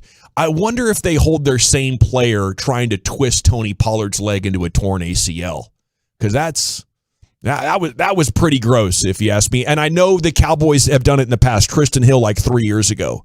But you got a guy by his legs, you're twisting, and then you roll up on it. The gator roll. Like, if I'm Tony Pollard, I got a major problem with Broski starting next season when I come back. I'm sure there's people that are thinking that it was karma, and I'm not a believer. It's not how karma works. I'm not a believer in that either. But I mean, to me, hey, trust me, when we went through all that last week and stuff like that, I mean, it is what it is right now. Football's a violent game. Guys are going to get tackled. Guys are going to get hurt. That's the way it rolls. Salute to Jaron Kearse. Played with a sprained MCL. Then he suffered a shoulder injury midseason. That's going to require surgery. I believe that's a torn labrum. Jeez, what a tough freaking warrior. SOB, man. That's a 4-week injury that he played with yesterday. That's pretty impressive. You have the moment pregame that went viral on Twitter that I just mentioned. Deebo Samuel standing in front of the ball in between the snapper and the holder, Brian Anger, so they couldn't get their kicks in. There's so much going on down there on that field. At one point, Jake McQuaid, who's on IR, comes over, and it looked like it could escalate because he was visibly upset, like, hey, what the hell's going on over here? And then he kind of gets in, was it Deebo's face or Trent's face? And Trent kind of pushes him, extends the arm, and I was like, oh, is it going to go down? And it didn't go down. But McQuaid saying post-game, Debo thought it would be a good idea to just stand right behind our ball wherever we moved it. It turned into a little bit of an issue. We were just trying to figure out what he was doing, what the merit of it was. His reason didn't seem very sound to us. For a kicker who's going through a mental crisis, that seems really insensitive to his mental health. And I believe that's bullying as well. I think you're bullying the special teams group, aren't you? That's exactly what that was. Oh, 100%. Yeah, that's the guy that gets picked on anyways. I mean, they were probably just messing with Robbie Gould in their own locker room. And they're like, well, let's get on the field and get their guy. Hey, don't they have a kicker too? Yeah, let's go get their guy. I mean, that's just kind of the way of the world. Suit with him, and they're throwing him up, seeing if he sticks. The other thing that bugged me was Kyle Shanahan doing everything possible to botch the end of half after Dak throws the pick. Yeah. And then they let time go. They just urinate 40 seconds for no reason. Purdy almost let the clock run out. And then I was like, please, God, yes. And it's all because they allowed Juwan Jennings with to go like 20 yards or something. Like, Shanahan did everything in his power to go in that thing. Dak was like, I don't want to score points. And Shanahan was like, I don't either. And Juwan Jennings was like, well, too bad. We're getting it. Hold my beer kind of a thing. Yeah. Other moments from the game worth discussing. That was funny. The personal foul on Deron Bland, I didn't think that was justified. It was before the whistle. His back's to the sideline. The player's in bounds. It was in real time. I was like, ooh, come on. And then I saw the replay, and I was like, he was definitely out of bounds. I get it. I mean, yeah. I think it got evened up. Zeke ran out and got whacked too. Yeah, he did. I mean, it did get it. They called it both ways, and that's all I care about. But I loved it, man. I wanted that physical tone setter. I'm like, sure, take the 15-yard. Deron Bland isn't coming to play right now. He's coming to dominate you, and he has to do that to make up for the guy on the other side of the field who wants nothing to do with contact. Deron, I blame Trayvon Diggs for that penalty. Deron Bland's like, I have to do extra physicality. I have to do it because this guy over here is not going to do anything. Since you brought that up, are we blaming Brett Maher for Tony Pollard getting his leg broken? Oh, why? Because they didn't want to kick the field goal. Brett Maher's fine to kick that field goal. No, I'm not going to play later. Tony Pollard. I liked playing for the touchdown. Yeah, I was okay with that, but I it just wanted a ruling. Yeah, I like the question. Yeah. But the call they missed was the defensive holding. They had one on Martin with the defensive lineman. They called it on Hankins. And then they called it on Hankins. Freaking bleep refs. So if you're going to, that's one you kind of like, okay, wait a minute. In that divisional round, we're not going to get the benefit of any of these bleeping calls. You said that yesterday. You did say ever. That. Yeah. Bryce Butler in the huddle against Green Bay, still not letting that one go. All righty, G-Bag Nation. It is time now for Woolchuck's Top 10 at 4:20. And where are we going with that, sir? It's National Pie Day. Maybe what? That'll warm us up, make us feel a little bit better. Did we do that last week? No, there might be a various type of pie that it was a day of, but it's National Pie Day. I've got a different top 10 pie list, Brian, so don't you dare rain on my parade. Don't poop on his pie. Try and make me feel a little bit better, Brian. Poop pie. What's your favorite pie? It better not be poop pie. I got the top 10 pies and some audio for you next on The Fan.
Cowboys Monday, brought to you by Twin Peaks and K-Post Roofing and Waterproofing on 105.3 The Fan. Welcome back. It is the G-Bag Nation here on 105.3 The Fan. Segment's brought to you by the Frankels. Yeah, if you are hurt in an accident and it's not your fault, call the Frankels, 214-333-3333. Go online to truckwreck.com. Here he is, the woolly bully himself, Zach Wolchuk. Thank you very much, General. I appreciate it. National Pie Day. Go get yourself a nice, delicious, warm slice of whatever your favorite pie is. Happens to be a personal favorite of mine. I'm not participating this year. It's the first year I haven't participated. In National Pie Day? I'm eating You ever for had one two. thrown in your face? Yeah, I have. I know that's probably not hard for you to believe. Yeah. Goes to baby dolls every month, Whew, brother. have I had one thrown in my face before, Brian? Are you kidding me? Did you really just ask me that? Come on. I was Last hoping Wednesday of every month, I was dog. hoping I was going to get that answer, yeah. Get on that soda. That's how that goes, right? No, but yeah, I have had the pie to the face as well. And it's Nice. actually not that bad. Was it as a joke thing, or did someone, Yeah, no, it wasn't someone like- slam your face down in the pie? It wasn't as in, just Oh, as look a down, disrespectful thing. Like It was- you it was a pushing joke. your sister's face in the poo. That was mean of me to do. Yeah. And I love her for it. I hope she's recovering from her foot surgery. But I do have some audio I want to play for you. Text in your favorite pie. 877-881-1053. Twolos as well. I know what a lot of the Twolos are. I can't say it, but 3.14. Nosebleed Seeds represent. I know what you guys are going for. Joe Burrow had a fantastic post-game interview with Tracy Wolfson. If it had been the Bills that moved on, we know Buffalo and Kansas City was going to be a neutral site playoff game in Atlanta. In Atlanta. The NFL had already sold over 50,000 seats for this game, tickets, I should say, for this game. So Tracy Wolfson asking Joe Burrow post-game interview, Burrow, the man of the one-liners. And here's Joe and Tracy post-game after the Bengals win. Joe just came over and said the job is not done, but what a performance from start to finish. What can you say about your offense, your defense, that offensive line that everyone talked about coming in banged up? How did you get it done tonight? Man, complete game from everybody. Offense, defense, special teams. Domination from start to finish. That's what we expected. Job's not finished. We got another big one next week on the road. Excited for it. We talked about it yesterday, just that chip on your shoulder. Everyone talking about a neutral AFC championship game, not even thinking about you guys. How much did that motivate you coming into this? You better send those refunds. And then finally, you're off now. Another road trip, this time to Kansas City, a rematch of last year's AFC championship. Your early thoughts on that one? It's going to be a fun one. You know, the two of the top guys in the league, two of the top teams in the league. Great defenses, great overall teams, great coaches. Going to be a great atmosphere. Excited to play in it. We'll see you there. Good luck. Better send those refunds. Oh, I can't wait. Mahomes and Burrow. Mahomes, by the way, said he's playing. There's no doubt about that. Had the high ankle sprain, came back into the game. So we'll get both quarterbacks. Hopefully Mahomes is all right. Some Tech fans were calling him the rubber man on Twitter. I guess maybe he had some ankle issues while playing at Texas Tech as well. So he could be accustomed to this thing. That's what he does. Yeah. Just got the Kobe ankles. Bounces back from the 6 weeks for anybody else. He'll be good to go. 6 man. minutes for me. No issue. So I love you, Joe Burrow. Dude, there is no one cooler than Joe Burrow. Dude, he's the man. And the swagger that he has, the game day attire. The pregame, when I saw before the game the slow-mo video of him in warmups throwing the ball deep down the sideline, spinning, like closing his eye. It's like Steph Curry jacking up the three, and then he just turns around and walks back like without watching it go in because he already knows. It was a slow-mo Burrow video of that. He throws it deep, and then he just kind of spins around. I was like, oh, yeah. Amazing. Bengals, they got this one. That was the Bengals easiest by cover. 100? Yeah, Bengals by 100 kind of thing. But the bet of the Bengals as 5.5-point dogs was the no-brainer of the century. I would say. Absolutely. And shout out to our buddy Derek Holland. He got some big money on that. I think he had a $200 bet with Baskey. Yeah, he did. On that sucker. I had a huge $5 bet with Baskey on it. There you go. All in. All right, let's go to CTV News and our friends up north. You retiring? Yeah, I'm about to hang them up, man. Woo! Got those kids' college Buy tickets some there, right? diapers. Go to our friends in Canada, where they apparently are enforcing new health laws when it comes to beer consumption. And they caught up with a gentleman outside of a store who had just purchased himself 6 tall boys of Busch Light and Bud Light. And, this interview was conducted about the new drinking guidelines, and it doesn't seem like he had much aware of this. And, well, take it away, newsman. What did you buy today? I bought 6 Busch Light, 6 Bud Light, and I love them, tall boys. Tall boys? How much would you drink a day? Well, what day? Regular day, I don't know, maybe a couple beers, depends. Weekends, maybe, 5 beer. 2 drinks a week. What do you think of that? Well, that's just not feasible, not in this country. Well, come on, man, 2 drinks a week, what's that going to do for you? I mean, that doesn't even get you through a day. A reasonable amount, if you're at home, you should be able to have like 4 beer. 4 beer. That's just 2 more. I mean, I'll have 6. But 4 is a fair number. But there shouldn't even be guidelines anyway. Why are you going to tell me how much I can drink at home? Well, I guess the idea is, would you be concerned that you're at a higher health risk if you're drinking too much? No. That's the main point here is why are they telling me what I can drink at home? What, can I have 2 liters of pop? Can I have 2 liters of pop? Well, what's more healthy, 4 beers or 2 liters of Coca-Cola? Do the math. So I'm guessing that this information about the new guidelines isn't going to change your life. It's heartbreaking, and I can't even believe it. Rock and roll! You can't handle the tooth. That's incredible, bro. Do the math. That is that's a great one right there. It's like a look it up. Like I just throw look it up at you, and now the argument ends. It's like, okay, like now you've just given me homework. And the teeth, very British looking. Where he's got he's British Canadian, little workish. Yeah, that's why he says you can't handle the tooth at the end. But this guy's interview has gone viral. He is now, I think, becoming somewhat famous in Canada, as he should. And he's essentially the spokesman saying, for the. Keep your laws off my beer. Yeah, he's like, bleep you and your new health laws. How dare you say we should only have 2 drinks a week? You can go bleep yourself. He's a spokesman for Labatt's now. Did anybody else catch where he was like, yeah, on a normal day I'll have like 2, and then 20 seconds later it's like, well, 2 won't even get you through a single day. Exactly. Yeah. He's trying to just brain it in Let's here. just be honest. Okay, that's a 12 beer a day guy. Both those 6-packs were for that afternoon / evening. Absolutely, yes. He was going to pound all of those as soon as he got home. All right, let's slide right into the top 10, shall we? Best pie flavors on National Pie Day. Now, this is all going to be sweet pies because last time I did one of these, I included savories. Although I do love me some chicken pot pies. We just talked about some seafood pies. Yeah, bro. I think we just came up with the idea of like a crawfish crawfish pot pie, or like a Cajun pot pie. What did you say? I don't know where I was going at crawfish first, pot pie. Yeah, crawfish pot pie is what you want, or just like a general like Cajun pot pie. Do you hear my question? I'm sorry. No, what was the question? Do you want pot? Pot pie, and you're getting real reckless over there, Brian. But sure, if you're pot giving of what? I'm not gonna deny a gift, Broadus. I'll help you out.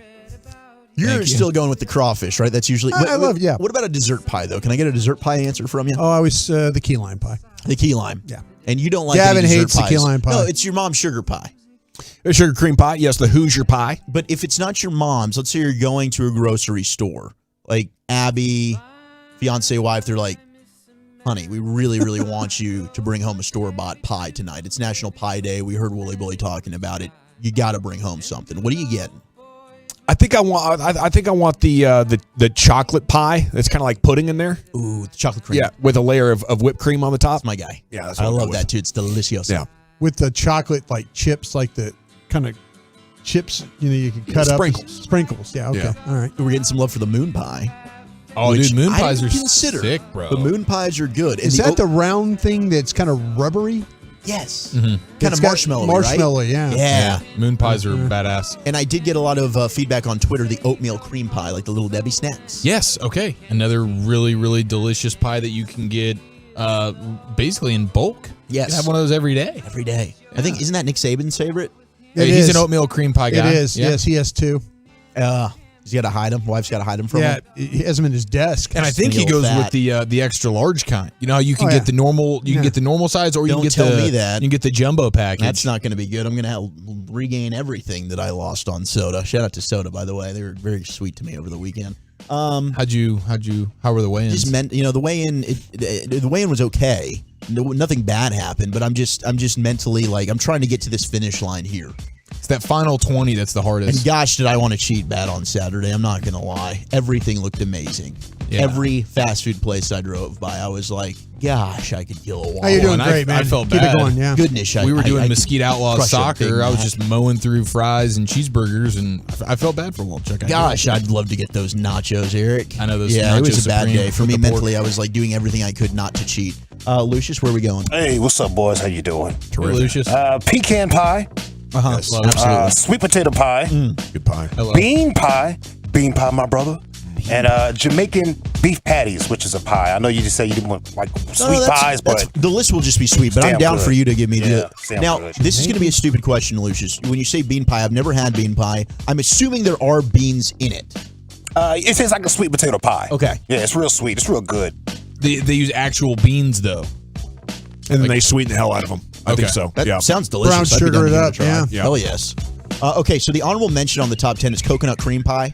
So I'm Fire. surprised it didn't make the top 10 because I know that's a big favorite. And Gavin just threw up in his mouth.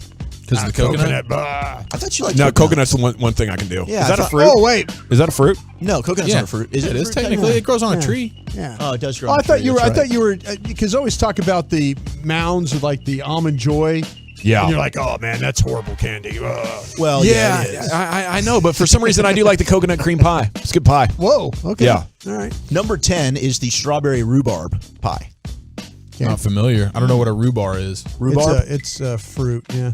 I think fruity, I got that fruity right. pebbles. Yeah. Just a strawberry fruit pie, basically. Basically. Number 9 is the sweet potato pie. There you go. Yep.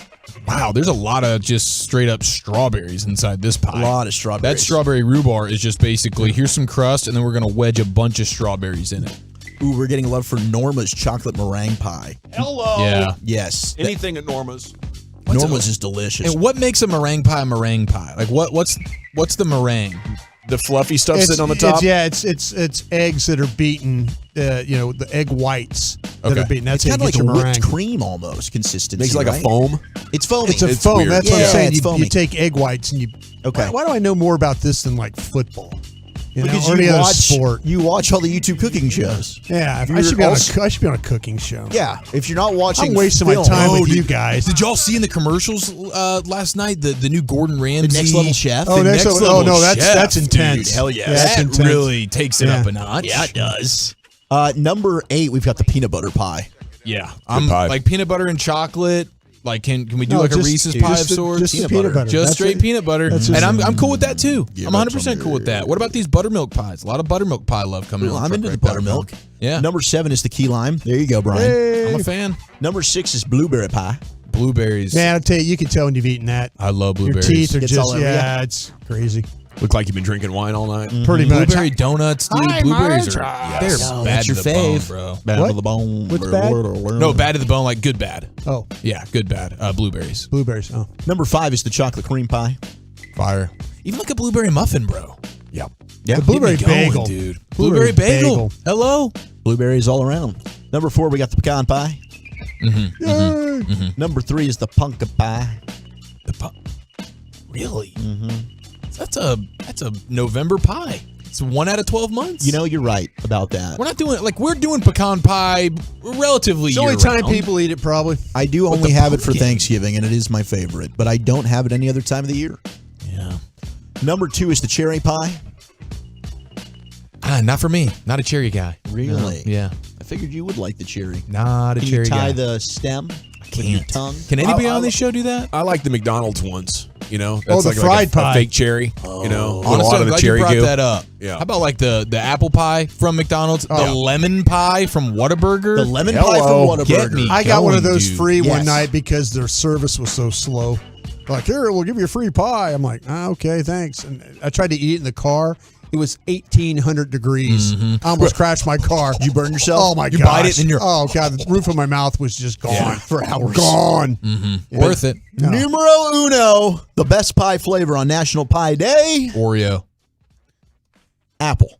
There it my is. bad. Yeah, you're right. The undisputed champion. Thank you, Wolchuk. My pleasure, guys. Top 10 at 420 every afternoon here on 105.3 The Fan. Okay, some Cowboys content coming up here around the corner. Brian, we have a bet payoff idea. And Brian was he picked the Cowboys to win. They came up short. How about this one? Call Zach's mom, flirt with her for at least 5 minutes. Friday at 2:20. And she can't know about it, right? Yes, she cannot know about it. She's just going to take a random phone call, and here comes old Papa Broudus. I like that, man. Laying it on thick. Man, I don't know about that. Don't know about that. Okay, just something to consider. Want to throw it out there? Walter, how do you feel about that? I mean, my mom's a team player. You're not. I think I would chicken. Talk, are you? I think I am. Oh, I think I would talk to your mom about food.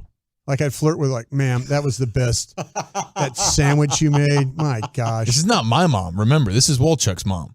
Oh, whose mom? I thought it was your mom. I mean, if you prefer Chiafalo's mom. Oh, I thought I was talking to your mom. Man, yeah, you can talk to my mom too. I have no Eric's problem mom. with you hollering at My my mom's got the South African accent, though. That might win you. Oh, I over. love the accent. That would sound good on the radio. It'd make me, Formula One feeling, yeah. All right, well, think Wolchuk's about that. mom isn't We need an answer here. Stay tuned, and if you have some good bet payoff suggestions, the truckrex.com fan text is still open on this. As I tried to appeal to Broadus's inner Marty McFly there, calling him chicken. Anybody? Yeah. Apparently he doesn't mind that nearly as much. Okay. Me and Diggs are all good with it, man. Don't worry about it. What are we hearing about the coaches and what the Cowboys are hoping to get done this week? And we'll jump into some Cowboys Twitter top tweets going viral next in the nation.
grapevine knows you like buying to be easy.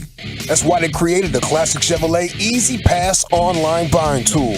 Visit ClassicChevrolet.com to get started. Chevrolet, find new roads. Well, thank you, Lucius. It is the G-Back Nation here on 105.3 The Fan. Bet payoff ideas coming in. Has to broil crawfish for the group, but can't partake at all.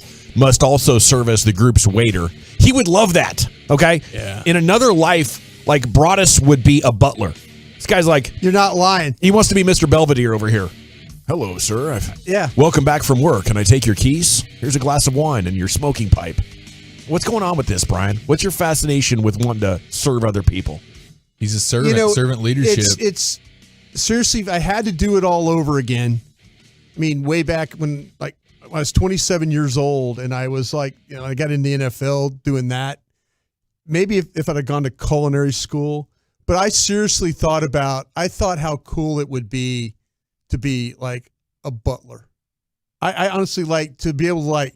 It would be cool to be in somebody's killer house. Yes, but but to manage the staff, okay, and to like organize and to make sure that everything is where it needs to be. Home economic type stuff. It's weird because here's it is. It's hospitality. Thinking about that, going to school and then you go to like school at UNLV. You go to hospitality. University of Houston has a really great hospitality department. I think it has something to do with my family being in the restaurant business for all those years.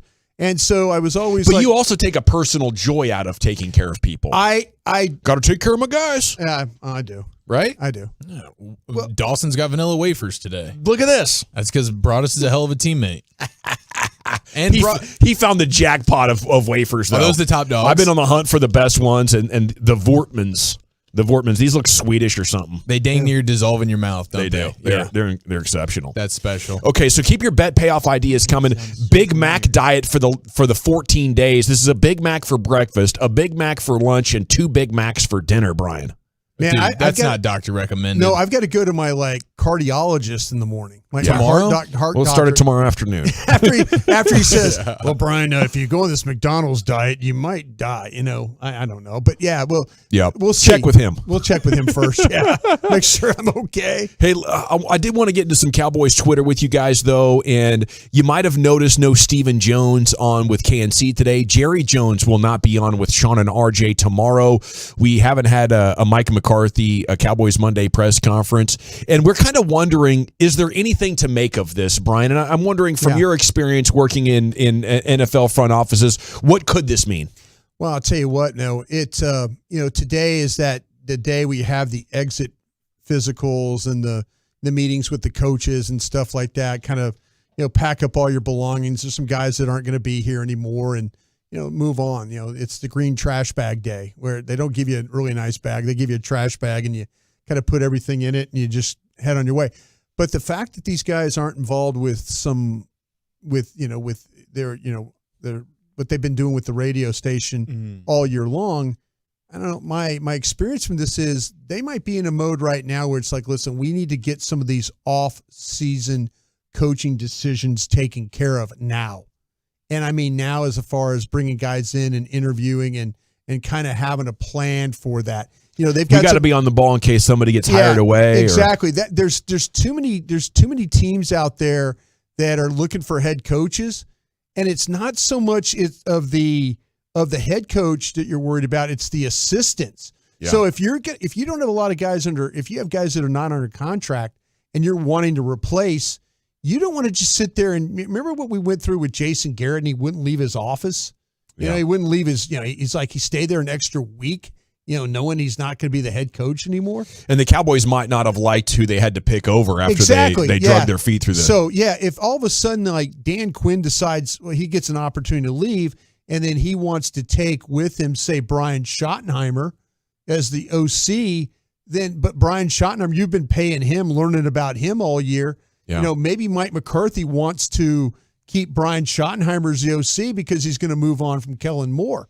So you just can't sit around and let's go on vacation and hope for the best that we're going to get. No, you do not. They're most likely, in my experience, right now talking to guys about replacing certain coaches and not losing ones to other teams that are looking for coaches. And a 15 or 20-minute radio interview wouldn't kill anything, but you want to be available to take a call at any time. You want it might be a situation where they're now talking about, they're having these staff meetings about, which direction they're going. Oh, yeah, they might be having meetings all day, too. Meeting all days today. Like, Mike is saying goodbye to the players. The coaches are saying goodbye to the players.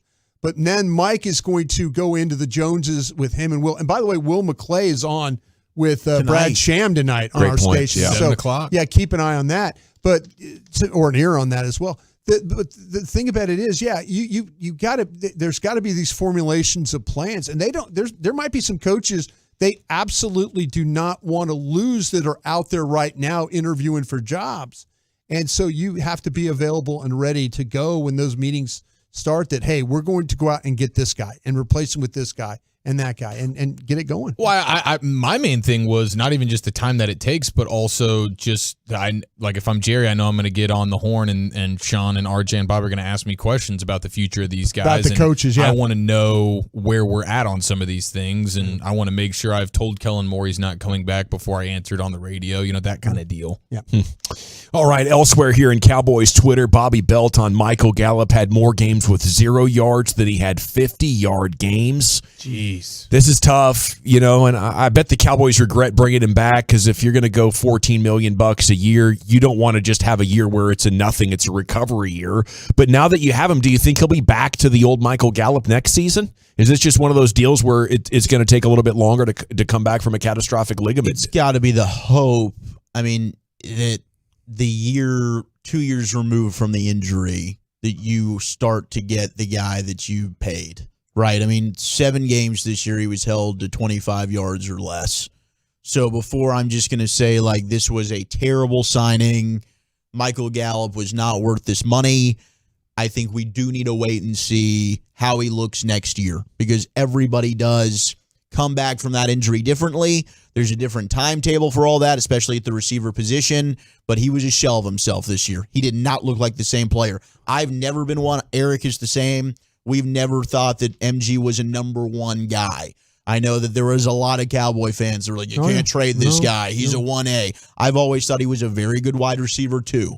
But this year, he wasn't even a 2. No. Can he get back to being a really good wide receiver 2 next year? That's going to be the big question. Well, I think you're at that point right now with Zeke, though, right?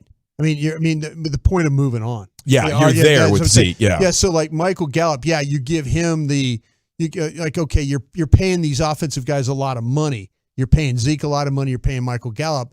You're ready to move on from Zeke, from what you've seen this year. And Michael Gallup, you're willing to give him the 23 season to well, make hopefully, him he's a weapon, and he's a guy that Dak trusts. I hope this wasn't the Cowboys being soft, and being nice and feeling bad for a guy that got hurt because, you don't want to give a guy a big contract because you felt like he earned it. You got to give him the contract because of what you think he's going to do. And to give a guy coming off a torn ACL market value, that's because he's Dak's friend. Why? Why did we do that last year? And I think, instead of Michael Gallup, you bring back Cedric Wilson for half the money without a torn ACL. No, I don't disagree with that. Am I talking crazy? No, you're not talking crazy at all. I think they probably were projecting, hey, we see ACL injuries these days and these guys come back, and they didn't think that Michael Gallup's the guy who didn't want to play when they felt like he could have played, remember? I mean, it all started he clearly took this injury in a way that not most guys do these days. And so that was something that they weren't expecting. But if you're Tony Pollard, you should feel great right now. Because you see Dak gets the catastrophic injury, boom, now we're going to go ahead and pay him. Michael Gallup, absolutely, just got injured, bro. Let's go ahead and dial it up. Tony Pollard, you're next. Hey, market setting cash coming for TP, I guess. That's a good point.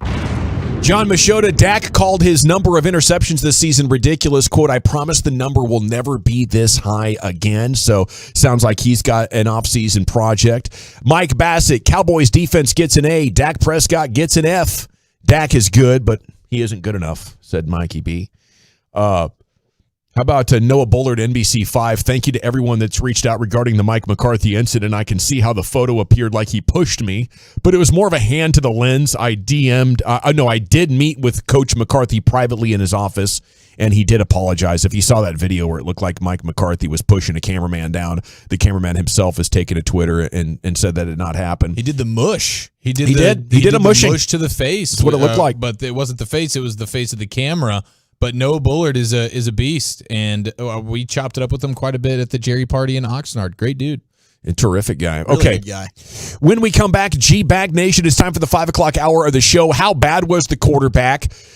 Is this a deal breaker for you? We want to hear from you on the truckwreck.com fan text. Did you decide to not be as much of a Dak supporter yesterday? Was it a straw that broke a camel's back? At least one of the members of this air staff did, and we'll tell you about that coming up next here in the G-Bag Nation. Commercial.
From our fan studio, secured by DFWsecurity.com, you're rolling with the G-Bag Nation on 105.3 The Fan. Okay, it's hour number 4 of the G-Bag Nation here on 105.3 The Fan. We want to hear from you, truckwreck.com fan text. Now, coming up at 6 o'clock, we are going to do season-ending 6 o'clock sound-off. So if you want to prepare your thoughts coming up in 1 hour, it will be your one opportunity of the week to compete against your fellow Tolos for the best call of the night. And, it's very interesting. I'm wondering how many of you sort of changed your opinion on the quarterback last night. Said, hey, you know what? I've defended the guy, but now this is a turning point here that it basically happened the same way in back-to-back seasons. At 877-881-1053, the text is open right here. What would you do about it if you were in charge is the question. There are 2 years left on his deal. As Brian mentioned last segment, Will McClay's coming up in 2 hours. He's going to be on with Brad Sham, the Cowboys Hour tonight there. That's your personnel boss. So we're going to get some updated thoughts on what that offseason outlook looks like from Will McClay coming up in 2 hours with Brad Sham. Maybe the best guest of the year. It's a must-listen deal coming up at 7 o'clock. We'll check. It was interesting last night in the postgame show because you are a lifelong Cowboys fan. Your passion is intense. You have defended Dak maybe on this show more than anybody over the last calendar year or so. How did last night, change your opinion of what he is for the Cowboys? Yeah, it's one of those games where, the quarterback play, I think, cost you the game.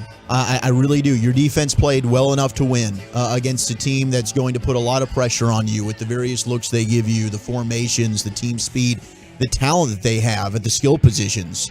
And we saw last year, even in the game, how they came out early, they jumped on the Cowboys. Dan Quinn had a plan in place, and their defense, you take away the 2 interceptions that resulted in 6 points.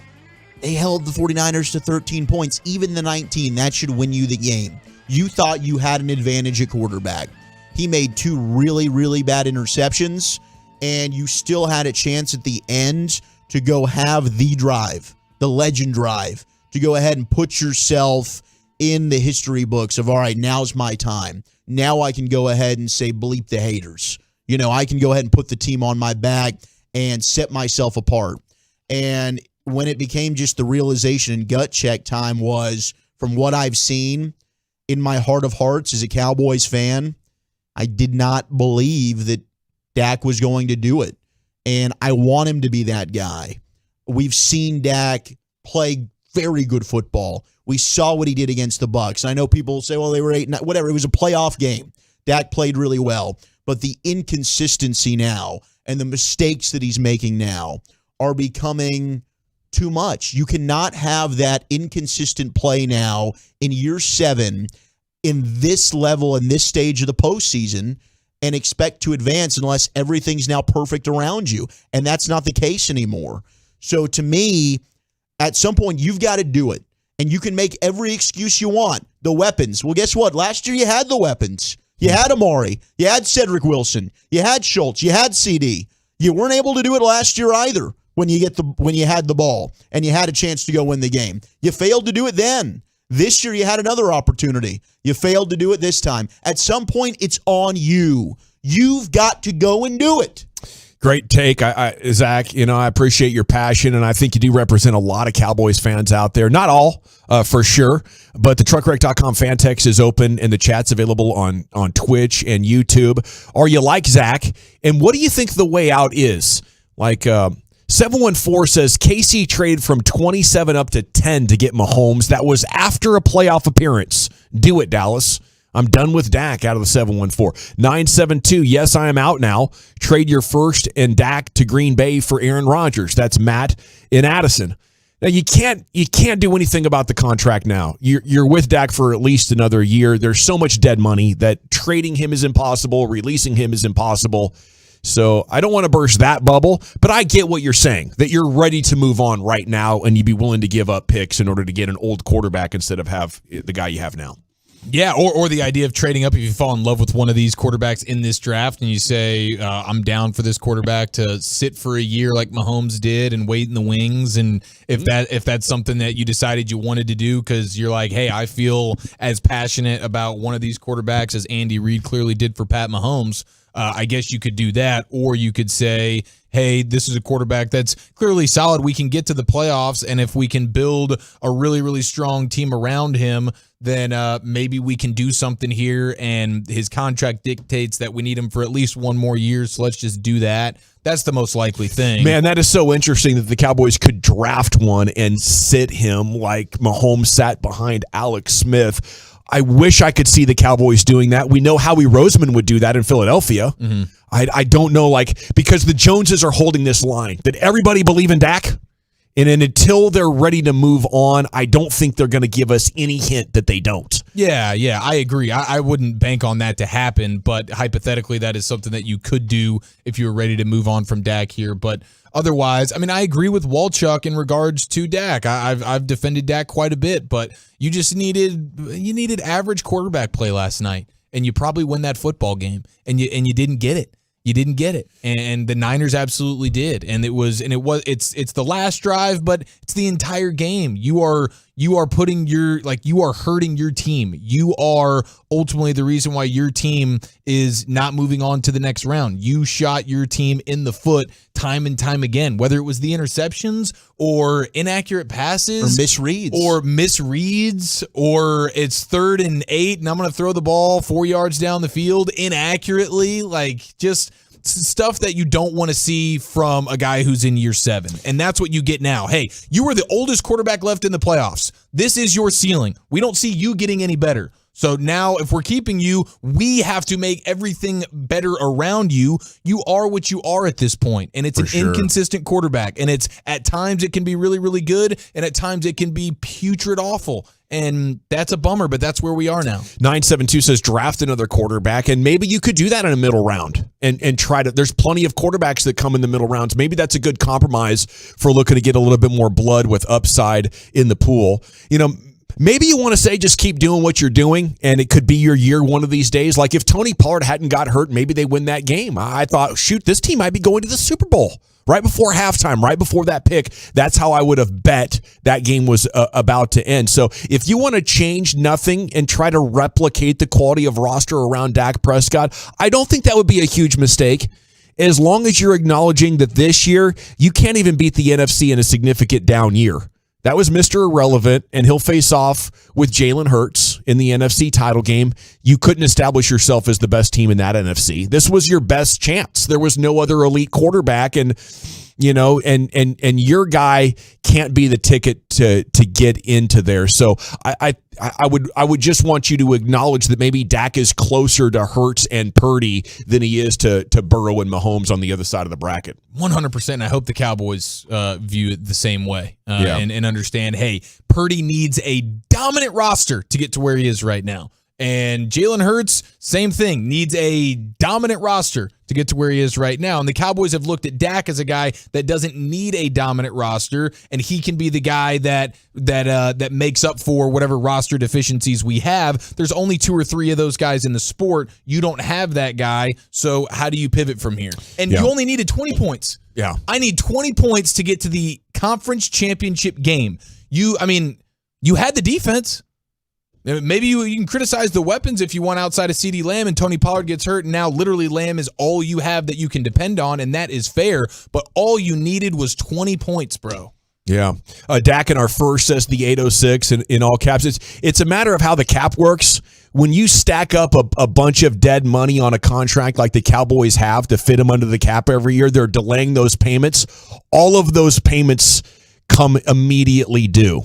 So if you traded him for Aaron Rodgers, 40% of your salary cap would be dead money on Dak Prescott's contract. So you'd have $125 million to try to get Aaron Rodgers paid. There's $50 million. So now you have $75 million to build out your entire team, or $65 million.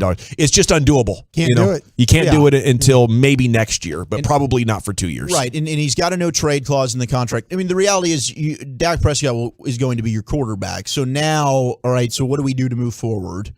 I think you do need to start with you bring in a new offensive coordinator. I've been sitting here listening to you guys talk about all this movement and stuff with Dak. That's the first thing you need to do. Absolutely. Right, I'm with you. Agreed. Because in reality, though, you're not going to be able to trade him. You're not going to be able to do what you want to do because of the cap situation. So the easiest thing is to move on from the coach.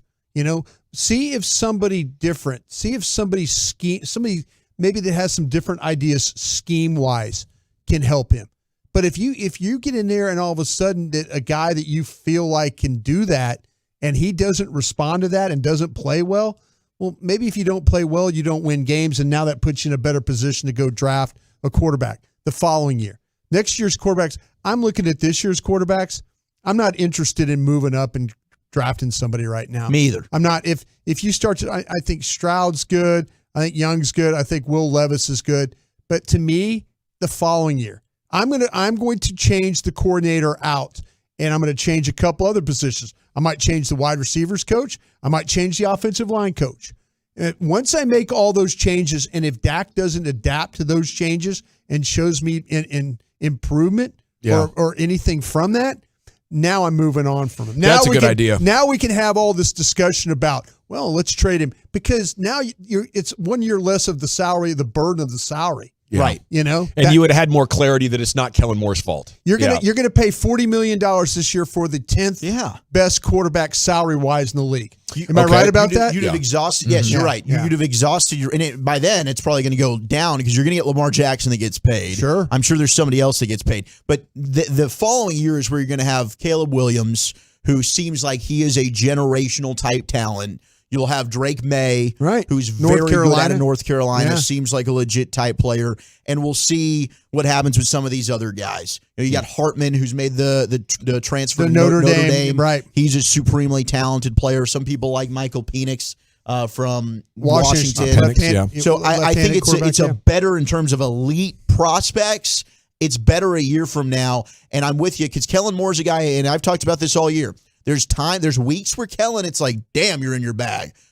Tampa was one. He's also, you talk about consistency, there's an issue with the play calling and consistency. You watch the All-22, that is very, very apparent, especially when it comes to routes with the receivers. We talked all week about Kyle Shanahan, how he's scheming to get guys open. You don't see mesh combinations with the Cowboys when it comes to crossing patterns, drag routes. You're basically creating pick plays to where there's a cluster where you're having DBs that are essentially going to run into there's traffic. They're having to cross, and they're going to get bumped off. And it's going to, all right, boom. Now CeeDee Lamb's open. Now Gallup's open. Now Brown's open.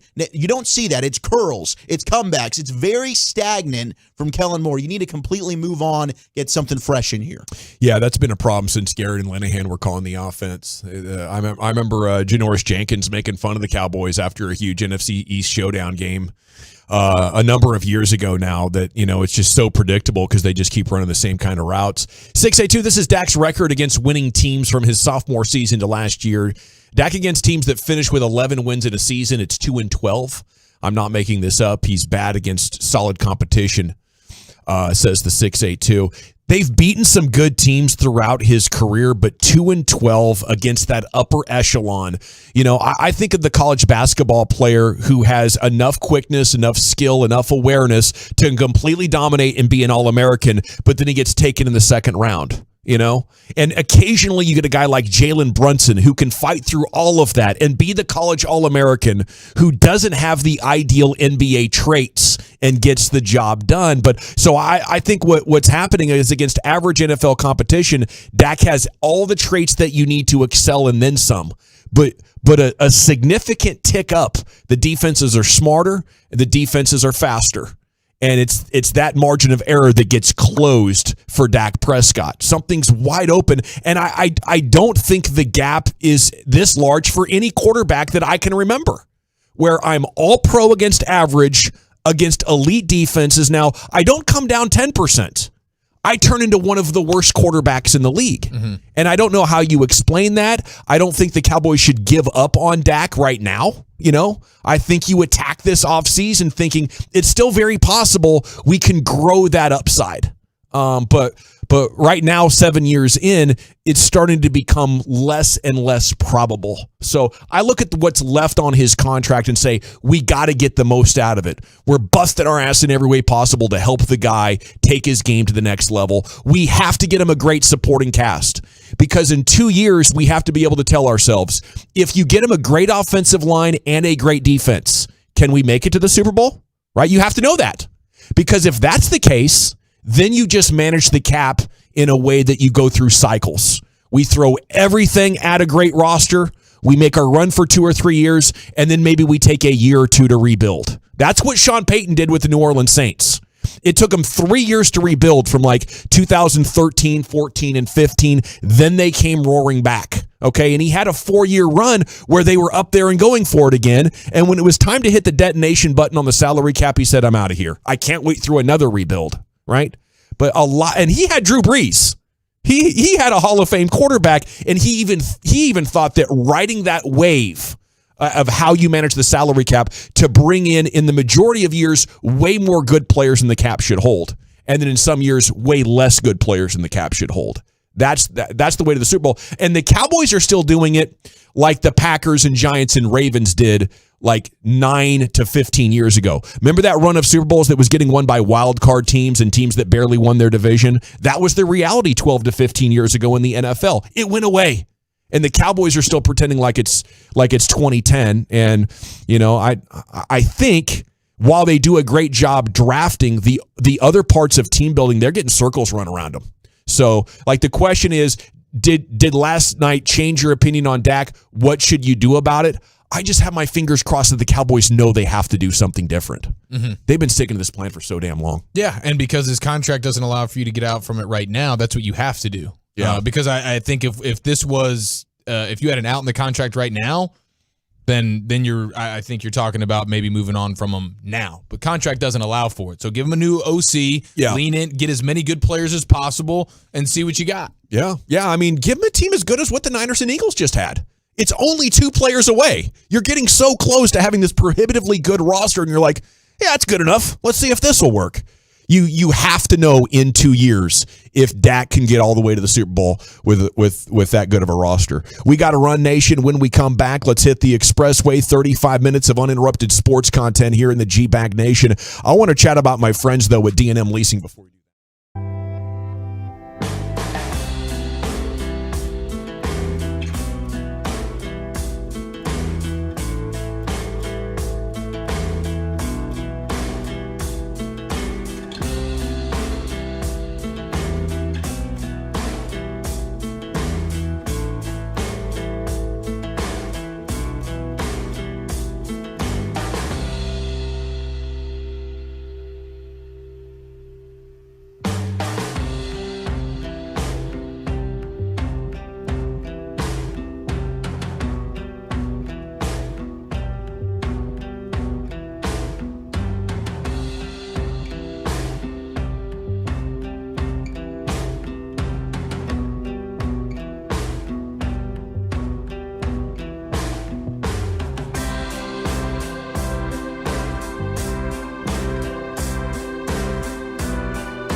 Yes, sir. Welcome back, Nation. It is time to hit the expressway. 35 minutes of uninterrupted content. You have Bobby Belt coming up here at the bottom of the hour. Lucius Alexander will take over with LA Live coming up here at about 5:40. And, just kick back, relax, Talked with Atola over the week, and he said it's perfect for me. I get out of work 5:15, hop in the truck, and you guys come on, rock the entire way home. So thanks to everybody that can hit this expressway every afternoon. The truckwreck.com fan text is open.